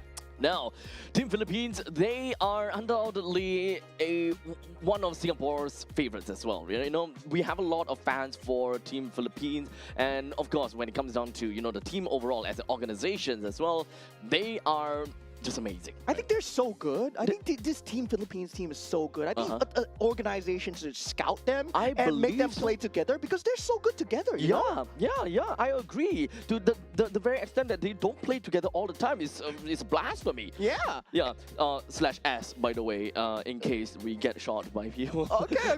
Now we're coming in with the side of Team Cambodia. We're gonna have Pavin, T.Y. Odom, and also Chamakara on that mid lane, Chandavan on that jungle, and Mekong on that EXP lane. I see some familiar names here. In fact, familiar faces. So at this point in time, when it comes down for Team Cambodia, they are primarily made up of members from Vigor Apex, which have already completed their game in MPL Cambodia. So one of the 2 teams that will make it all the way to the upcoming, or rather have managed to make their way over to the M series and all that kind of jazz. Now, understandably, for some of you guys probably have recognized the name D7 and Ra, for example. At least for me, I kind of remember them very well, right? Odom is D7, and of course Chamakara being Ra. Mekong is named by Shadow, and of course Chandavan is Detective, and he's the only one out of the 5-man that is not from Vigor Apex. In fact, he is from CFU Gaming. CFU, very familiar name indeed. Well, they're known for being wild in terms of the plays, right? And the wild cards as well, they were extremely volatile when it comes to play style. Now going up against somewhat of a stable play style, right? The most stable of all, I would say, in the entirety of Mobile Legends Bang Bang, Team Philippines, where they're known for their stable playstyle, able to explode when it needed, but definitely how will they fare? Because we might be having a bloodbath here of explosions.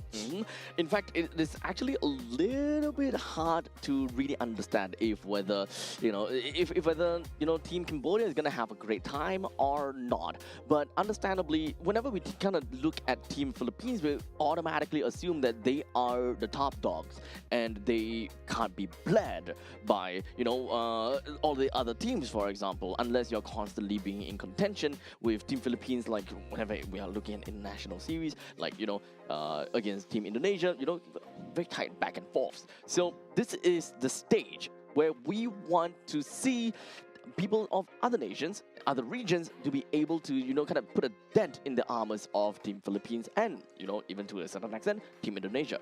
Yeah, I would say, like, to the average eye, to people that have not watched MLBB before, well, if you compare Team Philippines to any other team, any other region, right? It feels like it's the Holy Land because it has birthed so many champions. And in terms of competitiveness itself, feels like a very scary region to come out from. So Team Philippines coming to represent here.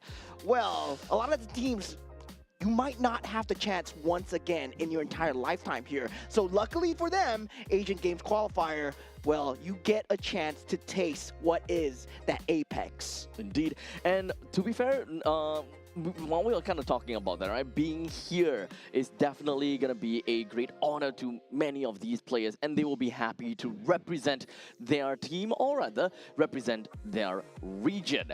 Now, to all of the people that are watching on stream, we currently have this entire game at our official integrated resort partner, Resorts World Sentosa. So across the weekend, tomorrow and the day after tomorrow, if you guys are interested in watching the game, please come on down over to Sentosa and, you know, watch the game for yourself and look at some of these teams face to face. Yeah, do get your tickets on our socials as well. I believe there are details how to get the tickets going for you guys. Of course, it's completely free of charge. So if you are free to come on down, do come on down as well. Now, going into the band stage as well, we have the Guinevere and the Marcel being taken out of the pool. And so far, the Phovius is going to be going down as well. Right now, that Paquito still out as well. We saw what Vinuya did on the Paquito yesterday, and it was indeed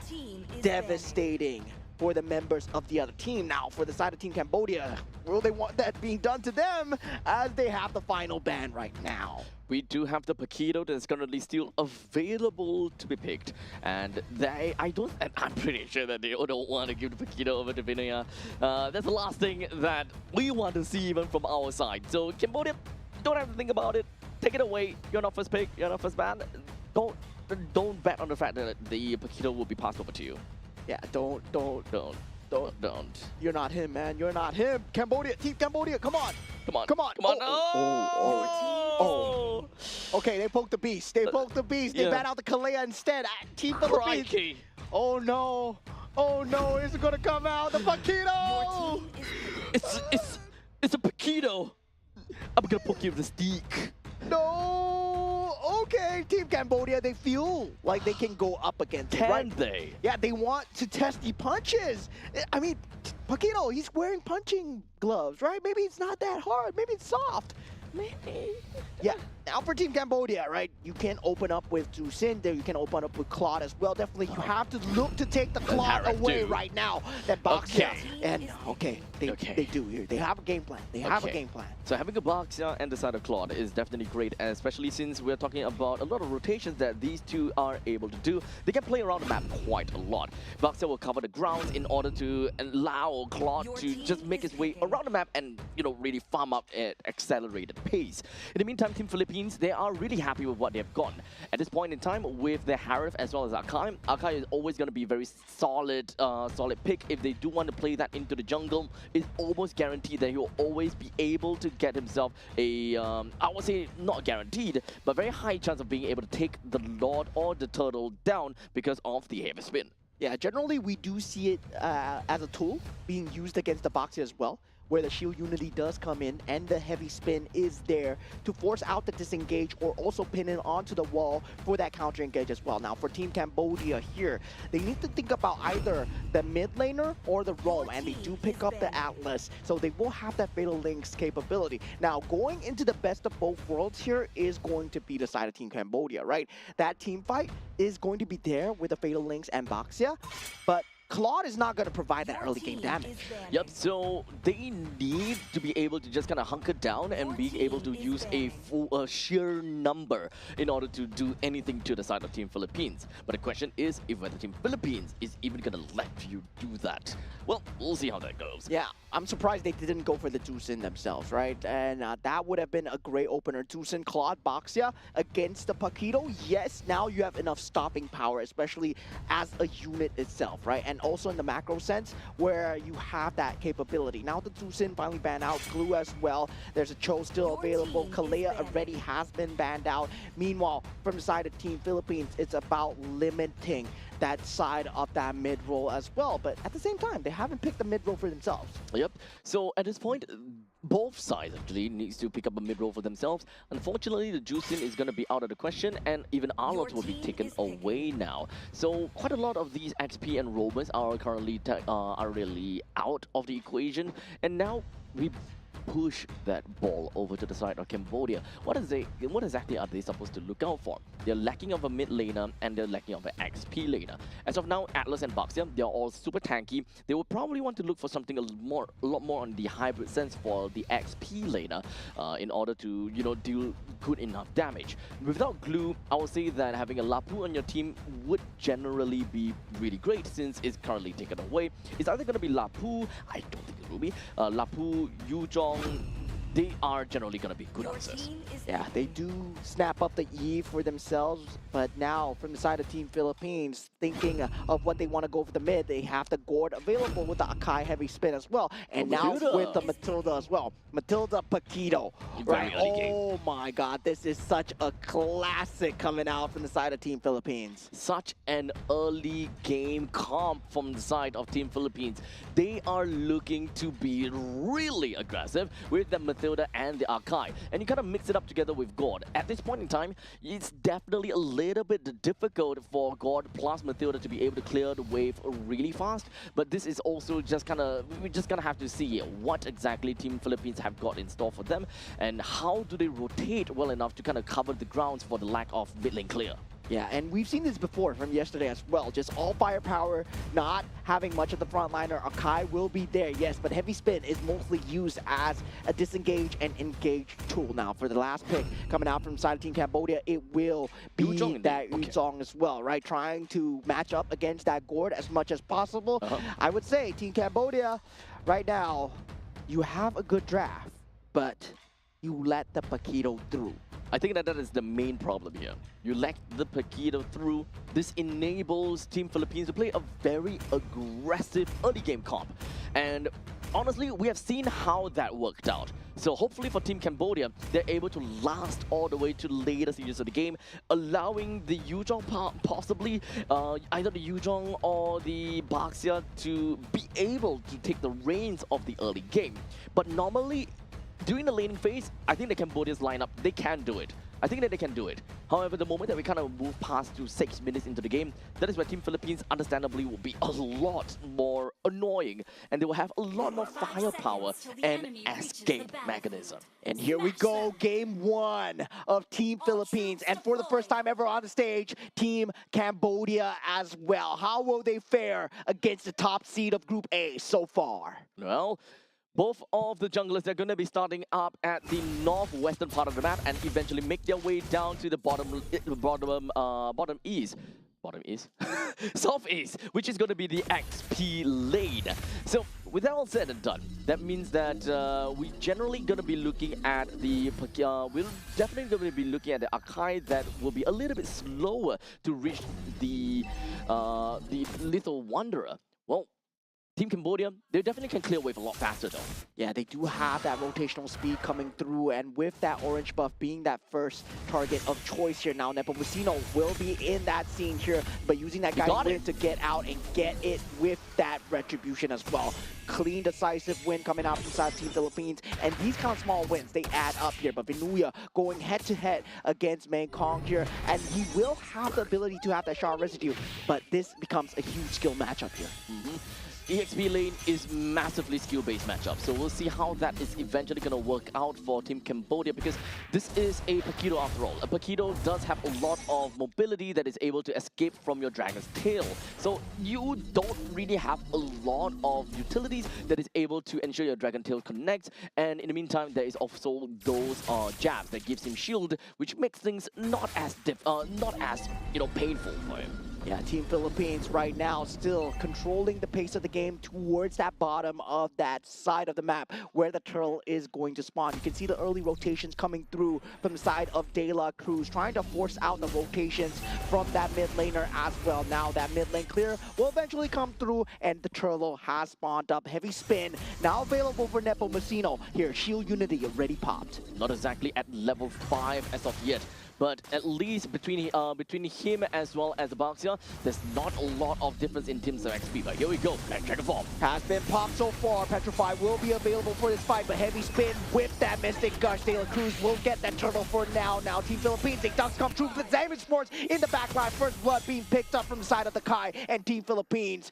they will take the first victory. Fast rotations coming from Viana, immediately making his way down to the bottom lane and being able to get a pretty good assistance. Although no assist, no kill, but look at that, just how aggressive they can be with De La Cruz just being in the forefront. Yeah, that damage coming through, that damage buff from the Matilda, if you are winning, right? Currently at this stage of the game, Matilda is going to deal insane amounts of damage. You saw it coming out from the side of that circling eagle, combined together with Nepomuceno.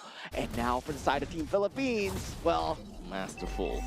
That was absolutely masterful coming in from the Paquito. This is a situation when you kind of give the Paquito over to the side of Vinuya, right?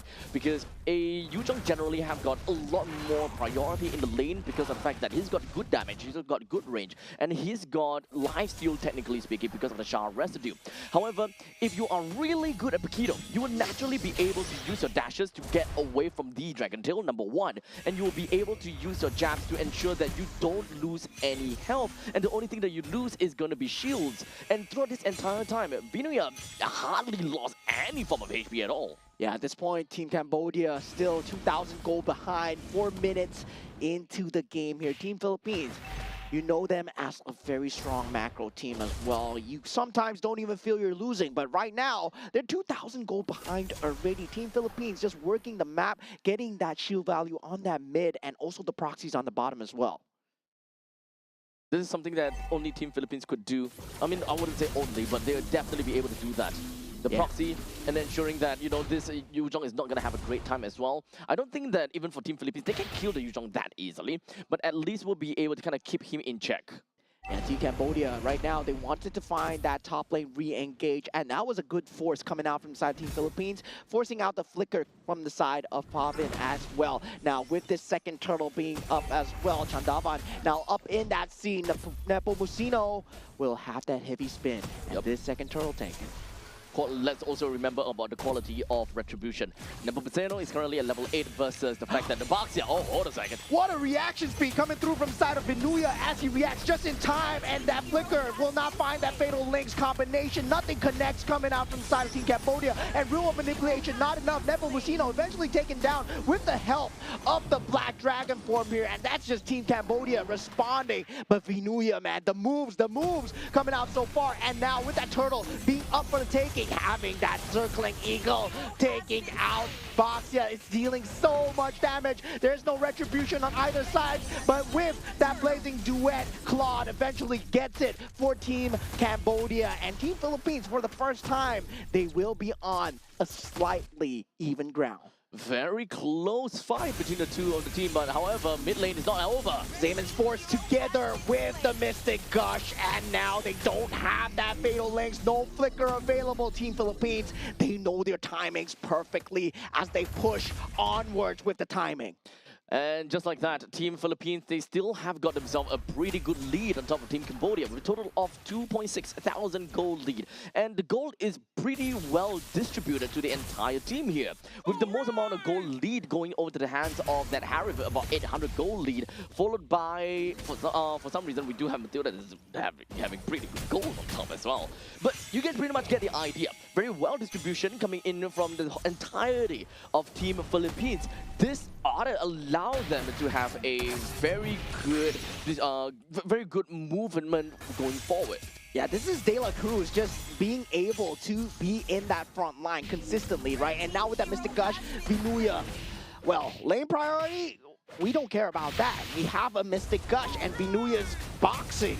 And now with that, Chandavan, he is in a slightly bit of trouble. This turret is going to go down. He will have the Shield Unity to get out. There is no Mystic Gush, but the stun control coming through from the side of Team Philippines and keeping him there. Team Philippines are doing such a great job on the EXP lane. They do fall in that mid lane as well, but this is the segmented team fight that comes through. Now, Esports is there. They're not letting up the pressure. Viana not able to find a central pressure as now he is able to get out, but that's just a bit bit more breathing space for Team Philippines. They're not gonna let them breathe at all. Mystic Gush is still there, and they just want the turret. They just want the turret. All the way down to the bottom lane, it was just sheer confidence coming in from Chandavan, hoping that he will be able to do a little bit of something down to the bottom lane. However, the turret still went down. He was not able to clear it fast enough.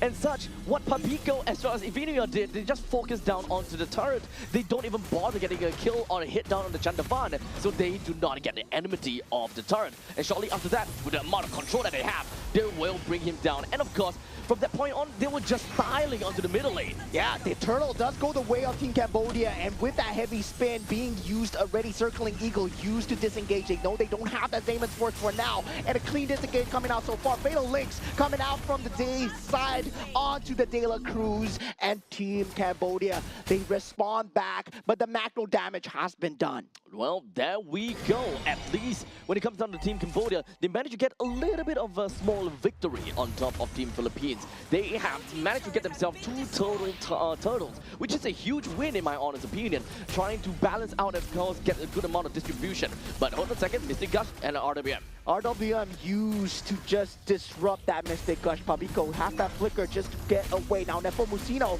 will have that heavy spin available if he wants to commit it. Vinuya forces out that flicker coming out from the side of Odom as well. Won't have it for that flicker into the Fatal Links. With all of the tier 1 turrets in the top, middle, and bottom lane already destroyed, Team Philippines have got a really good reign and control in the opponent's jungle. At this point in time, Cambodia, they are definitely choking out quite a bit, and they will have a lot of difficulty trying to go for any form of farm, as a matter of fact. But looks like Team Cambodia, they're not gonna be sitting idly and waiting for something to be delivered to them. They will want to take things to their own hands, especially since they still do have got a relatively good fighting chance. Some of these heroes that they have, such as the Yip as well as the Yu Zhong, they still do very decent amount of damage. And when it comes down to utility, coming from the RWM as well as the Fatal Links, you do have got catch potential. Yeah, Shu Unity in that back line onto Papico. This is a great engage coming in from Team Cambodia. That Mystic Gush won't be available. Vinuya has to get out. They don't have a front line available, and he is able to disengage so far. Now, Team Philippines, they need to get a clean disengage. Now, Team Cambodia, they get that breathing space so far, but now the Lord is coming back up. De La Cruz still has that vision available. Team Philippines, they do have a slight priority over the Lord. But right now, the main thing is they do have De La Cruz that does have a little bit of that information gathering coming in to know where Cambodia is. Well, in the meantime, the Chill Unity coming in from Chandavan, he crashes down on the Paquito, but that's pretty much all.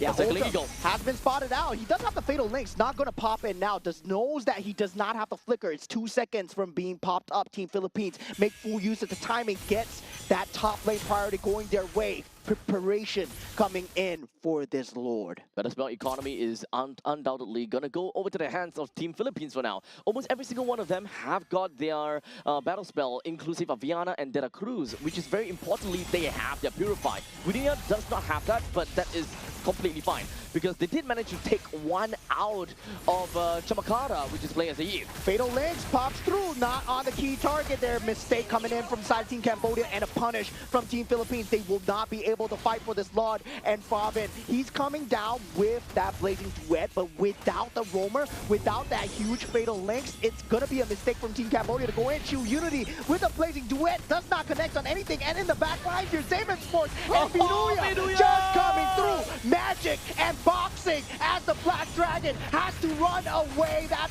Petrify is not enough. Impeccable position coming in from Vinuya. Just a grand foresight knowing that BMI is going to appear, or rather, the Cloud will go back to his BMI no matter what, because he overextended already. So the only place to go is back to his BMI. Well, Vinuya waited patiently at that moment in time, but who knew that not only is he going to catch a Cloud, but he caught a free heave on top as well. I would say that is a huge mistake coming out, and now with the heavy spin catching onto Chandavan, there is no retribution, and Team Cambodia, they completely have to give up the Lord for the second time in a row. This was a first mistake going it for the first time, right? Chandavan was not there. They did not have the Fatal Links. Odom was being taken out early. They were fighting this 4v5, 10 seconds away from Odom, and that Zamon's Force, well, it's just gonna wreak havoc.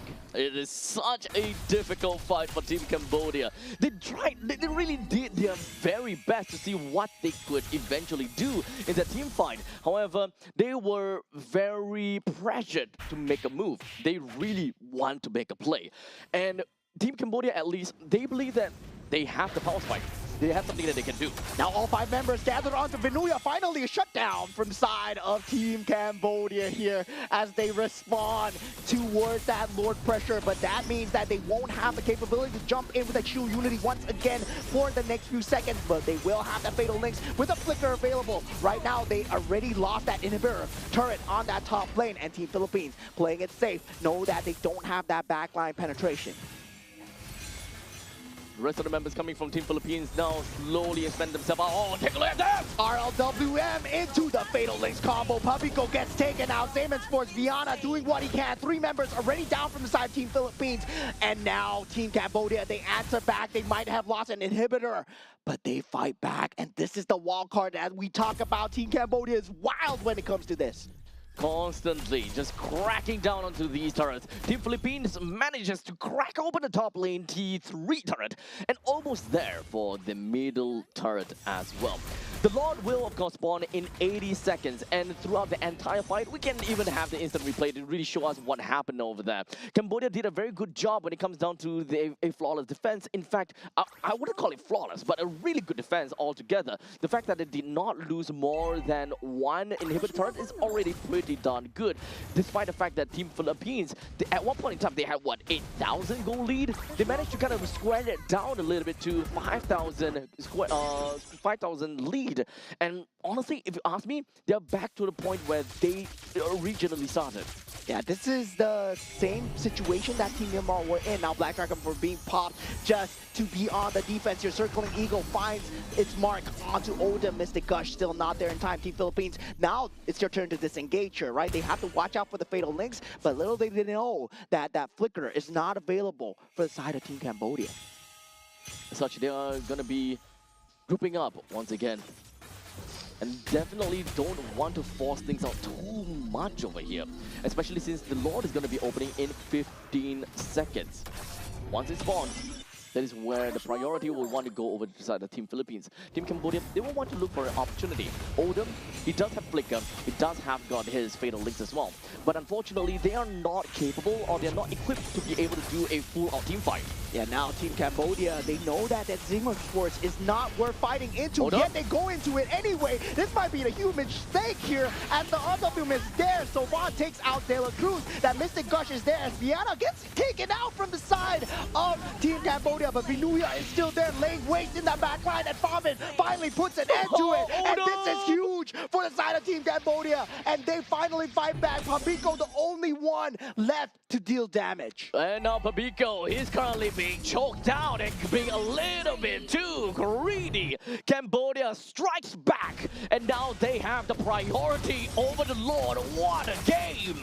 We have a game on our hands here, ladies and gentlemen. It is the timing. 15 minutes have been fulfilled. 3,000 gold advantage coming in from side Team Philippines. But Cambodia, they have a Claude, and now Nepomuceno, heavy spin forced out. That's going to be huge for the next team fight as well. Team Cambodia know that they have a sliver of timing. Yep.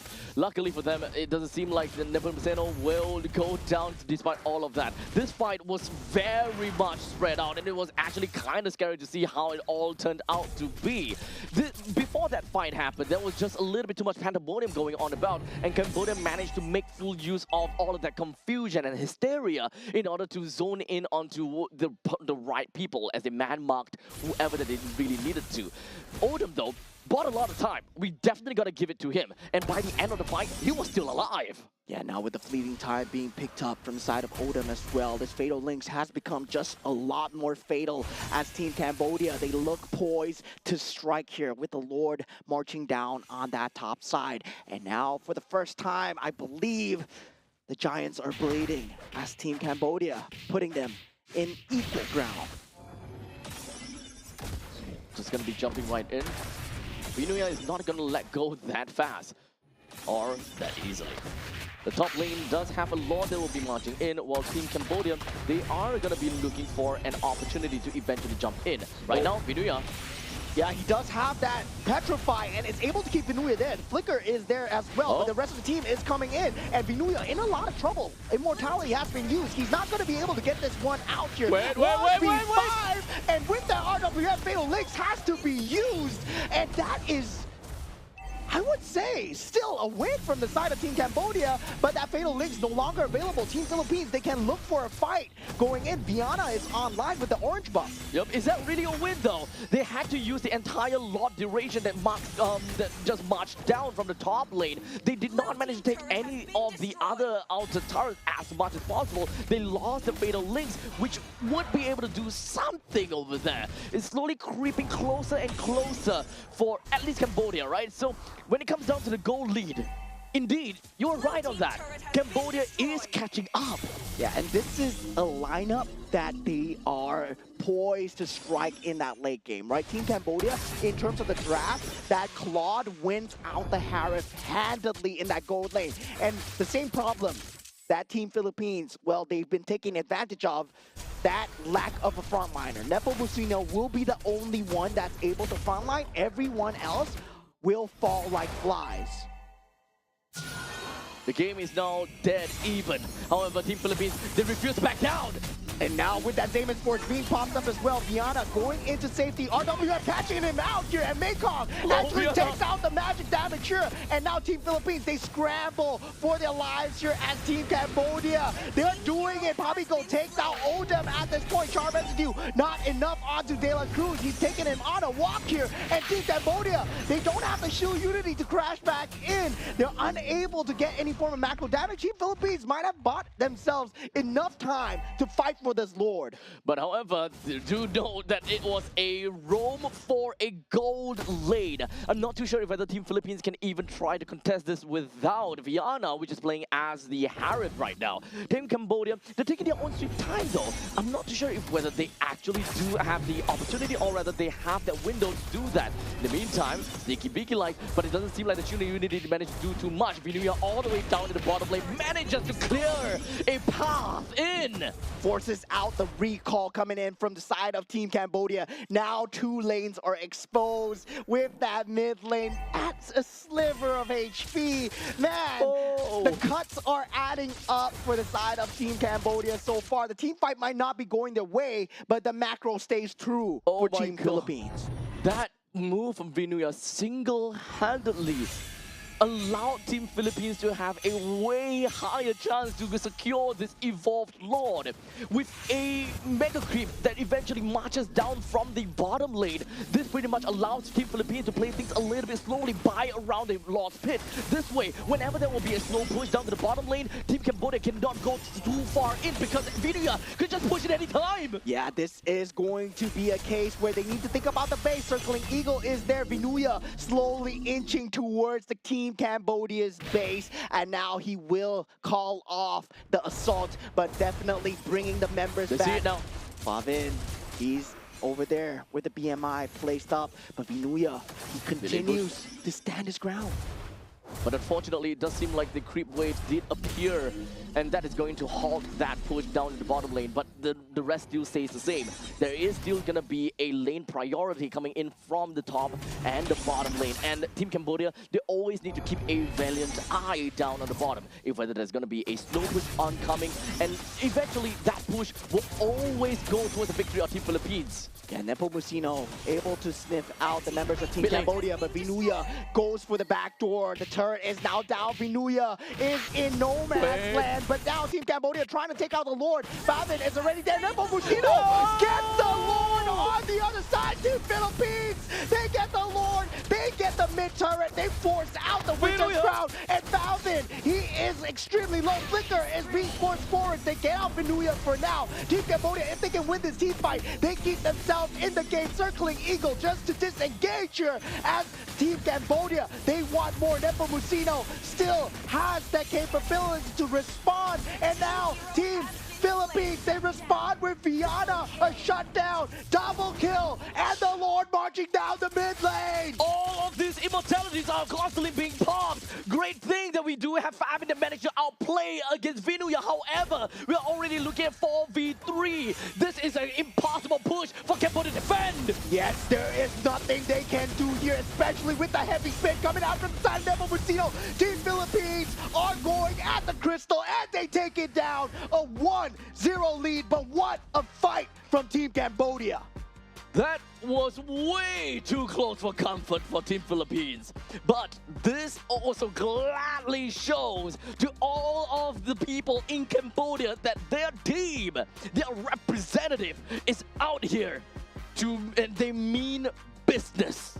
Yeah, I would say Team Cambodia, well, they put on quite a show indeed. Team Philippines, they did win it out in the end, right? You see the superior decision making in terms of just trusting Vinuya in that bottom lane as well. And this is why you don't want to give out the Paquito to Team Philippines. Indeed, the Paquito ultimately had made very difficult decisions over to the opponent's side. You had to concede your Claude in a global team fight by the Lord's Pit, and you had to recall that to really deal with that the Paquito in the middle lane, and he was even almost losing. He even had to get himself a good amount of item cycling. Honestly, great over to the Claude. Really outplayed against Vinuya, but ultimately that was still a very difficult game that Vinuya displayed to Cambodia.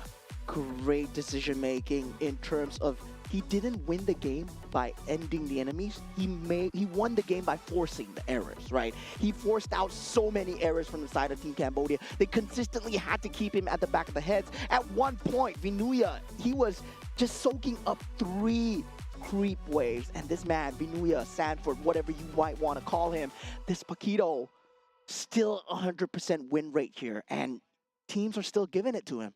This is a very difficult part where Team Cambodia, I think that they're constantly questioning themselves if whether they can take a fight or whether they need to focus onto the Lord. Do they go back? And if they were to go back, who needs to go back, right?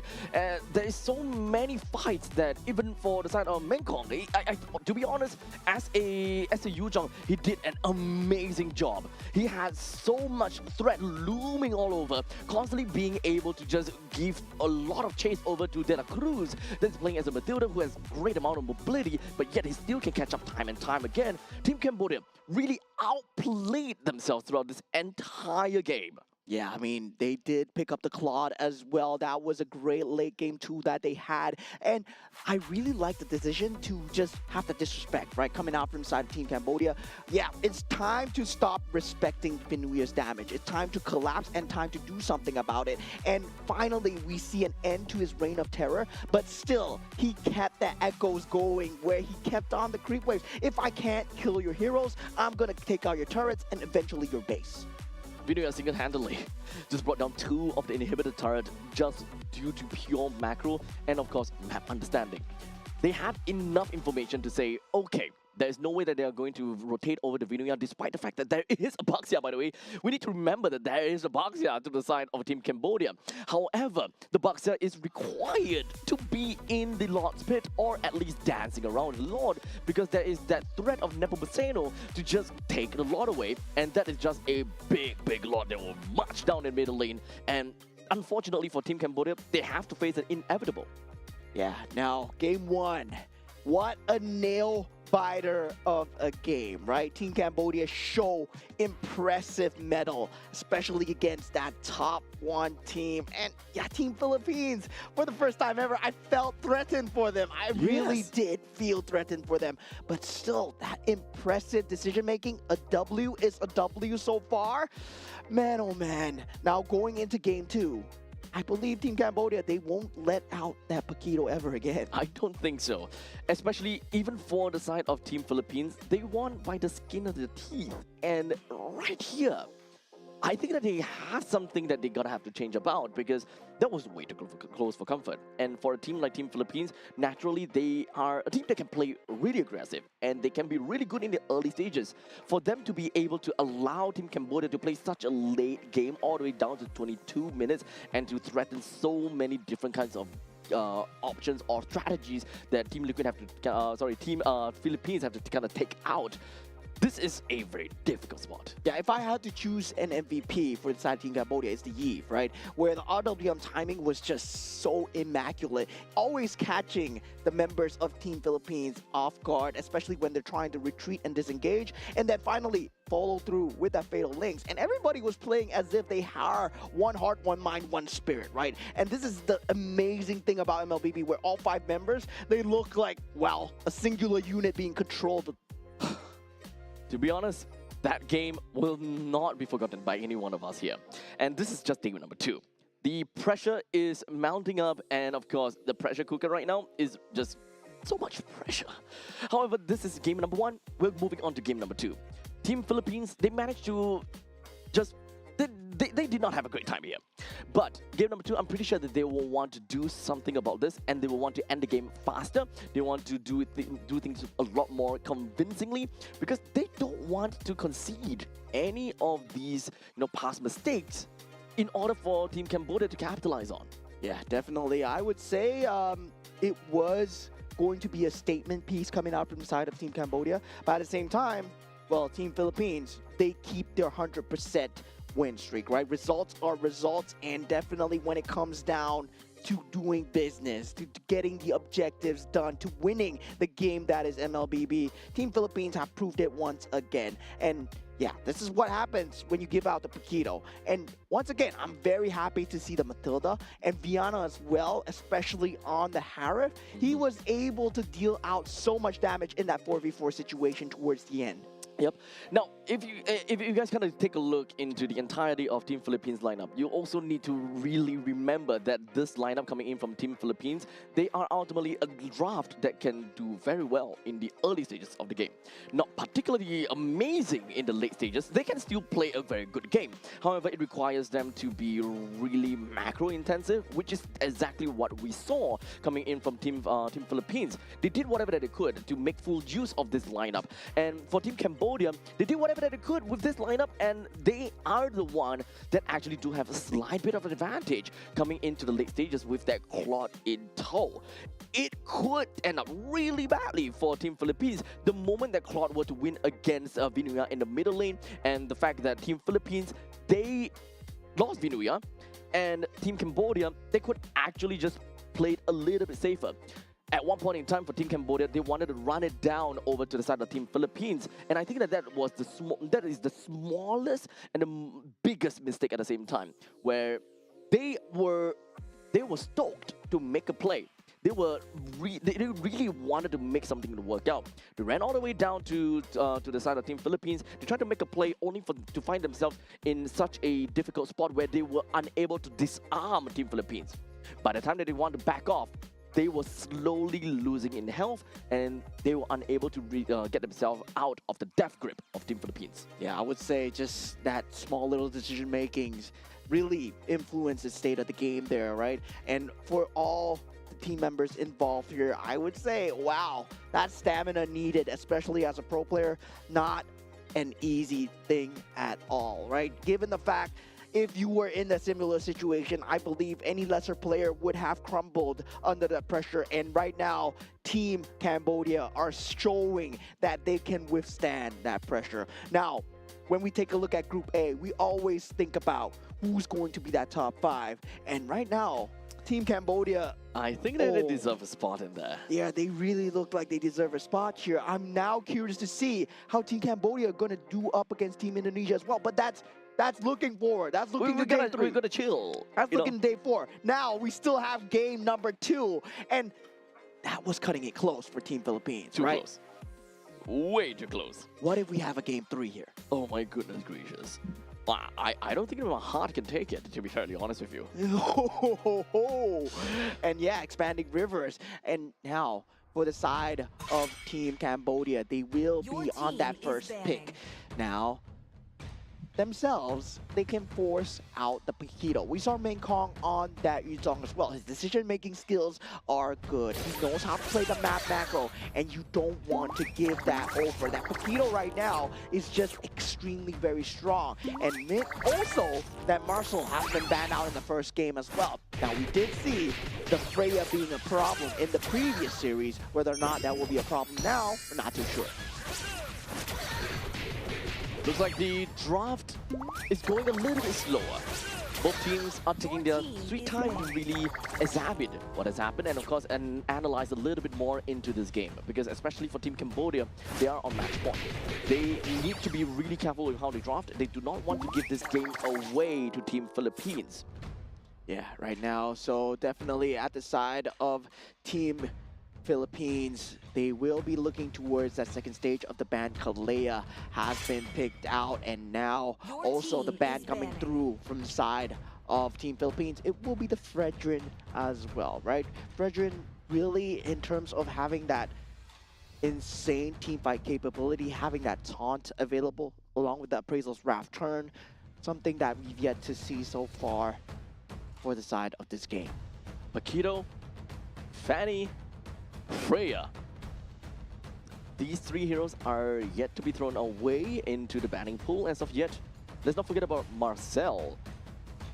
There's a lot of heroes that we need to talk about. Harif, you know, Claude, all of that jazz.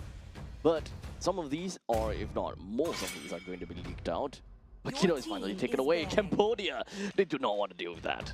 Yeah, and this is why, I mean, at the same time, right? This is limiting the options because they can pick up the Marcel now if they want to go for it, right? I don't think See so, whether there was 3 in that pool, right? Marcel, that Freya, and also the Paquito. To be fair, I think that Boxer still worked out pretty darn fine for Team Cambodia. So, as much as possible, if they are able to get Your team is picking. I mean, you gotta pick it. It's a problem. As I said, if you are a good player, you are gonna play the Marcel.